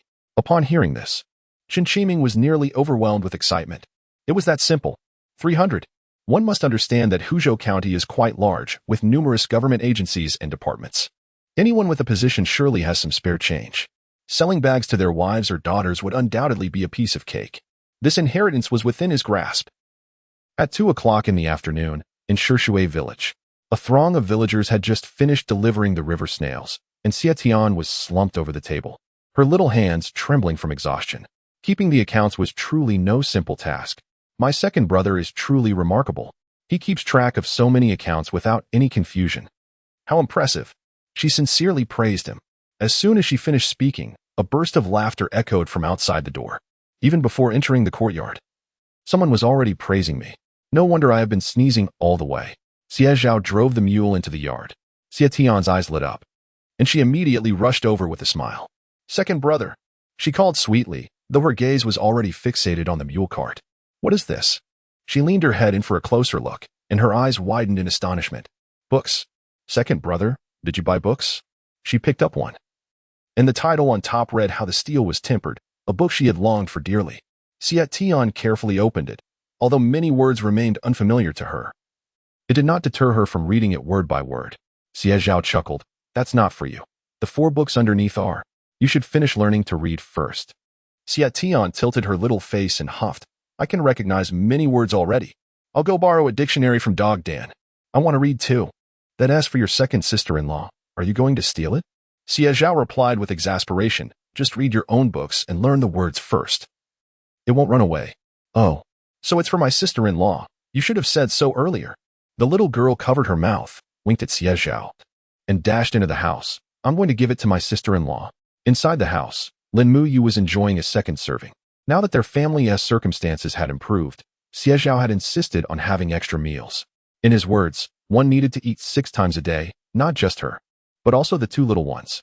However, the chicken was simply too large. After eating half, she felt somewhat full and was resting when Xie Tian burst in. Sister-in-law, my brother bought you a gift. Take a look. A gift? Lin Muyu focused her gaze and was pleasantly surprised to see it was a book. Let me see. She reached out, and Xie Tian handed it to her, only to turn around and find Xie Zhao had followed her in. He sighed. I also bought you stationery. It's all outside. Go see if you need anything else, or else you'll come crying to me later when you realize you're missing something at school. Xie Tian's eyes widened in astonishment. What? Stationery? To take to school? She nearly exclaimed, then spun around and dashed outside. Second brother is the best. Her voice echoed as she ran away. Inside the house, only Xie Zhao and Lin Muyu remained. After spending several days together, their relationship had drawn significantly closer. Xie Zhao sat beside Lin Muyu, immediately turning to check on the sleeping twins, Xi Bao and Lu Bao. They really can sleep. Why are they always asleep every time I come in? He affectionately poked Lu Bao's chubby little face, exclaiming, so tender. Babies in confinement love to sleep. It's quite normal, as my mother says. Some children even refuse to drink milk while sleeping, Lin Muyu said softly, seeing Xie Zhao's adoring expression. She couldn't help but smile, her demeanor softening. I know, Xie Zhao replied in a hushed tone, fearing he might wake the 2 little ones. Why did you suddenly buy me a book? Lin Muyu inquired with a hint of confusion. Of course, it's to alleviate your boredom, Xie Zhao replied. You still have half a month left in your confinement. You can't possibly remain cooped up indoors every day. That would be utterly stifling. Let's start with 1 book for you to read at your leisure. Once you've finished it, I'll procure another for you. When your confinement ends, I shall take you to the county town. Just the 2 of us.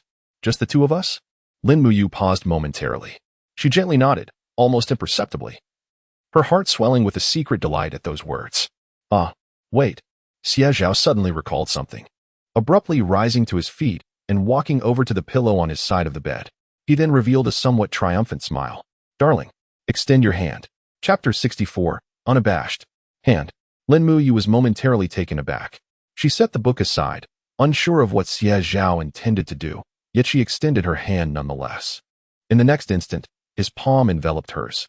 The searing warmth radiated through her palm, wrapping around her like a comforting embrace.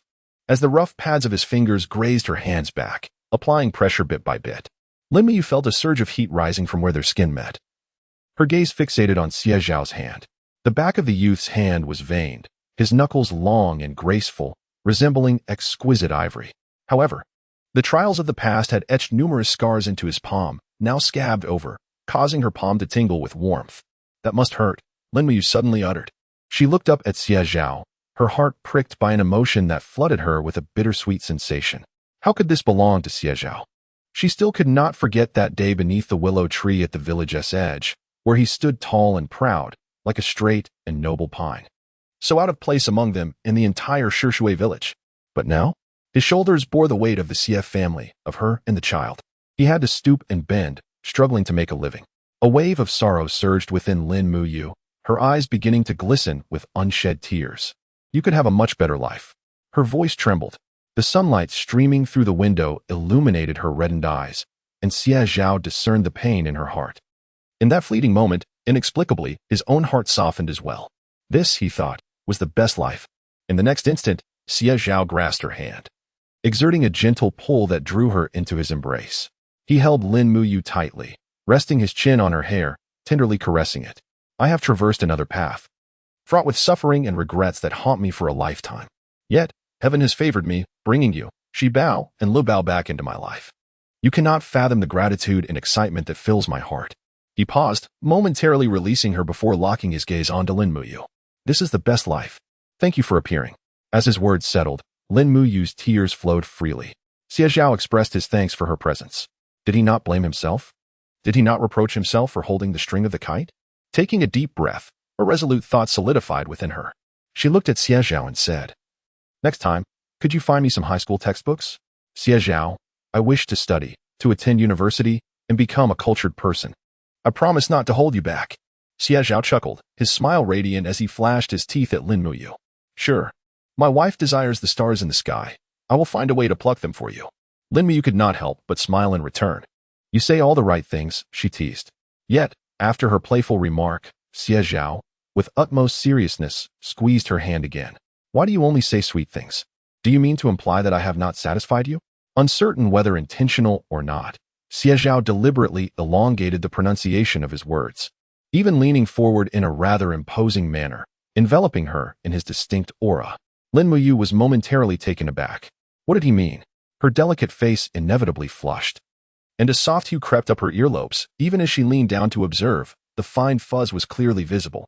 Xie Zhao's eyelids flickered. He sensed a renewed vigor in himself. Taking a deep breath, he released Lin Muyu's hand, playfully brushing his fingers across the bridge of her nose. "Do you like it?" It was only then that Lin Muyu realized something lay in her palm. It was a jar of Shanghai brand cream. In that instant, a subtle sense of disappointment washed over her. It turned out it wasn't as she had imagined. What are you thinking?" Seeing her in a daze, Xie Zhao couldn't resist teasing her. "Are you disappointed that I haven't done anything?" Lin Muyu, caught off guard, felt a mix of embarrassment and anger, instinctively giving him a gentle shove. "What nonsense are you saying?" she retorted, flustered. Xie Zhao noticed her cheeks were flushed, her beautiful apricot eyes shimmering with a watery glimmer. Enticingly alluring, particularly those lips, plump, delicate, with a hint of soft pink. The sight made his heart race. Unable to restrain himself any longer, in a moment of heated impulse, Xie Zhao quickly leaned down and pressed his lips against Lin Muyu's. Lin Muyu's eyes widened in astonishment. While the act was something she desired, the timing was not right. Xie Zhao, his voice raspy, whispered gently in her ear, "Having just given birth, your body has suffered greatly. Refrain from tempting me, my dear wife." After speaking, he stood up, took a deep breath, and hurriedly exited the room. Youth is truly susceptible to temptation. He reminisced about his past, recalling how he had resisted countless temptations that had confronted him in the marketplace. Yet, upon being reborn, he found himself unable to withstand the allure of his own wife. It wasn't that he lacked desire, it was just that he had heard in his previous life that women experience postpartum complications, and their bodies take time to recover. Engaging in intimacy could cause her significant harm. Xie Zhao took several deep breaths, fervently reminding himself, "Xie Zhao, for the sake of future happiness, you must endure. Once your wife has regained her strength, what pleasures shall you not indulge in, whether it be on the bed, the floor, the chair, or in the courtyard?" He abruptly halted his thoughts. No more.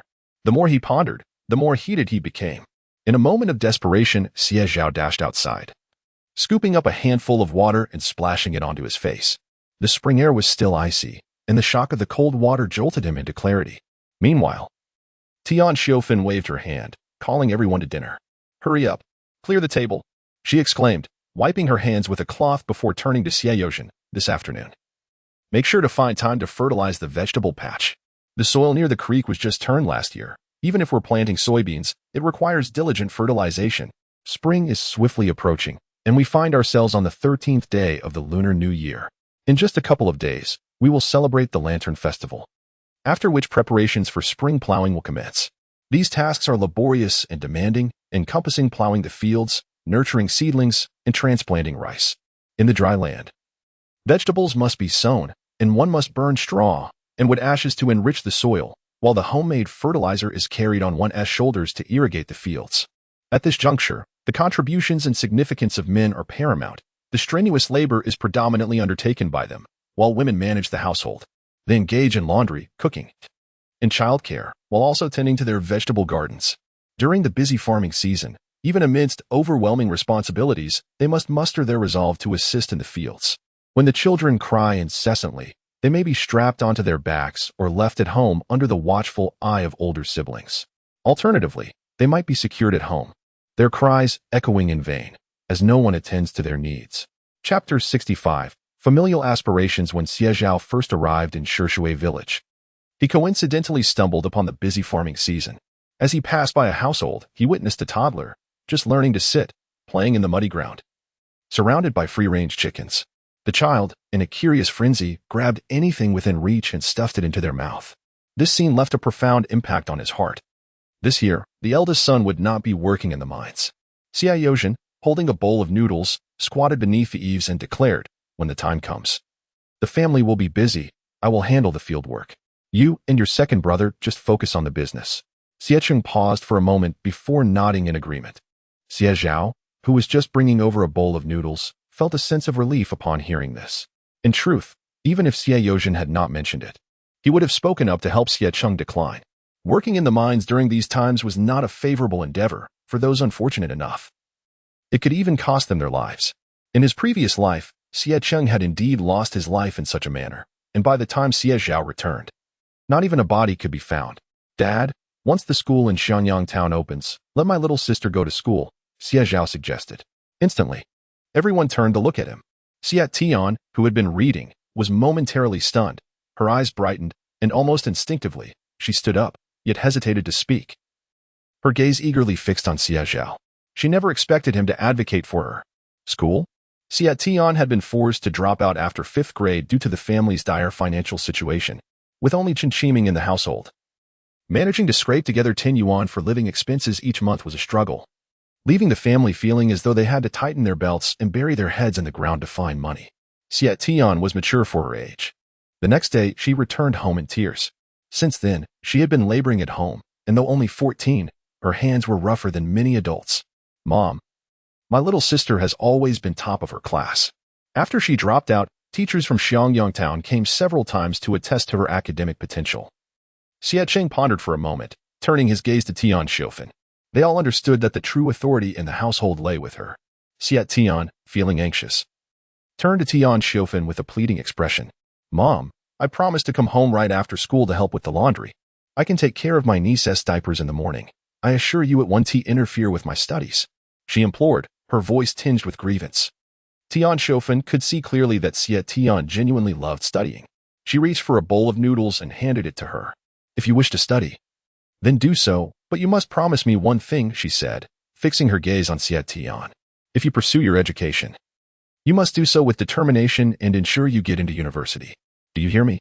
As a mother, she understood the little calculations that filled her child's mind better than anyone. However, being a rural woman, she had been influenced by centuries of traditional thought, which often favored sons over daughters, especially concerning education. What use was it for a girl to study? In due time, she would marry off and her brothers would achieve success, leaving her little room to assert herself. Yet, after Lin Muyu gave birth, Tian Xiufan gradually began to change her perspective. She beheld her second son, who had pursued education and led the family out of poverty, living a life she had never dared to dream. He often murmured to himself about the advantages of education for girls, envisioning a brighter future. At the very least, he thought, she could venture beyond their confines, experiencing the world outside and escaping a life of hardship like that of Tian Xiufan. Tian Xiufan was moved by this notion. If only it were possible, she mused, for her daughter to glimpse the wider world. "Mom, I will definitely get into college," Xie Tian exclaimed, joyfully bouncing and embracing Tian Xiufan. "Mom, you are so wonderful." Tian Xiufan felt a mix of helplessness and bittersweet joy as she chuckled and patted Xie Tian's back. "Hurry and eat your noodles. Once you finish, I'll measure your height and make you a new outfit for school." The following day, at 5 in the morning, Xie Zhao rose. He donned a cashmere vest, layered it with a cotton jacket, and instantly felt enveloped in warmth. As he got out of bed, he heard some stirring from the bed. A little one squirmed, then whimpered, followed by a loud cry. Lin Muyu was still asleep. He quickly picked up the infant, Shibao.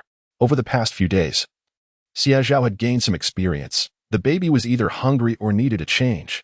He gently touched Shibao's lips with his fingers, and sure enough, she puckered up and made little sounds, eager to suck on his finger. She was hungry. Xie Zhao hurried to prepare some milk. However, before he could rise, Lin Muyu was already awake. She turned over, reached out for Xie Zhao, and softly said, "Give her to me. Let Shibao drink from me." Xie Zhao handed the child to her. After a contented feeding, the little one opened her eyes, wide awake, babbling and waving her tiny hands, curiously watching the faint light creeping in from outside. Xie Zhao took Shibao back, cradling her with one hand under her bottom, gently patting her back to help her burp. This was something he had learned from watching short videos in a previous life. When infants drink, They often ingest a lot of air, so holding them close with one hand shaped like a hollow palm while gently patting helps to prevent nighttime fussiness caused by gas. I'll take care of Xie Zhao. You go back to sleep. Once she dozes off, I'll lay her in the crib, he assured Lin Muyu. She nodded in agreement. The gentle sound of Xie Zhao patting the baby, along with her soft coos, filled the air, an enchanting and delicate melody. Suddenly, she recalled the kiss from the day before. Xie Zhao had softly pressed his lips against hers, so tender it was almost surreal. Unable to resist, she turned her head to look at him. In the dim light, his youthful jawline was distinctly visible, radiating clarity and confidence. His expression was gentle yet earnest, as if he were cradling the most precious treasure in his hands. Sensing her gaze, he turned to meet her eyes, and his lips curved into a faint smile.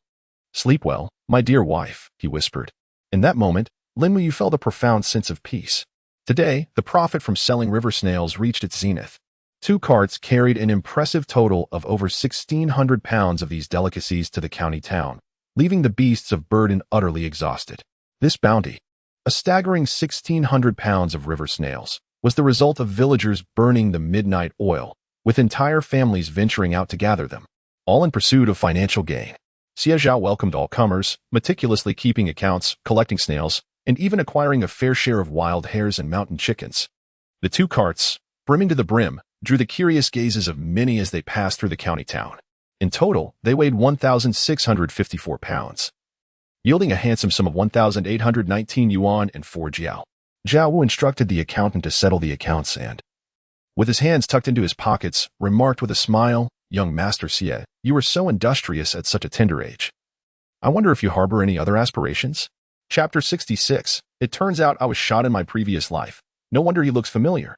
After completing the money transaction, Xie Zhao pocketed the cash and raised his gaze to him. "What? For instance, investment, engaging in some business. Trading goods from the south to the north. Have you heard of it?" Zhao Wui lowered his voice as he spoke. However, as Xie Zhao looked down momentarily, the smile at the corners of his lips faded significantly. To put it bluntly, trading goods from the south to the north was merely speculation. And a severe crackdown was about to commence. Nationwide enforcement would tighten, and anyone caught would face serious consequences. Clearly, Xie Zhao did not wish to put his head on the chopping block. At the very least, he lacked the capacity at present to engage in such ventures. "My apologies," Xie Zhao replied with a smile, rising to face Zhao Wui. "I have just gotten married, and my child is still young. I am not suited for the hustle of business." He politely declined and handed Zhao Wui a cigarette, saying, "Please don't take offense." Zhao Wui's expression stiffened momentarily. Yet he ultimately accepted the cigarette, waving his hand with a smile. "Not at all. I was merely inquiring. If it's not feasible, then so be it. Perhaps we can collaborate another time." After speaking, Xie Zhao beckoned to Xie Cheng to leave with San Liuzi. On the empty street, the 3 did not notice Zhao Wui's suddenly cold demeanor. Others might be oblivious, but he certainly was not. This fellow had even begun smoking. He must have earned quite a bit. How much could he possibly pay for those snails from the villagers? At most, just a few dimes. Back and forth. He had made a pure profit of hundreds. Zhao Wui was not a greedy man. A bribe of 100 or 200 would have sufficed to let the matter drop. Yet, this fool did not comprehend his insinuation. Did he truly believe he could monopolize the profits? How naive. After sending Xie Cheng and San Liuzi away, Xie Zhao headed straight for the Wang Dance Hall in the northern part of the city. Having risen early to come to the county, he arrived at the entrance of the dance hall at 9:30. It was just the right time for business. The entrance was relatively empty, with Wu Lu not selling sunflower seeds. Instead, he squatted at the door smoking, accompanied by 3 others. In the midst of winter, the 3 men had their collars open. They wore cotton jackets over various sweaters, military green cargo pants, and blue and white sneakers, their hair slicked with pomade. They were smoking and seemed to be discussing an interesting topic when the bulliest man with a scar on his face burst into hearty laughter. "Damn it! Did you see that girl at the salon yesterday? That little thing.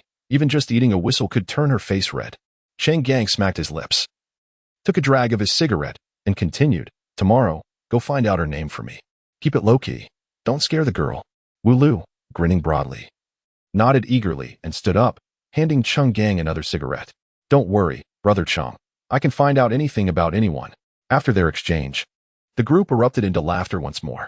Xie Zhao stood a short distance away, observing for a moment. The man with the scar seemed vaguely familiar, yet he could not place him. Ultimately, he decided not to dwell on it and walked over. "Wulu," he called out. "Have the special supply coupons arrived?" Wulu turned around to see Xie Zhao. With a cheerful smile, he nodded and said, "Yes, they are here. My elder brother personally delivered them." Chang Gang took notice of Xie Zhao, lazily shaking his leg while sizing him up. He inquired, "So, you are the lad who purchased the special supply fabric coupons? You look rather familiar." Chang Gang had not come specifically for this. He had his eyes set on a new hairstylist at the salon, visiting daily. Coincidentally, he overheard Wu Lu mention needing 20 special supply fabric coupons, so he decided to drop by and take a look. Hearing Wu Lu say that this young man was quite generous, he was curious. The town of Hudu County was small. When did a wealthy young man emerge? Why was he unaware of it? Upon seeing Xie Zhao for the first time, he felt a sense of familiarity but couldn't quite place it. Xie Zhao chuckled and replied, "Perhaps we have met before. I used to go by Chen Zhao." "Chen Zhao?" Ah, it dawned on him. "You are that fake young master from the Qindanghai family. No wonder you look familiar." Hudu County was not large, and since Cheng Gang roamed less than respectable circles, he recognized most individuals with some prominence. He had seen Xie Zhao twice before, albeit from the shadows, and had no inclination to greet him, as they were not acquainted. After the Qin family scandal broke out, it became a widely discussed topic, a sort of minor joke. Cheng Gang stroked his chin, clicking his tongue in admiration, and gave Xie Zhao a thumbs up. "You, young man, have done well for yourself. Able to purchase special supply fabric." Xie Zhao smiled and offered him a cigarette. Like Cheng Gang, he too found the other increasingly familiar. He inquired with a grin, "May I ask how to address you, elder brother?" This form of address brought great joy to Cheng Gang, for individuals of their ilk cherished reputation. "Cheng Gang." He waved his hand, took the cigarette, and tucked it behind his ear, casually retrieving a handful of special supply coupons from his pocket to hand over to Xie Zhao. He then called to his two underlings. "Let us go. We have debts to collect for Zhao Laosan." This scoundrel, unable to recover a single penny. As he spoke, he turned to leave. Upon hearing the name Cheng Gang, Xie Zhao's expression suddenly sharpened. He recalled why Cheng Gang seemed familiar. In his previous life, he had seen him in the newspaper. After Lin Miyu departed, Xie Zhao lingered in Hudu County for a time, lost and isolated in his rented room, spending his days numbing himself with newspapers. He recognized Cheng Gang because his face had graced the front page of the Hudu County newspaper, not for anything commendable, but for being apprehended in a cigarette smuggling operation. Sentenced to death as a cautionary tale for the public. It was nearly impossible for Xie Zhao to overlook it. Suddenly, he turned to Wu Lu and asked, "What is today's date?" "What date?" Wu Lu paused, then replied, "It should be February 26th. The 16th of the first month, February 26th, calculating the time. Isn't it tomorrow that he will be apprehended? The Lantern Festival?" Xie Zhao furrowed his brow, a flicker of uncertainty stirring within him. Should he provide a warning, or remain merely an observer? This thought barely grazed his mind before he swiftly reached a resolution. In this perilous and predatory era, it was imperative for him to ensure that Cheng Gang owed him a favor. Better to prepare for the unforeseen. "Cheng Gu," he suddenly called out. Cheng Gang paused momentarily, turning to look at Xie Zhao with a puzzled expression. "What is it? Need my assistance? Want to purchase some tickets?" He crossed his arms, chuckling. "As long as the money's in place, Cheng Gu can procure anything for you." Xie Zhao approached, fixing his gaze on Cheng Gang. His eyes were steady, imbued with an unassailable determination. "Cheng Gu, you are delivering goods tomorrow, aren't you?" he suddenly inquired. Cheng Gang's expression stiffened for an instant, before an icy demeanor washed over him. He stared at Xie Zhao, teeth clenched, his fists subtly tightening. "Kid, do you have any idea what you're saying? Where did you hear such nonsensical information? Speak." Chapter 67. You are truly my brother. The business of selling cigarettes is a quintessential example of speculative profiteering, exploiting the loopholes of the state and the populace. On the surface, Cheng Gang appears to be a reckless individual, yet when engaging in such dealings, he is exceedingly cautious, believing he has never revealed any telltale signs. This is a matter of significant consequence, akin to a delicate balance. How could he afford to be careless? With the Lantern Festival approaching tomorrow, a substantial shipment is indeed expected from the north, a fact communicated via telegram 3 days prior. The higher-ups summoned him, indicating the shipment is both large and valuable. If successful, he and his brothers would not have to worry about sustenance for the entire year. Hence the necessity for utmost caution. Heaven knows, Cheng Gang has confided in no one. Not even Wu Lu, nor his two closest brothers, has he divulged a single word. Yet, how does this young man know? Chang Gang squinted, fixing his gaze upon Xie Zhao, a glint of menace flickering in his eyes. He has always been a ruthless character. Should this matter come to light, his life would be in jeopardy. However, if he were to eliminate this young man, Xie Zhao, perceiving the hint of ruthlessness in his eyes, simply smiled and softly remarked, "Are you not curious as to how I came to know?" Chang Gang stiffened. His two brothers, curious, turned their attention towards him. "Brother Gang, what is it? What is this lad saying? Has he offended you? Damn it, this kid." The two exchanged words, and seeing Chang Gang's silence, they prepared to confront Xie Zhao.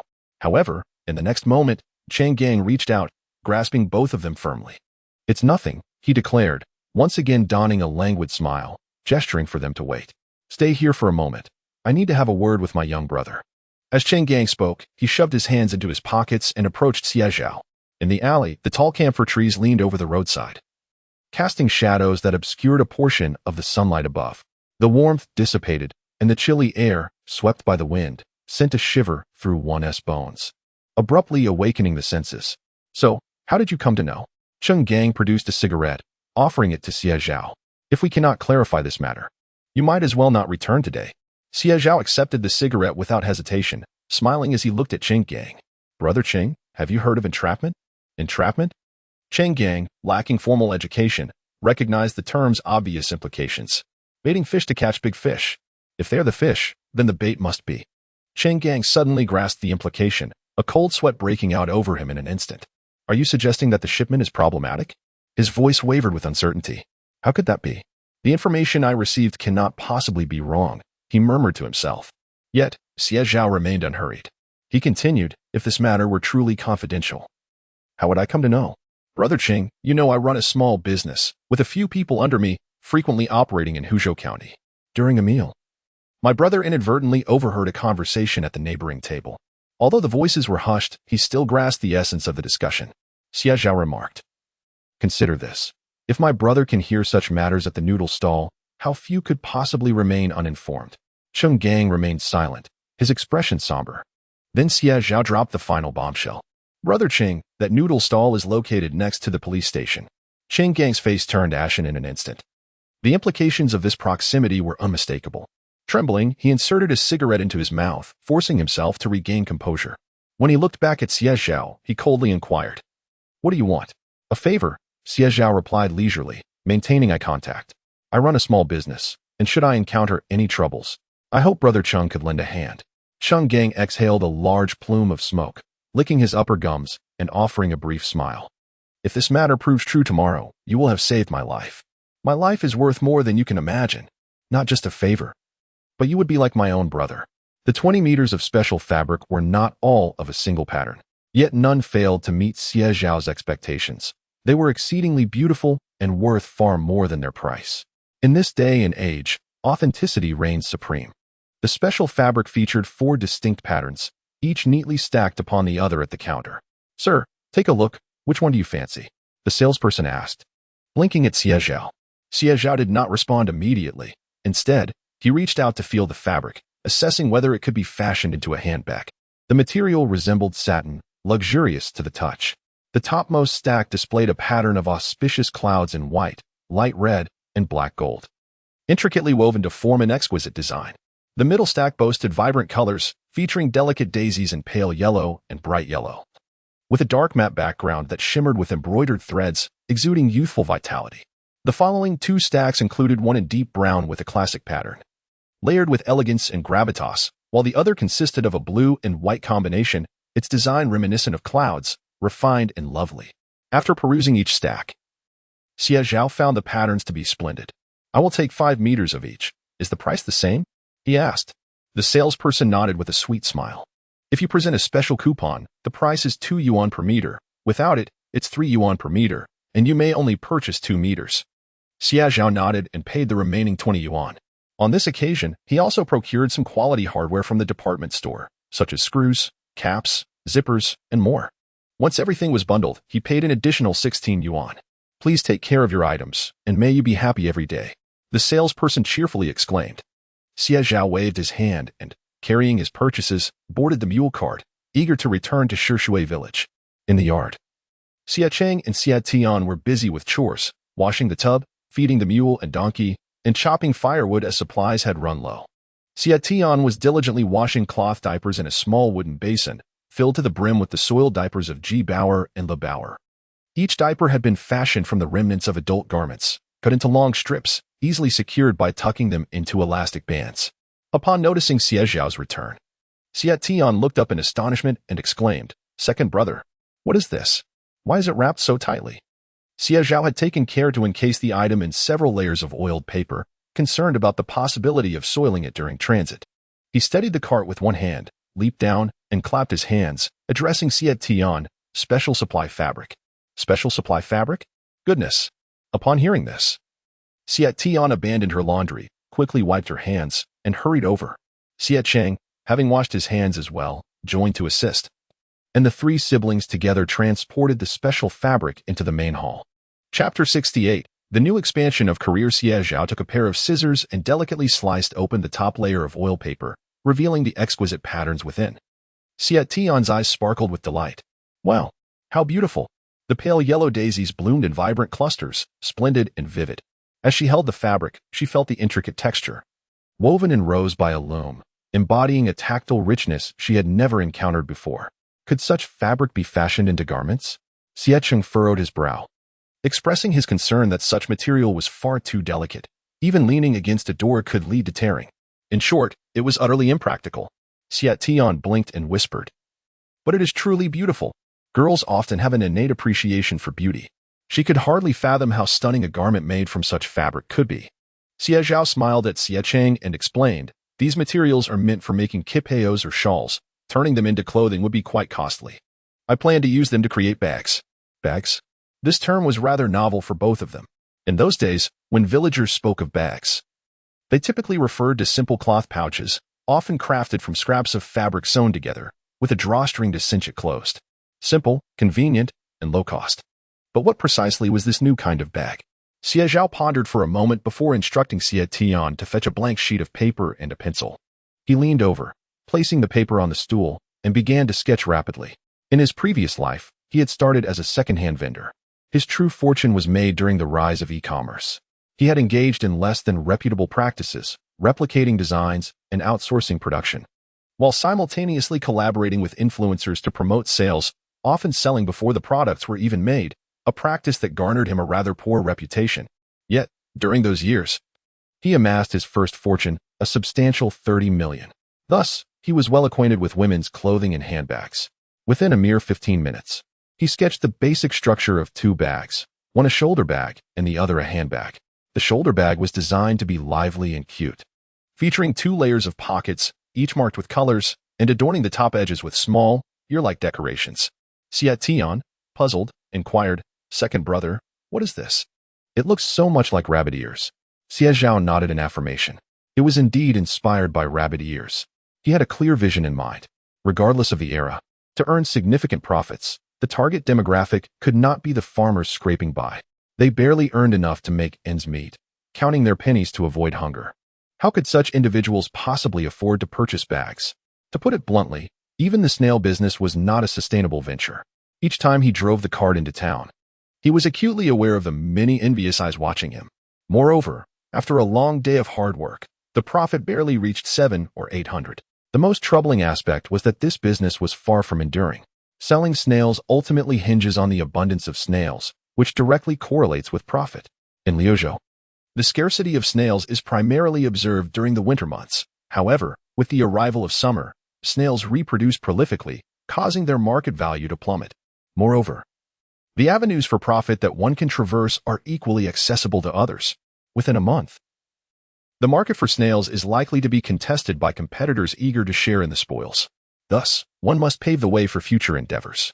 The business of crafting bags, characterized by low costs, high selling prices, and substantial profits, has become his chosen path.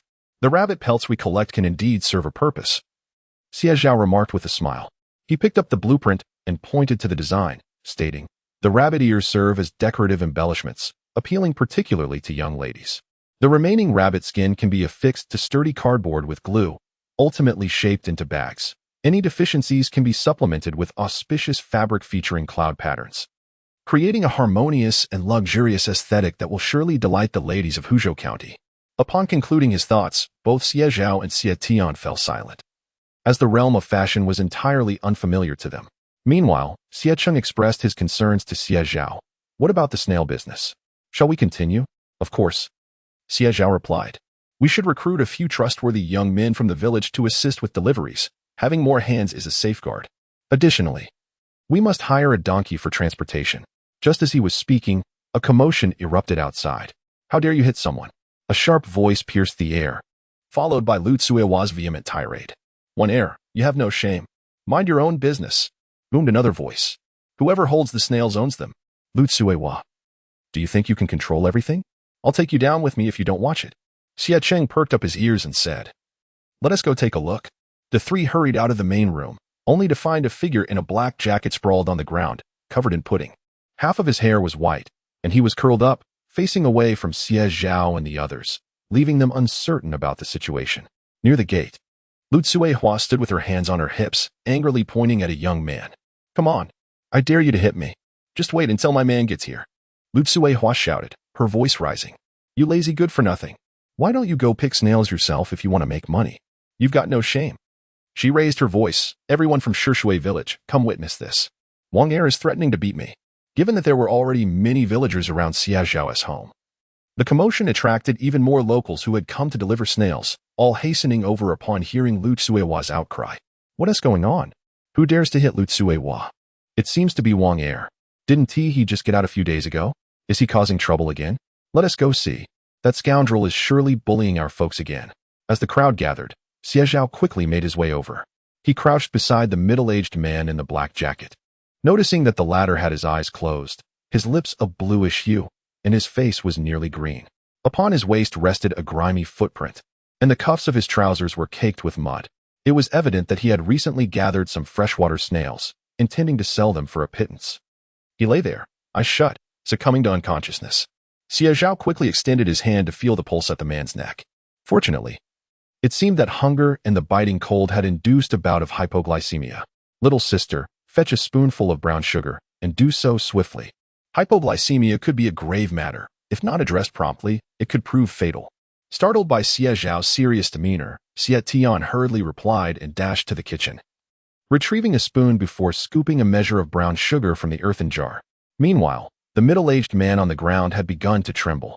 Chapter 69. The troublemakers Wang Heir and Wei Qingji Xie Zhao, disregarding the sugary water, seized the spoon and thrust it into the middle-aged man's mouth. Although he had lost consciousness, the instinct for survival compelled him to open his mouth and greedily consume the morsel of red sugar. Xie Zhao returned the spoon to Xie Tian and instructed her to fetch a cup of warm water for him to drink. She was then to check whether the wontons at home were finished. If not, she should prepare 10 more. Once he had eaten, they could proceed. Hurry.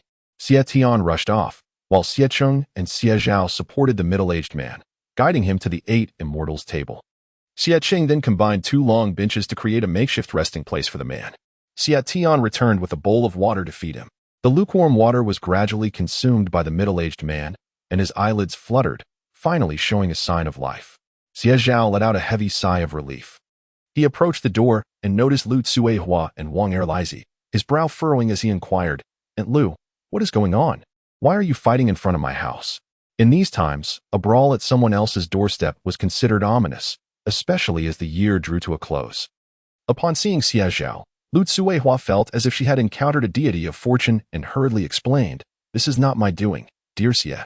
It was Wang Heir's actions that I could not tolerate. I am merely speaking on behalf of justice. If there are grievances, let them be addressed to their rightful owners. Do not direct your anger towards me, or I shall be unjustly wronged. It turned out that Lu Tsuehua had come to deliver some river snails. She had been the most diligent in her deliveries over the past few days, and today she witnessed the unfurling of this incident. Wang Heir had kicked Teacher Wei in the chest, causing him to collapse instantly. Moreover, Lu Tsuehua recognized the rickety basket in Wang Heir's possession. It was the very one she had given to Teacher Wei. Realizing this was an attempt to steal the snails, she could not stand idly by, especially given her acquaintance with Teacher Wei. With indignant fervor, she rushed over to scold Wang Heir. After venting her frustrations, she turned to Xie Zhao, rolling her eyes and declaring, Dear Xie, everyone in our village knows what kind of person Wang Heir is. Just recently, he was jailed for stealing old Zhao's chickens. Do not trust a word he says. He is fundamentally deceitful. Wang Erlaizi, upon hearing this, became irate. He stretched his neck and glared with bloodshot eyes, resembling an agitated rooster, and shouted, "Who are you calling deceitful? Who are you insulting? I have reformed, and yet you still discriminate against me. Believe it or not, I will report you." His loud outburst drew the ire of the villagers of Shishui, who could no longer remain silent. Wang Erlaizi, if you had any courage, you would not bully Teacher Wei. You are nothing but a disgrace. You are trying to steal the snails he worked so hard to collect. It is infuriating. Indeed. How old is Teacher Wei? He could be your father. You scoundrel have just emerged and already you are causing trouble. Return the snails to Teacher Wei. Otherwise, we shall not be lenient with you. Wang Erlaizi momentarily froze, retracting his neck, his bravado noticeably diminished. Clearly, he was intimidated by the presence of others. Yet, his gaze fell upon the basket of freshwater snails beside him, which weighed no less than several kilograms. That was worth a good 6 or 7 yuan. He was reluctant to part with it. Humph. Regardless of what you say, I found these myself. Do as you will. After declaring this, Wang Erlaizi plopped down onto the ground, arms crossed, tilting his head back with an expression of stubborn defiance. In the courtyard, Wei Qingji finally regained consciousness. His complexion was ashen, his stomach twisted in hunger, and he felt as though he were teetering on the brink of fainting. However, thanks to Xie Tian's earlier ministrations of brown sugar and warm water, he was slowly coming back to his senses, albeit with an acute awareness of his gnawing hunger and the spasms of pain in his abdomen. This is excessive. He trembled as he pointed at Wang Erlaizi. But after struggling to find the right words, his face reddened with frustration. In the end, he could only muster a feeble insult. "You are a shameless thief." Xie Zhao interjected, "Please, allow me to handle this." Turning to Wei Qingji, she offered her assistance. Wei Qingji, panting from both anger and hunger, finally began to regain his composure upon hearing her words. Wang Erlaizi clung to his basket, shouting at Xie Zhao, "Hurry up and weigh it. I want to settle up and get my money now. I'm waiting to trade this for food." He was the epitome of a rogue. Who could outmaneuver him? Humph. He believed that once something was in his possession, he would never relinquish it. He was convinced that the police would not bother to come for such a trivial matter. Moreover, did the snails bear his name? Could Wei Qingji claim them as his own? Nonsense. Xie Zhao smiled gently, fixing her gaze on Wang Erlaizi. "Stolen goods are considered contraband. I cannot accept them. Which of your eyes saw me steal them? Speak without evidence, will you?" He retorted defiantly. "Your pants are spotless. Can you genuinely assert that you collected these snails?" Xie Zhao shrugged and continued, "Every family in our village marks their baskets with their names. Are you certain this basket belongs to you?" Wang Erlaizi's eyes darted, and he indeed noticed the character Wei inscribed on the basket. His bravado faltered, and he fell silent, yet he stubbornly refused to return the snails. Xie Zhao pressed on, "The penalties for theft are not severe, but robbery carries a much graver consequence. I've heard that someone who stole 3 yuan ended up serving over a decade in prison, nearly beaten to death there." She elongated her tone, feigning a sigh, casting a pitying glance at the basket of snails in Wang Erlaizi's grasp. "That basket must be worth 7 or 8 yuan, perhaps even more. You might be facing the death penalty, considering you are a repeat offender.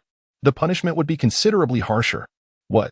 Wang Erlaizi's eyes widened in disbelief. Was it truly that serious? Shock washed over him, and his face paled. He had experienced the hardships of prison life firsthand, and it was far from pleasant. He had indeed heard that robbery and recidivism would incur harsher penalties.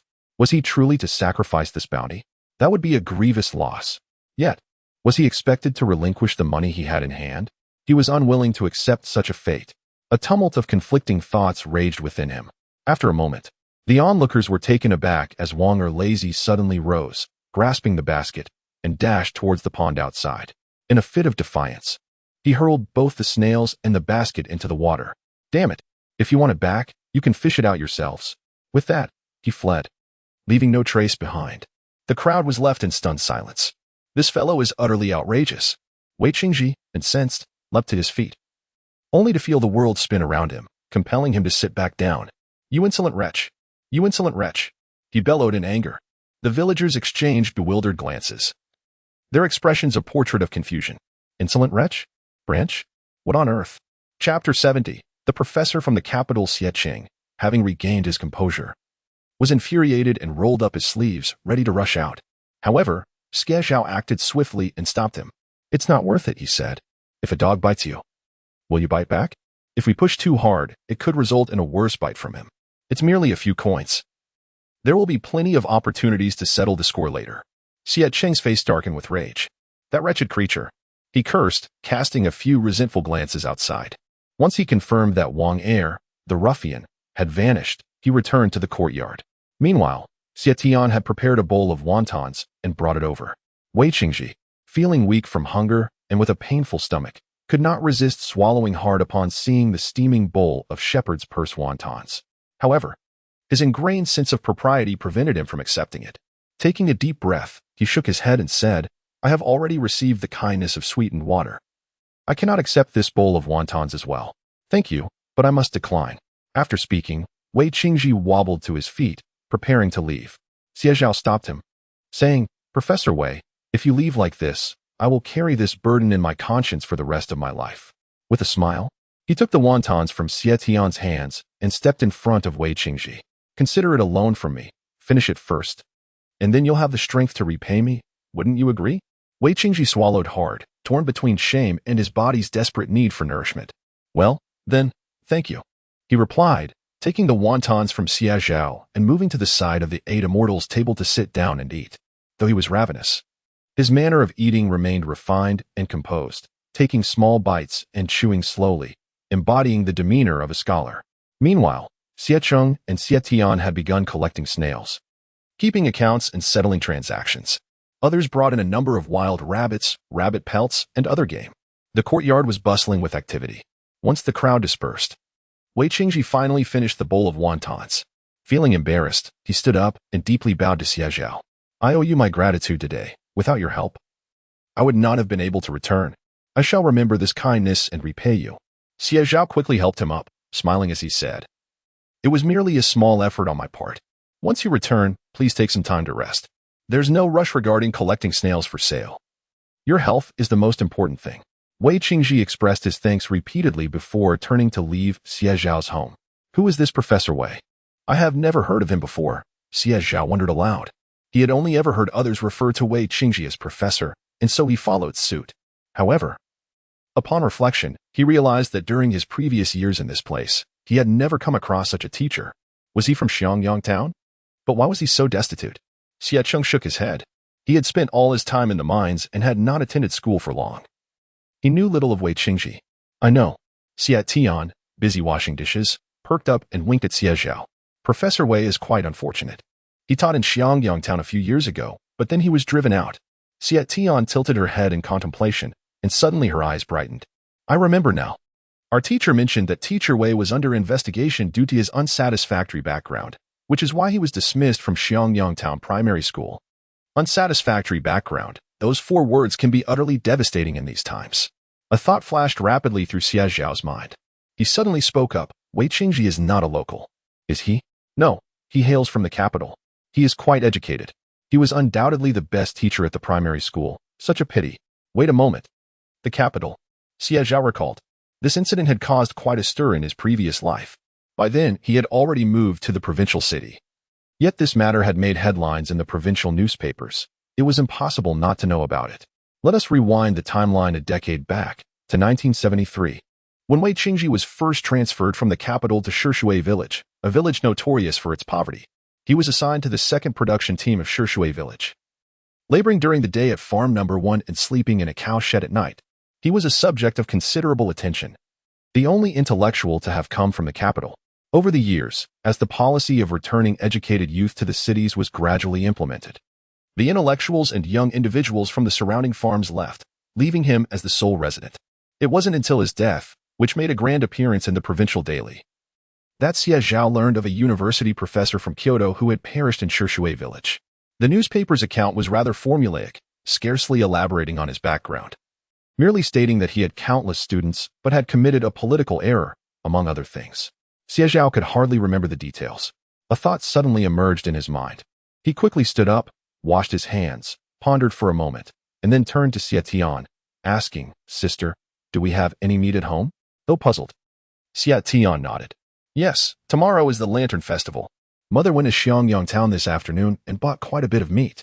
Xie Zhao proceeded to the kitchen, opened the cupboard, and indeed found a substantial amount of pork, at least 5 or 6 pounds. He took a knife, sliced off half, and then retrieved a dozen eggs from the rice jar.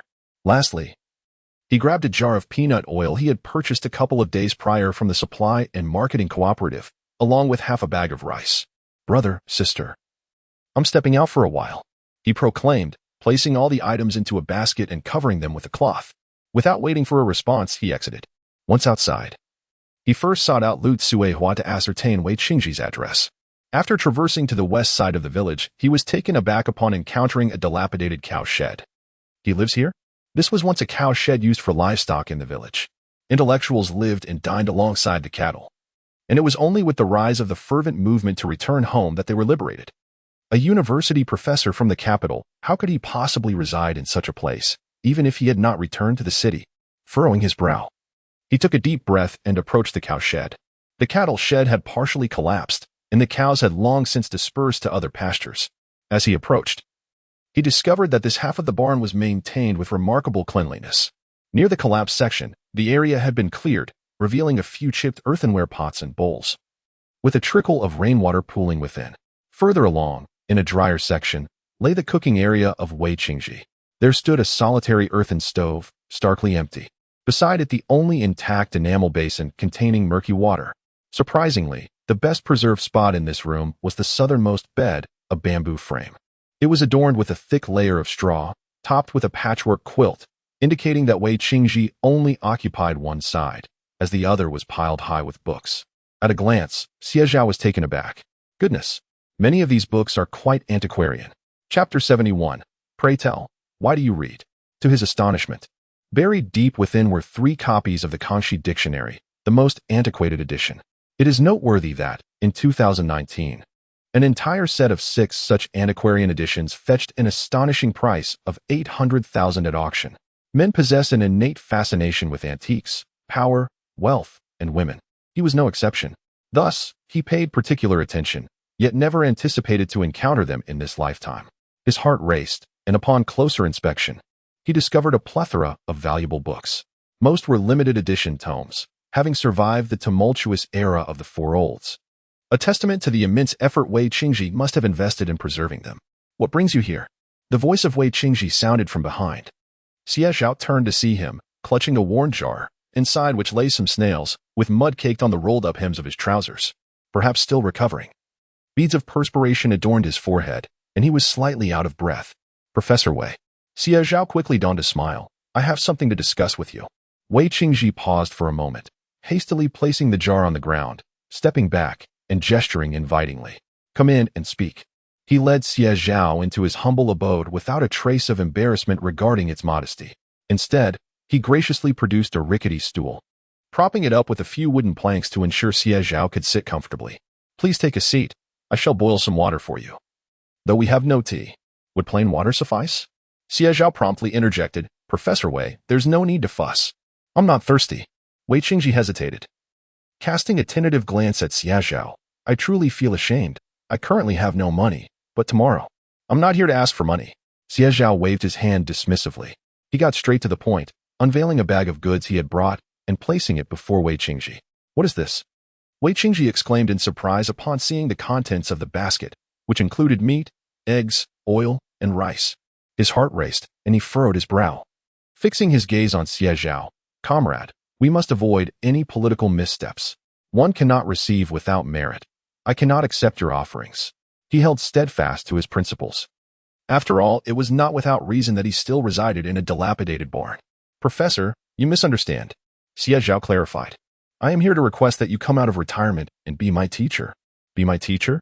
Wei Qingji was momentarily taken aback, questioning if he had misheard. Yet, in the next breath, Xie Zhao reiterated, "I dropped out after completing the first semester of my first year last year and have been running a business at home. Yet I yearn for a university education, to acquire knowledge and explore broader horizons." Xie Zhao's expression was earnest. "Therefore, I would like to invite you to be my teacher. Moreover, my wife and younger sister wish to learn as well. If possible, could we be accepted as your students?" Wei Qingji's mind buzzed with the possibility of being asked to teach. Before the transformation, he had dedicated himself to this profession, diligently pursuing knowledge and teaching at the most prestigious institution, nurturing a few cherished students along the way. Yet, in the end, he closed his eyes, unwilling to revisit those memories. Wei Qingji gazed intently at Xie Zhao, pondering for a moment before speaking. You engage in commerce to alter your life, to attain a better existence. But what about education? His demeanor was calm, yet his words carried an inexplicable sharpness of scrutiny. First, answer me. Why do you seek knowledge? Xie Zhao was taken aback. It seemed he had never contemplated such a question. Why pursue education? To broaden one's horizons? Yet, commerce could achieve that as well. In fact, in certain respects, business could expedite this process. Once wealth accumulates to a certain level, both domestic and international prospects beckon him enticingly. So why endure the arduous path of study? I teach not out of necessity, but out of genuine passion for this vocation, Wei Qingji replied. It resembles nurturing a sapling, gradually cultivating it.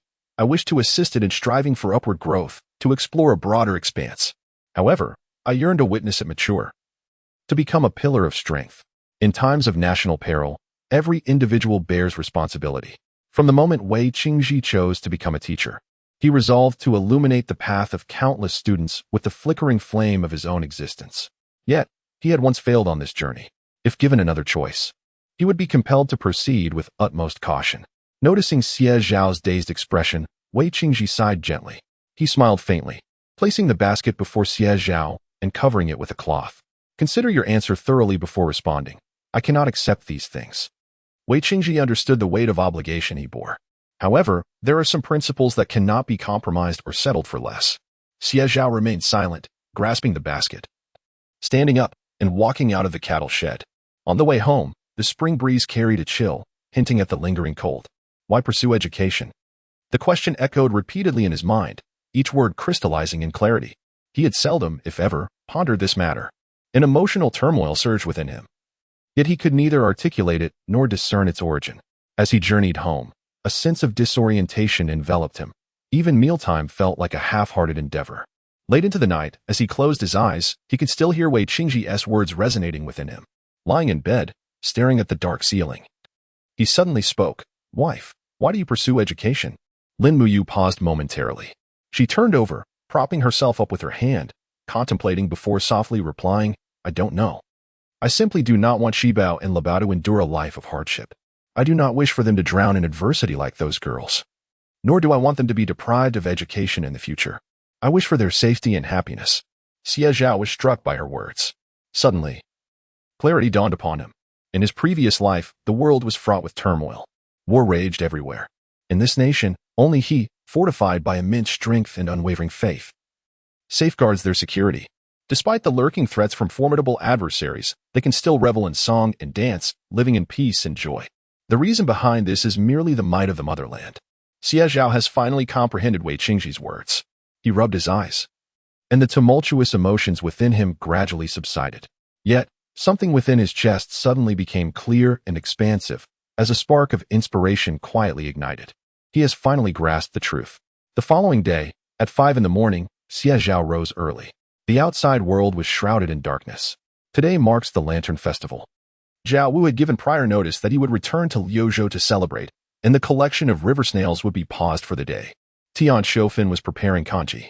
Upon seeing Xie Zhao, she quickly wiped her hands, furrowing her brow as she hurried over, expressing concern. Last night, it seemed you were troubled.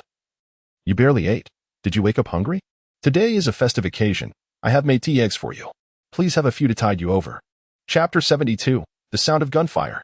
Upon finishing her words, she retrieved a porcelain jar containing 6 tea eggs, each cracked and infused with flavor. Xie Zhao grinned at her, expressing his gratitude. Thank you, Mom. He accepted the jar but did not indulge immediately. Instead, he leaned toward the kitchen and inquired, Mom, where's the basket I brought back yesterday? Tian Shofin replied, It's in the cupboard. If you leave it outside, a wild cat might carry it away. Would you feel heartbroken? She playfully tapped Xie Zhao before turning to fetch the basket. Go on. Do what you need to do. Teacher Wei is a cultured man. Your father mentioned that a certain director from the county wanted to invite him back to teach his son a few years ago, but he declined. If you can truly persuade him, Mom and Dad will be overjoyed. Tian Shofin patted his hand and admonished, Be sincere, you hear me? Xie Zhao nodded earnestly, assuring her. Don't worry, Mom. He took the basket and the porcelain jar and turned to leave. 1 hour later, he arrived at Wei Qingji's home. At 6 o'clock. While the sky was still dimly lit, Wei Qingji was already seated on a stool, diligently engrossed in a book, illuminated by the faint light from outside. Xie Zhao called out cheerfully, "Teacher Wei, have you eaten?" Wei Qingji looked up, momentarily taken aback. Upon recognizing Xie Zhao, his expression turned slightly peculiar, though an undeniable hint of anticipation flickered within him. "Have you come to a realization?" Wei Qingji closed the hefty, brick-like English tome and fixed his gaze on Xie Zhao. With a broad smile, Xie Zhao approached without hesitation, plopped down on a stone, and produced one of the 6 eggs his mother had given him, offering it to Wei Qingji. "Let us eat the eggs first, then I'll respond." Xie Zhao winked mischievously. With a resigned sigh, Wei Qingji accepted the offering, silently adding this to his mental tally of debts. Seeing Wei Qingji accept, Xie Zhao peeled one for himself and popped it into his mouth, savoring the delightful salty flavor. Once he finished, he turned to Wei Qingji with a serious demeanor, saying, "Teacher Wei, before I answer your question, I must indulge in a bit of self-praise. My academic performance has always been exemplary. Studying is as natural to me as eating and drinking. In fact, I perceive it as an intrinsic part of my life. Before I met you, I never pondered why this was the case. I merely accepted it as the path I was destined to tread." Xie Zhao continued, "However, I have come to realize it is not merely that. Through my studies, I can effectuate profound changes. I wish for Shibao and Labao to study without fear, to thrive in a secure and prosperous society. Moreover, I aspire that when we step beyond our borders, we do so with pride and dignity, no longer subjected to disdain and humiliation." Xie Zhao's eyes sparkled with fervor, akin to twin flames igniting within him. His cheeks flushed with a subtle, yet palpable excitement. Yet, to achieve all of this, there exists but one prerequisite. We must possess a powerful motherland. Perhaps I shall never possess the formidable power to effect such change. However, I am willing to contribute my humble, innocent heart to this endeavor. Xie Zhao inhaled deeply, and then, with deliberate clarity, he spoke.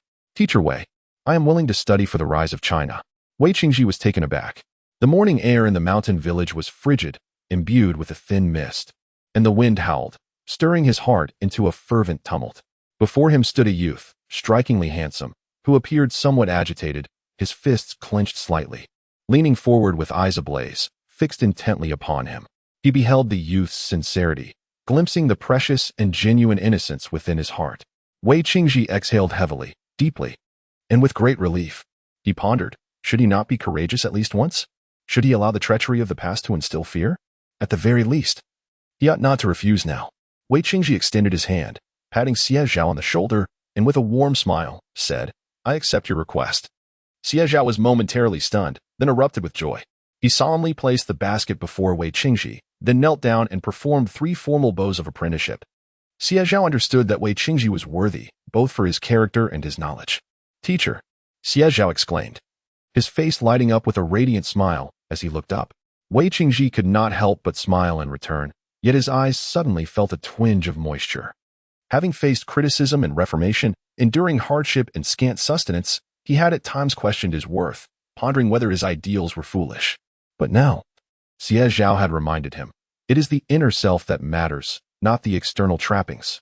He was 58 years old, without parents, a spouse, or descendants.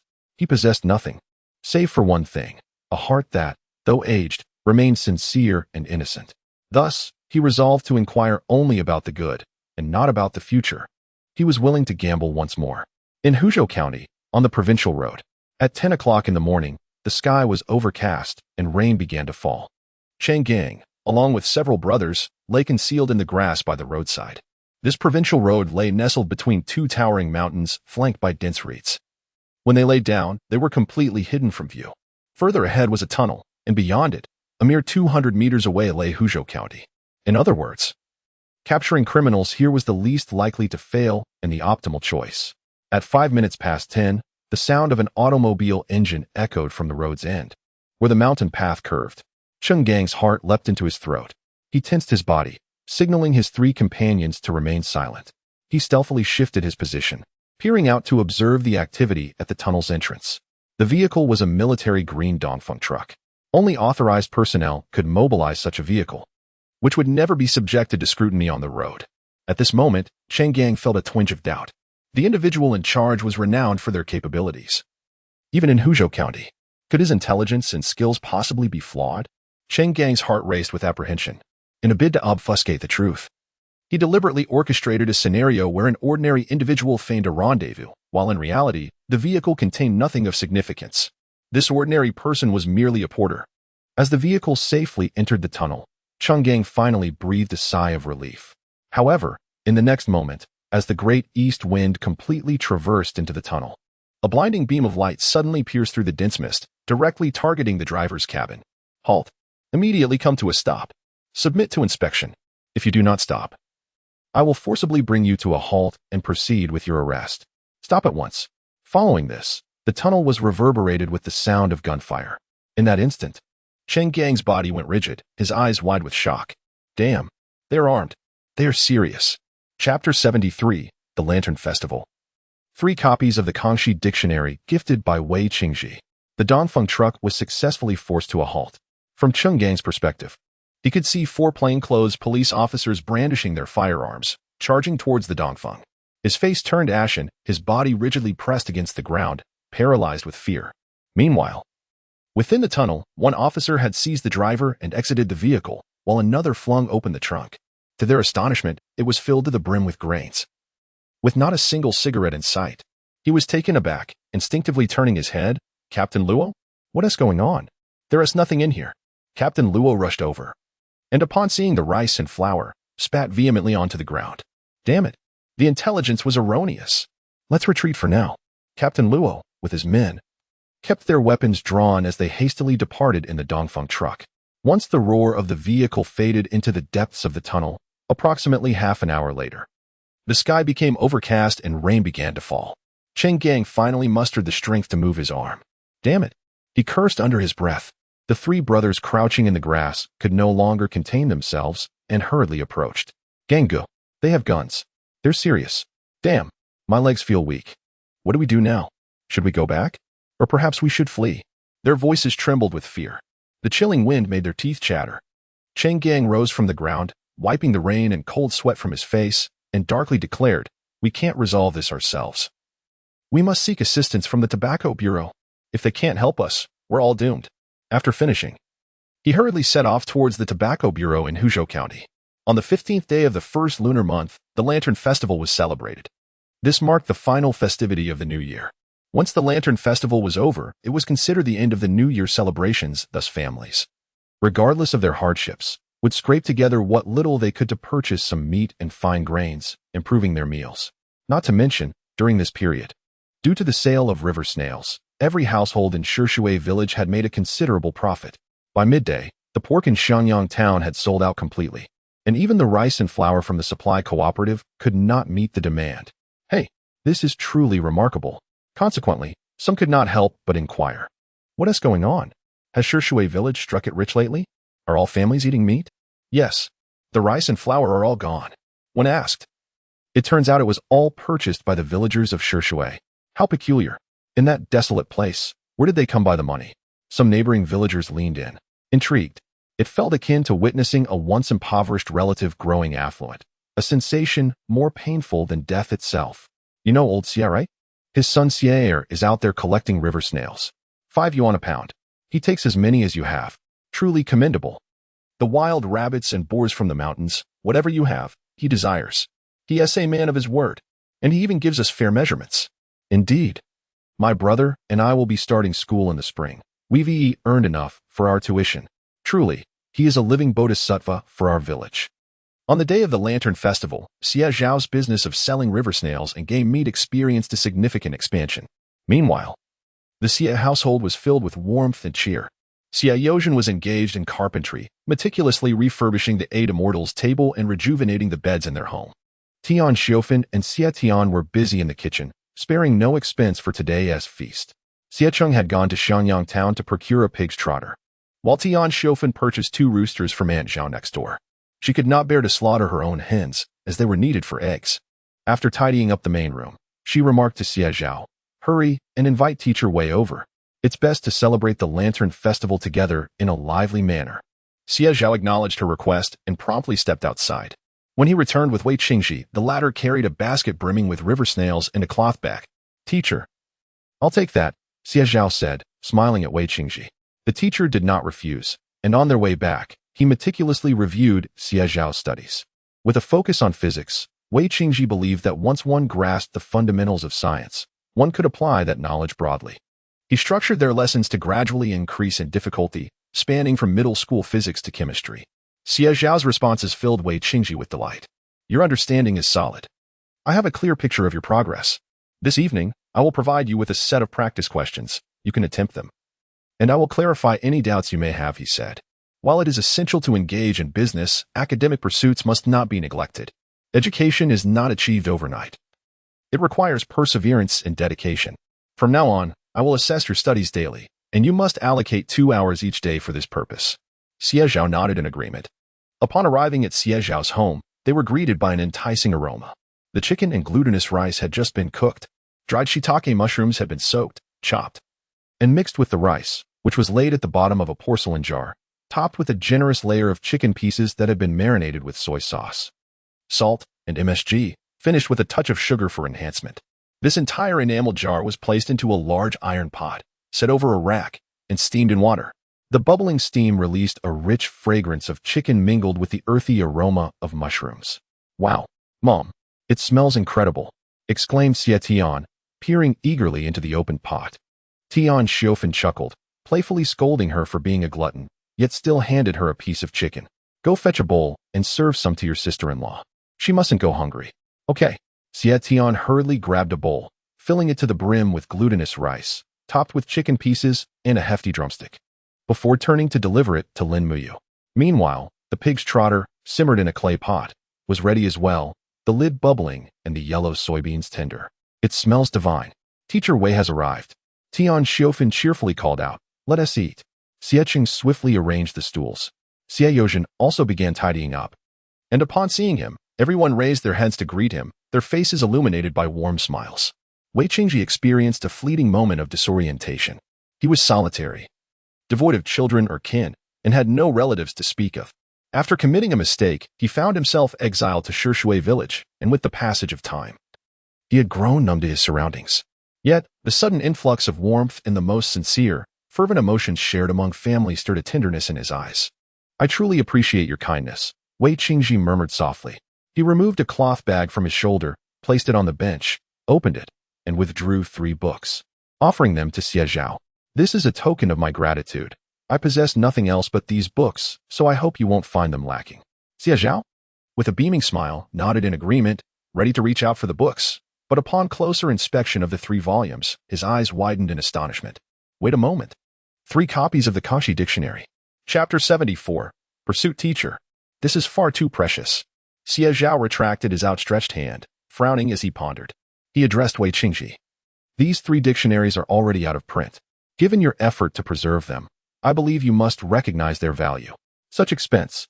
Precisely because I recognize their worth, I chose them, Wei Qingji replied, gently caressing the books before solemnly placing them in Xie Zhao's hands.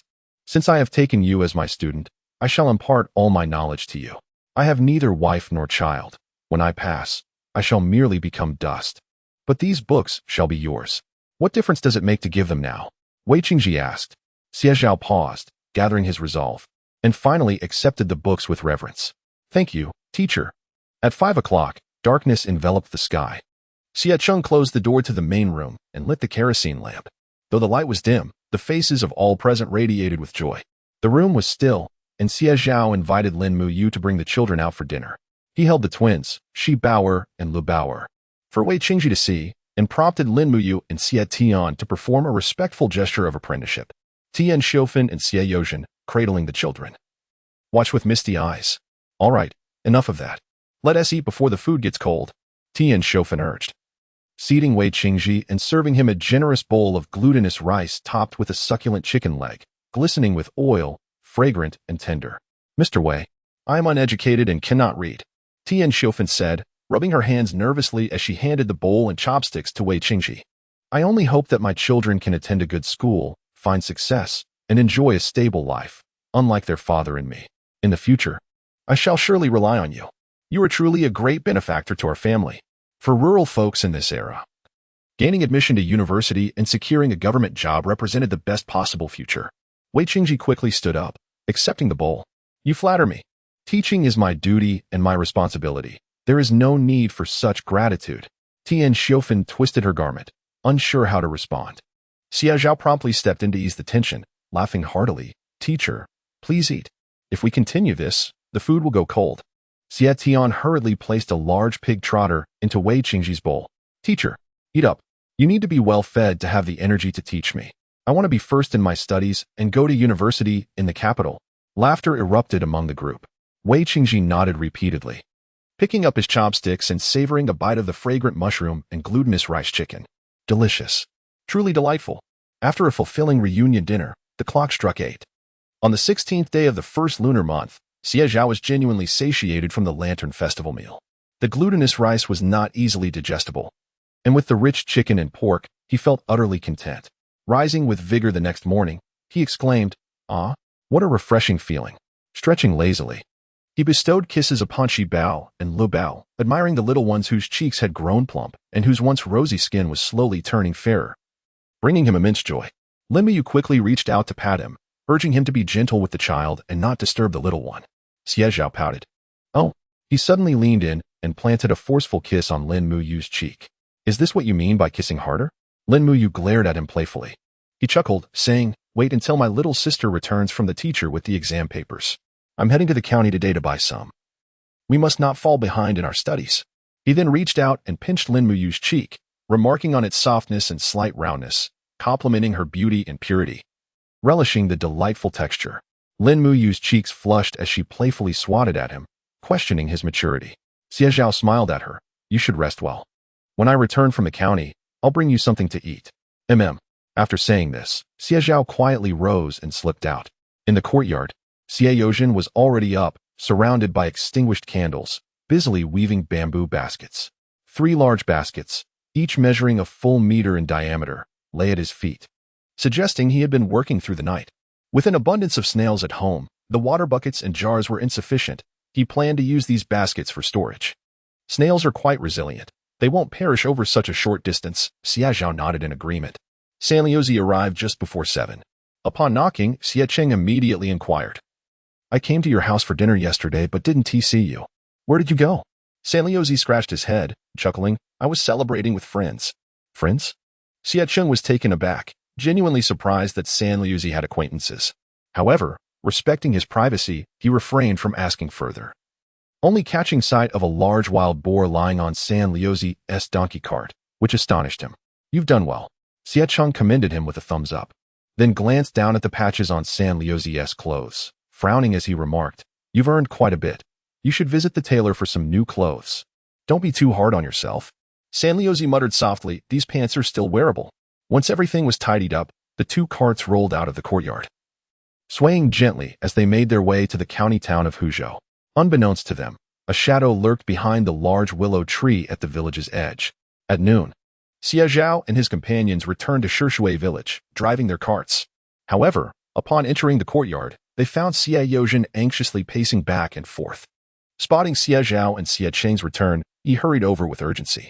"Something's happened," Xie Yozhen exclaimed, his face filled with concern. Xie Zhao's brow furrowed as he jumped off the cart. "Dad? What is going on?" "Take your time. Don't rush. What's wrong?" Xie Cheng quickly joined, standing beside Xie Zhao, watching Xie Yozhen intently. "Wonder Lizy." Xie Yozhen ground his teeth in frustration, baffled by that rascal's antics. This morning, he had taken a gong and was banging it in the village, and upon closer inspection, he was actually collecting snails. "What?" Xie Cheng's expression darkened instantly. He remained silent, his eyes scanning the courtyard, and took a few steps to the corner of the wall, seizing the shoulder pole as he prepared to leave. Xie Zhao swiftly grasped his arm. "Brother, wait," he exclaimed. "Wait for what?" "That scoundrel is cutting off our source of income. I swear I will teach him a lesson." "Brother, if you wish to confront him, you must first ascertain whether he possesses the capability to withstand it," Xie Zhao urged. "Moreover, even if you can deal with one, can you handle the second or third? There will always be others vying for the business."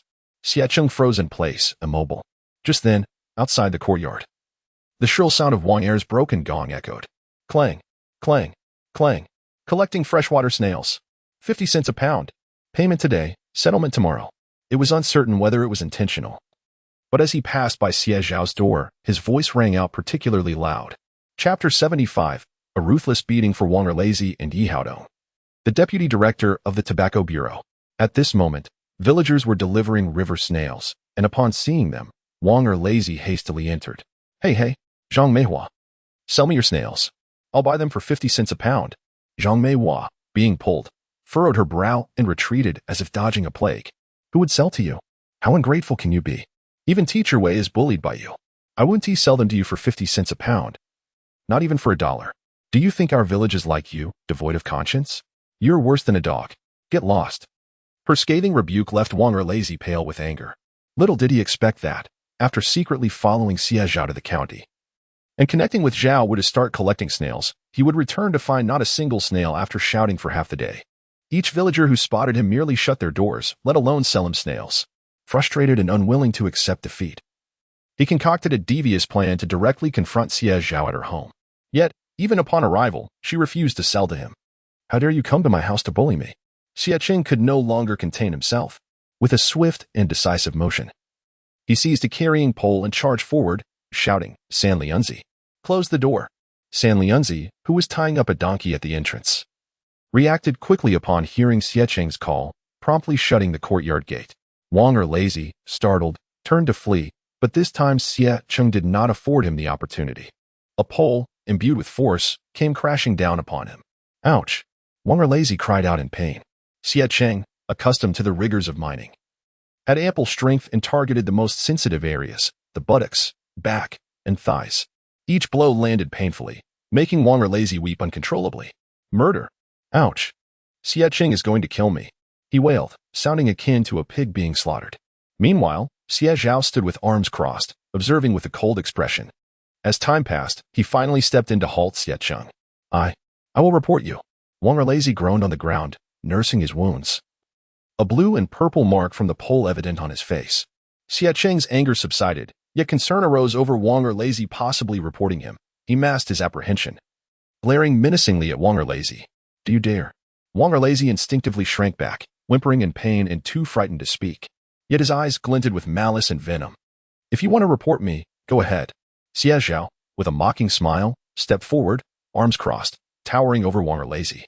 You trespassed into a private residence and harassed women. My brother acted to protect their rights and safety, and everyone witnessed it. If the police come, you will be the first to be apprehended. ISNT that right, everyone. At this moment, a number of villagers, eager to deliver snails, were perched outside the courtyard wall. Upon witnessing Wang Lazy being beaten, who could deny the satisfaction that swelled within them? When they heard Xie Zhao's voice, each person craned their necks and shouted in unison. Indeed, he deserves it. He mistreated women. I witnessed it myself. Meihua, you must stand firmly in support of Xie Zhao. Once the police arrive and take Wang Lazy away, let him face justice and restore balance. Well struck. What a splendid display. He absolutely had it coming. The crowd buzzed with excitement, their voices ringing in his ears. Wang Lazy's eyes widened in disbelief. Damn it. This Xie Heir is twisting the truth. He was both furious and anxious, his body aching unbearably.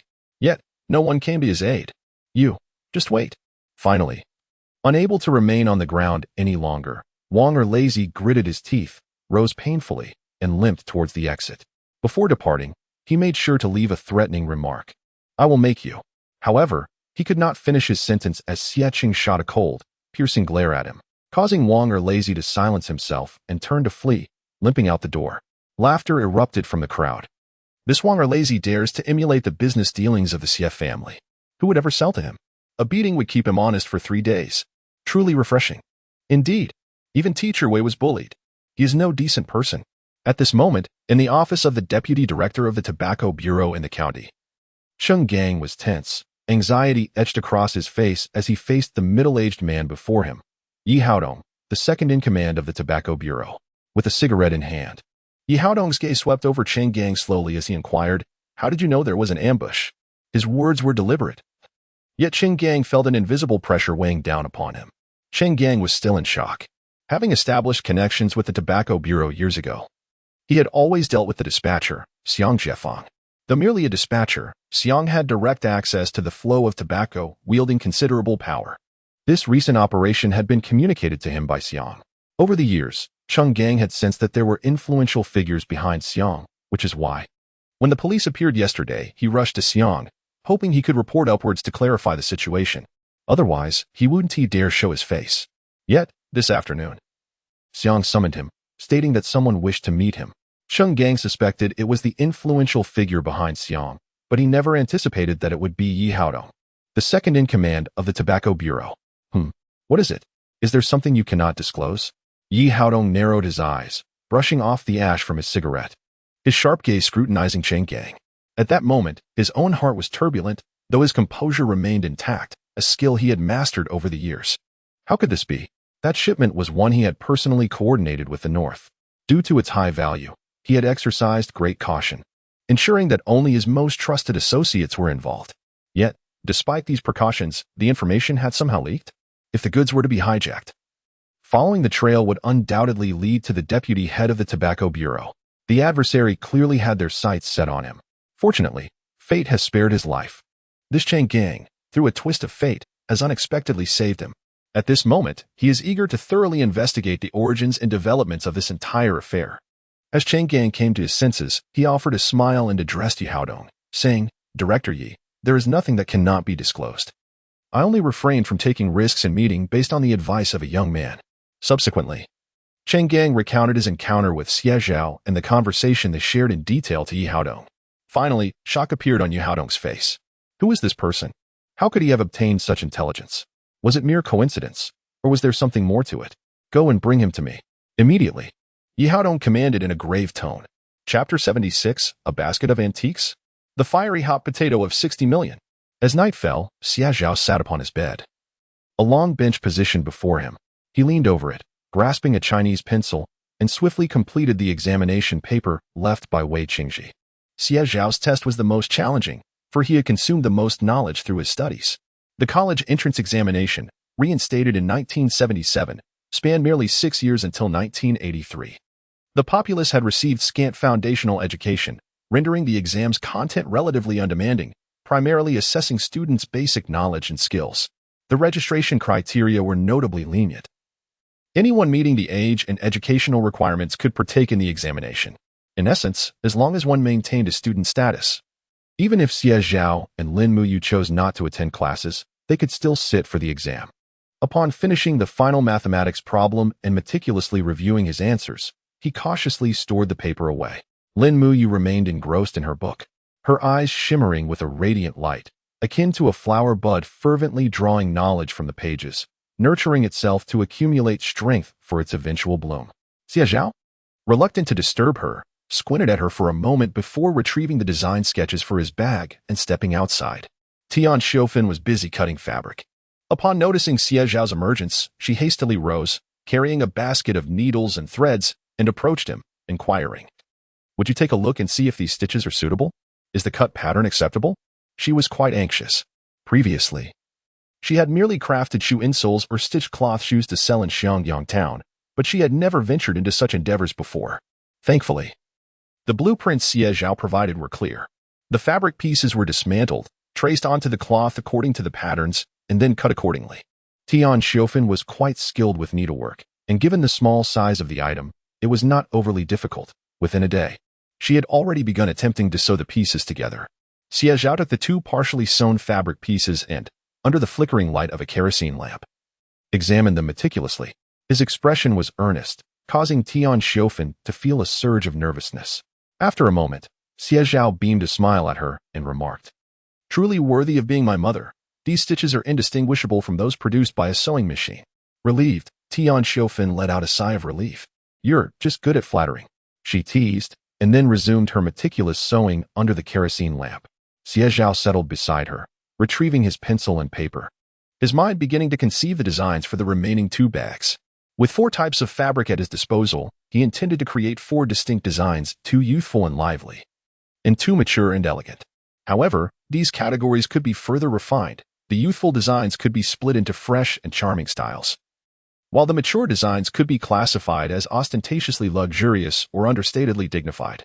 In his mind, the most popular vintage bags from his past life began to materialize, alongside the classic styles from renowned luxury brands. In the next moment, he twirled his wrist, and lines began to emerge on the white paper, diligently sketching, revising, and contemplating until he finally finalized the designs for the remaining 2 bags. With a deep sigh of relief, he exhaled sharply. Rising from his seat, he rubbed his swollen wrist. It was already 9 o'clock in the evening. The moonlight outside was bright and serene, casting a silvery glow. Xie Zhao leaned out to take a look, preparing to relax his eyes. However, in the next moment, a shadow suddenly emerged from the corner, startling him. "Damn!" he instinctively exclaimed. Immediately, he heard Xie Cheng's deep and steady voice. "It's me." He appeared, carrying a basket, emerging from the shadows. "Brother? What are you doing up so late?" Xie Zhao rubbed his temples, opened the door, and stepped out from under the eaves. With the help of the moonlight, he finally got a clear view of Xie Cheng. He was filthy, with cobwebs in his hair, and he carried a basket covered with a blue cloth. A small opening in the cloth revealed a round object inside. Xie Zhao's eyes widened. "Wait, what is that color? What is it? A vase?" Xie Cheng remained silent. He stepped forward, grasped Xie Zhao's arm, and pulled him into the house, swiftly shutting the door behind them. "Look at these. Are they valuable?" Xie Cheng asked in a low voice. After speaking, he pulled back the cloth, unveiling the contents of the basket. As Xie Zhao finally beheld what lay within, his eyes widened in astonishment. "Goodness! What are all these?" At the top was a vase with a delicate blue glaze featuring a floral pattern, its long neck exceedingly beautiful. Below it were a snuff bottle wrapped in lacquer, plates, bowls, and some exquisite gold and silver items. Beneath them lay a layer of silver dollars and a few copper coins, topped by several books. Xie Zhao was taken aback. This was the first time since his rebirth that he was utterly stunned. He stared at Xie Cheng and whispered, "Did you take these from next door?" Xie Cheng nodded. "Yes. She hid them in the pigsty. I saw them every time. I didn't bother before, but she bullies people too much. I wanted her to feel what it means to lose something of value." Xie Cheng looked at Xie Zhao. "Are they really valuable?" Xie Zhao replied, "If this vase is genuine, based on what I saw at the poly auction last time, it could be worth around 30 million. He picked up the silver dollars for another look, gasping in disbelief.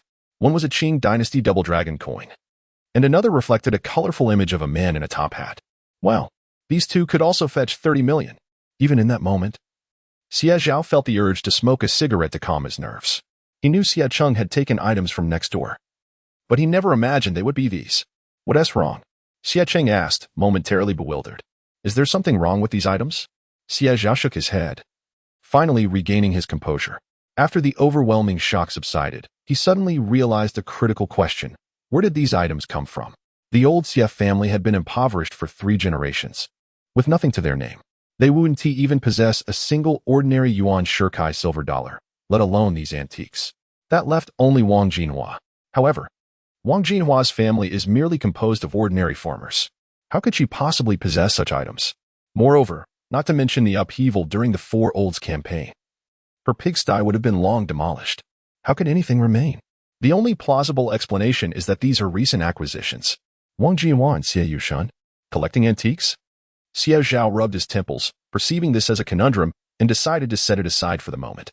After regaining his composure, he turned to Xie Cheng and said, "Elder brother, you must safeguard these items with utmost care. Regardless of who inquires, insist that you are unaware of their origins." Xie Cheng was momentarily taken aback. He had not anticipated such complications. "My mind isn't particularly sharp. Since these items hold such significance, it would be best if you kept them." Chapter 77. The first finished product. Xie Cheng handed the basket to Xie Zhao, stating, "I'm off to wash up and sleep. Tomorrow, I must deliver the snails."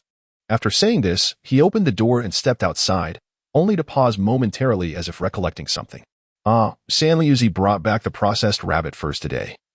See if you can make use of them. They're piled in the corner of the kitchen. With that, he closed the door and went awash. Xie Zhao grasped the heavy basket, his heart racing as he involuntarily lowered his gaze upon the trove of antiquities contained within. This could be worth several million. A fleeting thought crossed his mind to sell them, but it was swiftly suppressed. Now was not the right time. Firstly, the origins of these items were dubious. Should he attempt to sell them and attract scrutiny, his very life could be at stake. Secondly, he lacked both money and influence. Rashly selling antiques could lead to being swindled or robbed. Gradually, he quelled his thoughts and regained his composure. Regardless of circumstances, it would be wise to conceal them for now. Opportunities would arise in due course. The following day, at the break of dawn, Xie Zhao rose and made his way to the kitchen. Tian Xiofan had not yet awakened. He approached the storage area for sweet potatoes and discovered a large basket brimming with rabbit pelts. He picked it up, inspecting it closely. inwardly marveling at the old hunter's craftsmanship. It is important to note that rabbit fur, once removed, cannot be directly fashioned into bags. It contains substantial oils and proteins that must be meticulously treated to prevent decay and odor. The processing of the furs was entrusted to San Liuzi's master, an elderly hunter who could no longer venture into the mountains. Living modestly and being a lifelong bachelor, he relied on San Liuzi for financial support. Xie Zhao had enlisted his help for a modest fee of 50 cents per pelt. Now, the first batch, comprising 30 pieces, had been returned. Xie Zhao tidied the rabbit furs and carried them to the main room. Upon turning around, he spotted Tian Shofan emerging from the house, with dark circles under her eyes. She appeared utterly fatigued, yet at that moment, her eyes sparkled with excitement and pride. Heir Xiaozi, look, mother has made this for you. In her hands, she held a bag adorned with auspicious cloud patterns, reminiscent of a classic design from a prestigious brand. The embroidery added a sense of weight and refinement. The craftsmanship was impeccable, with every corner and stitch executed flawlessly by hand. The design featured a handle that Xie Zhao had crafted with the help of Xie Yozhen.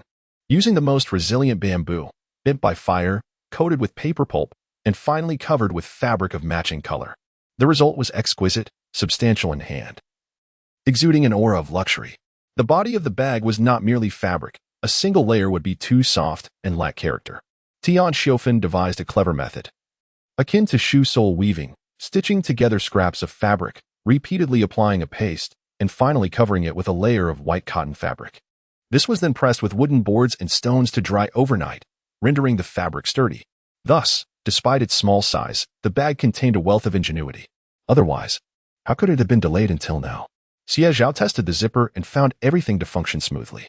The embellishments of hardware buttons and edge locking were all perfectly executed. The only thing lacking was the rabbit fur.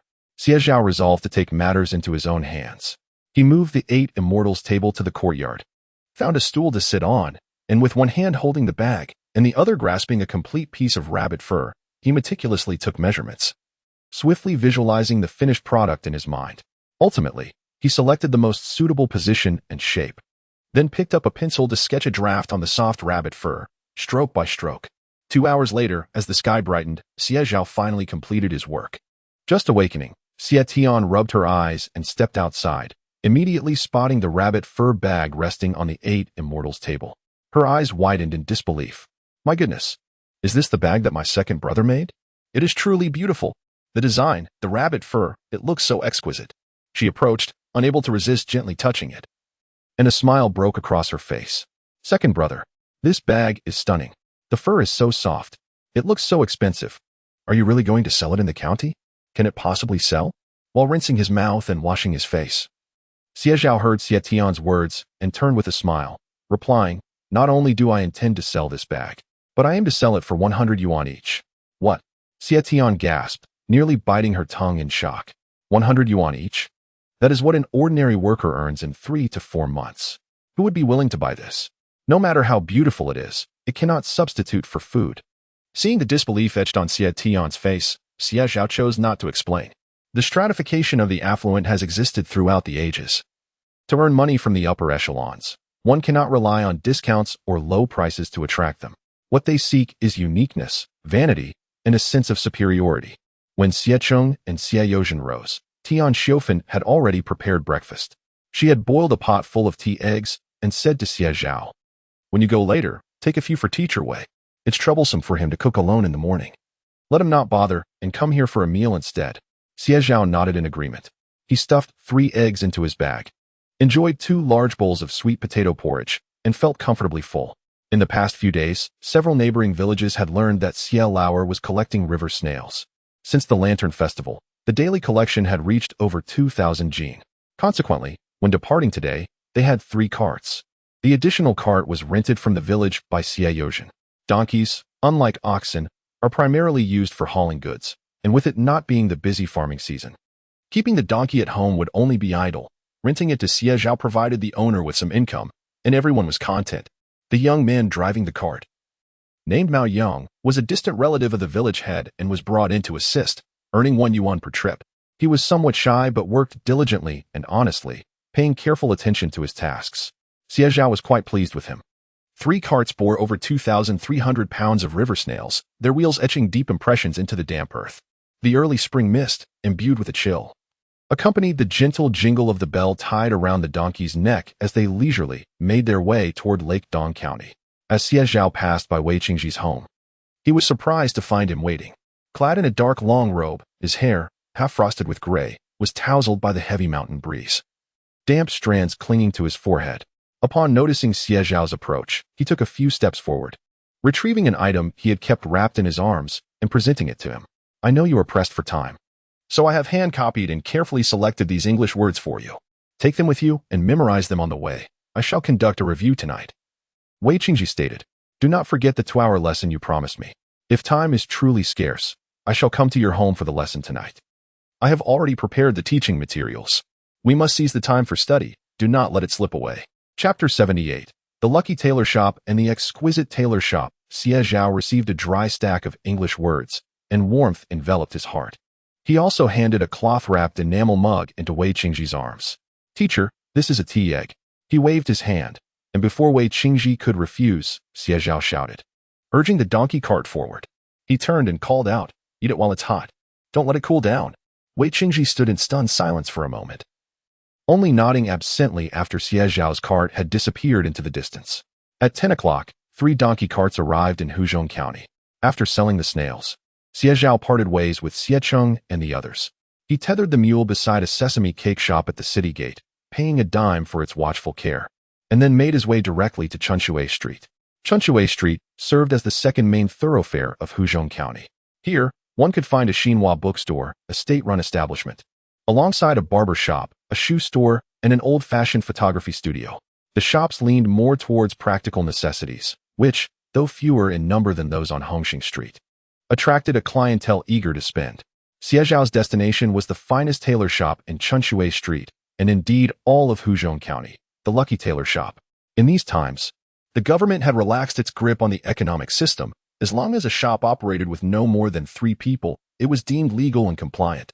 Thus, the journey was lined with small-scale family-run businesses. The Lucky Tailor Shop was no exception. It was also a family enterprise. It had become the most renowned establishment on Shishui Street within a short span of 2 years. Although it had only opened 2 years ago, its fashionable and exquisite garments had garnered immense popularity, allowing it to merge with 2 other shops and change its storefront several times. When Xie Zhao arrived outside the tailor shop, it was bustling with activity. A lively crowd had gathered at the entrance, vocally inquiring about the latest fashionable styles. The shop was run by a couple, an older man and his much younger wife, both of whom exuded shrewdness. The age difference was quite pronounced, and Xie Zhao had gleaned some background information. The Lucky Tailor Shop was not a local establishment. Its proprietors hailed from elsewhere. Furthermore, the current shopkeeper was not the original owner, but rather an apprentice who had been taken in by the old couple, who were unable to have children of their own. They had treated her as their own daughter, imparting all their skills and nurturing her with great care. Alas, fate is unpredictable, and not all are grateful or possess a kind heart. When the original wife turned 50, the young girl was merely 20. She had helped secure a good marriage for her, toiling away to prepare a substantial dowry so that her beloved could marry in grandeur. Even the tailor shop had been promised to her by her husband. Unfortunately, on the eve of the wedding, the original wife discovered her husband in bed with the cherished apprentice. The sight of the vivid red wedding quilt juxtaposed with the shocking white of betrayal struck her heart like a dagger. Overcome with shock and grief, she succumbed that very night. After a night of calm reflection, the 2 summoned a doctor, merely claiming to have suffered a fright. Upon examination, the physician found no traces of poison. Thus, the matter was hastily concluded. The 2 were uncertain whether their tears were genuine or feigned, and they sought the services of a Taoist priest, holding rituals and festivities for 3 days. As the 3 days passed, they could not even wait for the customary mourning period, and they closed their shop, journeying to Lake Dong County, where they established a tailor shop named Lucky Tailoring. Their craftsmanship was indeed commendable, and the young woman, in her early 20s, was diligent and eloquent, her laughter resembling a delicate flower glistening with dew. Who could resist such charm? In a brief span of 2 years, their business had eclipsed the renowned old establishment, Jinxiu Tailoring, in Lake Dong County. Xie Zhao cast a glance around, feeling a pang of nostalgia. The comparison was starkly disheartening. He stepped towards the Lucky Tailoring shop, where the majority of the patrons were men. Most were not genuinely interested in purchasing garments. Rather, they were drawn by the beauty of the proprietress, Wang Qiushui, whose allure captivated their spirits. As Xie Zhao squeezed inside, he found Wang Qiushui playfully showcasing a design for an 8-piece suit to the crowd. Priced reasonably at 20 yuan per set, she chirped, "Do not be stingy. Once the garments are ready, our lucky tailoring will deliver them right to your doorstep," which is quite a service. At that moment, someone jestingly inquired, "Who will deliver? Is it the proprietress herself? If she delivers, I shall order a set." Laughter erupted among the crowd. Meanwhile, the man who had been tailoring inside grew visibly displeased. Gripping his scissors, he shot a cold glare at the onlookers, warning, "If you're not here to purchase, then please do not clutter my space." The crowd finally settled down, dispersing with good-natured banter. Xie Zhao then positioned himself at the forefront. Wang Qiushui, still in high spirits, appeared slightly irked by the interruption. She cast a disapproving glance at her partner before turning her attention to Xie Zhao, appraising him. His clothing and fabric were unremarkable, and he possessed no valuables, which led her to feel somewhat impatient. "Here, a suit costs at least 10 yuan. What do you want?" she inquired, eyeing him skeptically. Xie Zhao shook his head. "I am not here to purchase garments. I wish to discuss a potential business collaboration." As he spoke, he lifted the oil paper bag in his hand, ready to unveil its contents. However, before he could finish, Wang Qiushui burst into laughter. "Collaboration? What could we possibly collaborate on?" She scoffed, stifling a yawn, and waved her hand dismissively. "Young man, you are too naive. I can hear your schemes from 10 miles away. You should abandon this notion. My offerings are not so easily attained." Xie Zhao was momentarily taken aback. If he had harbored any lingering doubts about this partnership, Wang Qiushui's behavior extinguished them entirely. In choosing a business partner, trustworthiness must come first. It was clear he had misjudged the situation. In a moment of folly, he found himself here. Xie Zhao smiled faintly, remaining silent as he clutched the package wrapped in oil paper, turning to enter the nearby embroidery shop. Just then, across the street, Cheng Gang and his brother Huzi widened their eyes in astonishment. "Hey, Xie Zhao, damn it, this kid is slipperier than an eel," Cheng Gang spat, taking off in a sprint towards Xie Zhao. He had been searching the county for an entire day. If he couldn't find him today, he had resolved to issue a missing person notice at the city gate. Why was this kid so elusive? Heaven knew he had to bring him back to report. That was the deputy head of the Tobacco Bureau. How could he keep him waiting? What was he, a mere nobody, thinking? Cheng Gang, upon spotting Xie Zhao, felt as if he had encountered a long-lost parent. His eyes brimmed with emotion, and he nearly wept. "Oh, my dear brother, at last, I found you." Xie Zhao felt a shadow rush towards him, and in the next moment, he was hoisted up under each arm, almost lifted off the ground, inexplicably whisked away from Chunshui Street. Xie Zhao. "No, I have feet. I can walk myself." Chapter 79, Mrs. Yicheng Gang and Huzi were anxious that Xie Zhao might escape. The two supported Xie Zhao until they reached the outskirts of the 2nd district before finally stopping. Phew. Xie Zhao, being a fully grown man, was not light, and as soon as his feet touched the ground, Cheng Gang and Huzi bent over, gasping for breath. "Chenggu?" Xie Zhao chuckled, looking at him. "Do you need something from me?" Cheng Gang wiped the sweat from his brow, resting his hands on his knees. He glanced up at Xie Zhao, finally catching his breath. "Indeed, you slippery little rascal. I've been lurking at the Wang Dance Hall for ages," nearly turning the whole of Hudu County upside down. After saying this, he pointed at the Tobacco Bureau behind them. "If you hadn't shown up, I truly would have had no way to report back." Xie Zhao narrowed his eyes, his mind sharp and clear, quickly understanding the situation. "Your connections?" he inquired. Cheng Gang nodded, patting him on the shoulder, and solemnly said, "This is a favor I owe you, a life debt of sorts. I'll remember this, thank you." Xie Zhao waved his hand dismissively. He followed Cheng Gang inside, where he was greeted by a young man waiting at the entrance. Around 27 or 28, he smiled broadly, exuding warmth. Upon seeing Xie Zhao, he eagerly extended his hand, exclaiming, "You must be Brother Xie. You look exceptionally accomplished. It's clear you're no ordinary person." Cheng Gang introduced him. "This is Xiang Jiefang, the head of the Tobacco Bureau's allocation department. He oversees all tobacco distribution in our county." Allocation department? Quite a lucrative position, Xie Zhao remarked. If one held such a position, especially with backing, it was indeed invaluable. With a smile, Xie Zhao shook his hand, courteously stating, "At such a young age, you've achieved this position that truly speaks volumes about your potential for a bright future." These words were music to Xiang Jiefang's ears. His smile deepened in sincerity as he scrutinized Xie Zhao. This individual was neither obsequious nor anxious in his presence, demonstrating a composure that suggested he had seen much of the world. Consequently, Xiang Jiefeng regarded him with increased respect. He smiled and gestured invitingly. Brother Xie, our deputy director, Yi, has been thinking of you. Today, you've finally graced us with your presence. Otherwise, he would have pressed us subordinates for updates. Deputy Director Yi? Xie Zhao's eyelids twitched slightly. It seemed these two had considerable influence. He followed them quietly to an office at the end of the third floor of the tobacco bureau. Xiang Jiefeng lightly knocked on the door. A somewhat languid voice from within called out. Who is it? Is sister-in-law there? It's me, Xiao Xiang. Oh, it's you. Come in. The door isn't locked. Xiang Jiefeng opened the door and turned to Xie Zhao, saying, Deputy Director, Yi only wishes to see you. He offered an apologetic smile and looked at Cheng Gang. Gongzi, why don't you sit in my office for a while? Have some tea? Cheng Gang let out a sigh of relief. God knows he didn't want to go in. Cheng Gang nodded vigorously, then turned to Xie Zhao and patted him on the back, saying, Brother, when he comes out, I'll treat you to roast chicken. After uttering these words, Cheng Gang dragged Huzi away in a hasty manner. Xie Zhao pondered. I shall await his return. Why does that sound so awkward? Xiang Jiefeng led Xie Zhao inside and casually shut the door behind them. Inside the room stood a spacious mahogany table, adorned with several pieces of calligraphy on the walls. Beside it were two mahogany armchairs, and on the table lay a paixio ornament. Xie Zhao cast a quick glance and concluded, wealth was evident. It was well known that the tobacco bureau was exceedingly affluent. A mere glance confirmed this, if he was not mistaken. The entire mahogany table alone was worth several tens of thousands in this day and age. At that moment, a middle-aged woman leaned against the mahogany table. She glanced at Xie Zhao and Xiang Jiefeng, saying, there was a problem with a batch of goods. He has gone to handle it and will return shortly. Please, make yourselves comfortable. After Mrs. Yi finished speaking, she waved her hand, prompting her secretary, who had been standing nearby, to swiftly prepare tea.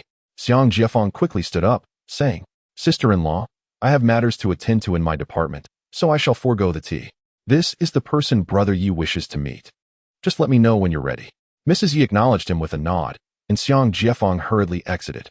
The secretary brought in the tea and placed it next to Mrs. Yi and Xie Zhao. Mrs. Yi held her cup and sat across from Xie Zhao, appraising the young man before her. Tall and handsome, he appeared youthful enough to be in his teens. How old are you? 18, came Xie Zhao's earnest reply. What do you do? I engage in small business ventures, currently planning to venture into women's handbags. Mrs. Yi regarded him with skepticism. Women as handbags? Her disbelief was evident as she tilted her head, scrutinizing him from top to bottom with a dubious expression. You? The young man before her hardly resembled someone involved in such a trade. Though he was strikingly handsome, his attire was rather unremarkable, giving off an air of poverty. He certainly did not seem the type to be associated with fashionable accessories. Xie Zhao, however, remained unfazed, allowing her to inspect him. Rising to his feet, he looked at Mrs. Yi, confidently offering his services. Shall I help you coordinate an outfit? You can judge its appeal. Oh, she mused, a hint of admiration for Xie Zhao's audacity flickering in her eyes. How fortuitous. The day after tomorrow, Mrs. Wang is hosting a banquet. Find me an outfit for the occasion. If you do well, I shall ensure your business receives ample patronage in the future. With that, she casually picked up a document folder from the table. Xie Zhao stood to accept it, opening it to discover a stack of photographs within. They depicted coordinated outfits, complete with a stamp from a department store in the lower right corner. It appeared to be the apparel specially supplied to the wives of officials. It is worth noting that the competition among the upper-class ladies was indeed a nuanced art. When their husbands' ranks were comparable, these ladies would vie over their attire, fashion sense, and accessories. Naturally, such gatherings were the exclusive soirees hosted by these women themselves. Those who adorn themselves beautifully and dress in a fashionable manner inevitably become the center of attention, bringing honor to their partners, who does not exert themselves to look their best. Yet, Mrs. Ye's troubles stem precisely from this very notion. Both she and Mrs. Wang have husbands who hold the rank of deputy director, and their relationship has been strained for several years. At the last banquet, Mrs. Wang outshone her in a dazzling display of elegance, leaving Mrs. Yu feeling overshadowed. Now, with Mrs. Wang hosting another gathering and extending a personal invitation to her, Mrs. Yi is determined not to be outdone again. Consequently, she ventured to the department store today to acquire several outfits, only to find them all rather similar, which left her feeling disheartened. She resorted to having someone send over additional photographs for her selection, intending to purchase the finest one in the provincial capital. She must choose the best. Meanwhile, Xie Zhao discreetly assessed Mrs. Yi. She possessed a voluptuous figure, sporting the trendiest of curled hairstyles styled at the back of her head, and was draped in a fox fur coat, which only accentuated the brevity of her already short neck. Chapter 80. The sale has concluded. Her fingers adorned with multiple gold rings, one of which appeared to be a foreign diamond. On her feet, she wore a pair of polished mid-heeled leather shoes, gleaming brightly. One word encapsulated her appearance: opulent. Yet, one must consider the context. This was the Tobacco Bureau, the most affluent establishment in the entire county. Whatever she wore seemed justifiable. After a moment of contemplation, Xie Zhao smiled and placed the documents down, addressing Mrs. Yi. Madam, may I inquire how others perceive your attire? Perceive? Mrs. Yi pursed her lips and scoffed. A bunch of impoverished souls. What else could they say? They would claim I dress in poor taste. Yet, I have never looked down upon them for their lack. Xie Zhao understood. A radiant smile graced his face as he gazed at Mrs. Yi. Shall I assist you in selecting an outfit? You might find it delightful. Certainly. Xie Zhao stood up. He glanced at the several paper boxes on the floor, all wrapped in oil paper from state-run shops. Mrs. Yi remarked, feel free to open them. They contain ready-made garments, the most fashionable styles from the provincial capital. If these do not suffice, I can always send someone to procure more exquisite pieces. Upon hearing this, Xie Zhao set the photograph down, crouched, and inspected the boxes. There were 8 ensembles in total. Methodically, he opened them one by one, revealing exquisite garments before his eyes. The tactile quality was exceptional, representing the finest fabrics that could be produced in that era.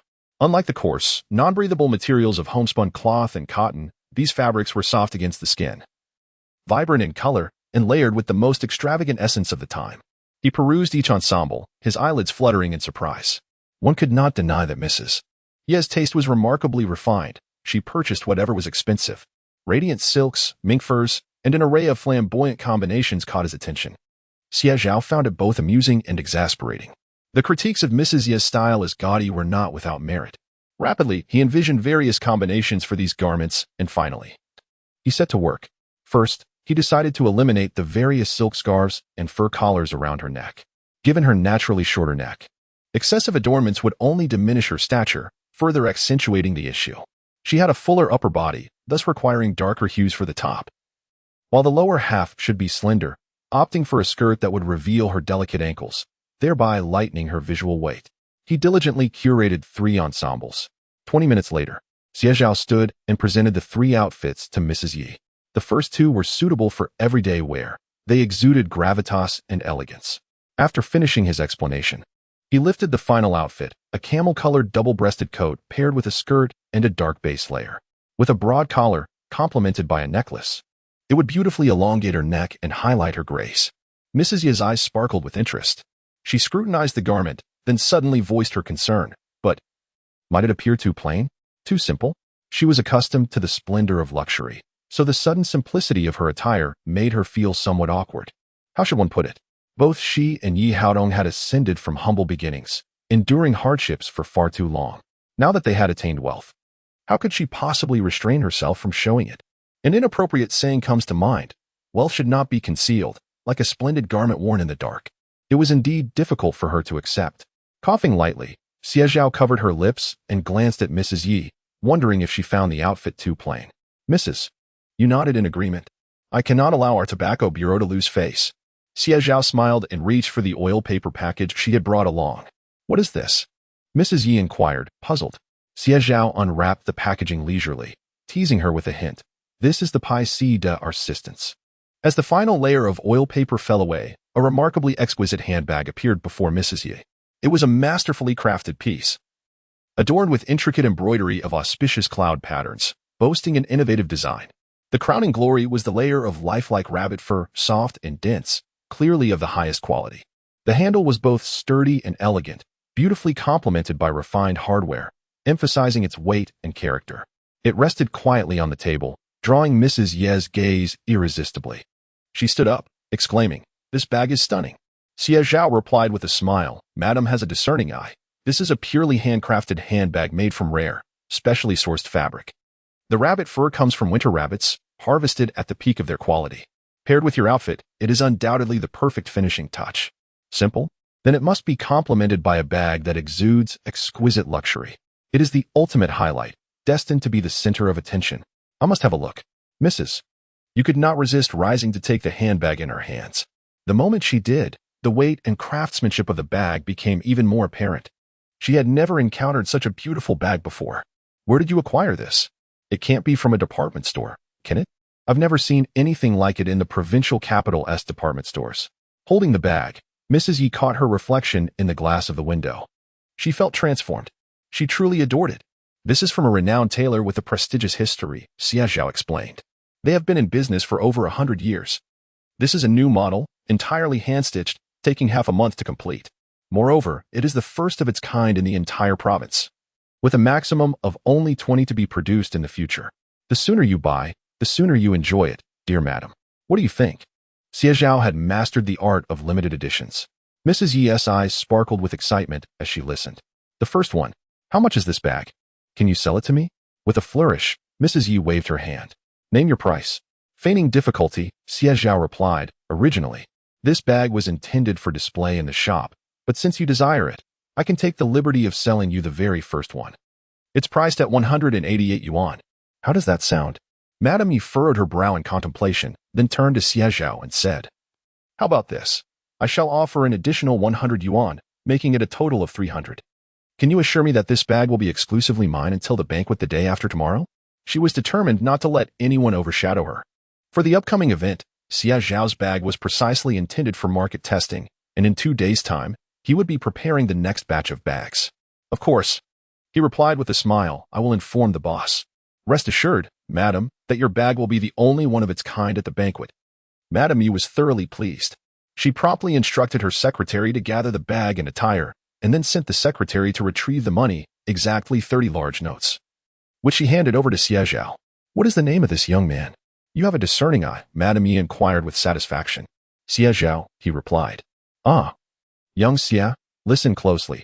Whenever your exquisite tailor shop introduces a new style of bag, please send one to the finance bureau. Just let Xiao Zhao handle the payment. No matter the cost, as long as the first one is reserved for me. Madame Yi yawned, emphasizing her demand. Chapter 81. Confrontation. Xie Zhao wore a radiant smile. I understand now, Sister Yi. This address brought immense joy to Mrs. Yi. She took the newly tailored outfit and, carrying her bag, left with a cheerful demeanor. Just as she opened the door, she encountered Yi Haodong, who had just returned. What treasure has you so elated? He inquired. Mrs. Yu shot him a playful glare. Isn't it delightful to buy new clothes? After taking a few steps forward, she suddenly turned back, saying, Xiao Xie has a discerning eye. Do not make things difficult for him. Yi Haodong chuckled, understood. He waved his hand and turned to enter, the smile on his face instantly fading. Xiao Zhao. You may leave, he instructed his secretary. Yes, Xiao Zhao promptly replied, turning to exit quietly and closing the door behind him. Yi Haodong bypassed Xie Zhao and seated himself behind the desk, his gaze resting upon the young man as he quietly assessed him. The room fell into a hushed stillness. Xie Zhao stood silently, not uttering a word.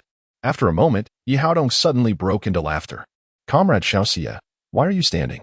Please, take a seat. Have you had tea yet? The finest pre-rain longing. Do give it a try, if you enjoy it. I will have Xiao Zhao pack 2 pounds for you to take home. Xie Zhao replied with a smile. Thank you, Deputy Bureau Chief. I have tasted it. And it is delightful, but no one at home drinks tea. It would be a waste to bring it back. It would be better to leave it here for those who appreciate it. That would be more worthwhile. Yi Haodong rose to brew himself a cup of tea. He observed Xie Zhao for a while, noting his natural and poised demeanor, and could not help but feel astonished. Could it truly be that it was merely a coincidental reminder? After pondering for a moment, he decided to be direct. Comrade Xiao Xie, since you have alerted Xingang, it indicates that we are on the same front. I must ask you candidly, where did you obtain this information? Yi Haodong inquired solemnly. Xie Zhao suppressed his smile, took a sip of water, and looked at Yi Haodong. Have you considered, Deputy Bureau Chief, that there may be issues internally? Yi Haodong's expression shifted slightly. I am merely a small business operator, just happened to overhear. Xie Zhao continued. However, I did hear them mention someone named Qianming Kuei. Do you know him? Deputy Bureau Chief? In that instant, Yi Haodong's countenance changed dramatically. In truth, identifying the mole was not difficult. For someone with Xie Zhao's rebirth experience, it was a trivial matter. Positions of power are like a game of musical chairs. One need only observe who benefits after Yi Haodong steps down. In his previous life, Xie Zhao had witnessed personnel changes within the Tobacco Bureau. After Chang Gang's incident, Qian Mingqiu became the second in command of the Tobacco Bureau, achieving significant merit and receiving public commendation. As for the source of that merit, it was self-evident. It was him. Yi Haodong's face darkened to an extreme. Damn it. I painstakingly brought him to this position. And he dares to betray me. Yi Haodong sprang to his feet, knocking over the teacup before him, which shattered on the floor. He clenched his fists in anger but managed to regain his composure upon realizing that Xie Zhao was still present. Comrade Xie, I must express my gratitude for your assistance this time. Yi Haodong gazed intently at Xie Zhao, his eyes ablaze. Speak freely. What is it that you desire? I can fulfill your wishes. In that fleeting moment, it was impossible not to feel moved. Was it wealth, power, or perhaps something more tangible, like property or a business? A myriad of thoughts flitted through Xie Zhao's mind, yet he ultimately dismissed them all. Yi Haodong's actions resembled a precarious tightrope walk. He could not guarantee that calamity would not strike at any moment. Should he demand those things from him, that would serve as undeniable evidence, a ticking time bomb. He could not afford to become too entangled. Gradually regaining his composure, Xie Zhao smiled and addressed Yi Haodong. Director Yi, as you are aware, I am merely engaged in a modest venture. If you truly wish to express your gratitude, it would be preferable for Mrs. Yu to lend a hand with my business. Should any troubles arise in the future, a favorable word on my behalf would suffice. One must not speak too definitively. If he were to open a shop in the future, whether renting a space or obtaining a business license, he would require connections. It wouldn't hurt to have a heads up. It might prove useful. Seeing that Xie Zhao had not made exorbitant demands, Yi Haodong could not help but regard him with newfound respect. This young man possessed remarkable composure. He was destined for greatness. Deeply moved and grateful, Yi Haodong could not resist the urge to open his drawer and present Xie Zhao with 2 packs of Phoenix cigarettes. You must accept these. Yi Haodong insisted. My life is worth far more than these 2 packs. With no choice but to acquiesce, Xie Zhao accepted them. After exiting the Tobacco Bureau with Cheng Gang, the group collectively sighed in relief. Cheng Gang seized Xie Zhao and led him directly to the roasted chicken shop. He ordered 2 bottles of liquor and 3 ducks, placing them all before Xie Zhao. Come, 1 chicken for each of us. After a few drinks, we shall be brothers for life. Cheng Gang poured the liquor and tore off a chicken leg for Xie Zhao, exclaiming, Brother Xie, you must drink this toast. If it weren't for you, I would be stuck with mere peanuts right now. Xie Zhao chuckled. Unable to resist, he drank a cup and then pushed the cup aside. Brother Cheng, I've had my drink and I acknowledge you as my brother, so let's drop the formalities. Cheng Gang nodded vigorously. Right. It won't do if my sister-in-law gets angry later. He shoved the chicken leg into Xie Zhao's hands. Eat the chicken. My family's chicken is the best. Give it a try. Xie Zhao accepted it, took a bite, and indeed found it exceptionally delicious and juicy. Unable to resist, he called the owner for 2 more, asking for them to be packed up to bring home for his family. Throughout the meal, Cheng Gang poured out his heart, discussing everything that needed to be said. However, upon mentioning that day's events, both Cheng Gang and the usually reticent Huzi turned pale. The sensation of having one's life hanging by a thread was utterly terrifying. I've come to realize that money can be earned, but life is not to be risked. I can take risks myself, but I cannot drag my brothers into danger alongside me, Cheng Gang declared through gritted teeth. Huzi remained silent. Xie Zhao gently patted Cheng Gang's shoulder. After a brief moment, he spoke, let us put the cigarette business on hold for now. Undoubtedly, many eyes are watching. Once the storm passes, we can venture into another trade, and everything should be fine. Cheng Gang sighed deeply, resigning himself to this course of action. The 2 continued their conversation, and as they finished their meal, Cheng Gang suddenly recalled something.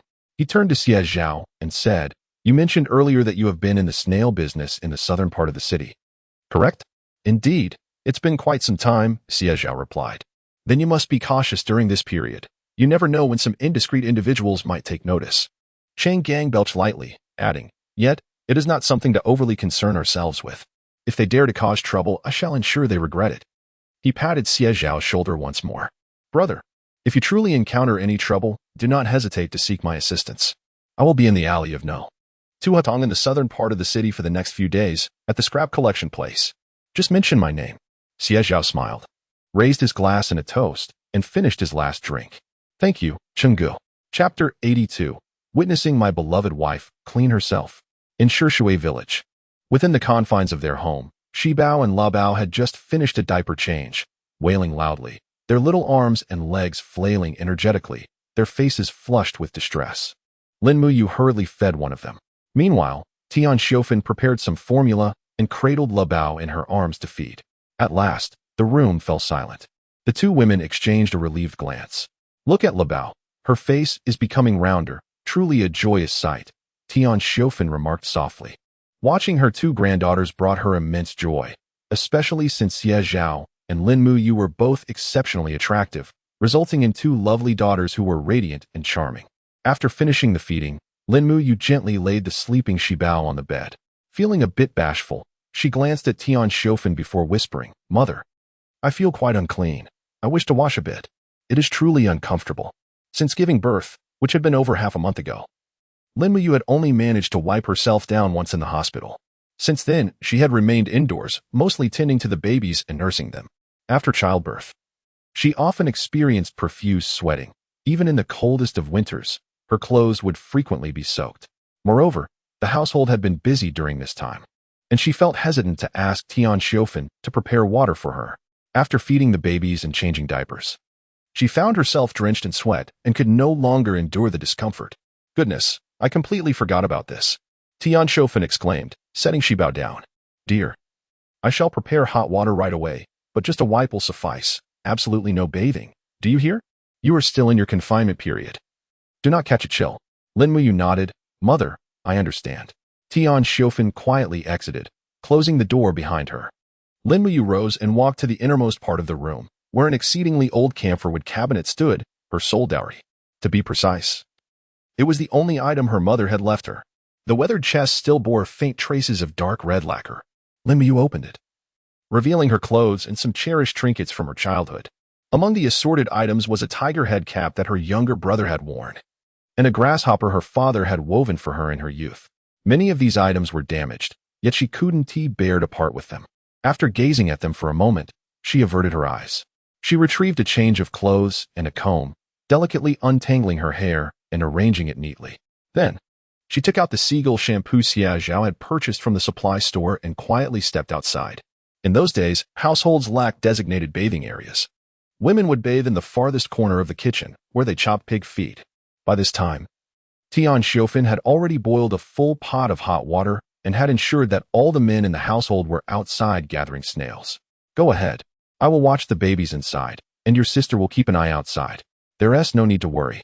Lin Muyu nodded, carrying her basin and supplies as she entered to wash herself. Upon returning home, Xie Zhao discovered a throng of people gathering outside his courtyard, busily collecting snails. To his surprise, most of them were not villagers.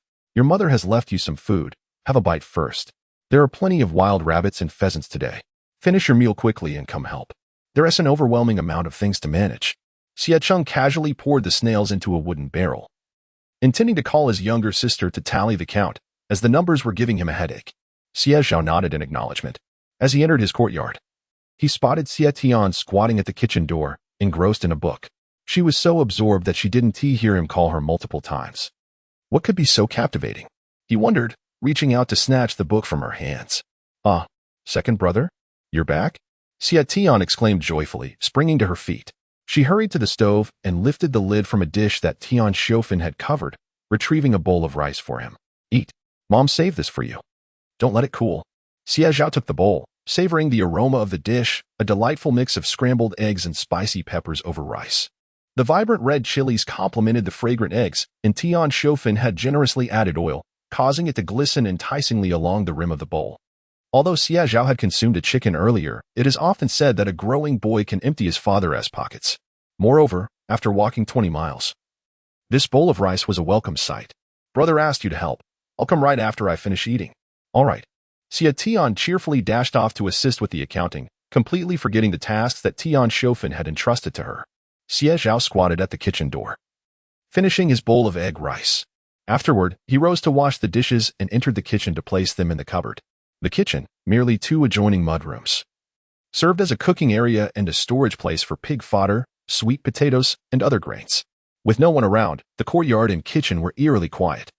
Xie Zhao's keen ears picked up a faint sound, a soft rustling that seemed to echo within the small space. He paused, frowning. His first instinct was that a thief had intruded, given that the family was engaged in business and often under scrutiny. And considering that the inner room contained essential food supplies, it was not an unreasonable assumption. With no one at home, the mysterious noise could only be attributed to an intruder. His heart raced, maintaining a serious demeanor. He quietly grasped a stick used for stoking the fire and stealthily approached the inner room. Meanwhile, Lin Muyu was in the process of undressing, meticulously using a warm towel to cleanse her body. Her skin was exceptionally fair, particularly in areas that had long been covered, resembling pure jade. Drops of water trickled down her neck, following an enticing curve. A sliver of light filtered through the worn thatch of the roof, enhancing her beauty, making her appear as if she had stepped out of a painting. Xie Zhao, gripping the fire poker with intensity, found himself frozen in place. Wait a moment. Is that my wife bathing? Who could it be? Lin Muyu, clearly aware of the sounds behind her, turned to investigate. She was nearly in a state of panic, instinctively reaching out to hastily cover herself with the garments scattered nearby, then turning her head to look. Their eyes met, and they were both momentarily stunned. Lin Muyu's face was tinged with a blush, suffused with warmth, her gaze resembling that of something drawn from water, moist, crystalline, and pure. How did you return? She murmured softly, her ears aflame. However, sitting on the small stool with her hands shielding her attire, she found herself at a loss, uncertain whether to rise or remain seated. After all, Xie Zhao was still her man. Yet, their intimate encounter had transpired in a state of confusion, to be precise. It was Xie Zhao who was unaware. Lin Muyu, on the other hand, had always been cognizant of her actions. Xie Zhao felt utterly embarrassed. Chapter 83. Could you assist me in scrubbing my back? He felt an urge to scratch his head, only to realize that he was holding a firewood stick. Unable to suppress a couple of coughs, he hastily tossed the stick aside. Ahem, Xie Zhao quickly explained. I just returned and heard some noise inside. I thought it was a thief. I truly did not mean to intrude. Please continue. I shall guard the door. As he spoke, he prepared to leave, feeling thoroughly embarrassed. However, it was undeniable that his wife was extraordinarily fair-skinned. Ah, beautiful. His thoughts raced, but before he could take 2 steps, Lin Muyu's voice called out from behind him. Wait, she exclaimed, stopping him in his tracks. Xie Zhao, could you help me scrub my back? Lin Muyu's voice was shy yet resolute. She had never been one to retreat. Even when she knew Xie Zhao was intoxicated, she still engaged with him.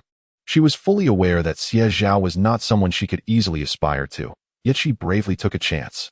If the mountain did not come to her, she would go to the mountain. The moon might be out of reach, but she would bravely stretch her toes to grasp it. For the moon in her heart, she was willing to exert all her strength. For a brief moment, Xie Zhao doubted his hearing. Him? Assisting? Scrubbing a back? Uncertain. He turned around and found Lin Muyu gazing at him. Though she was bashful, her earnestness was unmistakable. She was certainly not jesting. Xie Zhao pondered. If she was unashamed, would it not be unbecoming for him to turn and flee? That would be quite improper. He glanced down at his hands and said, All right. My dear wife, I shall wash my hands and be right there. After speaking, he retrieved the firewood stick back to the stove and washed his hands before finally turning back into the room. Lin Muyu was already waiting for him. She sat on a stool, her back to him, clad only in a half-length undergarment. The warm air enveloped them, causing Xie Zhao's eyes to feel slightly heated. Though he had mentally prepared himself, upon reaching this moment, his heart raced uncontrollably. Deep breath. Stay calm. Xie Zhao exhaled, accepting the bath cloth from Lin Muyu's hands. To alleviate the awkwardness, he sought to strike up a conversation. I brought back roasted chicken from the county. You must try it later. It's delicious. He slowly continued. Today's batch sold out, 300 yuan, and I anticipate strong sales. Soon, our family will embark on other ventures. No need to worry about the snail business becoming unviable. Suddenly, Xie Zhao's words faltered. His Adam's apple involuntarily bobbed, and his pupils dilated slightly. Her damp black hair clung to her neck, creating a striking contrast with her fair complexion. As she slightly turned her head, he caught a glimpse of her exquisite features and the rosy hue on her earlobes. Warmed by the steam. Xie Zhao, this is torturous. What's wrong? Lin Muyu softly inquired. Her voice floated like mist, delicate and ethereal, within this small vapor space, akin to a feather gently landing upon Xie Zhao's heart. In the next moment, it ignited a flame that spread like wildfire. Young Xie Zhao looked up. His cheeks flushed. He stood in a daze, his hand lightly brushing against her skin, inadvertently grazing the exquisite texture akin to jade. Oh, despite having lived 2 lifetimes. He was truly a Navi old man in matters of the heart.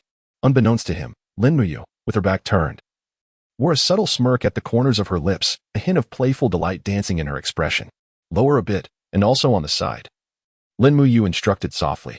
Behind her, Xie Zhao was torn between heaven and earth, valiantly suppressing his racing thoughts, reciting the party's constitution in his mind, and finally, with great effort, obeyed Lin Muyu's guidance, slowly wiping her back. The warm water glided over her skin, which resembled fine porcelain, translucent and alluring. All right. It's done, Xie Zhao finally exhaled, as if facing a formidable adversary, turning to flee. He genuinely feared he might lose control. The postpartum period had not yet concluded.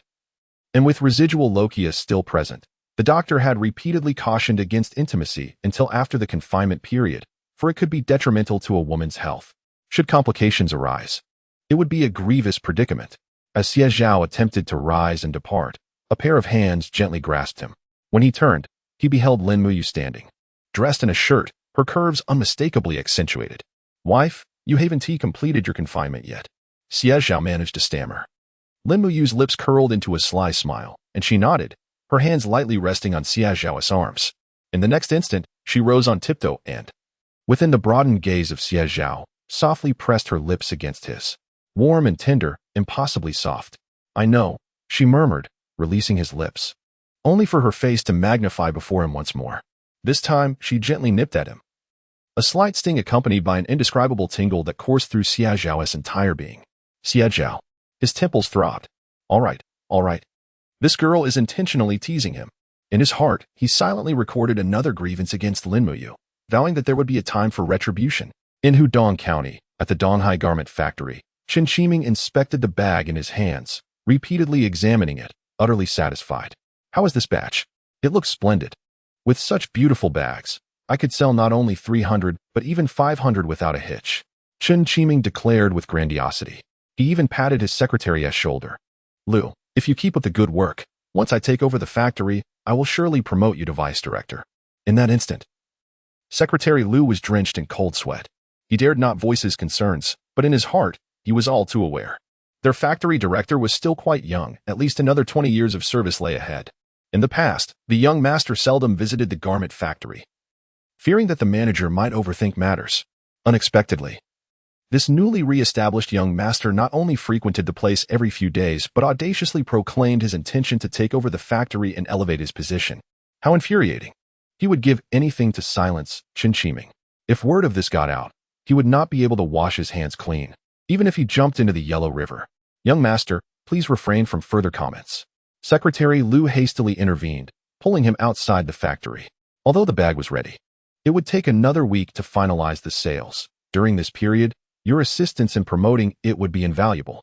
If you could help enhance its reputation at your school, it would significantly benefit the sales effort. Understood. Chen Qiming waved his hand dismissively. I'll take this bag for now. It's a gift. Inform me once the sales channels are settled. Without waiting for Secretary Lu to respond, he hopped onto a bicycle and rode off into the distance. Secretary Lu was left speechless. That was a sample bag. Who takes a sample bag as a gift? The veins on his forehead throbbed with frustration, leaving him with a deep-seated annoyance that had no outlet. Chapter 84. Mrs. Yi steals the show at the banquet. Time passes swiftly. In the blink of an eye, it is the day of the banquet hosted by Mrs. Wang, the deputy director's wife of the Land Bureau. At 6 o'clock in the evening, a charming villa on the second floor of a building in Lake County is ablaze with lights. Several luxurious cars, including Ladas, Santanas, and Toyota Crowns, are parked outside the villa.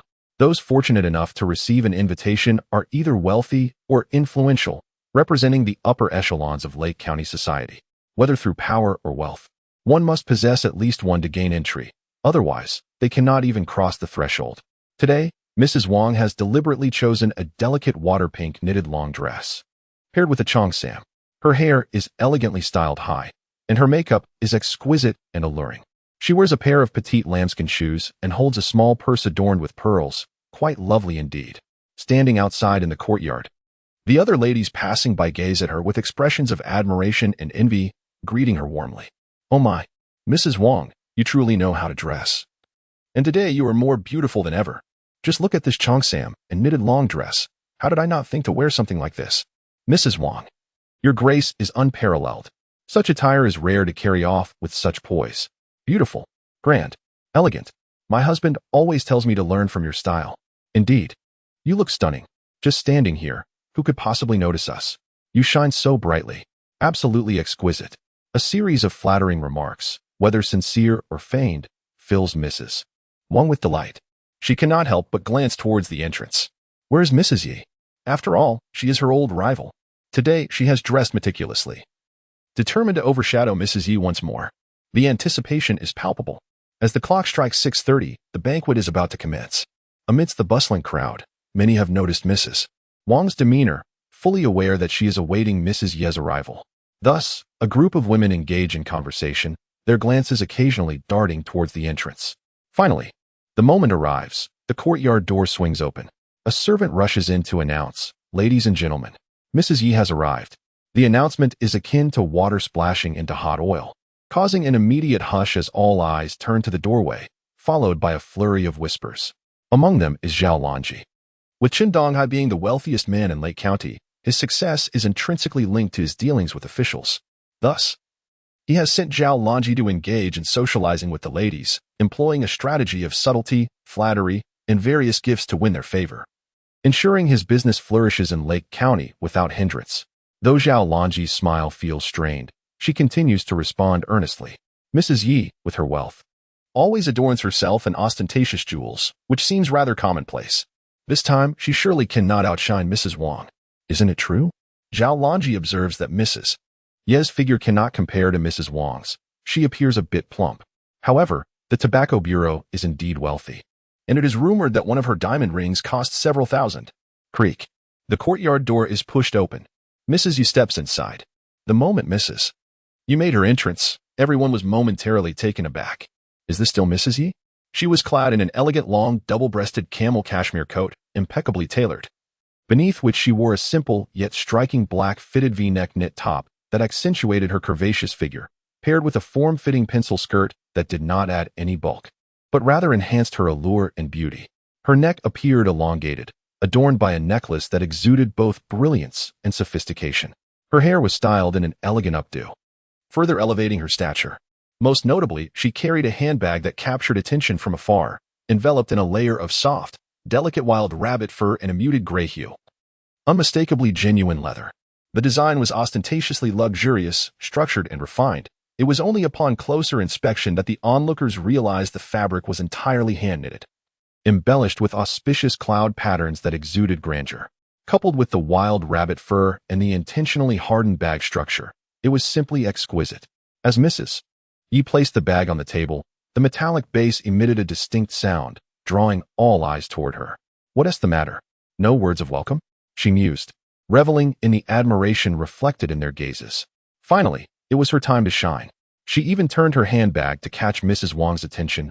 "Mrs. Wang, why the silence? You invited me to this soiree. You wouldn't leave me to languish in solitude, would you?" Mrs. Wang's expression soured, her face paling visibly. Yet, she managed a strained smile, approaching to warmly link arms with Mrs. Yi. "Oh, Mrs. Yi, you do jest. It's just that we hardly recognized you in your new attire." As she spoke, her gaze finally landed on the handbag. "Mrs. Yi, that bag is truly stunning. Unmatched by anyone else here. Where did you acquire it? From the provincial department store? I've never seen it before." Upon hearing this, all the ladies pricked up their ears. Although they felt a pang of envy, they understood the nature of such gatherings. Today, one may outshine another, and tomorrow, the roles may reverse. They bore no grudge. Rather, they were eager to discover the origins of her exquisite attire and handbag.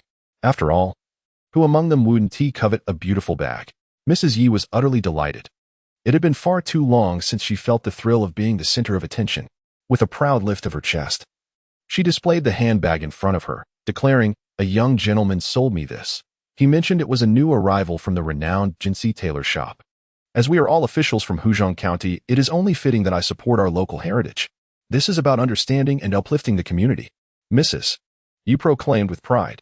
"Why seek provincial goods when we can champion our local craftsmanship? It is no less impressive than the imported goods found in the provincial capital." These words were undoubtedly taught to her by Yi Haodong. Indeed, upon hearing Mrs. Ye's declaration, the expressions of the onlookers subtly shifted. How could they not have thought to phrase it this way? They had purchased the bags they adored, and their reputations were now established. How infuriating. Mrs. Yi had decisively triumphed today. Zhao Longji gazed at the bag, astonished. While it is true that these official ladies seldom frequented the small streets of Hudu County, she often did. The exquisite tailor shop was situated directly across from the Lucky Tailor Shop, with which her own establishment had a long-standing collaboration, selling ready-to-wear garments to ensure mutual prosperity. Yet, she had never witnessed the exquisite tailor shop selling bags. When did this transpire? Furthermore, Mrs. Yi claimed it was a young lad who was selling them. However, the exquisite tailor shop was solely run by an elderly couple and their daughter. Where could this young lad have come from? Chapter 85. The Numbered Sales Method. Zhao Longji was still in a state of wonder when a lady approached her. Oh, little Zhao, when did the Jinxiu tailor shop start selling such exquisite bags? Do you know about this? Inquired Mrs. Liu, the curious wife of the section chief from the Bureau of Industry and Commerce. Her husband wielded considerable influence over the Donghai garment factory, which relied on Mrs.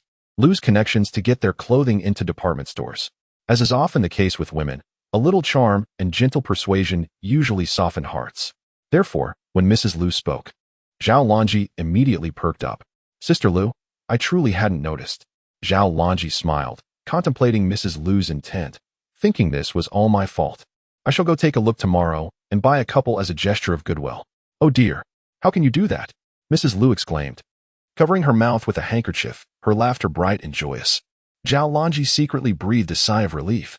After the banquet, Mrs. Yi emerged as the greatest victor. She left with her head held high, never feeling so elated before. Humph. She had both money and prestige. Who would dare look down on her now? In the past few days, the Jinxiu tailor shop had also experienced turmoil. This establishment had been a renowned tailor shop for a century. Now in the hands of the third generation, Jinxiu and Zhang Shuixian. The couple, frail in health, had only borne a daughter, Zhang Chao, after 30 years of marriage. In this era, lacking a son was seen as a grave fault, and now approaching 50, they had endured much ridicule from neighbors, compounded by the shop's declining business. They were on the verge of collapse. With only 2 Westlake brand sewing machines as their entire fortune, they hoped to leave these as a dowry for their daughter, praying she would not be bullied for lacking brothers once married. Just a day before they planned to close their doors, a young man knocked on their door. With a cheerful demeanor, he presented several sketches, claiming he could save the Jinxiu tailor shop through collaboration. Collaboration? Jinxiu and Zhang Shuixian felt skeptical, but their doubts evaporated upon seeing the young man unveil a delicate handbag adorned with rabbit fur. After all, this was a time-honored establishment. How could they let it perish under their stewardship? Yet, being of advanced age, they were weary of risks and reluctant to endure further upheaval. Thus, they reached a new cooperative agreement with Xie Zhao. Jinxiu and Zhang Shuixian would provide the sewing machines and workspace, allowing Xie's bags to be sold under the Jinxiu tailor shop's name, while they would assist in production and unconditionally impart tailoring skills. Consequently, they would receive a commission of 2 yuan for each bag sold. The agreement was signed, and the contract officially took effect. In these days, the logistics of transporting snails were entrusted to the elder brother, Xie Cheng and San Liuzi, while Xie Zhao busied himself with his own affairs. As for Tian Shofen, while she tended to Lin Muyu and the 2 children, she also found time to paint with scraps of fabric, crafting linings for their bags. Everyone in the household was as busy as a whirling top. The outcome of their labor was a total of 10 handbags displayed on the counter of the exquisite tailor shop, apart from the one sold to Mrs. Yi. The remaining 3 styles were entirely new, meticulously arranged on the wooden shelves at the back, their beauty and elegance illuminated by the dim light. They were truly stunning. Zhang Chao held a needle and thread, sewing special identity tags onto each handbag. She clicked her tongue and glanced down at the number assigned to her handiwork. It was a small number 8. Zhang Chao looked up at Xie Zhao, puzzled, wondering what purpose this served. If we didn't sew on these tags, we could save quite a bit of effort. Xie Zhao, inspecting the quality of each bag, smiled and replied, "It is of great significance, and you will understand in time." Xie Zhao intended to penetrate the upper-class market with exclusive editions. Thus, each special edition bag bore its own number, with production limited to around 30 pieces. Consequently, these bags were numbered from 1 to 30, each with its unique identity tag. In other words, the earlier one acquired a bag, the lower the number. For the elite, these numbers represented more than mere bags. They were symbols of status, a woman's honor. Once the reputation of the exquisite bags was established, the market could slowly expand, leading to substantial profits. A knock echoed from outside. It was Xie Zhao. Second brother? Mother asked me to bring the linings over, he said in a deep voice. Xie Zhao rose to open the door, immediately spotting the donkey cart laden with linings. We need to get busy starting tomorrow. We must recruit some help today, or it will be too exhausting for mother alone. Xie Zhao began unloading the fabric from the cart. Zhang Chao hurried over to assist. She glanced at Xie Cheng and called out, Brother Xie, would you like some water? Xie Cheng shook his head. I'm not thirsty. Don't trouble yourself. The linings are a bit heavy. I'll handle it. Without waiting for Zhang Chao to respond, he stepped past her, directly carrying a large stack of linings into the shop. He remained oblivious to the faint disappointment in her eyes. Xie Zhao thought to himself, is my elder brother a bit slow on the uptake? Once the linings were moved, Xie Cheng turned the donkey cart around, ready to take Xie Zhao home. The day was growing late, and there were numerous accounts to settle at home, with Teacher Wei waiting as well. Xie Zhao quickly called out to him, Elder brother, wait. Xie Cheng turned back. What is it? Xie Zhao, with a hint of resignation, replied, I have a few matters to attend to. Please wait for me here. I will return shortly. Without waiting for Xie Cheng's response, Xie Zhao retrieved 3 bags from the shelf, wrapped them in oil paper, and hurried towards the west side of the city. In the west side of the city, at a small 2-story villa, Mrs. Yi had just finished dressing and was preparing to go out for dinner. Upon hearing that Xie Zhao had arrived, she immediately instructed her attendant to bring him in. Little Xie, you have truly been a tremendous help to me this time. Mrs. Yi was overjoyed and, upon seeing Xie Zhao, beamed with delight. She instructed the attendant to fetch 2 packs of cigarettes, which she pressed into Xie Zhao's hands. With a smile, Xie Zhao accepted them.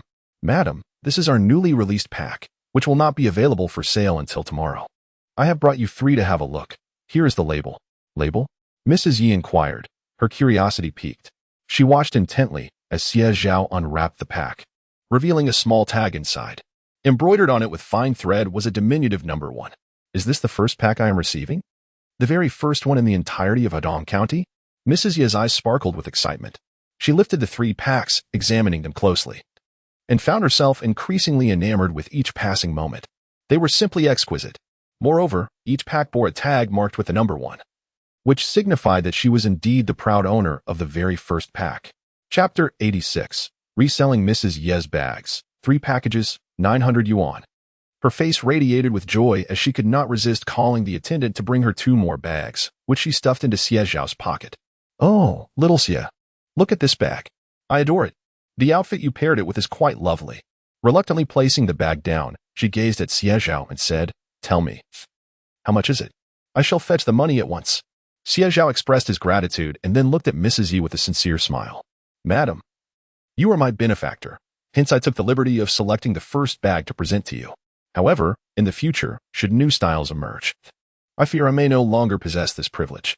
He paused, noticing Mrs. Yi's furrowed brow, and continued, Nevertheless, I shall inform you a day prior to the sale, allowing you to send an attendant to purchase it. As long as you arrive early, you will surely secure the first one. Mrs. Yi's expression softened slightly. Xie Zhao rose, donning another smile. Of course, if you ever find yourself uncertain about how to coordinate outfits after purchasing at the department store, you may always consult me. I will assist in pairing them and have them delivered to you, a complimentary service for our esteemed guests. Esteemed guests, she scoffed, but her demeanor brightened considerably. Now that you've said all of this, what more can I say? With a smile, she instructed the attendant to retrieve the payment. Still 300 each. The excess shall serve as your commission. With 3 bags in total, that amounted to 900 yuan. The attendant swiftly returned with a money box, handing it to Xie Zhao. Count it. The total is 900 yuan. Xie Zhao accepted it, unpretentiously opening the box before Mrs. Yi to verify the amount. The exchange was concluded, as is customary in business, a principle Mrs. Yi well understood. At this moment, she held the bags with an undeniable fondness, her spirits soaring. One particular bag, with a slightly brighter hue tinged with dark red, captivated her heart. The handle was wrapped in a thick layer of rabbit fur, firm yet warm to the touch. The zipper was adorned with a small pom-pom of rabbit fur, exuding a lively yet refined charm. Satisfactory, she exclaimed, utterly enchanted. Upon leaving Mrs. Yi's residence, Xie Zhao, with money in hand, made his way directly to the exquisite tailor shop. Meanwhile, not far away in the courtyard of the family dormitory, Zhao Lanji was exchanging cheerful farewells with Mrs. Liu. Could you assist me with the bags? I'm quite busy and unable to leave. Please purchase them on my behalf, and I shall reimburse you later. Mrs. Lu smiled at Zhao Lanji. Zhao Lanji's smile widened. She affectionately linked arms with Mrs. Lu, saying, Sister Lu, how many years have we known each other? As family, we needn't stand on ceremony. If it weren't for you and Director Lu's care, how could we in Donghai enjoy such a prosperous life today? Rest assured, I will go first thing tomorrow. I find those bags appealing as well. It's convenient since I need to buy some too. Do not trouble yourself over it.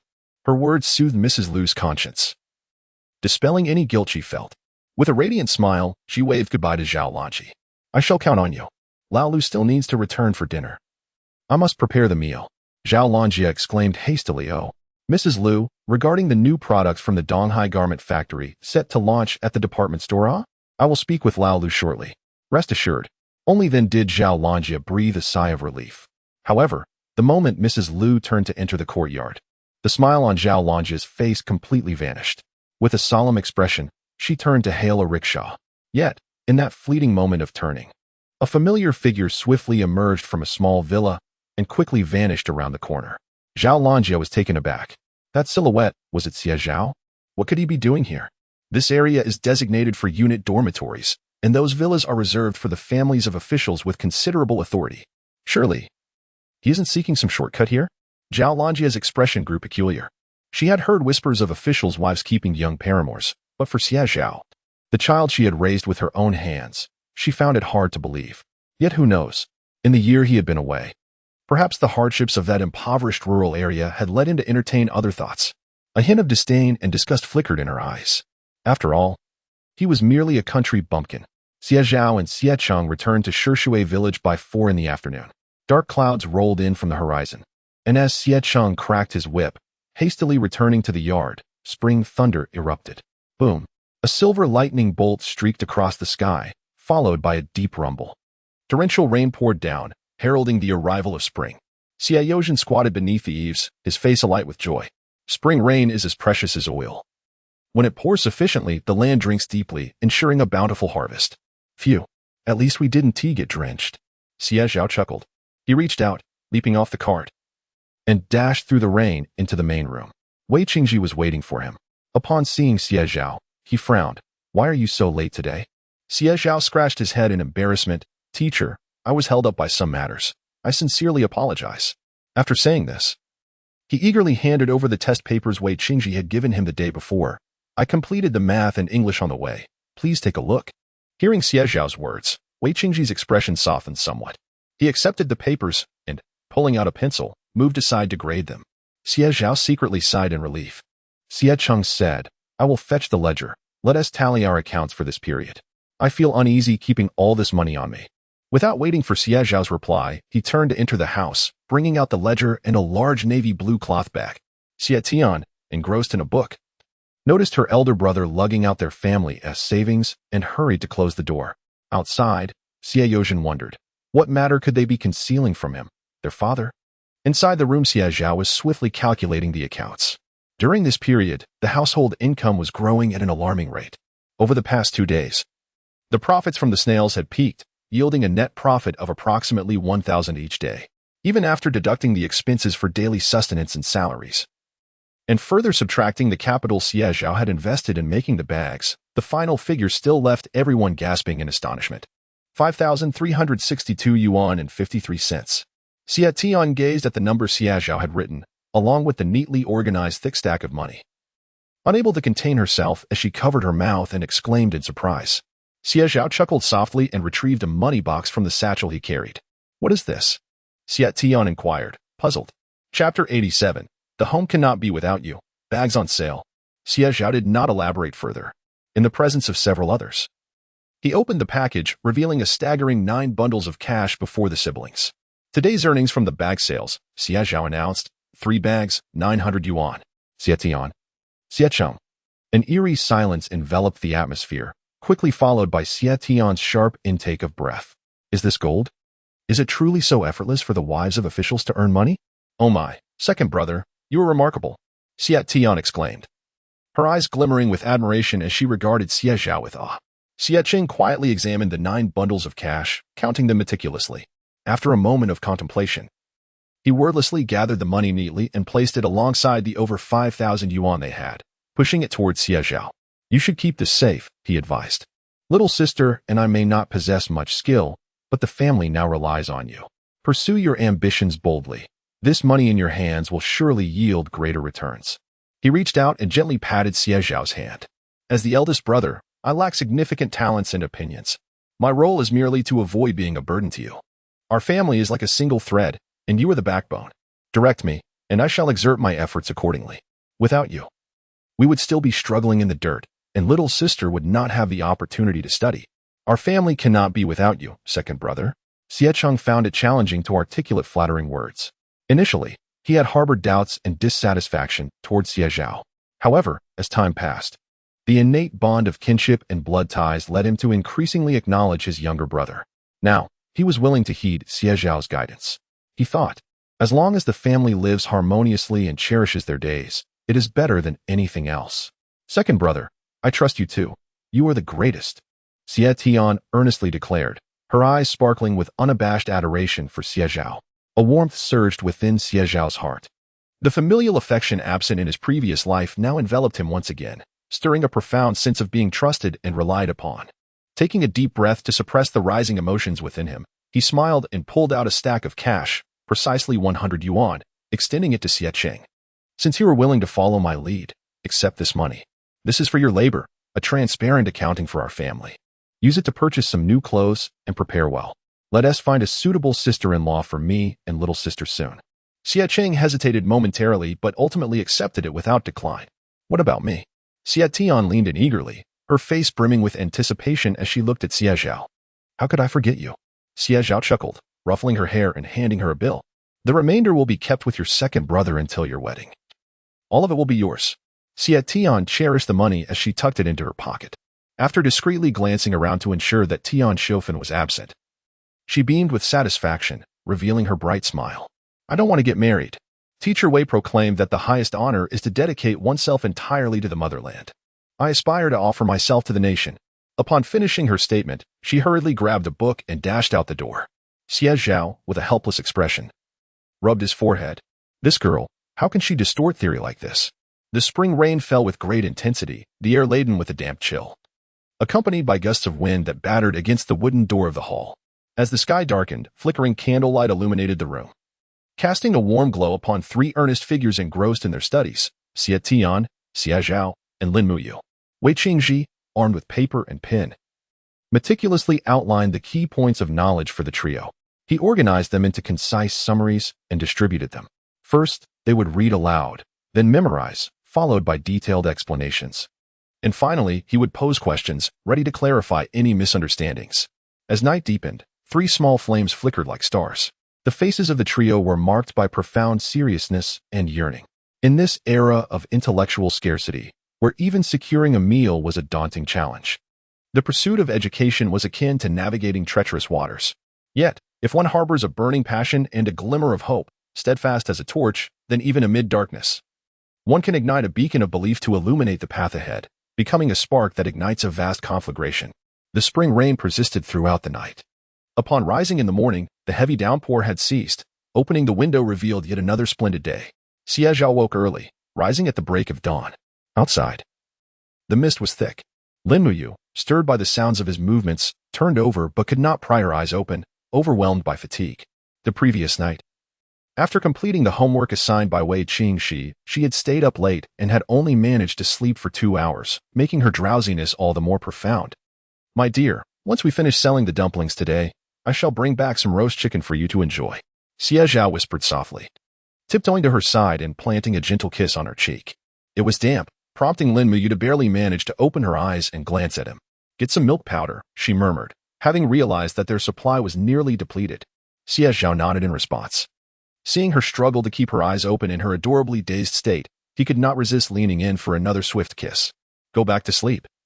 When the baby wakes up, I'll call you to help. We're having someone over to help with the interior lining today. Lin Muyu nodded. Before Xie Zhao could say anything further, fatigue overcame her, and she turned her head to drift back into slumber. With her eyes closed, her long, curled lashes cast a beautiful shadow upon her lower eyelid, enhanced by the soft morning light. Xie Zhao's heart melted at the sight.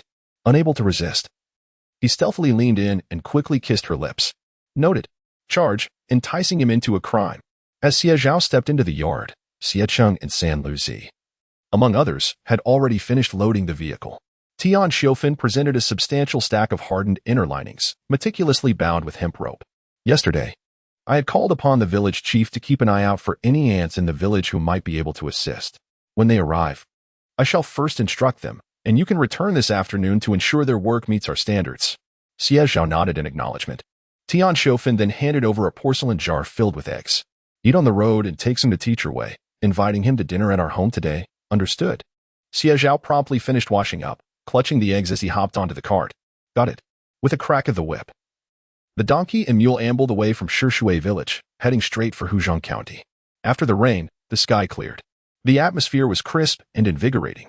Today, an unusual stir filled Hudu County. Early in the morning, a considerable number of people surged into Jinxiu Street, all heading towards the tailor's shop. Observing their attire, it was evident they were all respectable individuals, formerly frequent patrons of the general store. What could be causing such a throng to flock to Jinxiu Street? To my surprise, I even spotted several employees from government offices among them. What on earth is going on? Chapter 88. Goodness. How much? 188 yuan each. People possess an inherent tendency to conform, particularly in this era, where a peculiar admiration for public servants, those who hold secure jobs, prevails. Presently, observing those typically aloof officials hastening towards Jinxiu Street, despite their ignorance of the unfolding events, they eagerly joined the throng. Surely something delightful is afoot. By around 8:30, Jinxiu Street buzzed with an extraordinary commotion. Wang Qiushui opened the shop door, and upon witnessing a throng of individuals rushing in their direction, her heart soared with excitement. They were heading towards her clothing store, the Fortunate Tailor Shop. Joyfully, she urged her husband to promptly retrieve the finished garments and the catalog of styles. However, upon turning her head, she was taken aback to see several familiar regulars eagerly darting into the opposite Jinxiu tailor shop. Wang Qiushui was momentarily stunned. Were they not coming to her for clothing? What business did they have at Jinxiu? At that moment, amidst the bustling crowd surrounding the Jinxiu tailor shop, the long-closed wooden door finally swung open. With a creak, the old-fashioned swinging door, ensconced in grooves on the cement floor, lifted upward, revealing the first sight of Zhang Chao's face. Despite her preparations, the sight of such a large crowd outside made her exceedingly anxious. Oh dear, young lady, you have finally opened your doors. A voice from the crowd suddenly called out, followed by inquiries regarding the rabbit fur bags. Do you have the kind that can be slung over the shoulder? Hurry and bring them out for sale. Mrs. Yi had merely showcased one at the banquet. Yet her subordinates descended upon them like flies attracted to rotten eggs. Of course, they wanted to purchase one. Not only was it fashionable and beautiful, but more importantly, they wished to align themselves with Mrs. Yi, supporting the esteemed local brand of Hudu County's tailor shop. Everyone, please form a line, Zhang Chao shouted. She turned her head and glanced at Xie Zhao, her expression filled with concern. Xie urged, there are too many people. If we open the door, what will happen if they rush in? Xie Zhao nodded, indicating his understanding. He exchanged glances with Xie Cheng and San Liuzi, who both stood up in unison. In a moment, they established their roles. San Liuzi would guard the door, ensuring that those not in line could not squeeze inside. The eldest brother would manage the queue. While he would handle payments and explanations, Chiao, you will be responsible for fetching the bags. He swiftly assigned tasks to everyone. A sense of calm unexpectedly settled over them all. Xie Cheng felt a tinge of nervousness, fine beads of sweat forming on his palms. He seldom interacted with others. Back in the mines, his focus was solely on his work. Outside of the mines, under the watchful eye of the foreman, speaking was a luxury he could seldom afford. Often, he would go an entire day without uttering more than 2 words. Even later, while collecting snails, he only conversed with familiar villagers. At this moment, he suddenly found himself faced with a multitude of people, most of whom were public officials holding the nation's livelihood in their hands. A sense of trepidation washed over him. As a flurry of thoughts raced through his mind, the door swung open wide. Light flooded in, and in the next instant, a large crowd surged forward. Bags. I'm here to buy a bag. Hurry, get me one. I was first. Let me see. I want one too. Don't push. Let us not be impulsive, comrades. I arrived first, so I should be the first to purchase. The crowd was a cacophony of voices. Xie Cheng and San Liuzi, quick on their feet, took their positions on either side of the door. With a firm gesture, Xie Cheng called out loudly, form an orderly line. Everyone must queue to make a purchase. Otherwise, we will not sell today. What? Not selling? Some onlookers couldn't suppress their laughter. In these times, it was truly a rarity to hear of customers not buying. Yet here was a business refusing to sell. Did they think they were made of gold? Such oddity. A ring of curious spectators gathered outside, while the majority inside were public servants who valued their dignity. Despite the displeasure on their faces upon hearing Xie Cheng's command, they complied and lined up obediently. Comrades, I understand everyone is busy, but queuing saves time. As educated individuals, I trust you all can appreciate this, Xie Cheng continued, and the expressions of the crowd softened considerably. Yet, some could not help but interject with stern faces. Hurry up and bring the bags out. I need to get back to work. There is much to do at the factory. Yes, we all lined up, so don't dawdle. Creating such a commotion over selling a bag is unreasonable. Young comrade, do not be too arrogant. Not everyone is as accommodating as we are. You might offend someone without even realizing it. Xie Zhao smiled, but chose not to respond. At this moment, he had already retrieved all 4 styles of bags and placed them prominently on the glass counter at the front. Each style was limited to 2 purchases per person, priced at 188 each, available on a first-come, first-served basis. Xie Zhao's voice rang out clearly, each word resonating in the ears of the crowd like a clap of thunder. How much? Did that young man just say how much? The crowd gasped in disbelief. 188? For one? For a bag? And with a purchase limit? The crowd was astounded. Although they lived in the county and were on a rationing system, most were employed, yet coming up with 188 yuan in one breath was still exceedingly challenging. With an average monthly salary of 30 yuan, even a dual-income family would have to forego all expenses for 3 months to save such an amount. And now, for just a bag, the price was so exorbitant. Good heavens, that some could buy a bicycle. The crowd began to stir, but upon catching sight of the 4 bags displayed on the counter, the women in the crowd visibly changed their expressions once more. Surprise, envy, and above all, a deep affection filled their hearts. They were simply exquisite. Each of the 4 bags boasted a unique and eye-catching design. The colors are slightly darker, exuding an exquisite air of luxury and sophistication, coupled with the rabbit fur. It is evident that these are products of exceptional quality, undoubtedly favored by the affluent elite. Now, let us turn our attention to the remaining 2 styles, youthful and vibrant. Adorned with adorably whimsical rabbit ears, their playful hues captivate the eye. These women have never encountered such designs and combinations, rendering them utterly spellbound. Consequently, their sentiments oscillate wildly. Upon hearing the price, they exclaim in disbelief, "What a robbery! It's simply too expensive." Yet, when they behold the design and craftsmanship, they are left in awe. My goodness! They must save up to acquire one. It is simply too beautiful, too exquisitely unique. Meanwhile, the public servants queuing to make their purchases are predominantly clerks and secretaries. Their duty entails managing the logistics for the wives of high-ranking officials, ensuring everything is impeccably arranged at home. Today, they have received orders to procure bags. Regardless of whether the price is 188 or 288, their singular objective remains securing the coveted bags. Chapter 89, Sold Out. Upon hearing Xie Zhao announce that each person was limited to purchasing 2 items, the expressions of the frontline clerks and secretaries transformed dramatically. I want one. I'm first. Get one for me. I'll write you a voucher and ensure the money is delivered within an hour. I have cash. Sell it to me first. I can pay immediately. The crowd surged. At that moment, an eerie silence enveloped the masses. Was this the same aloof public official they were accustomed to seeing? Whenever these ordinary citizens approached for assistance, did they not encounter disdainful glances and haughty attitudes? They were often met with indifference. Their words dismissed as if they were beneath notice. How arrogant, how condescending. Yet now, they resembled stray dogs in the alley fighting over scraps. Each one rushed forward, money or vouchers in hand, desperately pressing toward the few bags displayed on the shelves. The absurdity of the situation mingled with a bizarre sense of humor. From that moment onward, the Jinxiu handbags gained an undeniable reputation in Hudu County. Xie Zhao stood before the throng, donning a practiced smile, earnestly introducing the bags in her hands, their features, materials, and the wild rabbit fur sourced from deep within the mountains, all handcrafted. Employing modern marketing techniques, she captivated the crowd, their eyes glistening with desire. This was a limited edition. Each of the 4 designs would only see 30 produced. The earlier one purchased, the higher the designation. With a smile, Xie Zhao concluded her pitch and reached out to take 20 large denominations from the man at the forefront. The second bag. She cast a glance at Jinxiu, who promptly wrapped it meticulously in oiled paper and handed it to the middle-aged man. Here you go. The bag comes with a 1-year warranty, and the hardware can be replaced unconditionally. After showing him the lining, she added, "This is our Jinxiu handbag label. Please remember it." Upon completing the transaction, she handed the change back, which the man accepted with overwhelming joy and a sigh of relief. Phew, I finally got it. He thought to himself how he would boast to his wife about the difficulty of acquiring such a bag. And he had secured the second bag, quickly exiting the crowd. The middle-aged man was followed closely by a young fellow. "I want this style. This one." He pointed to a light yellow floral crossbody bag. "Here is my voucher. I'll have the money delivered within an hour. I assure you, I won't default on the payment." This declaration left the crowd in a state of shock and disbelief. Not default on payment. How could such a statement come from a public servant?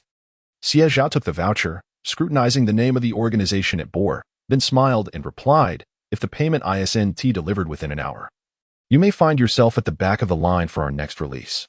The young man faltered. After all, his wife was the head of a local tax bureau. When had they ever been the ones begging for assistance? Even if it were merely a slip of paper, it would still be a tangible receipt. For they were practically begging to part with their money. It was unprecedented for anyone to chase after them with offerings. Yet, he was inexplicably hesitant. This morning, his wife had issued an unequivocal decree. He must procure the bags, or else he should not return home. The young man scratched his head in embarrassment, chuckling nervously. Upon receiving the neatly packaged bag from Xie Zhao, he could not help but inquire about the code on it. Learning that it was a 2 brought him a measure of relief. "All right, I shall deliver it to you upon my return," he exclaimed, gleefully clutching the bag as he hurried back to report. The subsequent 8 bags sold with remarkable ease. Half an hour later, Xie Zhao, beaming with satisfaction, extended his hand to the crowd, announcing that all the women's bags had been sold out and encouraging everyone to return next time. "What? Sold out? Is this true? All gone? There were only 10, right? I didn't manage to buy one. Good heavens. Are you hoarding them? Reluctant to sell? How am I to report back? I came early just to wait for a single bag." Frustration erupted among the crowd, with voices of anger, complaints, and grievances filling the air. Xie Zhao maintained his smile. Calmly standing before the throng, he even graciously stepped aside to reveal the display cabinet behind him. "Ladies and gentlemen, we all wish to earn money. So why would we hide the bags? The truth is, we cannot expedite the process. Each stitch is hand-sewn by us. To ensure quality, we must control the quantity. Otherwise, how could we justify such high prices for poorly made goods?" Xie Zhao continued, "We owe it to our customers, and even more so to our century-old brand. Please, do not be disheartened. We will produce approximately 20 more of each bag, and the next batch will be available in 2 days, precisely at 8 in the morning. The Jinxiu tailoring shop will have new bags for sale, so please look forward to it." Xie Zhao spoke with such authority that it left no room for dissent. As the shop began to tidy up, the crowd, still reluctant, cast lingering glances at the empty display before finally dispersing. Zhang Chao wiped the sweat from her brow, exhaling in relief. Yet, her eyes sparkled with excitement and wonder. In all her years, their tailoring shop had never witnessed such a bustling crowd.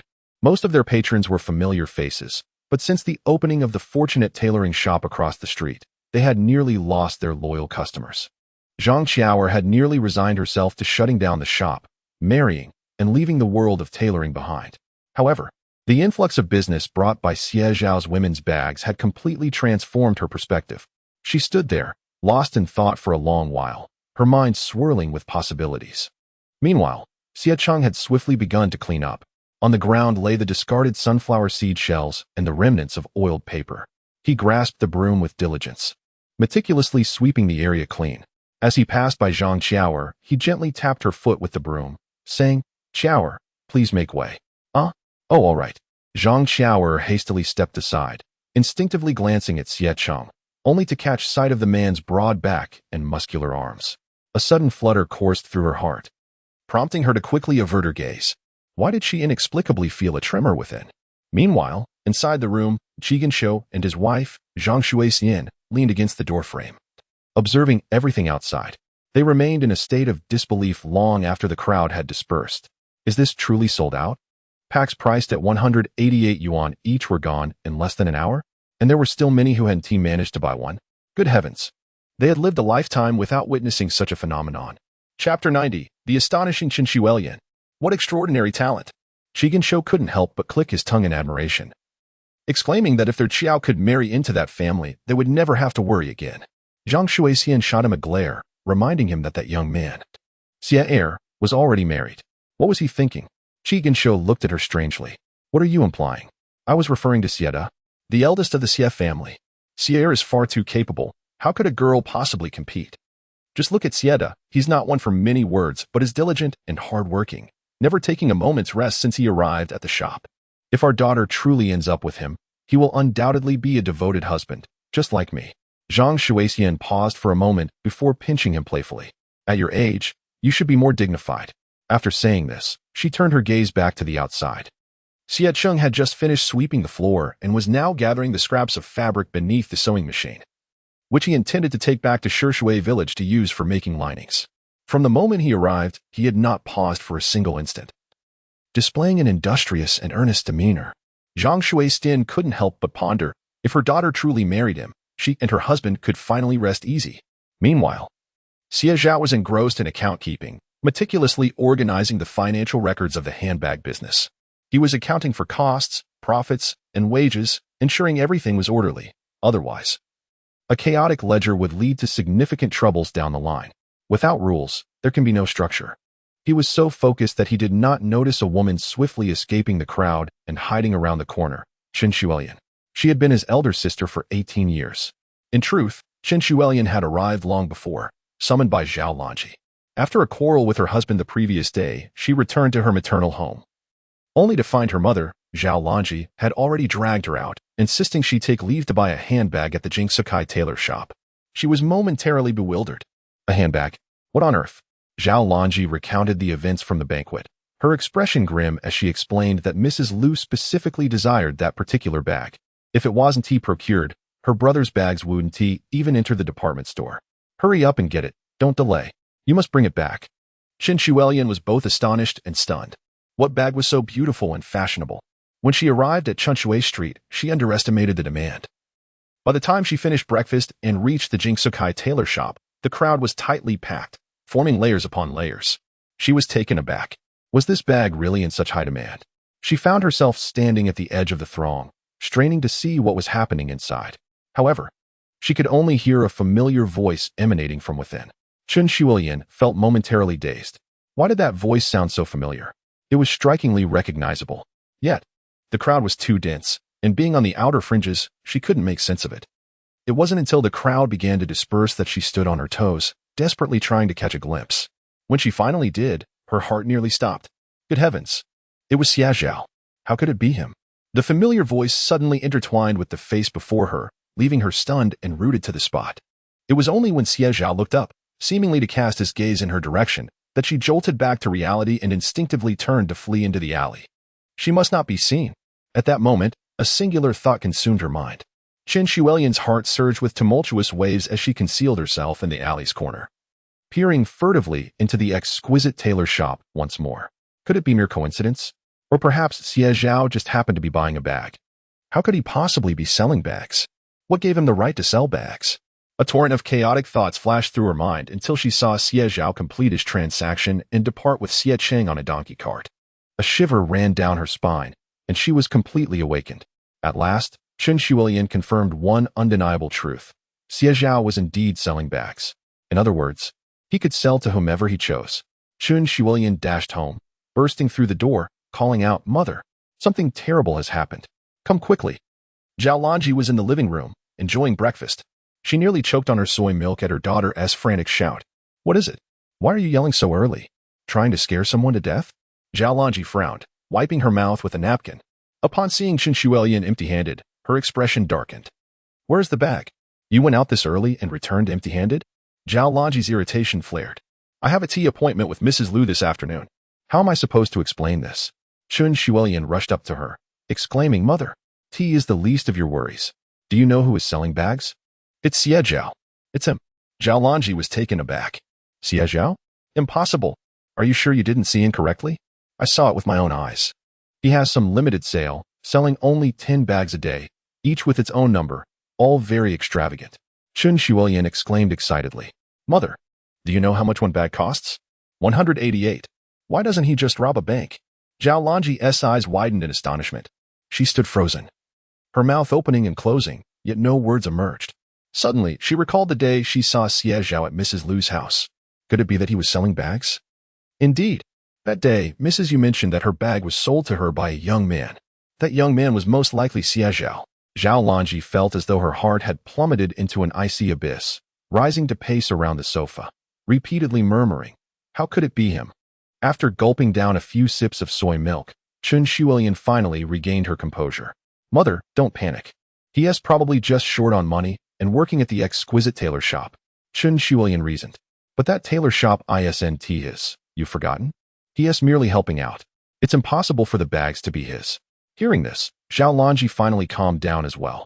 She approached the edge of the sofa and seated herself, taking several deep breaths, her mind gradually clearing. Indeed, the elderly couple who owned the exquisite tailor shop was familiar to her. Having operated their establishment for so many years, it was implausible that they would sell it overnight. Furthermore, how could Xie Zhao possibly afford to purchase a tailor shop? He must certainly be assisting in labor. As one ages, it becomes increasingly challenging to articulate thoughts and engage in buying. Thus, hiring a younger individual is entirely reasonable. Hadn't they also employed someone in the department store to oversee the garments? With clarity dawning upon her, Zhao Lanji's expression improved considerably. She lifted her bowl of soy milk, taking a sip, only to realize it had long since cooled. Humph. It was merely a stroke of good fortune that they possessed a modicum of authority.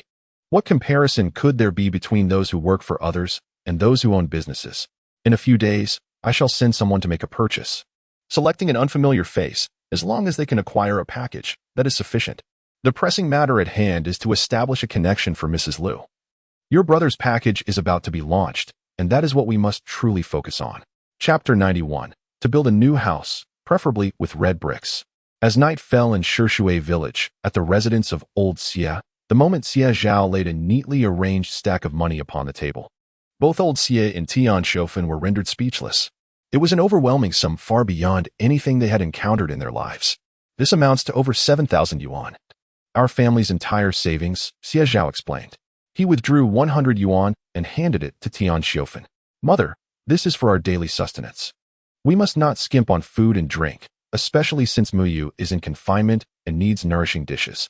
My younger sister is still growing, and my father engages in laborious work. We cannot afford to compromise on our meals." Tian Shofen felt a pang of both joy and concern. While she grumbled about the extravagance, she meticulously tucked the money into her small cloth pouch. "This is the payment for the lining work the village women helped us with," Xie Zhao added, pulling out another 20 yuan to give to her. "This amount is essential. Otherwise, hiring help could become problematic. In business, integrity is paramount." Tian Shofen nodded and accepted the money. Subsequently, Xie Zhao diligently outlined all necessary expenses, including fabric, zippers, and hardware. The remaining funds would then represent pure profit, which could be spent with confidence. "Father, there's one more thing," he called out as he noticed Xie Yozhen preparing to step outside for a smoke. Xie Yozhen paused, surprised. "What? Are you calling me?" He turned to inquire. "We are going to build a new house," Xie Zhao declared. Both Xie Yozhen and Tian Shofen stood in astonishment. "A new house? Just look at our current dwelling. We have merely 3 rooms. One for me and my wife, one for my elder brother.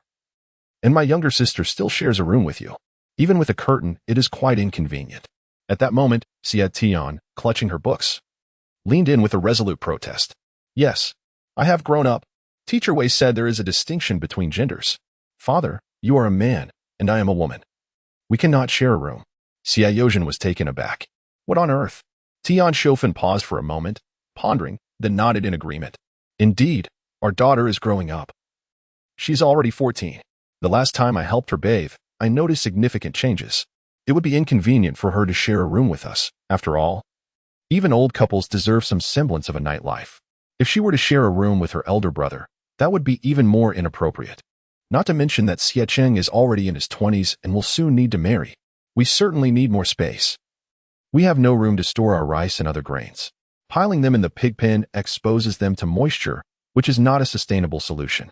Tian Shofen contemplated further, adding, "It would be best to include a bathing room as well. It would be more convenient for me and the second daughter-in-law when we need to wash. We are not like men who can simply swim in the river during summer. At times, we can only use a small basin, waiting until night to wash in our own rooms.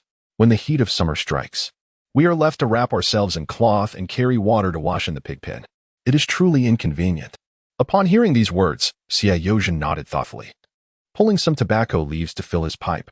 Indeed, it was time for the eldest to consider marriage, to construct a few new houses in order to bring his bride home. It would be delightful to have a lively household once children arrive, providing ample space for everyone. Xie Zhao broke into a smile. He took up a pen and paper, quickly sketching the outline of the new houses on the table. One side of their home was connected to the residences of Xie Yushun and Wang Jinhua. In other words, to expand the courtyard, they could only extend to the left and the back.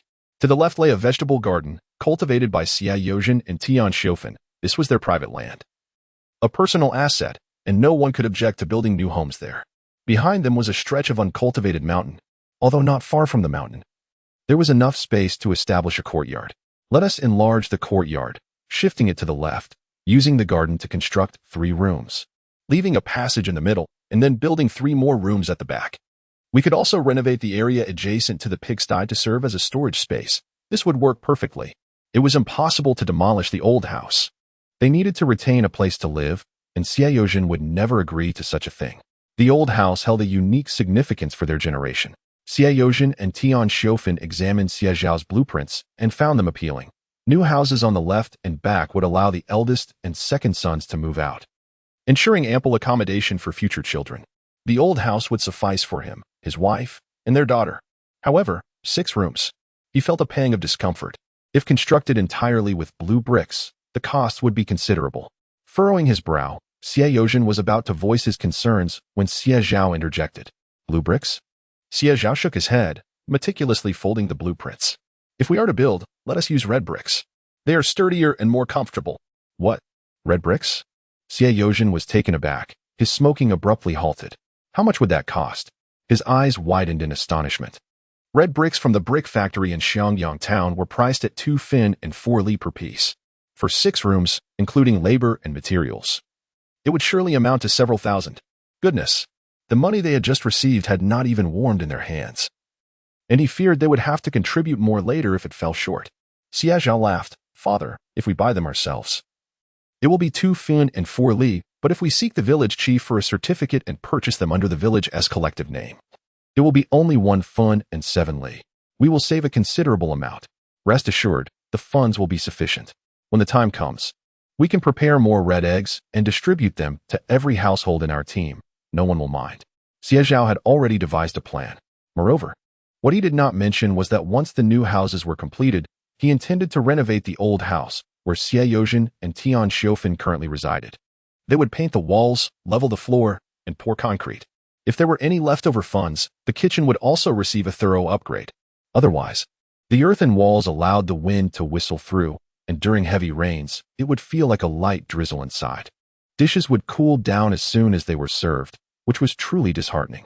Furthermore, their family was currently earning nearly 1,000 a day from their snail business, and the tailor shop was thriving. Their finances would only continue to improve. Father, do not worry about this. Xie Zhao gazed earnestly at him, remarking that both he and their mother had grown older, and it was time for him to take on the responsibility of financial matters. Xie Zhao sighed several times, ultimately refraining from further comment. Indeed, he was advancing in years, and it was appropriate for his sons to take the reins. With the housing matter settled, Xie Cheng rose and said, I will go secure the snails and inquire whether Zhao Eru and the others are available to set a date for the commencement of construction. With that, he departed. Xie Zhao exhaled in relief, reaching for his pipe to prepare for a smoke. However, unexpectedly, Xie Zhao called out to him once more. Father, there is one more thing. Xie Zhao exclaimed, What on earth? Can't you say it all at once? What is it? He wore a stern expression, somewhat displeased, as he had yet to take a single puff from his pipe. It concerns my elder brother's engagement. Xie Zhao spoke deliberately, and upon hearing this, Xie Zhao froze, his eyes widening in astonishment. Chapter 92. Lin Muyu's unfounded grievance. What? The elder brother's engagement? At this moment, Xie Zhao had lost all desire to smoke, and even Tian Shofen, who was preparing to cook, rushed over. Which girl? Is she from our village? Have I met her father? Tian Shofen stared at Xie Zhao, anxious to the point of wanting to shake his arm. It is the daughter of the embroidery tailor shop, Zhang Qiaoer. She is quite an admirable young lady, skilled in her craft, and comes from a well-to-do family. Her parents are honest, and she is down to earth, truly a woman capable of building a life together. Xie Zhao paused for a moment and added, most importantly, I sense that she has an interest in my elder brother. The embroidery tailor shop? Tian Xiofan was taken aback. Grasping Xie Zhao, I have been there. The clothes and bedding for the second son's wedding were purchased from their shop. The elderly couple is very genuine. And their daughter is beautiful, but... Her expression shifted, filled with concern as she glanced at Xie Zhao. Our family cannot match up. They have an urban household registration, consume ration goods, and even possess 2 sewing machines. With such a daughter, how could they possibly look favorably upon us country folk? Your elder brother is so slow to act. Tian Xiofan was beside herself with worry. Xie Zhao, however, was not displeased. He straightened up, looking at Tian Xiofan, and tapped the table with his smoking pipe, murmuring, "What is wrong with being country folk? We work diligently in the fields and live honestly. How are we any worse than city dwellers?" Although the elder brother may be a bit inarticulate, he is sincere at heart. He has tirelessly managed everything in the household without a single complaint. If it weren't for him, our family would surely have starved long ago. Tian Xiufan's eyes reddened, and she fell silent. Xie Zhao reached out, gently patting her hand. "Mother, father is right. Our family is capable of earning money and has land to cultivate. Who would you speak well of us?" Xie Zhao softly said, "Mother, my elder brother deserves the very best." At last, tears streamed down Tian Xiufan's face. She hurriedly lowered her head, wiping her eyes with the back of her hand. "Yes, our Jinxiu is worthy of anyone." Her voice quivered, filled with guilt and a sense of indebtedness. This family owes the most to the elder brother, she thought. If this engagement could be arranged, she would willingly give her life for it. As night fell, Xie Zhao bid farewell to Wei Qingxi, washed up, and returned to his room. Both Shibao and Lebao were still awake. Over the past half-month, the little ones had grown considerably. Their once wrinkled faces were now round and smooth. Lin Muyu noticed Xie Zhao entering and said, "Come over and lend a hand. We need to wipe them down, or else their bottoms will get sore." A red bottom on a little one truly is a troublesome matter. In the past few days, as the weather warmed, if the diapers weren't changed promptly, Shibao's bottom turned red, her skin appearing blistered, causing her to wail in pain at the slightest touch. Xie Zhao's heart ached in response. He hurried over, extending his arms to take Shibao. The little one gazed at him with dark, glistening eyes, smacking her lips a couple of times while babbling, producing a little bubble of saliva. "Call Daddy." Xie Zhao playfully nudged her, leaning in to nuzzle the small hand of Shibao, which was tucked away in Lin Muyu's sleeve. Lin Muyu chuckled at the antics. "It's still too early. At least a year to go," she remarked as she gently removed Shibao's clothing, revealing a tender, crimson little bottom that looked utterly pitiful. Xie Zhao quickly crouched down, allowing Lin Muyu to cleanse it with warm water. Unexpectedly, as the damp cloth made contact, a loud wail erupted. Wow. Xie Zhao was taken aback, feeling as though someone had blown a whistle in his ear. He hastily looked down to find Shibao crying out in pain, her entire small face flushed with a deep red. "Wife, what should we do?" Xie Zhao froze, paralyzed with concern. Lin Muyu, equally distressed, swiftly washed with warm water, gently dried with a soft cloth, and finally applied a bit of sesame oil before placing a diaper beneath her. Seeing Shibao still sobbing softly, Lin Muyu tenderly took her into her arms, lifting her shirt to nurse her. The motion was fluid and seamless. Instantly, the cries ceased. The room fell into a serene silence, and it was unclear when Lu Bauer had drifted off to sleep. In the tranquil night, a solitary candle flickered, and the only sound was Shibao's soft whimpers as she suckled. Xie Zhao exhaled a sigh of relief, wiping the sweat from his brow. He looked down at Shibao, only to be momentarily stunned.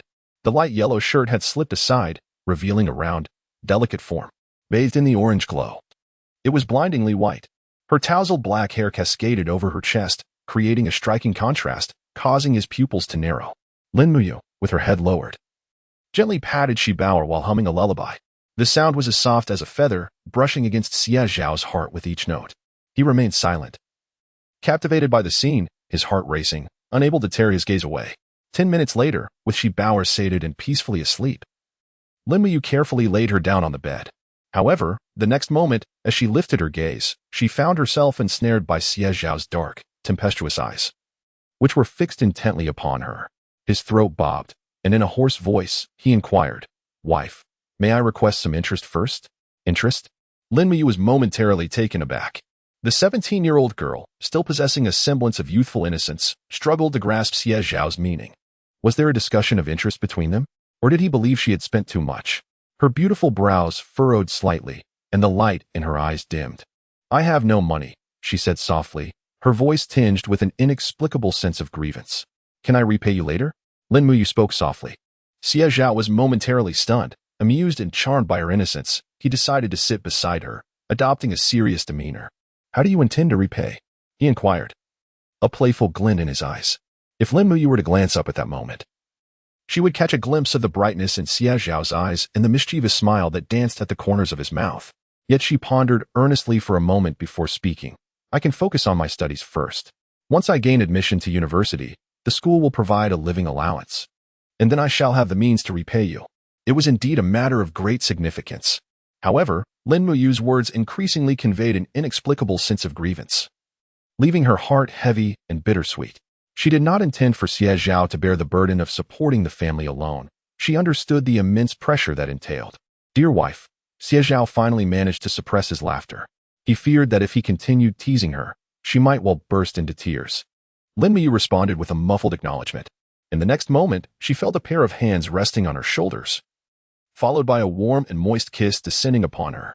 It transformed from a mere meeting of lips to a passionate exploration, as the man's fervent tongue gently pried open her lips, inch by inch claiming her.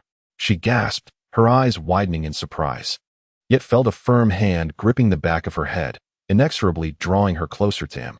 Chapter 93. What do you think of my Chiao? Interest must be repaid, and it must be done gradually. Xie Zhao's breath was intensely fervent, warming her earlobe and bringing a delicate flush to her cheeks. In the next moment, he kissed her again, his words muddled by the clash of their teeth. Do you know what indulgence means? He chuckled softly. Throughout the night, Lin Muyu's hands had grown so sore that she could scarcely articulate. She was utterly exhausted, sinking into a deep slumber. In the morning, when Xie Zhao kissed her cheek, she did not even open her eyes. Meanwhile, Xie Zhao appeared invigorated, clearly having derived immense satisfaction. Time passed swiftly.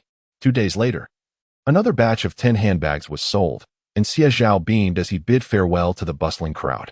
He secured the money and turned to present a new design to Zhang Shuixian and Jinxiu. This is a new style, take a look. No rabbit fur this time. Instead, we will use a lining as the base, topped with floral fabric, while the hardware and zippers will remain unchanged. However, the new batch will not require numbering. He explained patiently. This was another handbag he had launched, in addition to the 4 limited editions. Xie Zhao understood better than anyone that to amass significant wealth, the real target market lay within the lower-tier demographics. This market was vast, with a large potential customer base. Although the profit margin for each bag was not particularly high, the sheer volume would accumulate into a substantial sum. Otherwise, why would luxury brands like Chanel, Gucci, and Dior not solely cater to the affluent? Instead, they set their prices at a subtly calculated figure, a few tens of thousands, which the middle class could still manage to afford with a bit of sacrifice. Like the red apples growing on trees, neither too high nor too low, prompting one to stretch a little or put in some effort to reach them, thus providing endless hope. Xie Zhao's handbag was akin to that apple. The target demographic was women aged 18 to 38, prone to impulsive purchases. Most had entered the workforce, possessed some savings, or were studying, coming from well-off families. Priced at 38 yuan, it equated to a month's salary, making it more accessible compared to the 188 yuan alternative. With the addition of the embroidered label, it became a symbol of status, instilling a sense of vanity that connected them with affluent women. Consequently, the psychology of female consumers was deftly grasped. After Xie Zhao finished his explanation, Jinxiu and Zhang Shuixian posed a few questions regarding the design, meticulously reviewing the details until they felt assured. In just a few days, they had already earned nearly 20 yuan from the 2 yuan commission per bag, surpassing their earnings from the previous month.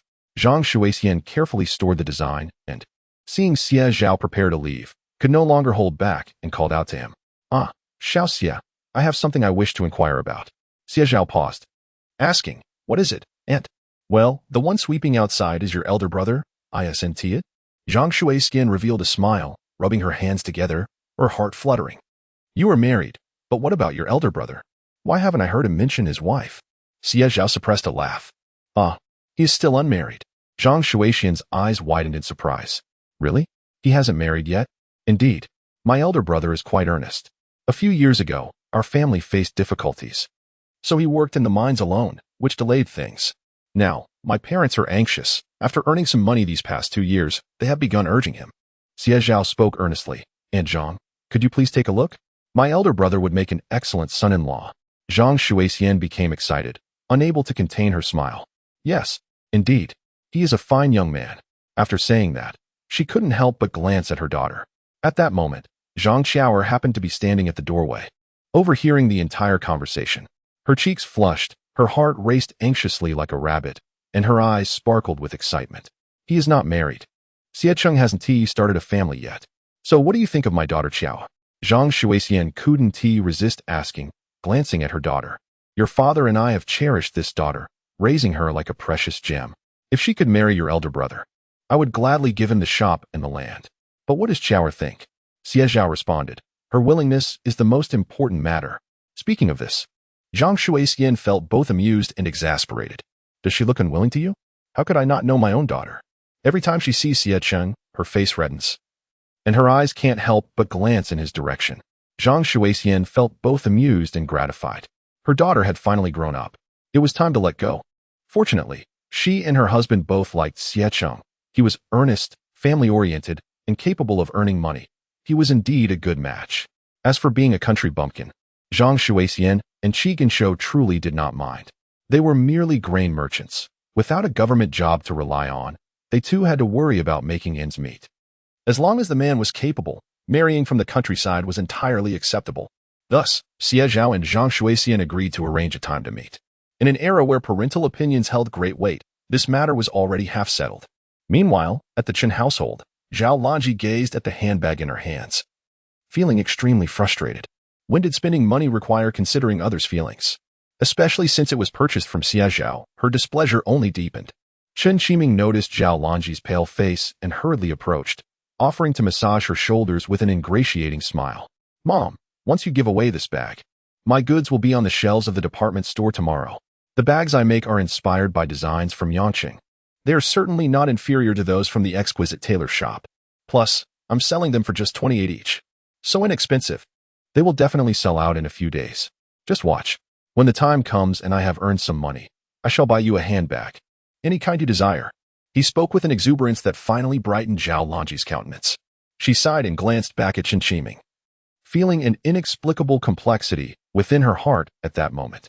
Deep down, she harbored a thought she dared not voice. What if that exquisite tailor shop truly belonged to Xie Zhao? The way he single-handedly crafted such treasures that captivated those official ladies was nothing short of mesmerizing. If he were to venture into another business, perhaps selling garments, would that not pave the way for him? With all those noble women eager to extend their connections to him? Zhao Lanji's heart quivered violently at the notion. She was even startled by her own thought. And in the next instant, she exhaled heavily, as if to expel all the worries festering within her. This matter, she resolutely assured herself, was utterly impossible. Chapter 94. The launch of women's bags from the Donghai Garment Factory. The date for moving into the new house was set for the 26th day of the first lunar month. In these times, when a rural household builds a new home, it is customary for neighbors and kin to lend a hand. If it is a mud brick house, no wages are required. It is simply accounted as a few days of labor to be reciprocated when the need arises in the future. With sufficient manpower from the village, a mud brick dwelling could be completed in just 3 to 4 days. However, this time, the Xie family's new abode was to be constructed with red bricks, the only one of its kind in Shishui Village. On the day of commencement, a dozen or so farmers arrived at the yard. Xie Zhao, with a bag of candies purchased from the supply and marketing cooperative, beamed as he distributed them to each person. He also produced a pack of cigarettes, offering one to each man, who affectionately called him uncle and brother in a display of warmth. These simple farmers, treated with such respect by an educated man, felt a surge of pride as they straightened their backs, their sun-kissed faces blooming into smiles that revealed their pearly whites. Heir, we have grown up together. If you need help, just call us, and we will come. But we truly have no experience with constructing a red brick house, spoke Xie Youchang, a relative of the Xie family. He was of similar age to Xie Youzhen, having grown up together since childhood. In recent years, whenever anyone needed assistance, a simple call would suffice for them to come to aid.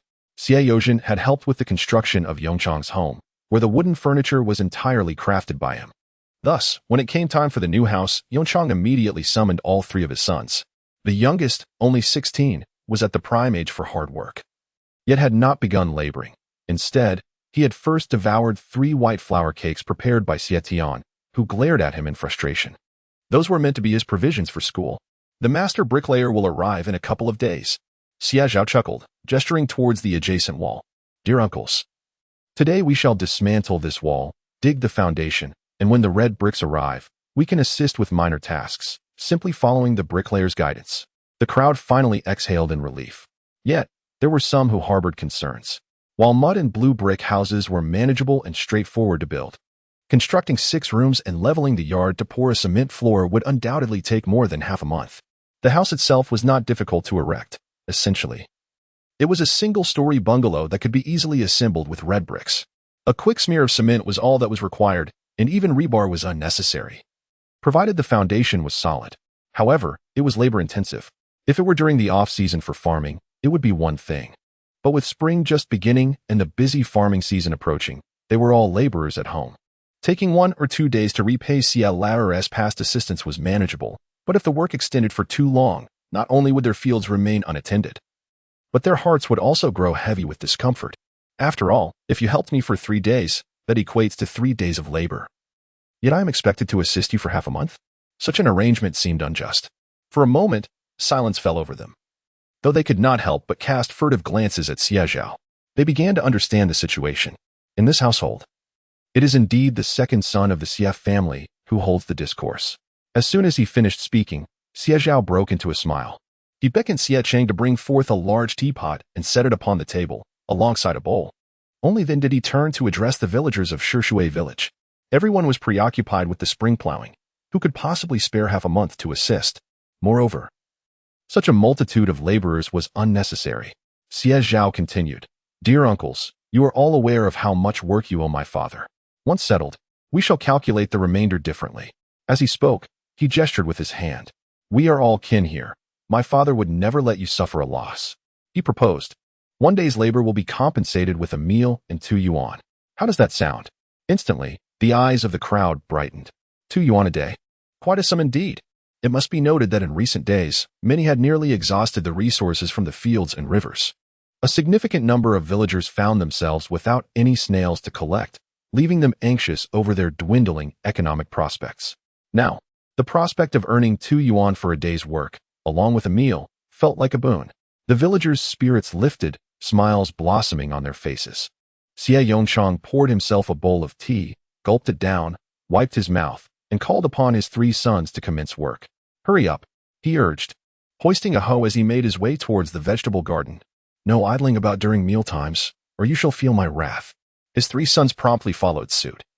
And soon a bustling crowd, armed with their tools, made their way to the garden to dig, transport soil, and measure the ground, creating quite a lively scene. In Hudu County, at the department store, after Zhao Lanji facilitated connections with Mrs. Liu, the handbags produced by Donghai Garment Factory finally made their debut on the shelves. The innermost cabinet was dedicated to the Donghai products. Although it was a private enterprise, Chen Donghai had initially affiliated with a state-owned garment factory, thus allowing it to be considered a collective entity, essentially cloaked in the guise of a public institution. However, everyone was well aware of this reality, so the counter was relegated to the back. Inside a modest glass cabinet, behind which garments were displayed, 3 handbags were prominently featured at the forefront. Their sky blue exteriors, cylindrical shapes, and cross-body designs attracted the attention of several young girls who curiously gazed at the bags. If you like, feel free to try them on. The sales assistant, also from Donghai Garment Factory, warmly encouraged the girls. The youngest girl at the front blinked, seemingly torn. She inquired, Do you have any from the Jinxiu brand? I wish to purchase one of those. The sales assistant paused, nearly losing her smile. I'm afraid we only have handbags produced by Donghai Garment Factory.